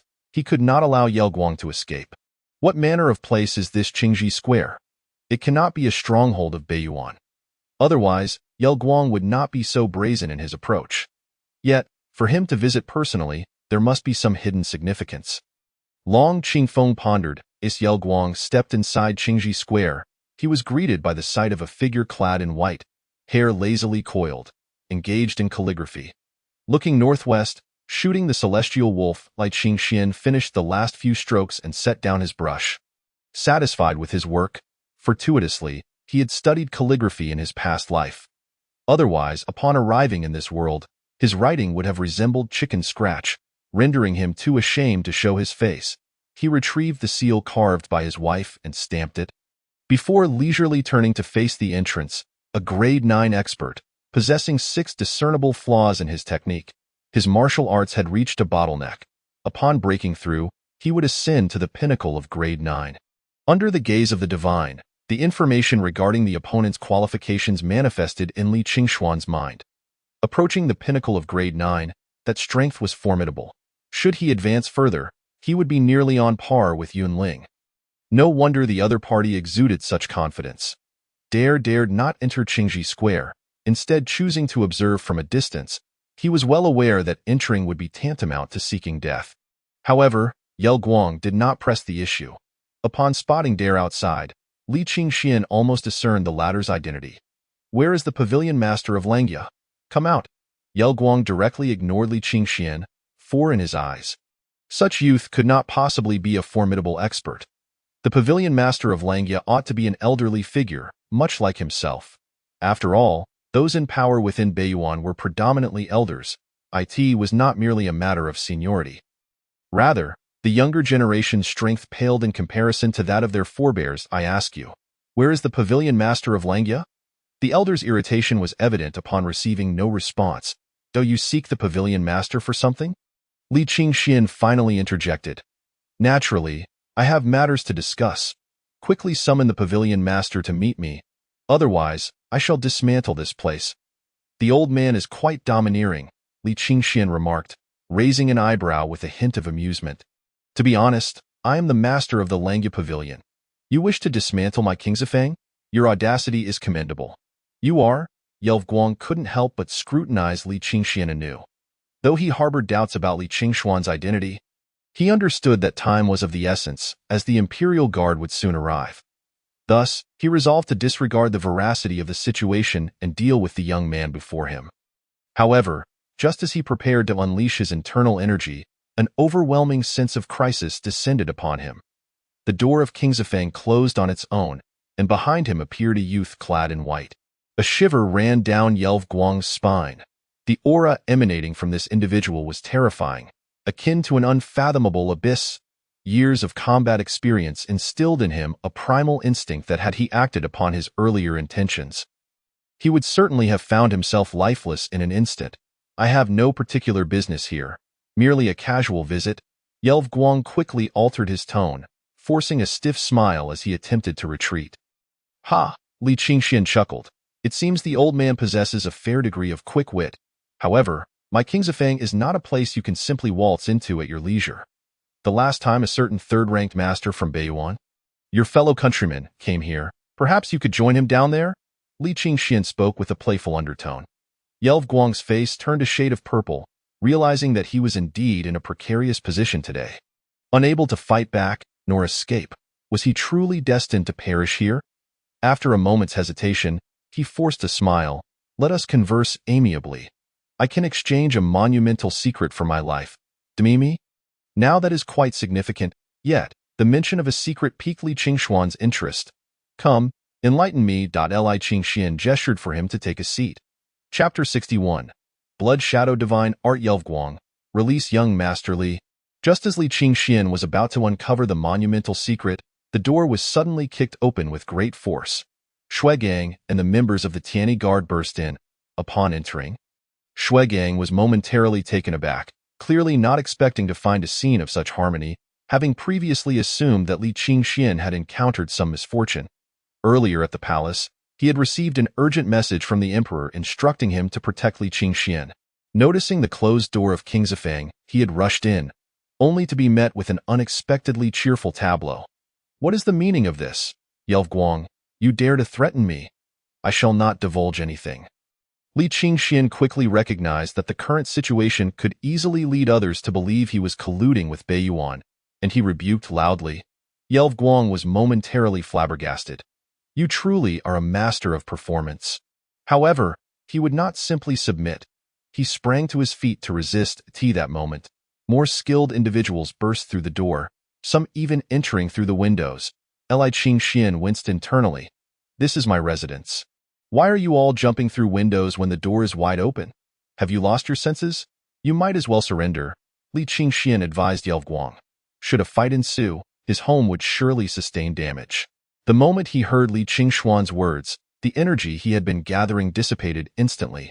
Faced with Shuegang and, indeed, 1,000 imperial guards, he still felt a glimmer of hope, but in the presence of this master of Langya Pavilion, he was devoid of any confidence.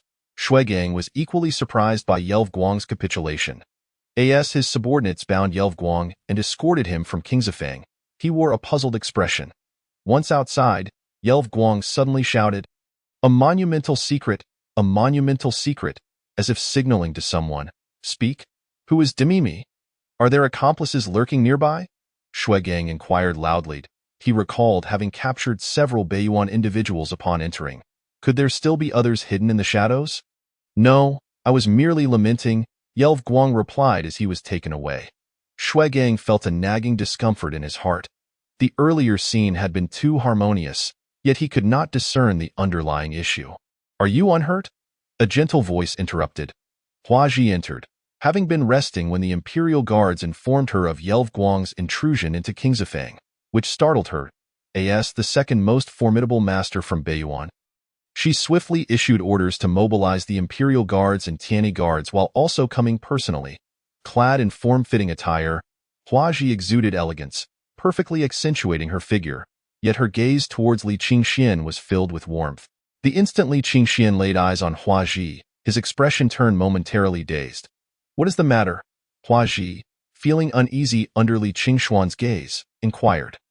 Nothing, Li Qingxian replied, regaining composure with a wry smile. It has been a while since General Zi Huang last visited. I merely thought you resembled an old acquaintance. Who? Hua Ji blurted out, her heart racing slightly. My wife, Li Qingxian stated. Upon hearing this, Hua Ji's body jolted in surprise. Are you unhurt? She asked anxiously. I am fine. Then what was Yelv Guang doing at Kingzifang? She pressed further. Are you interrogating me? Li Qingxian looked up. No, I am not. Hua Ji quickly waved her hands in explanation. I was merely concerned for your well-being. He had yet to speak when your people stormed in. Then you have already asked me that one. Hua Ji felt a twinge of nervousness. Then I shall take my leave and visit you another day. Wait a moment, General Zi Huang. Do you not have anything to say to me? Hua Ji hesitated. I do indeed have something to discuss. Li Qingxian perked up instantly. There is a property for sale in the city. Perhaps you should consider purchasing it is near the palace, offering greater safety. Oh, that was the matter at hand. Li Qingxian felt a tinge of disappointment. I will think about it. Then I shall take my leave. Hua Ji hurriedly exited. Shui Gang awaited outside. As Hua Ji climbed into the carriage, Shui Gang accompanied her. He had genuinely feared that Li Qingxian would ask about the matter. Had that occurred, the emperor would have discovered the source of the leak, and he was relieved it had not been voiced. Your Majesty, although the current turmoil within the court prevents you from revealing your identity to young Master Li, it does not hinder your recognition of each other. Young Master Li is so infatuated with you that even a cold-hearted individual like myself has been moved. Hua Ji's eyes brightened instantly. Indeed, she had been fixated on providing Li Qingxian with wealth and status, aiming to bestow upon him the identity of her consort. Yet, there was no need for an immediate transition. It could be approached in stages. She could first acknowledge her husband and then reveal their union to the world when the time was ripe. How foolish she had been!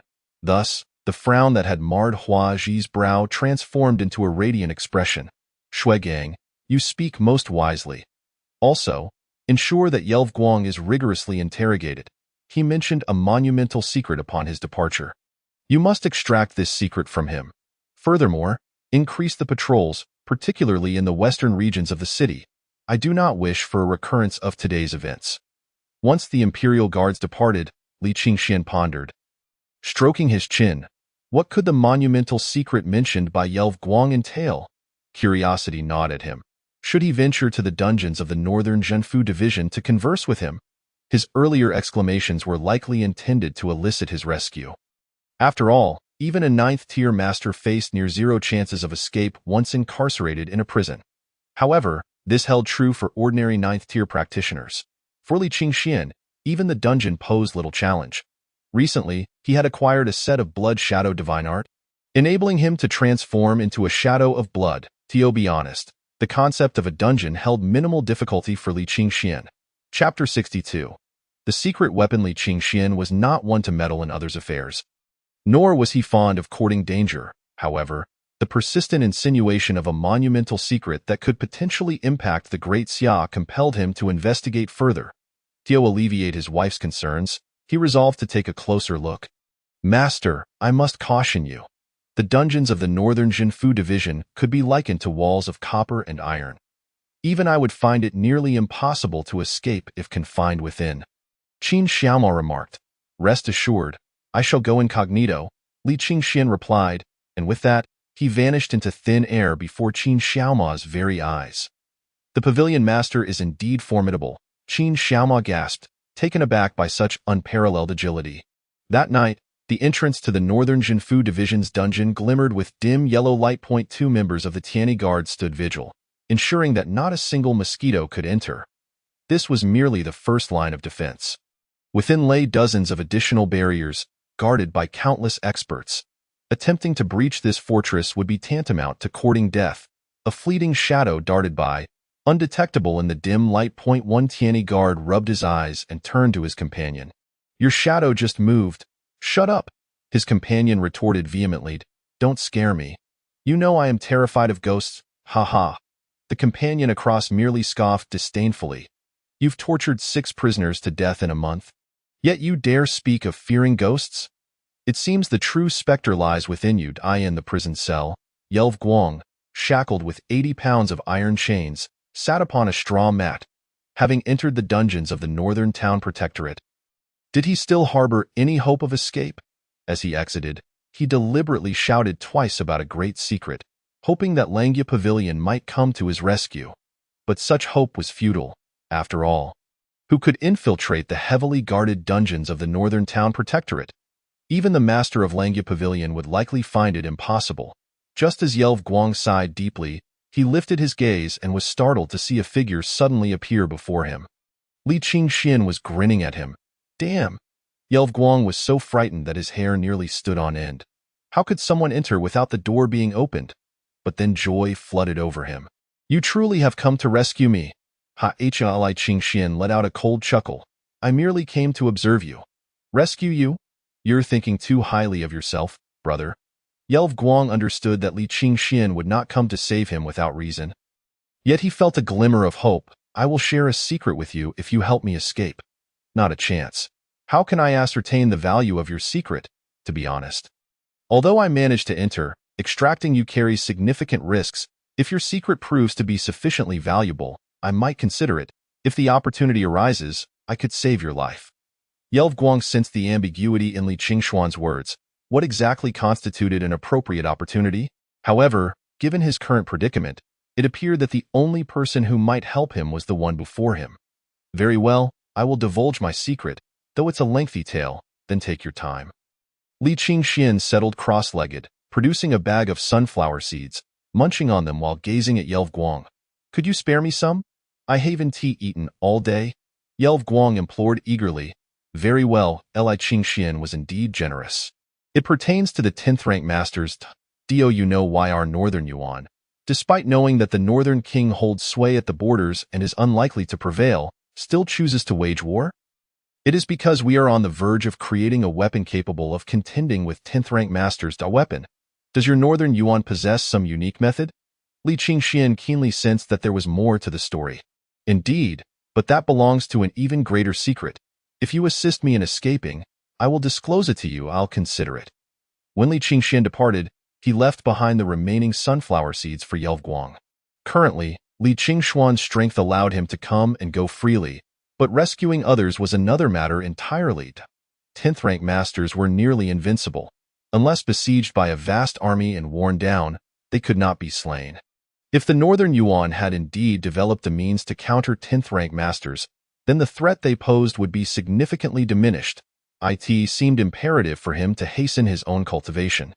Relying solely on Qin Xiaoma was rather precarious. It was unfortunate that the several masters of Langya Pavilion had not yet reached the threshold of 10th rank.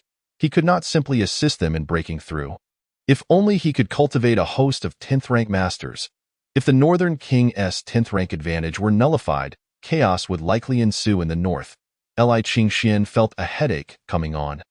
In the northern town protectorate, the cell door swung open, and Shuegang strode in. He sensed immediately that someone had visited the cell.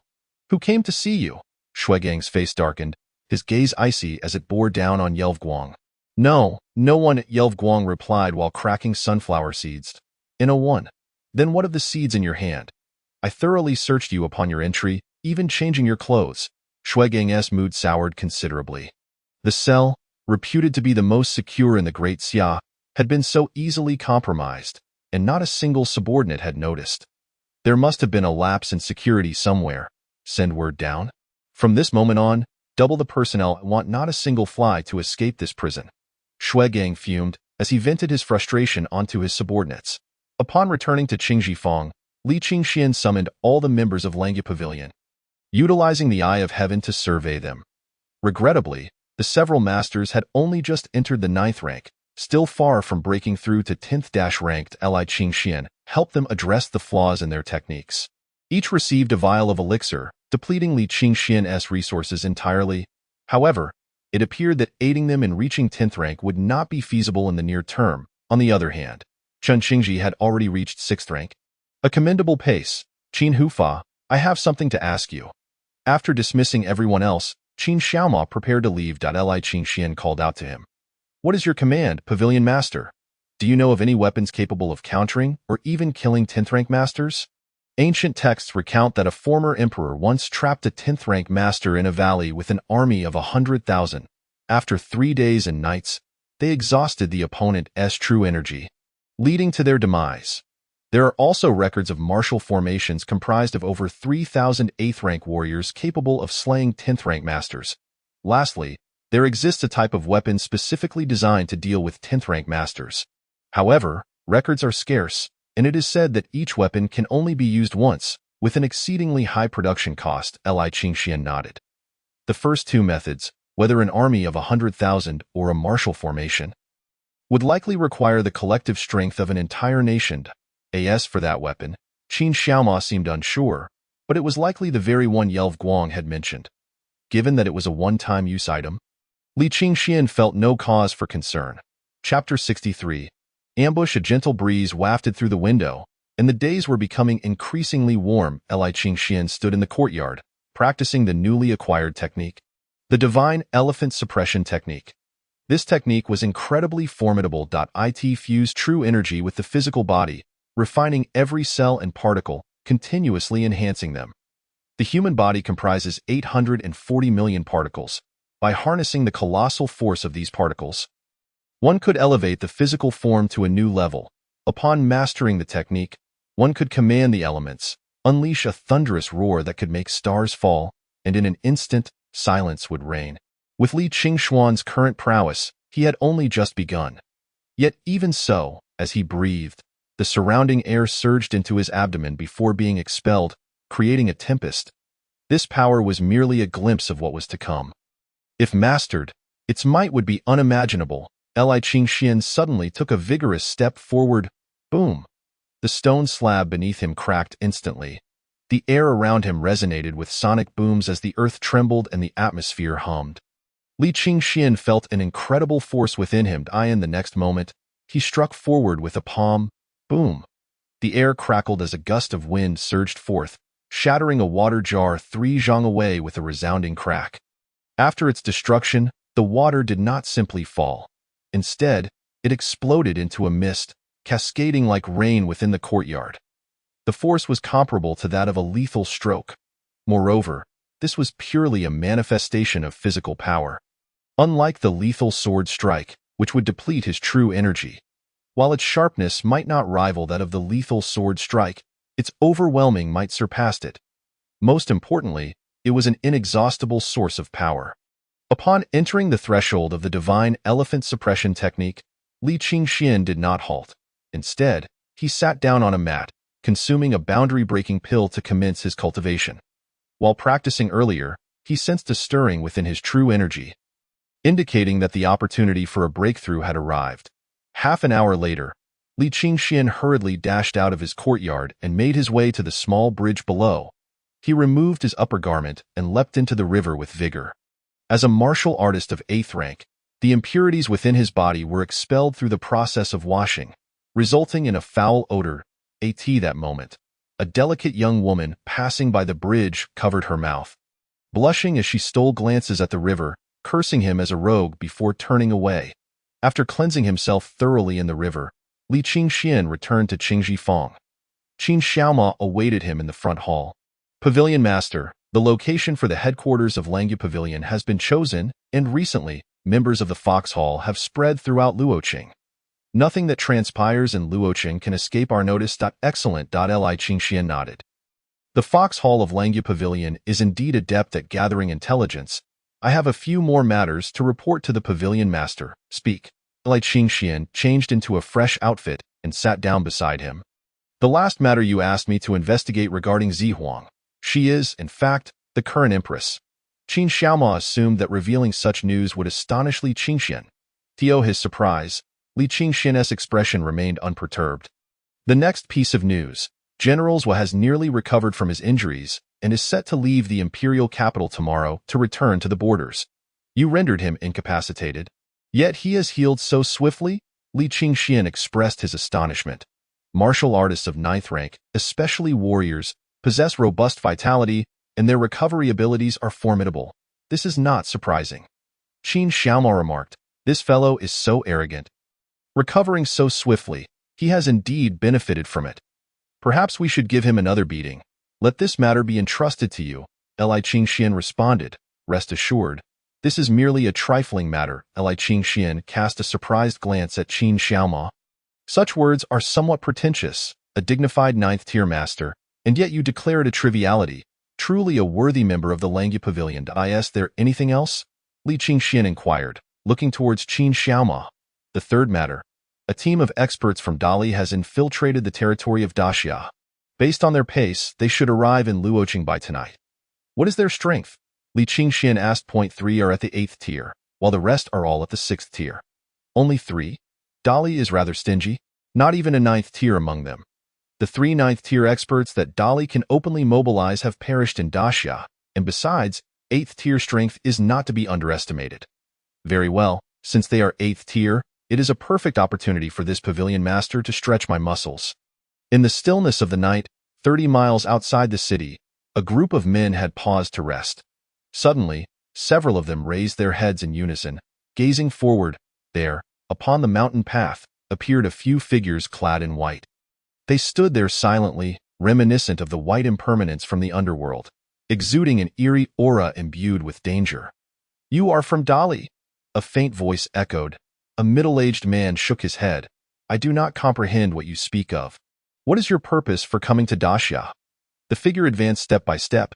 It was naturally Li Qingxian. Initially, he intended to come alone for a trial of skill, but recalling how television villains often met their demise due to arrogance, he decided to bring along Yun Ling and other adept members of the Yun Hall, just to be prudent. "Friend, knowing too much may not bode well for you." The middle-aged man had tightly gripped the hilt of his sword.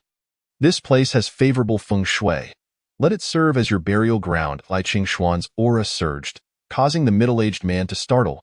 "I advise you to reconsider, for we are not merely from Dali, but disciples of the Sword Pavilion. Should you grant us a modicum of convenience, you shall earn our friendship."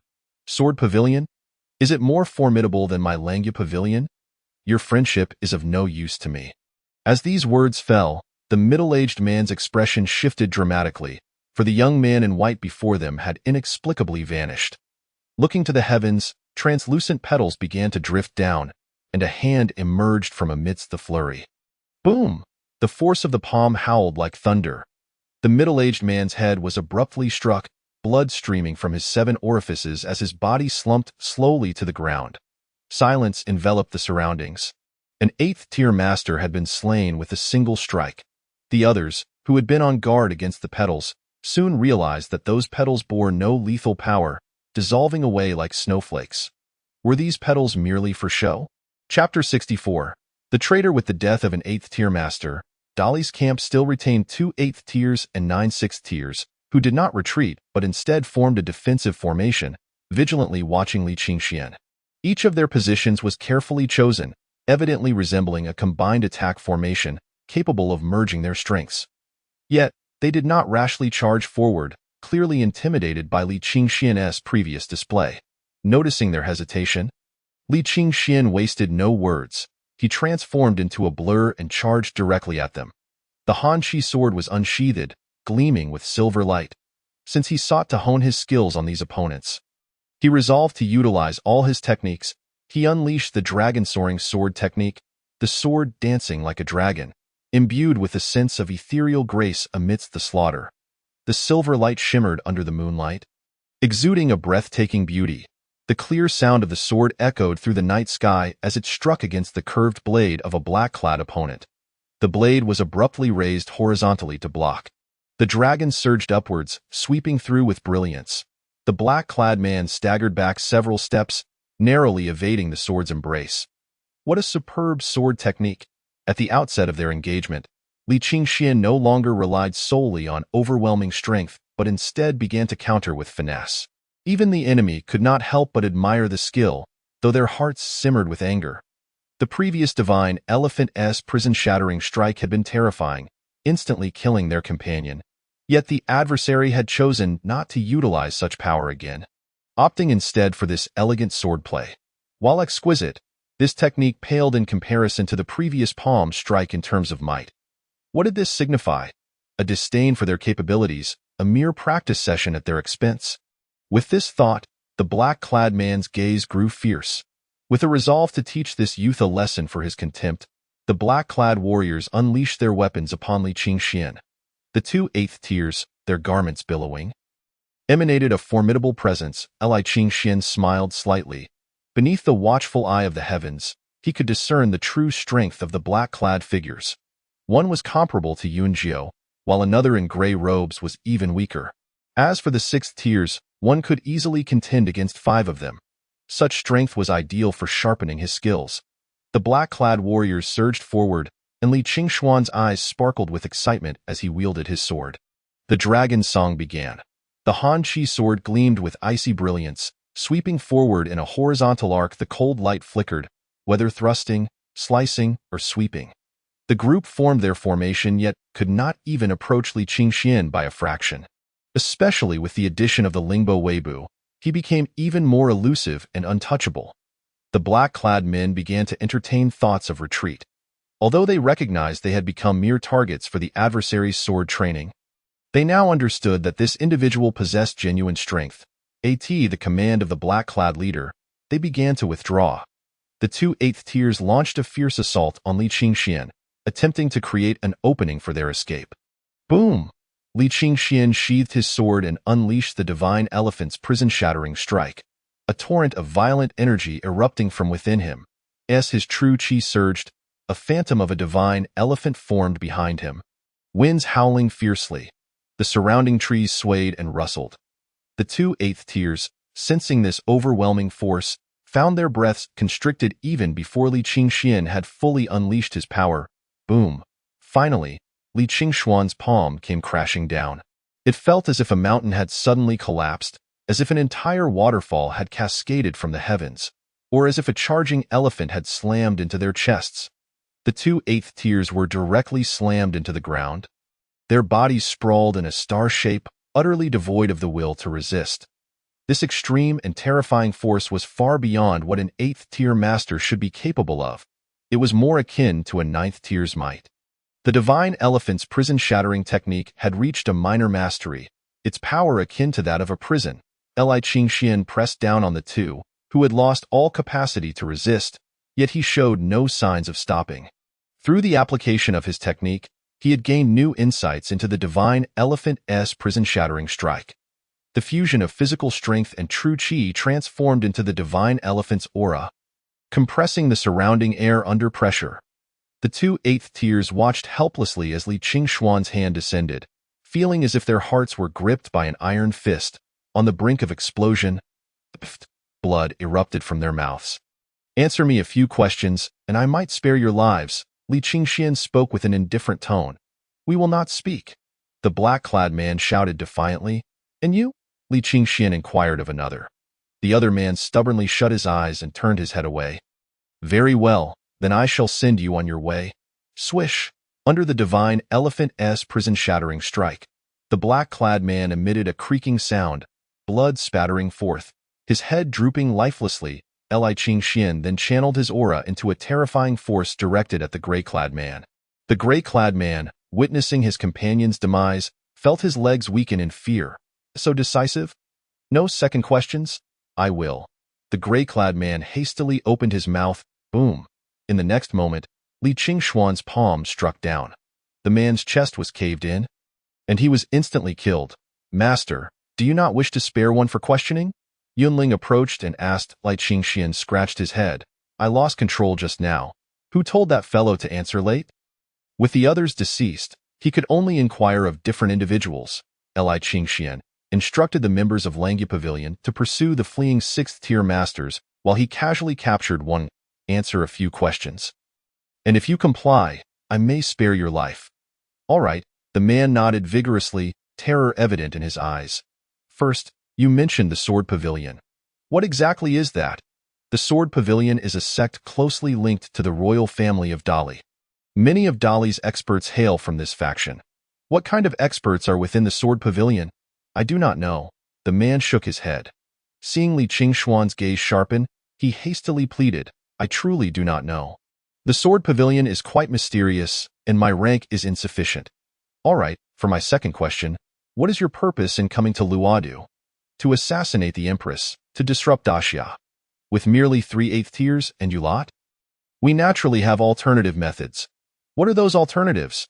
"I am not certain." Li Qingxian immediately raised an eyebrow, while the other party appeared on the verge of tears. "I truly do not know, I assure you."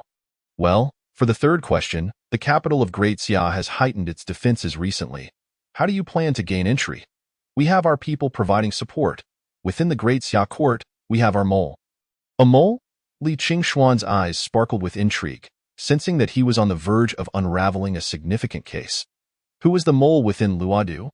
"I only know that the mole is a high-ranking official of Great Xia. As for the mole's name or how to meet them, I am utterly in the dark." "Then who possesses that knowledge?"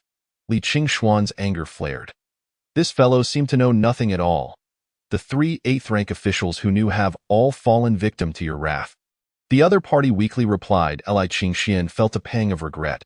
Had he been a touch slower, He might have extracted useful information instead of merely uncovering the existence of a mole without knowing their identity. What use is that? He was poised to take action immediately, causing the man to tremble in fear, his legs nearly giving way. I know that the mole's surname is Hua. Upon uttering this, he promptly closed his eyes. After a prolonged silence, realizing no hand had struck him, he understood he had narrowly escaped death. Depart at once, Li Qingxian commanded. The other party scurried away, crawling and rolling until he had fled several miles. Only pausing to lean against a tree, gasping for breath. My heavens, I nearly perished. That was terrifying. Despite not being a ninth-rank expert, the power displayed was nearly indistinguishable from one. Is it true that only Shui Gang holds the title of ninth rank within the capital of Great Xia? Thankfully, I have kept my presence concealed. Had I acted recklessly, I would surely have met my end today. The man muttered to himself, then suddenly tore at his face, revealing a striking visage. It was a woman. After resting for a moment, she resumed her flight, murmuring as she ran, I must find a place to relieve these bindings. They are far too constricting. Yet, what precisely is the identity of that young man? When he descended from the heavens, petals danced around him. His swordsmanship was exquisite, and his palm techniques were fearsome. The white-clad figures following him appeared equally formidable, some inciting a sense of trepidation within her. With such a multitude of masters present, which other power exists in Great Xia aside from the court? Langya Pavilion. Suddenly, a name sprang to her mind. However, her master had mentioned that Langya Pavilion was a fabrication of the Great Xia royal family, that it did not exist at all. The woman mumbled to herself, perplexed. Chapter 65. If she were your wife, Langya Pavilion is truly outrageous. Shui Gang stormed into the imperial study, seeking to lodge a complaint with Hua Ji. The left general had only just exited the city when he was intercepted by Langya Pavilion's people, and his recently healed body was once again gravely injured, both legs broken. Was it merely 2 broken legs? Hua Ji murmured. Upon seeing Shui Gang's puzzled expression, she quickly amended, It is utterly excessive, positively audacious. Commander Shui, immediately issue a warrant for the capture of this Langya Pavilion expert named Qin Xiaoma, a reward of 10 coins for any useful information, and 1 tael of silver for his live capture. Upon finishing, Hua Ji was met with Shui Gang's incredulous gaze. My emperor, must we be so blatant? If you truly desire to capture this Qin Xiaoma, at the very least, you should feign an effort to appease the king of the north. What is 10 coins worth? Moreover, he is a 10th rank expert. Offering just 1 tael of silver for his capture is hardly enticing. What? Is there something else? Hua Ji questioned, looking at Shui Gang quizzically. No, nothing at all. By the way, expedite the interrogation of that Northern Yuan expert in prison. I wish to uncover the great secret he possesses. Additionally, ascertain why he ventured to Qingji Fong. I want answers. Understood. Shui Gang departed. Hua Ji rested her chin upon her hands, pondering how to reveal her identity to her husband. Li Qingxian, can you guess who I am? I have a secret to share. Your wife is none other than the empress. No, that won't do.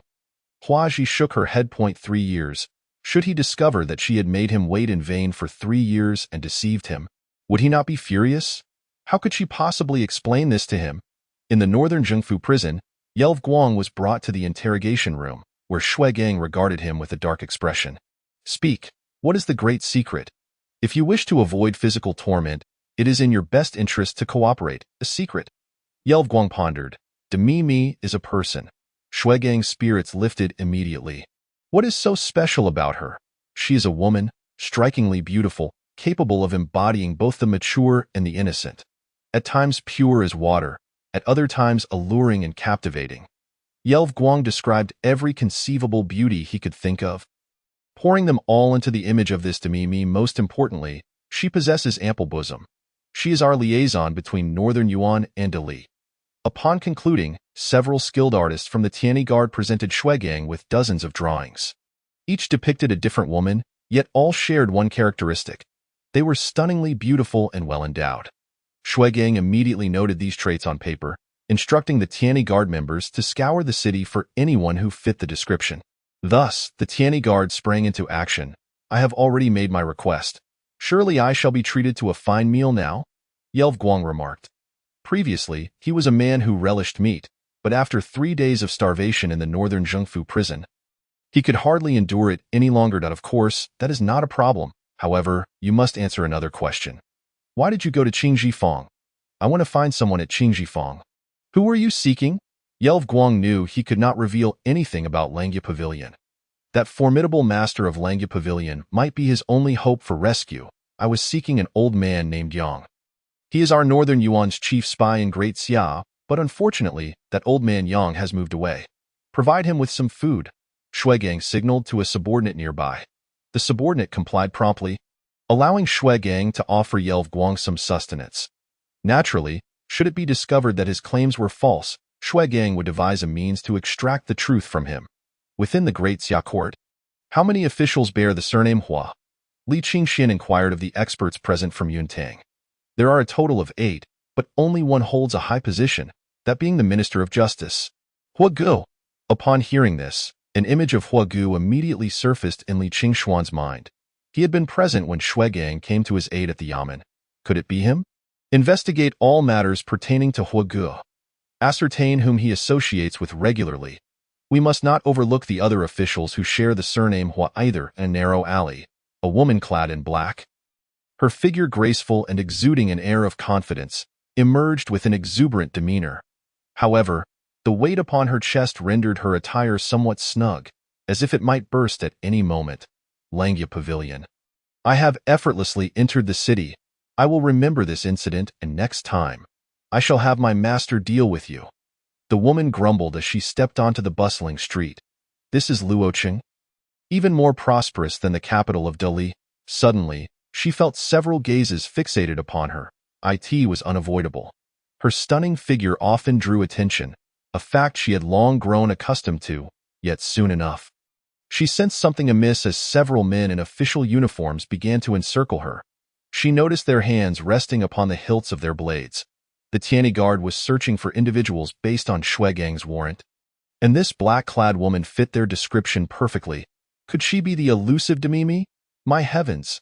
Have I already been discovered? I have heard tales of the Tianyi Guard's prowess, but I never imagined I would be targeted so swiftly upon entering the city. As the Tianyi Guard advanced towards her, the black-clad girl could no longer afford to hesitate. She propelled herself forward, darting through the alley with the swiftness of a swallow. The Tianyi Guard, seeing their quarry flee, pursued her with fervor. Half an hour later, the black-clad girl leaned against a wall, breathless. Having run at full speed, her complexion was flushed. Is Great Xia truly this perilous? I lost all my companions before even entering the city. And now, mere moments after my arrival, I am being hunted by the Tianyi Guard. Why heavens, had I known, I would have refused to come to Great Xia under any circumstances. The immediate priority is to locate the official with the surname Hua. But before that, I must disguise myself. Otherwise, I risk capture by the Tianyi Guard. Yet, once I alter my appearance, will the Tianyi Guard still be able to detect me? The surveillance capabilities of the Tianyi are indeed rather formidable. Yuntang's efficiency in handling matters remains impressively high, as Li Qingxian swiftly acquires information regarding Hua Gu and several other officials bearing the Hua surname. The documents reveal that Hua Gu was originally a mere county magistrate, yet within a mere 5 years, he achieved consecutive promotions. His ascension is attributed to the resolution of several espionage cases for the Great Li.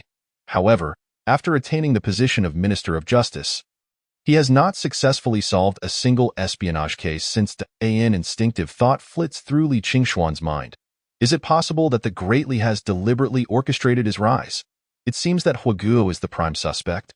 Footsteps echo from outside, and Li Qingxian lifts his gaze to see a charming figure standing before him. It is Hua Ji. What brings you here? He inquires. A flicker of joy ignites in his heart. But his expression quickly turns cold. In truth, he harbors some resentment toward his wife for her reluctance to reveal her identity. I simply came to see you, she replies. Please refrain from speaking in such a manner.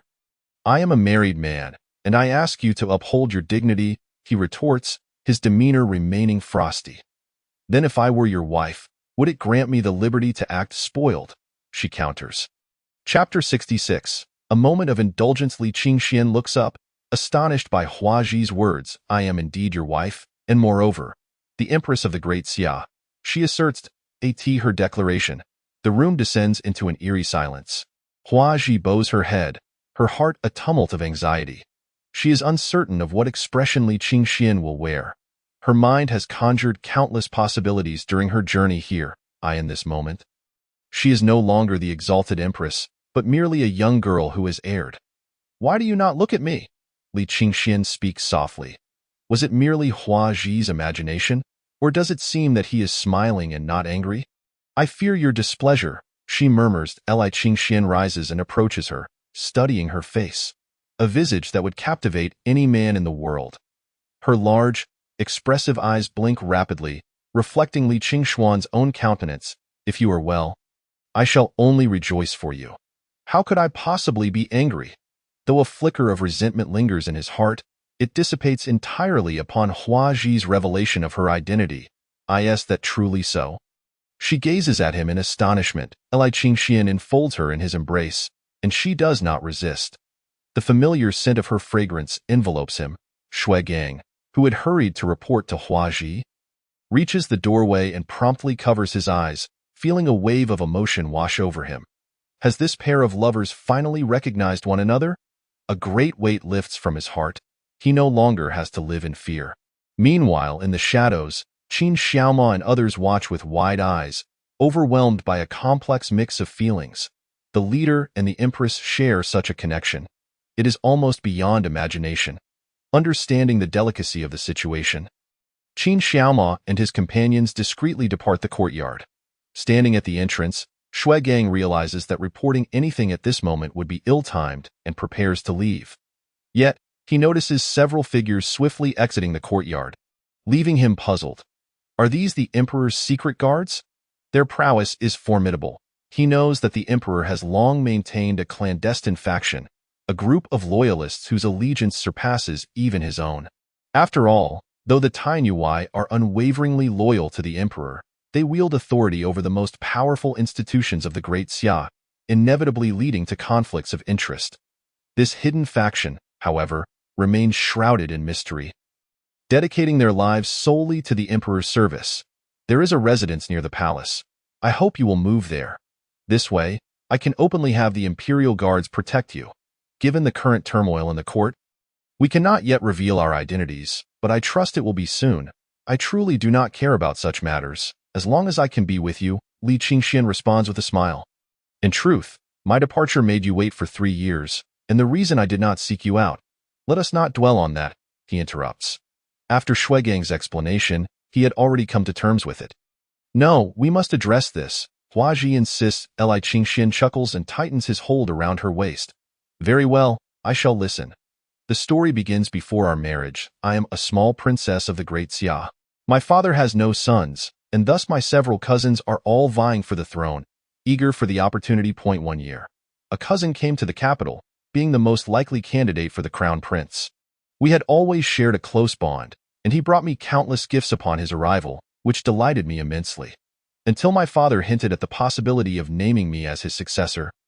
That cousin invited me out under the pretense of flying kites. It was then that I encountered an assassination attempt, and my face was marred by a sword's edge. With the protection of several guards, I fled in panic, ultimately reaching the place where we first met. I knew that cousin was pursuing me relentlessly, so I assumed a false identity and dared not reveal myself, nor return to the capital. As she recounts her tale, a glimmer of bitterness flickers in Hua Ji's eyes. The betrayal and harm inflicted by those closest to one of the most grievous. Eventually, I met my husband, and then the Tainui found me and brought me back. At that time, the factions supporting my cousins acted like rabid dogs, resorting to any means necessary. Had they discovered your whereabouts, they might have used you as leverage against me. Thus, I endured silently until I ascended the throne, completely eradicating all opposition. Those who remained dared only to hide in the shadows, fearing to expose themselves. You are aware of the events that followed. Will you be angry with me? Not at all. You have borne so much alone. My heart aches for you. A profound silence envelopes the air. After such a long separation, the two find themselves at a loss for how to interact. After a lengthy pause, Hua Ji timidly suggests, "Why not come to the palace tonight to experience it? The bed there is vast and soft." "And what else?" Li Qingxian inquires. Hua Ji's face flushes, then she coldly retorts, "When the time comes, I shall lie in bed while you stand guard at the bedside. But I may find it difficult to resist your allure." Li Qingxian chuckles, "Then I permit you to indulge a little." She adds, "I am the empress, after all, and must maintain the upper hand." Chapter 67. The conspiracy. That evening, Li Qingxian enters the palace, experimenting with various pillow arrangements. The following morning, he departs the palace humming a tune, unassisted by walls. Regarding the tumultuous events of the previous night, Li Qingxian considers it a bittersweet victory. Undoubtedly, the palace's bed is expansive and plush, but he feels slightly sleep-deprived, likely due to the unfamiliarity of such a grand space. Rather than any other reason, "Master, here is the key to the residence in the city district." Yunling places a set of keys atop the table, along with a deed. After Hua Ji's revelations yesterday, Li Qingxian had instructed Yunling to handle this matter. It appears that Hua Gu has been conspiring recently, and his subordinates have discovered that his family maintains close ties with a suspicious merchant caravan. It is indeed him. Li Qingxian ponders how to convey this information to his wife. Although she is the empress, confronting a minister of justice requires substantial evidence. Continue the investigation, Li Qingxian asserts. During the day, he formally begins his relocation, yet he does not intend to abandon Qingjifang. Instead, it will serve as a stronghold for the Langya Pavilion. Given that his new residence is surrounded by imperial guards, it is indeed prudent for the members of Langya Pavilion to maintain their distance.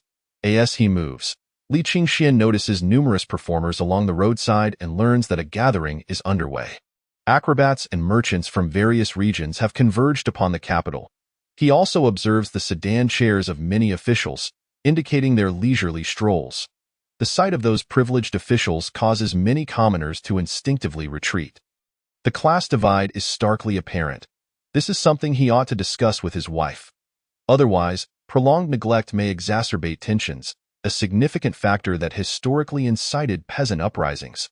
The new residence is merely a street away from the palace.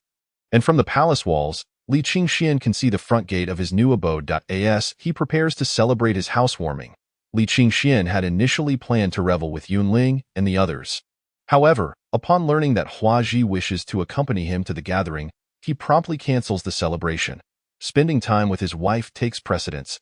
"Do you often go shopping?" Li Qingxian inquires, holding Hua Ji's hand. "Of course not. Without you by my side, the more bustling it becomes, the more it amplifies my solitude. It is akin to your words. Loneliness is a celebration of many, a solitary experience for one." Li Qingxian reflected on the 3 years he had spent in the small cottage. Enduring the torment of longing. It was no easy feat for Hua Ji to navigate life within the imperial city. A woman shouldered such burdens with remarkable fortitude. Without thinking, he wrapped his arms around her waist, causing her cheeks to flush deeply. In such a public setting, she felt a sense of discomfort, yet she relished this tender moment, momentarily forgetting the troubles of state affairs, as if they were a pair of ordinary lovers. A man, adorned with a mask depicting a grotesque face, spewed flames into the air, eliciting cheers from the surrounding crowd. Someone inserted a 3-foot-long sword into their mouth, slowly swallowing until only the hilt remained. Nearby, a young girl, banging a gong, shouted about the importance of wealth and the value of presents. Hua Ji attempted to encircle Li Qingxuan's waist in return. Such displays of affection, even in the open and liberal atmosphere of the Great Xia, were rare. Fortunately, the throngs of passers-by rendered them inconspicuous. Hua Ji reassured herself of this fact. Suddenly, a commotion erupted from the crowd. Figures clad in black burst forth from the buildings, rushing towards several conspicuous official palanquins. One blue palanquin, in particular, attracted the attention of a dozen individuals. The chilling glint of knives incited screams from the onlookers. The fire breather accidentally scorched his mouth, while the man who had been swallowing the sword hastily drew it back, prompting some to notice that the sword appeared to have shortened, hinting at a deeper mystery. Hua Ji's expression hardened. What was meant to be a festive gathering was marred by the actions of a few. Inside the largest blue palanquin, an elderly man fled in a panic, shielded by his servants. A throng of black-clad figures pursued him relentlessly. This man was a minister of the Ministry of War, who had proposed 13 strategies for warfare against the Great Li during the day's court session. Little did he know that by nightfall, he would find himself the target of an assassination attempt. Hua Ji's countenance darkened. She realized there must be a traitor within the court. Should I assist in rescuing that esteemed official? Li Qingxian inquired. No need. The Tianyi guards are nearby, she replied. Indeed, as the minister's servants began to fall, mere moments from death, several members of the Tianyi guards appeared, intercepting the attackers' blades. Did you anticipate an assassination attempt? Thus deploying protection for him? Li Qingxian asked, impressed by his wife's strategic acumen. No, it was merely a matter of protocol. Each minister is typically accompanied by Tianyi guards. They intervene in times of danger and supervise during peaceful moments. She explained, her demeanor shifting back to that of the formidable empress. Let us depart. The gathering is no longer enjoyable, Hua Ji stated. Just as she turned to leave, a thunderous roar resonated from above. A massive stone, roughly the size of half a house, plummeted toward the spot where they stood. Hua Ji's face drained of color as she suddenly realized that the assassination of the minister might have been a ruse. Part of a conspiracy aimed directly at her, the empress of the Great Xia, who had betrayed her whereabouts. Hurry, my husband, take cover, she urged, pushing Li Qingxian away. However, he merely swayed slightly, maintaining his ground, as the boulder descended. Hua Ji closed her eyes, resigned to the thought that perishing alongside her beloved was not a lamentable fate. Chapter 68. I shall never speak of this. Seeing his wife attempt to push him away in a moment of peril touched Li Qingxian profoundly. Turning around, he beheld her enchanting profile, illuminated by the interplay of light and shadow. As she closed her eyes, as the stone neared, he swiftly embraced her slender waist and vanished from the spot in an instant. With a resounding crash, the ground was left with a gaping crater, the force of the impact sending tremors across the area. The terrifying shockwave left many disoriented. Your Majesty, Shuegang, witnessing the fallen stone, felt his eyes redden. If anything were to happen to her, he would bear the weight of 1,000 deaths. He had received word of an assassination plot against the empress and had rushed to her aid. Yet he arrived a moment too late. Yet, he soon noticed a figure beside the massive stone, shielding the empress from the swirling dust. The individual held her waist, and to his astonishment, planted a kiss upon her lips. This is the reigning empress. Is such an act appropriate in such a public space? Moreover, they have been kissing for quite a while. The empress may suffocate. As the thunderous noise subsided, Hua Ji, still dazed, opened her eyes to find Li Qingxian covered in dust. Though she was yet to grasp the events that had transpired, she understood that she was safe, albeit slightly breathless. With a small fist, she playfully pounded his chest, finally managing to push this audacious man away. Her cheeks flushed crimson. Are you unharmed? She asked, concern etched on her face, while she touched her burning cheek. I am fine. Fortunately, my reflexes were swift. Otherwise, the entire court would be in mourning, he replied. Your Majesty, Shuegang approached, his demeanor uncharacteristically apprehensive. He understood that his presence was likely to disrupt the moment, yet he had urgent matters to report. Commander Shui, what news do you bear? Hua Ji inquired, returning to her composed demeanor, though she noted a peculiar expression on his face. She hastily removed Li Qingxuan's hand from her waist. I have uncovered information linking the assassination attempt to a certain official within the court, he revealed. Which official? Hua Ji pressed. I have yet to ascertain the details, Shuegang admitted. Could it be Minister Hua Gu of the Ministry of Punishment? Li Qingxian interjected. Do you possess any leads, young Master Li? Shuegang asked, intrigued. I merely speculated. During my last visit to the office, I observed Minister Hua Ji's furtive glances. He likely harbors significant secrets, Li Qingxian stated. Shuegang stared blankly at him, realizing that it was merely conjecture. You cannot hold a grudge against all because one is a subordinate of Hua Gu, he reasoned. Though Li Qingxuan's argument seemed to hold some weight, I often paint and excel at capturing subtle expressions on faces. Li Qingxian continued. Is that so? Shuegang lowered his head, hoping to conceal the thoughts racing through his mind regarding Li Qingxuan's unseemly familiarity with the empress. Commander Shui, I entrust you with handling this assassination matter entirely. Ensure that I receive a response promptly, Huaji commanded with a voice that brooked no dissent. The intensity of her gaze sent chills through Shui Gang. It was evident that the empress was displeased. Very well, my husband, let us return, by the way. Will you be sleeping at the palace tonight? Huaji inquired. I believe it would be better to stay at our new residence, he replied. Agreed, she affirmed as they walked away. Shui Gang wiped the cold sweat from his brow. Was this truly the same formidable empress he knew? That night, after Huaji had fallen into a deep slumber, Li Qingxian quietly slipped out of their quarters and made his way to the prison of the Northern Pacification Office. Whether Huagu was behind the assassination attempt remained uncertain. If it were indeed Huagu, it would provide Li Qingxian with a target to confront. However, if other parties were involved, the situation would be far more complex. Had he not been present today, his wife might have suffered grave harm. Moreover, it appeared there were traitors within the palace, suggesting that even there, she was not entirely safe. Thus, he resolved to interrogate the assassins as well as Yi Luguang. If there were indeed spies from the Great Li within the Great Xia, it was imperative to eliminate all threats to his wife die in the prison. Yi Luguang chewed on a piece of straw, cursing Shui Gang for his despicable actions. After Shui Gang investigated Qing Zhifeng and discovered that no Elder Chen resided there, he ordered Yi Luguang to regurgitate the food he had previously consumed. How dare he poke at my stomach? Yi Luguang fumed. In the adjacent cell, several injured black-clad figures were thrown in. What have you done? Attempted to assassinate the emperor? Yi Luguang shouted, seeking distraction from his hunger through conversation. None of your business, the leader of the black-clad group shot back coldly, pride brimming in his tone. I am a 9th-grade master. Do you dare speak to me in such a manner? Yi Luguang bristled at the challenge. Ha! Once you're in the Northern Pacification Office's prison, a 9th-grade master is no different from an ordinary person. The black-clad figures paid him no mind, further infuriating Yi Luguang.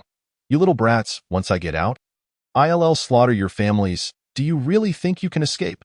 The leader scoffed, and no one has ever left the Northern Pacification Office's prison alive. There will be someone to rescue me, Yi Luguang insisted defiantly. Ha!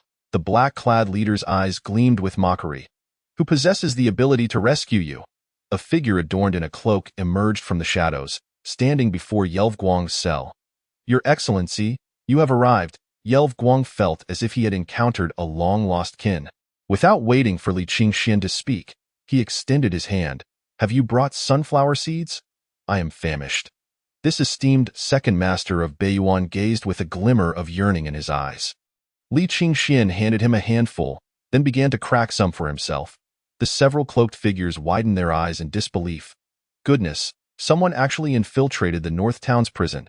The hotel, which officials are in collusion with your Beiyuan? Li Qingxian inquired. Yelvguang shook his head. Such matters are the concern of the strategists. I have never taken an interest. Then I shouldn't have brought you seeds, Li Qingxian retorted with irritation. Instantly, Yelvguang guardedly concealed the seeds behind his back. Fearing Li Qingxian might demand them back, Li Qingxian turned his gaze toward the recently captured cloaked men. You must be today's assassins, correct? Tell me who your master is. We will not speak. Even Shui Gang could not extract information from us. Who do you think you are? They scoffed. Heh, I possess a pouch of aphrodisiac powder. I shall give it to you shortly, and the scene will surely become quite passionate. The faces of the cloaked men turned ashen. This is too ruthless. You think you can extract anything useful from us? I will absolutely not reveal that it was Huagu who orchestrated this, one of the cloaked men declared defiantly. I never expected you to be so resolute. I have gleaned nothing from you. Li Qingxian shook his head and turned to leave. Indeed, it is the one surnamed Hua who is behind this. Chapter 69. The Lord of Langya Pavilion is actually a woman. Upon returning home, Li Qingxian noted that it was getting late. Should his wife awaken and find him absent, she would likely grow anxious. As for the Hua family, he would allow them to linger for another day. Moreover, aside from Huagu, the one within the palace who divulged Huaji's whereabouts posed a true threat. After all, under normal circumstances, individuals of Huaji's status would be nearly impossible to locate if they remained within the palace. However, if there were spies infiltrating the palace, the situation would become precarious. upon entering his chamber. He found Hua Ji still in deep slumber. He gently lifted the covers and nestled beside her, only to be embraced by the drowsy Hua Ji. The following morning, Hua Ji rose early to attend court. The role of the emperor was indeed laborious. "Allow me to escort you to the palace to avoid any potential danger," Li Qingxian offered. "You? There is no need. I have the imperial guard escorting me. And if you accompany me, I would have to protect you should danger arise," Hua Ji replied. Although she lacked martial skills, she had learned some exercises to bolster her strength after entering the palace. In her memory, Li Qingxian seemed only capable of chopping firewood. "Do you dare underestimate your husband?" Li Qingxian exclaimed, dropping to do several push-ups. "See? I am still quite robust." Hua Ji's face flushed again, and she scoffed. Indecent with that, she exited the courtyard directly to Li Qingxian was left bewildered. "What did I do?" Outside the courtyard, a figure clad in a flying fish uniform awaited, none other than Shui Gang, the commander of the Tianyi Guard. The emperor's return to the palace was to be personally escorted by him, thus demonstrating his loyalty. "We captured 5 assassins yesterday, but due to the late hour, we have yet to interrogate them. However, these assassins are tight-lipped. I fear ordinary torture will not pry any information from them," Shui Gang reported. "And no matter how tight-lipped they may be, we must uncover the fact that there are enemy spies within the palace." "This cannot be tolerated," Hua Ji replied coldly. The mere mention of yesterday's events reignited her anger. That massive stone had nearly cost her life. "I understand." Shui Gang quickly bowed his head, acknowledging his failure. "Let us cancel the city gathering," Hua Ji instructed further. Although the gathering was a festive occasion for many, it undoubtedly provided an opportunity for enemies to sow chaos. Several officials within the city had considerable suspicion. Some had been promoted by the former prime minister, while others had supported the 9th prince. The mention of the 9th prince, Shui Gang's voice dropped. Hua Ji's expression hardened. The 9th prince was her cousin, with whom she had grown up. She had regarded him as a brother, only to discover he had nearly taken her life. "Maintain strict surveillance and quickly gather evidence," Hua Ji commanded. Such was the predicament of being an emperor. One could not act solely on suspicion without considering the broader implications. Stifling a yawn, she settled into the carriage, having had a restless night and suffering from severe sleep deprivation. Shui Gang contemplated various interrogation methods and, as soon as court adjourned, hastened back to the North Town's prison. Following a previous intrusion, he had intensified the security of the prison. Guards were stationed every 3 steps and sentries every 5. It was indeed one of the most heavily guarded places in the world. "Everything is as it should be within the prison?" Shui Gang inquired of the officer in charge. "Rest assured, my lord, not even a fly can enter," the officer replied. Nodding, Shui Gang entered, only for his expression to darken. Scattered on the ground were traces of white powder, accompanied by a distinct trail of footprints. "Yelvguang, did your accomplices enter the prison last night?" Shui Gang questioned at Yelvguang's cell door. "No, absolutely not. I did not see even a ghostly shadow," Yelvguang replied, casually cracking sunflower seeds. He had saved some from the previous night, reluctant to finish them all at once. "Useless," Shui Gang glared at his subordinate, anger rising within him. The Tianyi Guard's prison had been treated like a backyard by the enemy. "Tell me who visited you. I shall ensure you have a hearty meal," Shui Gang said ominously. Yelvguang's eyes brightened. "You must keep your word." Of course, it was the Lord of Langya Pavilion. The Lord of Langya Pavilion? Shui Gang's heart raced with excitement. Who is she? What is her name? Where does she reside? She is a woman of ample bosom, capable of both mature elegance and youthful charm, as cold as an iceberg when high-spirited, yet as alluring as fire when vivacious. Yelvguang stated earnestly, "Isn't that Demi-me?" Shui Gang's expression soured. "Do you take me for a fool?"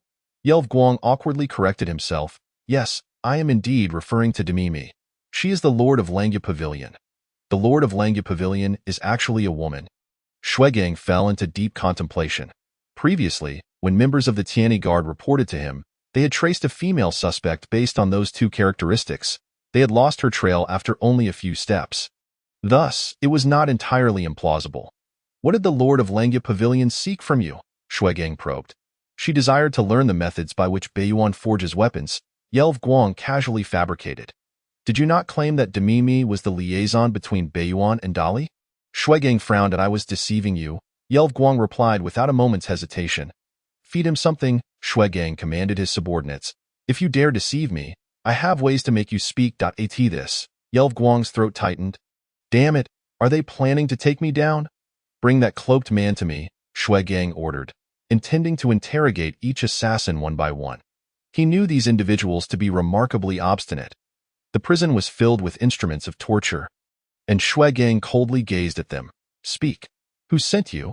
It was the Minister of Justice, Hua Gu. The cloaked man divulged everything he knew. Having already confessed to the Lord of Langya Pavilion the previous night, there was no need for further obstinacy today. Shuigang was somewhat taken aback. He had not anticipated such ease. Minister of Justice Hua Gu. He recalled Li Qingshuan's earlier words. The man's insight into people's hearts was astonishing. Indeed, a man capable of commanding the empress was truly formidable. Chapter 70. A fight to prove one's worth was needed. Minister of Justice Hua Gu had been captured by the Tianyi Guard. In the afternoon, Li Qingxian initially intended to scout the area before confronting the Hua family that night. However, he did not expect Shuigang to act first. With Hua Gu in Shuigang's grasp, he would likely not endure for long. After all, corrupt officials were not the same as resolute assassins. While the latter showed no fear of death, making them speak was quite the challenge. These cowardly officials would not withstand the Tianyi Guard's pressure for long. Li Qingxian stood at a distance, observing the commotion in front of the Hua residence, where a crowd had gathered, pointing and whispering. Several members of the Tianyi Guard were affixing seals to the door. Suddenly, he noticed a woman in black hurrying toward him, her expression betraying a sense of urgency, clearly indicating her trepidation. Upon closer inspection, her features were quite striking. If Hua Ji's beauty rated a perfect 10, this woman would score above 8. Moreover, she possessed a distinct characteristic, an ample bosom. As she hurried past him, Li Qingxian discreetly extended his leg. The woman, glancing back toward the Hua residence, failed to notice her footing. With a resounding thud, she fell face first to the ground, likely landing with her bosom first. The woman clad in black, bewildered, scrambled to her feet, ready to unleash her fury. However, upon catching sight of Li Qingshuan's countenance, she appeared as if she had seen a ghost, pivoting to flee. Yet, she soon discovered that her slender wrist had been firmly grasped by Li Qingxian. Panic engulfed her entirely. She had clearly altered her appearance that day, concealing the most prominent features, yet he still recognized her. Were the people of the Great Xia truly this formidable? I have no ties with the members of the Hua family, she hastily protested. Initially, Li Qingxian was merely suspicious, but her words solidified his doubts. He had intended to interrogate her in a small, dimly lit room, a rather benign and health-conscious inquiry, but unexpectedly, that step was entirely unnecessary. Leaving Li Qingxian momentarily at a loss for words, "You would do well to release me, or else this young lady shall not be courteous," she declared loudly. To her astonishment, Li Qingxian released her wrist. Was it truly that simple? She hesitated, and upon regaining her senses, she prepared to flee once more. Thus, Li Qingxian extended his leg again. With a thud, she fell, her chest meeting the ground first. Rising once again, she glared furiously at Li Qingxian. "You are excessively arrogant. Come, let us converse in another location. Do not compel me to resort to force," Li Qingxian said with a smile. Under the watchful eyes of the heavens, her cultivation was laid bare before him. She was a 7th-tier practitioner, which caught him by surprise. Fortunately, she was still manageable in the courtyard. Li Qingxian sat upon a stone chair while the woman obediently stood before him. From his perspective, he could only see half of her face, the lower part obscured by her bosom. "Speak. What is your name, and what is your relation to the Hua family?" Li Qingxian inquired. The woman was taken aback. "How did you know I had ties to the Hua family?" He, such a level of intellect. It is truly disappointing that Shuigang failed to capture her. I possess the gift of divination. Then how is it you could not discern my name? You would do well to be forthcoming. My temper is rather volatile, Li Qingxian threatened. Very well, my name is Wei, and I have been sent by the Great Li to engage with Hua Gu. What promises has your Great Li made to Hua Gu that would lead him, a court minister, to betray the Great Xia? Li Qingxian queried with curiosity. The position of Minister of Justice is no trifling matter. Advancing further could lead to the cabinet, yet such a person has turned into a spy for a rival nation. I am uncertain. To be precise, our greatly collaborates with Jie. Huagu is merely a subordinate of Jie. Who is Jie? Li Qingxian asked, puzzled. Jie is the 9th son of King Kong, and also a cousin of the current emperor. The 9th prince? Li Qingxian began to understand. His wife had mentioned that cousin, but had not revealed his ultimate fate. It turns out he is still alive. Where is Jie hiding? What schemes does he harbor? How could I possibly know the hiding place of the 9th prince? I am merely tasked with contacting the Minister of Justice. Are there any plans? Li Qingxian inquired. Naturally, there is a rebellion afoot. Jie intends to ally with the Great Li and Bei Yuan to dethrone that empress. So it is thus Li Qingxian fell into contemplation. Such a menace exists, but how could he extract him and eliminate this threat? At that moment, a voice rang out from outside. Is young Master Li present? Qiang Wei, beside him, became frantic. What should we do? What should we do? The demon King Shuigang has arrived. Fear not, I am here, Li Qingxian reassured her. Upon hearing his words, Qiang Wei regained her composure. Shuigang had never seen her face. So if this man were willing to assist her, however, as Shuigang stepped into the courtyard, Li Qingxian executed a sweeping kick, sending Qiang Wei sprawling to the ground, then twisted her wrist behind her back. Calling out to Shuigang, Commander Shui, come quickly. I have captured a spy from the Great Li. Qiang Wei? Qiang Wei was taken away by Shuigang's men. Shuigang had come solely to deliver a token to Li Qingxian. With the Minister of Justice Huagu apprehended, the capital was under martial law, patrolled by the Tianyi Guards and the Imperial Army. This token would allow Li Qingxian to navigate the city freely. Of course, this was at the behest of Huaji. That night, Li Qingxian sat atop the roof, gazing at the stars. He had dispatched members of Langya Pavilion to investigate the 9th prince. Why climb so high? What if you fall and injure yourself? Huaji returned, standing in the courtyard, calling out with a smile. Why not join me to gaze at the stars? My stargazing pavilion is much higher, offering a clearer view than here. Although Huaji spoke thus, she still climbed to the roof with Li Qingxuan's assistance. I heard you captured a spy from the Great Li today. Indeed. Is my husband not formidable? Absolutely remarkable. To capture a mere girl. My husband's martial prowess is simply awe-inspiring. I can't shake the feeling that you are mocking me. Why speak so harshly? I merely underestimated you. Huaji giggled, covering her mouth. A mere girl dares to question her husband's strength. It seems a duel is in order to prove it. The roof echoed with Huaji's melodious laughter. Dream on. I have been sleep-deprived for several days now. Chapter 71. The Ji Family. In the Northtown Defense Office. The jail, Shuigang brought Yilu Guang and Qiang Wei into the interrogation room. Do you recognize him? Shuigang glared at Yilu Guang, his expression dark, suspecting he might have been deceived. If the leader of Langya Pavilion is indeed this woman, it would be rather disappointing. Could this woman be Mimi? Yilu Guang was startled upon seeing Qiang Wei. The woman he had casually fabricated had actually been found by Shuigang. Upon witnessing this scenario, Shuigang realized Yilu Guang was indeed lying. Make him regurgitate what he has ingested, Shuigang instructed his subordinates. The cell was left with only Qiang Wei and Shuigang. Speak. What plans do you and the Great Li have concerning Huagu?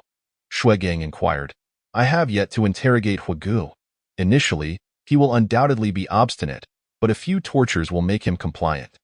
The plan is for the Great Li to send troops from the border while the 9th prince incites chaos within the Great Xia. I am merely responsible for relaying messages and no little. Qiang Wei confessed without needing Shuigang to resort to torture.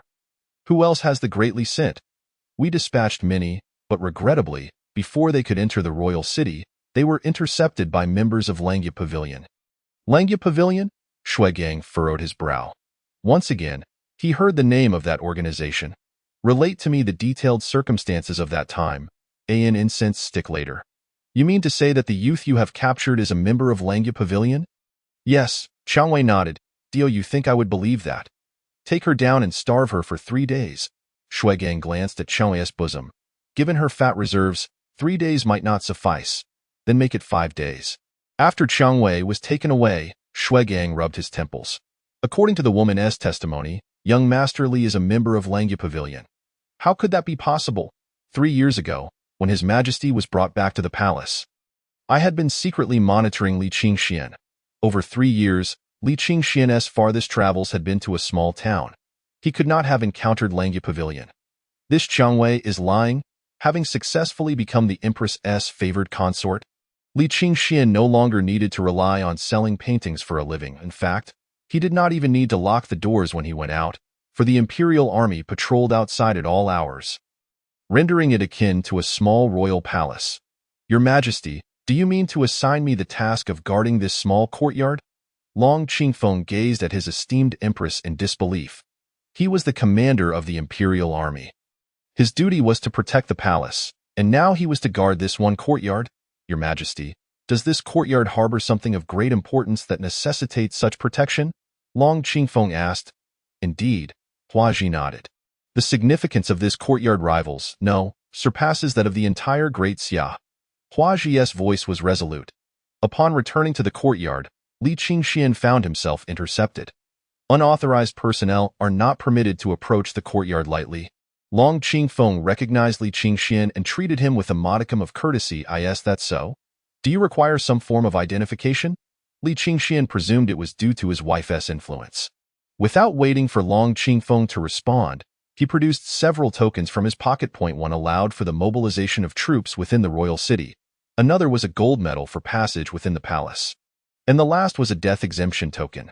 These had all been provided to Li Qingxian by Huaji in recent days. Long Qingfeng swallowed hard. Is it not somewhat exaggerated to possess a death exemption token? This was granted to you by Her Majesty? Long Qingfeng inquired. For only Her Majesty possesses such authority. Indeed, Li Qingxian saw no need to conceal anything. What is the nature of your relationship with Her Majesty? Long Qingfeng hesitated momentarily before inquiring. I am the man whom Your Majesty desires. Upon uttering these words, Li Qingxian tucked away his waist token and swaggered towards the courtyard. Where have you been? I have been waiting for you for an eternity. Huanji, seated on the steps, blushed as she spoke. The notion of an eternity was something she had learned from Li Qingxian. Is this what they mean by a fleeting encounter feels like a separation of 3 autumns? Li Qingxian pondered within himself. I miss you dearly. There are whispers that must be shared mouth to mouth. He rubbed his palms together, intending to suggest that it was getting late and perhaps they should contribute to the propagation of humanity. Looking up, he realized the sun was at its zenith. I still have state affairs to attend to. Recently, the guards outside have become increasingly vigilant. Though remember to greet Long Qingfeng. Otherwise, when Chen Qingji arrives, he might be turned away. Huanji had investigated Chen Qingji and concluded that this discarded innate sword body seemed to harbor no ill intentions towards her husband. Thus she accepted his presence. Originally, Huanji was meant to return after making arrangements, yet she had lingered in the courtyard for an extended period simply to catch a glimpse of her husband, as it filled her with vitality. No sooner had Huanji departed than Qin Xiaoma descended from the rooftop. To my astonishment, there are suddenly so many forbidden troops outside, causing me to take half a stick of incense's worth of time to infiltrate. Qin Xiaoma remarked. Members of the Langya Pavilion were generally skilled in lightness techniques, especially the 10th tier Qin Xiaoma. Have you uncovered any findings? Li Qingxian inquired. He felt compelled to swiftly unearth the identity of the 9th prince. Naturally, Qin Xiaoma replied with a hint of pride. I have discovered that the 9th prince is likely hiding within the Ji family. The Ji family? Who are they? Li Qingxian was not particularly well-versed in matters concerning the Great Xia. The Ji family is the family of the Empress Dowager. I have learned that there are individuals within the Ji family colluding with the 9th prince. Hua Guo was even promoted by them. Qin Xiaoma explained. The Ji family is a pivotal family within the Great Xia. They have been closely aligned with the founding emperor since the inception of the dynasty. Huanji's biological mother hails from the Ji family. After Huanji ascended the throne, the Ji family's status became even more unassailable, making them the most prominent family in the current Great Xia. It was rather astonishing that such a family, with its solidified position, would be entangled with the rebellious 9th prince. As long as the head of the Ji family wasn't a fool, they should not associate with someone like the 9th prince. Supporting the 9th prince's ascension would yield them no benefit. it is unlikely they could attain a higher status than what they currently possess. Even though Li Qingxian was not adept in schemes, Qin Xiaoma's words led him to believe that the Ji family members should not be so foolish. However, since he had discovered a traitor linked to the Ji family, it was evident that there was some truth to it. This indicated that the Ji family's leadership was largely unproblematic, and the issue lay with a particular individual or faction. This person or faction may be dissatisfied with their current standing within the Ji family, prompting them to risk treasonous acts. If it were any other family, Li Qingxian could simply send the Langya Pavilion to deal with them. Yet, given that the Ji family was his wife's maternal grandparents' family, it posed a dilemma. Never mind, I shan't dwell on it too much. Qin Protector, remember to bring some goji berries when you come tomorrow. A friend of mine wishes to brew them in water. Li Qingxian stated. Chapter 72. A skilled hand, my husband. Do you think I look good in this outfit? Huangji twirled around in her resplendent red attire before Li Qingxian. You look splendid. Li Qingxian admired his wife's graceful figure. Which is more attractive, the red attire or the white one? You look best without any clothes, Li Qingxian responded. However, Huangji promptly threw a pillow at his face. Speaking of which, I can't believe I was late for court today. I have never been tardy. It's all your fault, Huangji pouted. You must accompany me on a shopping trip today as a punishment. It seemed that even as the emperor's wife, she remained a woman at heart, which brought Li Qingxian a sense of joy. After 3 years of longing, they finally saw the fruits of their patience. He was well aware of the challenges that had accompanied this moment. That night, once Huangji had fallen asleep, Li Qingxian stealthily made his way to the Ji family's grand estate. Accompanied by the 10th-tier expert Qin Xiaoma, Li Qingxian was not one to fear death, but he valued his life greatly. Given that the 9th prince might be hiding within the Ji family, it was certain that they had numerous skilled individuals among them. The Ji family possessed their own fiefdom, but they also maintained a residence in the capital, Li Qingxian, and Qin Xiaoma leaped over the wall. It was deep night, and the Ji family's courtyard was shrouded in darkness, illuminated only by the faint moonlight. The grandeur of the estate was evident, befitting the family of the Empress Dowager. Even if it were merely a temporary residence, it remained extraordinarily impressive. I seemed to catch a whiff of blood. Qin Xiaoma remarked. Li Qingxuan's heart sank at the thought. With Huoge captured, the Ji family's secrets would inevitably be exposed. If the perpetrators wished to avoid detection, the most effective method would be to silence all those connected to Huoge. Contemplating this, he quickened his pace toward the main courtyard, only to discover a pale corpse beneath his feet, eyes wide open, blood already congealed upon the ground. As he ventured deeper, he found that not a single soul in the Ji family remained alive. They had all perished. The scene clearly indicated that a fierce battle had ensued. Did this not imply that the trail had gone cold? The mastermind was exceedingly cautious. Let us return. If we are spotted, they might assume we were responsible, Li Qingxian suggested. Upon returning home, he found Huangji sitting on the bed, staring intently at him. When she turned to embrace him, realizing he was missing, her drowsiness vanished. Where have you been? Huangji furrowed her brow. I just heard commotion outside and wanted to check if something had happened. Do not worry. The area is surrounded by forbidden troops. Nothing will occur. With that, Huangji lay back down. Li Qingxian sat there, stroking his chin as he pondered the matters concerning the Ji family. Before long, he heard the faint sound of snoring beside him. Huangji, asleep, clutched the blanket, revealing her alluring curves. Particularly captivating was her fair neckline, rising and falling with each breath, exuding charm. At that moment, Li Qingxian hesitated, contemplating whether to take action given that dawn was still distant. However, considering Huangji had been exhausted these past few days, he dismissed the impulsive thought. The following day, news of the Ji family's massacre reached Li Qingxian. The entire estate was sealed off, and even the streets were under lockdown. Arriving at the estate's entrance, he observed members of the Tianyi guards coming and going. Due to his acquaintance with Shuigang, no one approached to drive him away. Given the Ji family's unique status, their residence was not far from the imperial palace. With a turn of his head, he could catch sight of the palace's towering eaves and levels. Young Master Li, have you made any discoveries? Shuigang, noticing Li Qingxian standing there for an extended period, could not help but inquire. Nothing much. I will think it over again. Huan Ji did not return until evening, her brow furrowed throughout. What's the matter? Is it due to the Ji family's situation?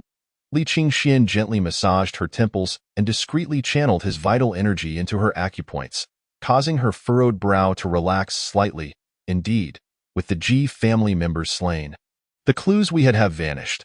There should be skilled individuals stationed at each of the 4 city gates of the palace, Li Qingxian suddenly asked, noting that the Ji family's estate faced the southern gate of the palace. That is indeed the case.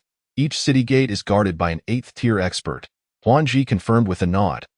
According to Commander Shui, the Ji family members must have put up a fierce resistance before their demise. Given the proximity of the southern palace gate and the presence of a dignified 8th-tier expert, it would be unreasonable for them to remain oblivious, Li Qingxian articulated. Huan Ji's eyes brightened at this observation. Moreover, the expert stationed at the southern gate would have witnessed the emperor leaving the palace and subsequently orchestrated an assassination plot, which seems quite plausible. Upon returning, Li Qingxian reflected on the Ji family's extermination and the 8th-tier expert responsible for guarding the southern gate, who remained entirely unaware. This was simply illogical.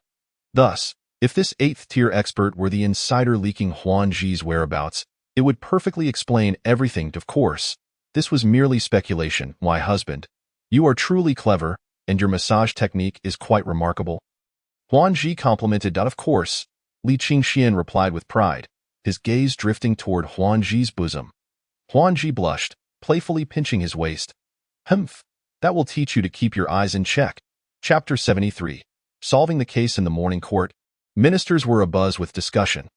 Everyone was aware of the news regarding the Ji family's estate being bloodily slaughtered.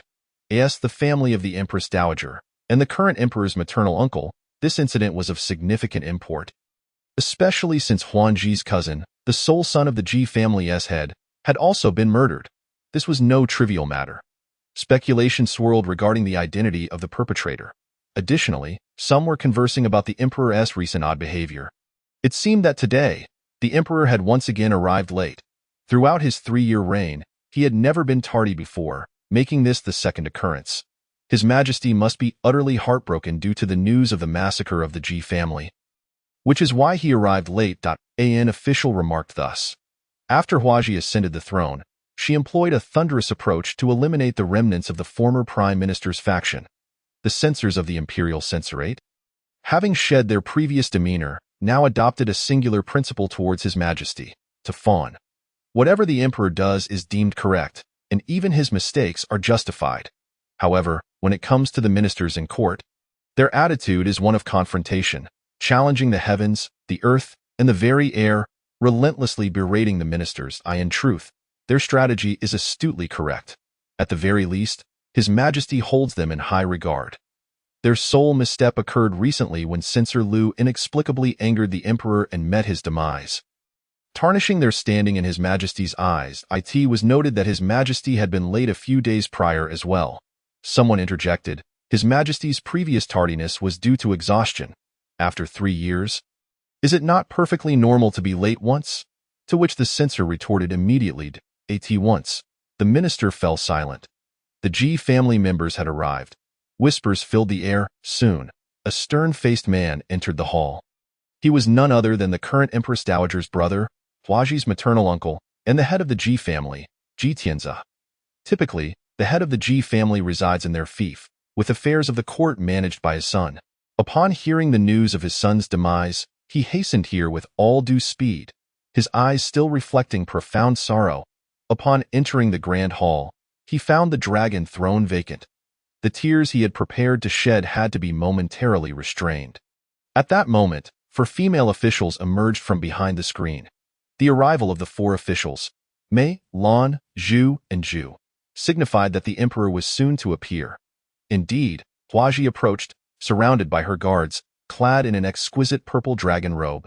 Her beauty was breathtaking, her demeanor as vast as the galaxy, as radiant as the sun and moon. She gazed down the steps, exuding supreme authority. She was the most exalted person in this realm. As Huaji made her entrance, all the ministers called out in unison, "Long live the emperor! Long live our sovereign! Long live, long live, long live, long live our emperor! Long live, long live, Long live. Please rise. We thank your majesty. The assembly then stood. Just as they settled, a figure suddenly collapsed to the ground, sobbing uncontrollably. Your majesty, please grant justice to your subject. The entire hall fell into silence. This scene had been anticipated. The foremost family of Xia had been annihilated in the capital. A grievous blow to anyone, especially considering the loss of a beloved son. I am already aware of the Ji family's plight. Marquis Chenglu, you may take your leave. I will provide you with an explanation. Upon hearing Huaji's words, Ji Tianzi shakily returned to his place. Shuigang, who was the commander on duty at the South Gate yesterday? Huaji inquired directly. The commander of the South Gate is Hu Lu. Shuigang replied. Huaji let out a cold snort. The guards at the palace gates are all 8th-tier experts. The Ji residence is not far from the South Gate. How could he remain oblivious to such a massacre? Summon Hu Lu to the hall. After Huaji spoke, she fell silent. Within the hall, the ministers exchanged glances. The Ji family had been brutally slaughtered, and all were pondering who bore a grudge against them. Who would dare to strike? No one suspected that the perpetrator could be connected to the palace guards. Your Majesty truly possesses keen insight, Shuigang lamented. At that moment, Hu Lu was brought forth. Regarding the massacre of the Ji family, Hu Lu, I wish to hear your explanation, Huaji stated icily. Including the matter of my whereabouts being leaked when I exited through the South Gate. Hu Lu's face instantly paled. Followed by a bitter smile, I have nothing to explain. Does that imply you are admitting guilt? Huaji's gaze was piercing. I dare not deny it. Then who directed you? Huaji pressed further. Countless eyes in the hall fell upon Hu Lu. No one directed me. It was solely my initiative. As his words fell, Hu Lu suddenly grinned, black blood spilling from his mouth. Quickly, summon the imperial physician, Huaji shouted. However, Hu Lu had already collapsed. Shuigang stepped forward to examine him. Shaking his head at Huaji, Your Majesty, he has already breathed his last. There is no saving him. Huaji's expression darkened as she waved her hand. Remove him. After the court session concluded, Huaji departed the palace en route home. She had not anticipated that her husband's suspicions would prove correct. It was unfortunate that the culprit had resorted to poison for suicide, indicating that the mastermind held considerable sway over him. As for her uncle, Huaji offered only a few words of comfort. In the imperial family, there is little room for familial affection. Her encounters with her uncle had been scant. When the 9th prince had wronged her, the Ji family had not dared to speak out until she ascended the throne, at which point they approached her. A large family weighs the pros and cons of every action. Huaji bore them no ill will. However, expecting her to harbor deep feelings for this family was unrealistic. Upon her return, Li Qingxian had just risen, squatting in the courtyard brushing his teeth. Remembering that she was late again while he slept until the sun was high, Huaji couldn't help but let out a discontented hum. Welcome back, my wife. Li Qingxian greeted cheerfully. So, is the Southgate commander a suspect? You guessed correctly. He has taken poison and ended his life, Huaji replied. Another lead lost. I helped you solve a case. What reward shall I receive? Li Qingxian inquired. The fact that the individual was dead indicated that the one who leaked Huaji's whereabouts had been uncovered. Relieving Li Qingxian greatly. As for the reward, Huaji murmured, tonight, I shall let you take the lead. What? I didn't quite catch that. Could you repeat it? Li Qingxian feigned ignorance, raising his voice. Go away. Huaji seized a nearby broom and chased Li Qingxian around the courtyard. Chapter 74. Phoenix Ming Xian. Huaji furrowed her brow. Is it the Ji family's matters that trouble you? Li Qingxian observed her troubled expression, feeling a pang of sympathy. Huaji snapped back to reality, murmuring in agreement, what did you say? The Ji family's affairs haven't affected me greatly. It is merely that this matter involves the 9th prince. I had thought he would hide away in some unknown place after his narrow escape. Yet he seems to haunt me still. This, Huaji sighed. She was more concerned about the recently rising influence of the Langya Pavilion and whether it was orchestrated by her cousin, after all. If it were another force, Huaji felt confident in suppressing it, but the Langya Pavilion was different. Her encounters with the Langya Pavilion had made her aware that they possessed experts of the 10th tier. Although Huaji had means to deal with such formidable foes, it would be particularly troublesome. The most critical factor was that such experts were not easy targets. they would flee at the slightest hint of danger. The cost of eliminating them would be exorbitant. A prime example was the current king of the north, a solitary figure who prevented the Baiyuan army from stepping even a foot into Xia. The most remarkable feat of the king of the north was slaying a Baiyuan general amidst a multitude of troops. Since then, any battle involving the king of the north has seen Baiyuan generals refrain from showing themselves, including their foremost expert. The ninth prince, you say? Li Qingxian fell into contemplation. The Langya Pavilion's infiltration in the capital was still insufficient, preventing them from uncovering the ninth prince's hiding place in the shortest time possible. Otherwise, he would have gone directly to eliminate him. His wife would then have no need to worry. Soapy, by the way, I heard that among the deceased, there was one who was the only son of the Ji family head. Li Qingxian inquired. Indeed, that was my cousin, merely 2 months my senior. When I ascended the throne, he presented me with a piece of jade.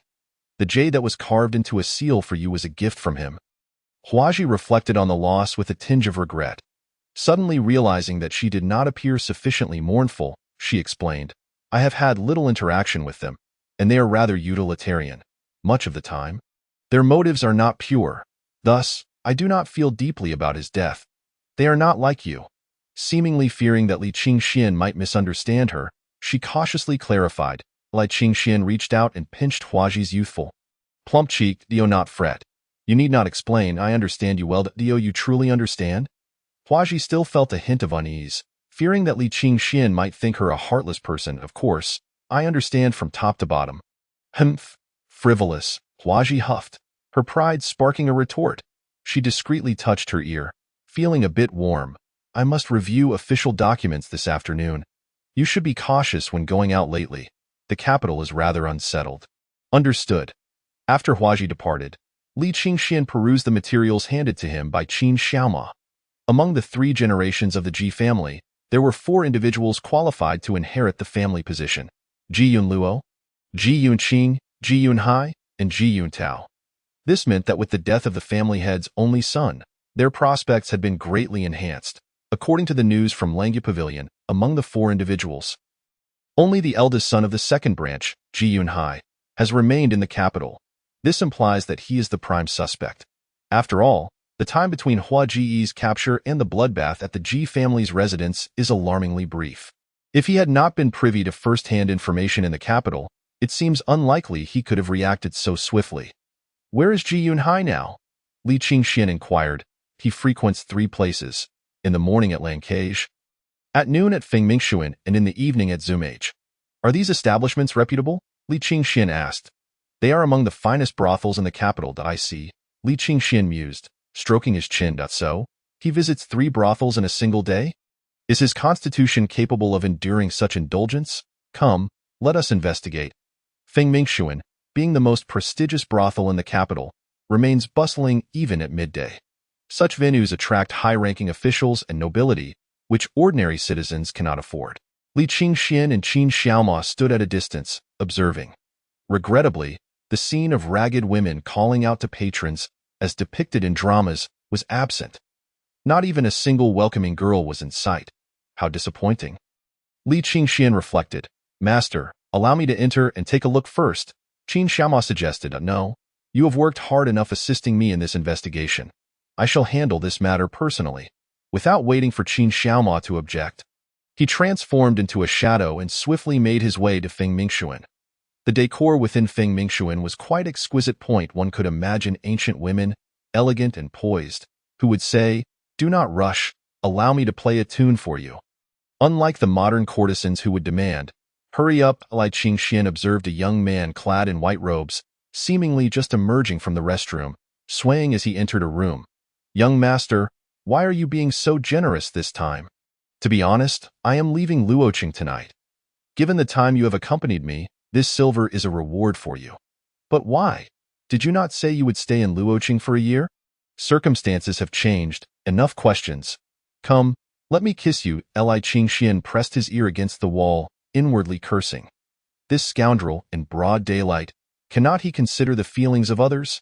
Initially, he had harbored some doubts, but upon hearing this, it became evident that this fellow was indeed hiding something. The destruction of the Ji family likely had much to do with him. Half an hour later, the door creaked open, and Ji Yunhai emerged. Disheveled and yawning, clearly having indulged in alcohol, Li Qingxian stealthily followed him. Ji Yunhai was quite handsome, exuding an air of elegance.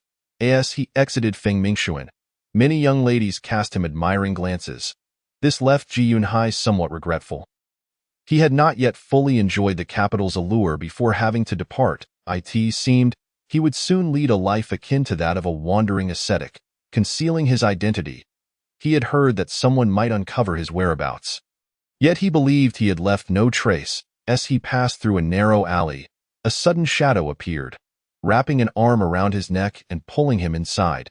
"Do not make a sound, or I shall kill you." Li Qingxian tightened his grip around Ji Yunhai's neck with one hand while pressing a knife against his carotid artery with the other. Who? Ji Yunhai, however, did not appear flustered. Instead, he wore a mocking smile. "I believe you have mistaken your target. I advise you to lower that knife and leave your money behind." Ji Yunhai was utterly unperturbed, almost audacious. Being robbed, he audaciously demanded his captor to leave his money behind. As he spoke, Ji Yunhai pinched the blade with his fingers, calmly stating, "That is not how one should handle a knife. I am speaking to you civilly. You would do well to behave, lest this knife wound you instead." He continued, "Let me show you just what sort of individual you have attempted to abduct." With that, Ji Yunhai infused his energy into his fingers and exerted a gentle pressure. Under the influence of his energy, the ordinary blade should have snapped easily. For a master like Ji Yunhai to be robbed in such a manner would indeed be laughable. Yet, contrary to expectation, the knife remained unyielding against the pressure. Ji Yunhai. Simultaneously, he felt a terrifying energy emanating from the blade. A chill swept through him, and a bead of cold sweat appeared on Ji Yunhai's brow. "Friend, let us discuss this amicably. Could you possibly lower the knife?" Ji Yunhai said cautiously.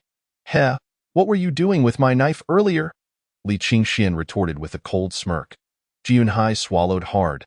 "I merely felt a long-lost familiarity, akin to meeting a relative, and could not resist touching the knife." It was a feeling of kinship. Li Qingxian could not help but feel embarrassed. Is everyone nowadays so shameless? It makes one feel inadequate. Yet, in the next moment, Li Qingxian lowered the knife. Before Ji Yunhai could express joy, he felt a sharp pain in his neck and collapsed to the ground, unconscious. "Carry him away," Li Qingxian instructed Qin Xiaoma, who was standing nonchalantly against the wall. Qin Xiaoma had no choice but to comply. Lifting Ji Yunhai and transporting him to a dilapidated temple, Yunhai gradually regained consciousness. He found himself bound to a pillar, his vision still blurry. Upon opening his eyes, he was startled to see two faces staring intently at him, nearly causing him to lose control of his bladder. Are they going to engage in some sort of bondage play? How terrifying, brother. I do not know where I have offended you. Can we not resolve this amicably? Now, I shall ask you questions, and you will answer honestly. Should you dare withhold information, I shall break all your legs." Li Qingxian organized his thoughts and began. "The ninth prince. The ninth prince is hiding in a courtyard outside the city. I only receive messages from him to meet." Li Qingxian did not expect such a smooth response, leaving him with no opportunity to employ the methods he had prepared. "Take me there." Upon arriving at the courtyard, they discovered it was completely empty, as if it had been abandoned. Ji Yunhai suddenly fell to his knees. "I have truly told you everything. Besides you, who else from the Ji family collaborates with the ninth prince? I do not know, and the murder of the Ji family's eldest son has nothing to do with me." He had surmised that Li Qingxian was here regarding the death of the Ji family member. "Qin Hufa, find a place to confine him. He is not speaking the truth," Li Qingxian commanded, pulling out a booklet from his robe and handing it to Qin Xiaomod. It contained 108 forms of torture, which he could slowly experiment with. Ji Yunhai's eyelids twitched violently, a sense of foreboding rising within him. Li Qingxian then parted ways with Qin Xiaoma and returned to Fengmingsh. It was not that he harbored any particular intent regarding the establishment. Rather, he reasoned that since the ninth prince was so alert as to have already vacated the premises before his arrival, it begged the question of why he had not informed Ji Yunhai to leave as well, or whether Ji Yunhai was merely an expendable pawn. Yet, should such a pawn vanish without a trace, an investigation would surely ensue. Therefore, it was imperative to make it known that Ji Yunhai had been taken by him. If he could not locate them, he would allow them to come seeking him. "Are you here to see Miss Yuemo?" The matron recognized Li Qingxuan's extravagant display and smiled broadly. Many patrons around them cast envious glances. After all, the courtesan Yuemo was quite pricey, not someone just anyone could afford. Of course, Li Qingxian replied, fanning himself with a handkerchief. Although the weather was not particularly warm, it gave the impression of cultured sophistication. As he entered the room, he found the courtesan Yuemo seated before a mirror, appearing somewhat languid after recent exertions. "Is this your first visit, young master?" The woman assessed Li Qingxian from head to toe. Still enveloped in the sorrow of parting from her lover, she found it difficult to locate someone so lavish. "Allow me to play a tune for you," Yuemo offered. "No need." Li Qingxian waved his hand. He had not come to listen to music. Why? Yumo's expression faltered in surprise. "Are you in such a rush? You know Ji Yunhai from the Ji family, correct?" Li Qingxian began. A hint of wariness crossed her face. "I simply wish to know where he is gone. Tell me, and this silver will be yours." He placed a silver ingot on the table. Reluctantly, he realized that without parting with silver, he could not extract information from the courtesan. "He left shortly after you did, saying he was going home. Beyond that, I cannot say. I am merely a woman of the world and dare not pry further." "Very well." Li Qingxian left the silver behind and turned away without hesitation. It was already quite commendable that the woman did not directly disclose Ji Yunhai's intention to leave the capital. Upon exiting the room, the old madam cast a peculiar glance at Li Qingxian. "So soon?" Meanwhile, the patrons who had envied Li Qingxian earlier exhibited expressions of schadenfreude. "What does it matter if you are wealthy? You are still ineffectual. Where have you been?" Just as Li Qingxian returned to the courtyard, he was met with a barrage of questions from Huaji. "No, you smell of rouge." Under Huaji's scrutinizing gaze, Li Qingxian felt a twinge of guilt. Although he had done nothing untoward, such matters were challenging to clarify. "You must have bought me rouge, haven't you?" Huaji said with a charming smile, extending her delicate hand. Handed over to Li Qingxuan's mind raced at an astonishing speed, contemplating his next words. "This is a birthday gift from your husband? To be given on your birthday. Tomorrow is my birthday, so you plan to wait until tomorrow morning to present it to me?" "Yes," Li Qingxian nodded. "You are so kind." Huaji linked her arm with his and rested her head on his shoulder. Her cascading hair resembling a waterfall that night, Yunling appeared on the rooftop. "Master, you urgently summoned me. Do you have an instruction? Bring me a box of rouge." "Master, it's rather late. Where am I to procure rouge at this hour?" Yunling furrowed her brow, indicating the difficulty of the task. "I do not care. This is an order, and you must fulfill it." This was the first time Li Qingxian wielded the authority of a master. And it turned out to be for the sake of maintaining a facade. Indeed, one lie necessitates countless others to sustain it. The following day, Huaji returned from morning court. "Isn't it strange? Last night, a shop in the capital was robbed, and only a box of rouge was taken, yet the thief left behind the silver. Such a trivial matter would not ordinarily warrant my attention, but Shuigang mentioned it was quite peculiar. And the lost box of rouge might conceal a significant secret, possibly related to the Ji family massacre," Huaji said, her brows knitted in concern. "Is that so?" Li Qingxian wiped a bead of cold sweat from his brow. If his wife discovered that the very box of rouge stolen last night was the one he intended for her, would he find himself sleeping on the floor that night? "Let us dine out today. There is a restaurant known for its excellent duck," Huaji suggested. "I recall you often reminiscing about the delectable roast duck from your hometown," Li Qingxian replied, lost in thoughts of their former impoverished days. During festivals, they could afford meat, albeit just a small amount, enough to lend a hint of flavor to their dishes, yet they savored every bite. Life was tight, but it brimmed with warmth and richness. Back then, Li Qingxian would often speak of his hometown's delicacies, vowing to take his wife to enjoy them someday. Years have flown by, and had Huaji not mentioned it, he might have forgotten. "I can't believe you still remember," Li Qingxian chuckled. "I remember everything you say," Huaji whispered softly. Chapter 76. Heart-wrenching moments. It was Li Qingxuan's first experience savoring the roast duck of this world. To be frank, it was quite delightful. Huaji had a modest appetite, mostly observing Li Qingxian as he ate. "Why aren't you eating? Have some more. You need to grow." Li Qingxian placed a piece of crispy skin into Huaji's bowl. "I am no longer a child. I hardly need to grow. If not in stature, then in other ways, it suffices." Perceiving Li Qingxuan's mischievous gaze drifting towards her chest, Huaji promptly crumpled her napkin and playfully slapped it across his face. "Honestly, just watching you eat is enough to satisfy me." Huaji rested her chin on her hand. Just then, a waiter arrived with more dishes, feeling inexplicably inundated by the couple's affection. Goodness, this world is rather cruel to single souls. As the meal drew to a close, Shuigang, the unwelcome third wheel, made his appearance. "Your Majesty, the Empress Dowager has prepared food and drink to celebrate your birthday, and my mother is still waiting for me." "I must return to the palace," Huaji said apologetically. Li Qingxian leaned closer, extending his face, "A kiss before you depart." Huaji glanced around. Shuigang hurriedly bowed his head, pretending to have heard nothing. "This is rather inappropriate in public." Huaji hesitated. Yet, she ultimately leaned in, bestowing a fleeting kiss upon Li Qingxuan's cheek before hastening away, as if escaping the scene. Shuigang cast a knowing glance back at Li Qingxian. The usually formidable emperor exhibits such a tender side. Is it possible that he has indirectly conquered the entire Xia? After Huaji's departure, Li Qingxian pondered that the ninth prince must be aware of his investigation into him. He wondered when the prince would come knocking. He could not allow his blissful life to be disrupted by such a person.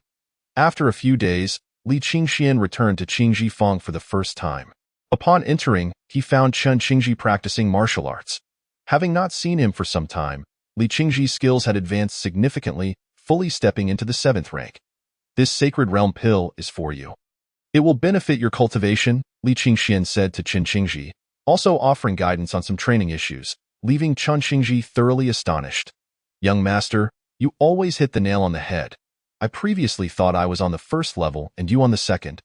But now it appears you have already reached the 18th level." If Li Qingxian were to hear such thoughts, he would surely regret providing guidance. Why was he placing himself in such a perilous position? Recently, Li Qingxian had accumulated quite a few rewards from his sign-ins, leaving the items he could not use for the people of Langya Pavilion. It seemed he had been somewhat lax in his training lately. As Li Qingxian departed Qingji Feng, he noticed a fortune teller had appeared by the roadside. This man appeared new. Li Qingxian had never seen him before. An 8th rank expert, likely practicing Taoist methods rather than pure martial arts. Since he was here, could it be that he was waiting for me? Li Qingxian surmised as he passed the fortune-telling booth. He did not pause for even a moment. Zhuge Cheng, clad in a Taoist robe, stealthily followed behind, targeting the individual he intended to confront. "Encountering me, Zhuge Cheng, would only signify your unfortunate fate." Zhuge Cheng mused. An 8th rank expert is formidable anywhere, so he felt confident in accomplishing the task assigned by his master. Yet, he was equally curious about the identity of this young man, who had garnered such attention. If only he were a true Taoist, he could open his celestial eye and ascertain the color of the aura surrounding him. Every person possesses a unique aura, which can reveal their profession, prospects, and destiny. Moreover, there is a saying about fortunes and misfortunes coming and going. What fate one arrives with may differ vastly from what they leave with. This fellow is choosing a path increasingly obscure. Is he not creating an opportunity for me? Zhuge Cheng pondered. Noticing that no pedestrians were likely to pass by, he cautiously crept closer. His master had promised him 100 taels of gold upon the completion of this task. He could not fathom why this youth was valued so highly. He quickened his pace, gradually closing in. His exceptional lightness of foot allowed him to tread silently. Suddenly, Li Qingxian halted, a look of confusion crossing his face as he turned to glance back. Zhuge Cheng quickly concealed himself behind a large tree that was close. Had I almost been discovered? He thought, shaking his head. He was ready to act. Why would he fear being detected?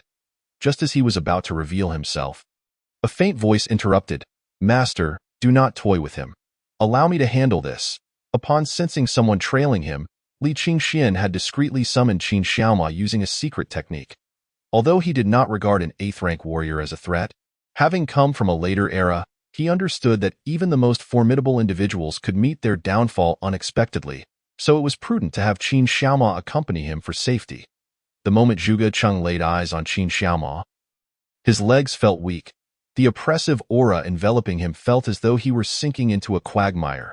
He was certain that a single slap from his opponent could easily end his life. Gentlemen, we have no grievances from the past nor animosities in the present. Would you kindly let me go? He. Li Qingxian let out a light chuckle twice. This statement is as amusing as going to a brothel and telling the courtesan, "I'm not paying you to spend the night with me. Is that all right? You shouldn't take advantage of others so excessively." Zhuge Cheng spoke with a tone of both authority and severity. That moment, Qin Xiaoma stepped forward, his presence intensifying further. "Oh, what if I bully you? You all bully me, and I will just thud." Zhuge Cheng promptly knelt down. "Gentlemen, please show some mercy. I have an elderly mother in her 70s and a wife and children below." "Stop right there," Li Qingxian interrupted him directly. "Do you honestly expect me to believe that someone as unattractive as you could possibly marry?" Zhuge Cheng expressed his dismay at this remark, feeling deeply wounded. Chapter 77. Interrogation. Observing Zhuge Cheng kneeling before them, Li Qingxian and Qin Xiaoma both stroked their chins thoughtfully. Qin Xiaoma realized he might be catching the eccentricities of this delusional lord. Zhuge Cheng felt somewhat anxious. Normally, they would proceed to interrogate him to uncover the puppeteer behind the scenes. However, Zhuge Cheng possessed ample experience in the martial world and could effortlessly lie without flinching. The two before him, appearing quite youthful, especially the one he had been trailing, seemed to be the instigator. With his seasoned experience, he was confident he could outwit them.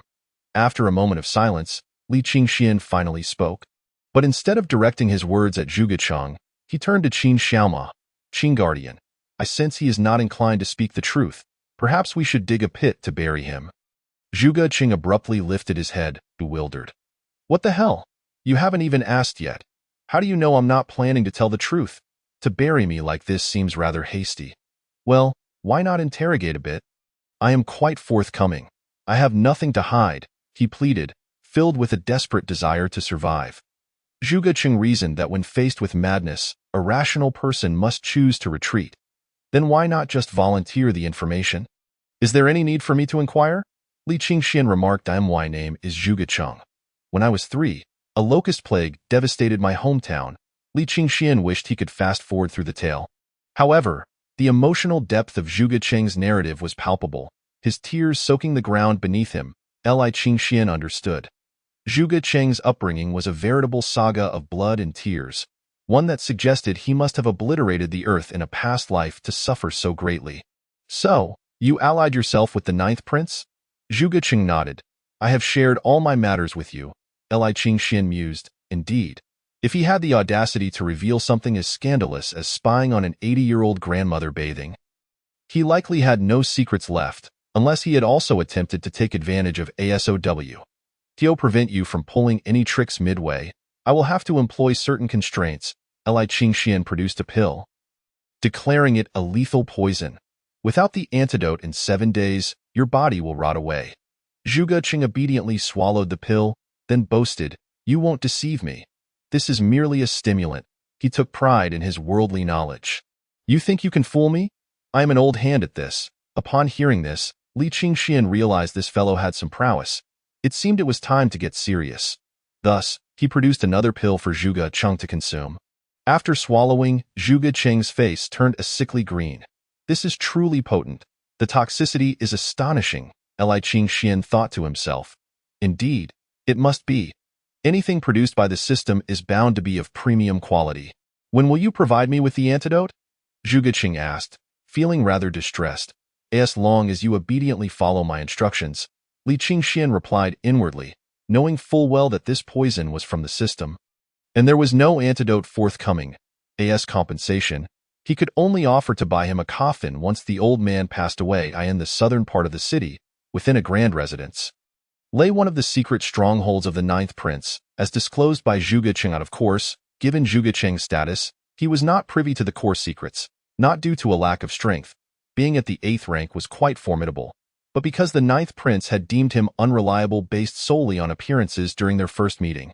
Hence, Zhuge Cheng was relegated to the position of an outsider, a fact he found quite displeasing. You managed to turn even a fake poison into the real deal. It's rare to find someone as untrustworthy as you.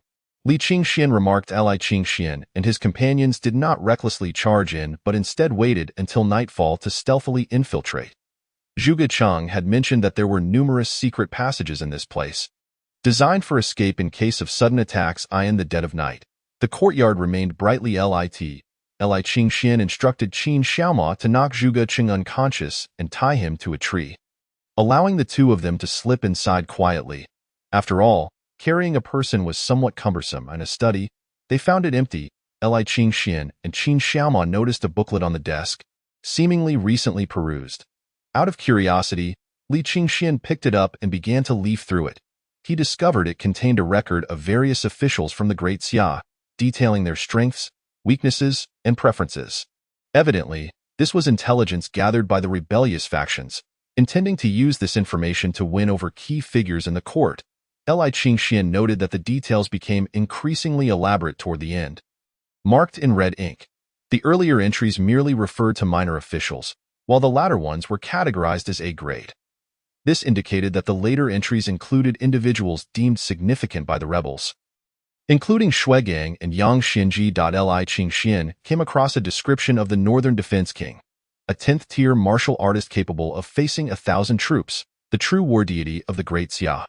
The slaughtering weapon developed by the Northern Yuan could restrain him in the northern frontier. At that moment, it would be the best opportunity for a coup. This implied that the 9th Prince intended to instigate rebellion while the Northern Defense King was occupied. Behind the entry for the Northern Defense King was a blank sheet, with a note stating, "Husband of the Empress, once stood by her side during her time of peril, holds an unshakable position in her heart. Representing her Achilles' heel, if he can be taken hostage, it may compel the Empress to abdicate without bloodshed." Li Qingxian was immediately displeased. What kind of force did this 9th Prince harbor within the court to feel confident that merely restraining the Northern Defense King would allow him to usurp the throne? Regardless, he decided to stow the booklet away.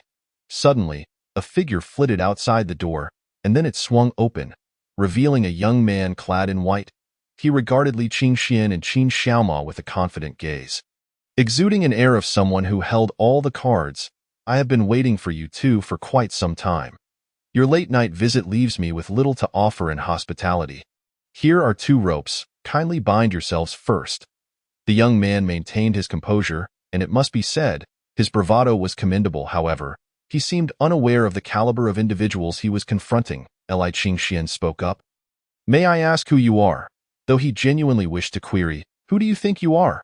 he opted for a more cultured approach, considering the other party's eloquent demeanor. "I am Jia, formerly the 9th Prince of the Great Xia, and soon to be the Emperor of the Great Xia." Li Qingxian bent down to pick up the rope lying on the floor, tossing it at Jia's feet. "Ah, so you are indeed that 9th Prince. Please bind yourself. My wife wishes to meet you." Jia's expression faltered. "So audacious? And who is your wife?" Chapter 78. Stomach woes. "You are the first man I have encountered who is even more arrogant than I." Jia remarked. "Is that so? Then you have yet to witness my true audacity." Li Qingxian swiftly delivered a kick to Jia's abdomen. The 9th Prince stumbled back, incredulous at Li Qingxuan's audacity. "Is it really that outrageous? Seize him!" Jia barked in anger. Yet, the next moment, he was left dumbfounded by the scene before him. The subordinates charging at them were caught off guard and were sent hurtling backwards, spewing blood. Qin Xiaoma stood nonchalantly, one hand tucked behind his back, exuding an air of superiority. "Apologies, my subordinate has a rather poor temperament. I hope he didn't frighten you," Li Qingxian said with a smile. "Do you still think I'm arrogant?" Jia swallowed hard. The terrifying aura he had just sensed assured him that if he dared to resist, his brains would be splattered in an instant. What kind of day was this? Had he neglected to consult the omens? No, he hadn't even left his home. Someone had come knocking at his door. Jia lowered his head. "Who is your wife? If she wishes to meet me, then let us depart." The other party capitulated quite swiftly. However, Li Qingxian shook his head. "Before meeting my wife, you must first answer a few questions. Tell me, what trump because we possess a secret weapon sealed beneath the ancestral shrine of the Great Xia, an artifact that enabled the first emperor of Great Xia to conquer the realm. However, After seizing the world, he chose to imprison it. What is it? Li Qingxian inquired with curiosity. Demons, Jie replied nonchalantly, causing Li Qingshuan's eyes to widen in astonishment. Are you suggesting that this entity is alive and not human? What do you think? The other person wore a mocking expression. What manner of existence are these demons?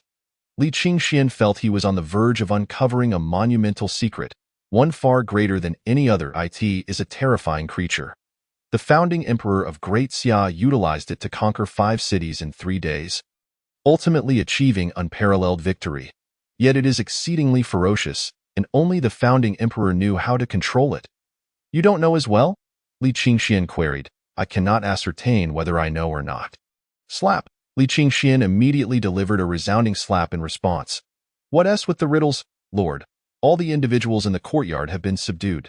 At this moment, Qin Shao stepped outside briefly before returning. Bind them and deliver them to the entrance of the Northern Provincial Office for Shuigang to handle. As for the 9th prince, let us take him back for a thorough interrogation. As Li Qingxian and his companions departed, they set the courtyard ablaze. Meanwhile, Zhuge Cheng had regained consciousness. Straining to free himself, he finally managed to untie the ropes binding him, only to hear Li Qingxian and his companions conversing, prompting him to prepare for a hasty escape. However, just as he took a step forward, he hesitated. Having ingested poison, fleeing would be futile. He truly wished to slap himself for his foolishness. Why had he been so reckless, insisting on real poison instead of a fake? Now, his wish had been granted, and he was on the brink of self-destruction. Look, your 9th prince has been captured by Li Qingxian. Upon seeing Zhuge Cheng free from his bonds, felt no surprise, as Zhuge Cheng discerned the appearance of the 9th prince. He shook his head. He is not the 9th prince, merely a lackey of the 9th prince. What?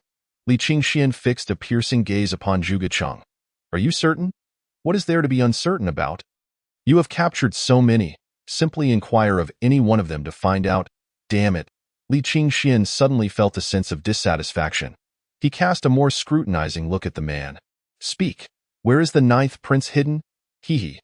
The other person sneered coldly. I will not divulge that information. You must be one of that dog emperor's minions. Even if you capture me, when my prince breaches the imperial city, I will still be a hero. You're quite audacious, aren't you?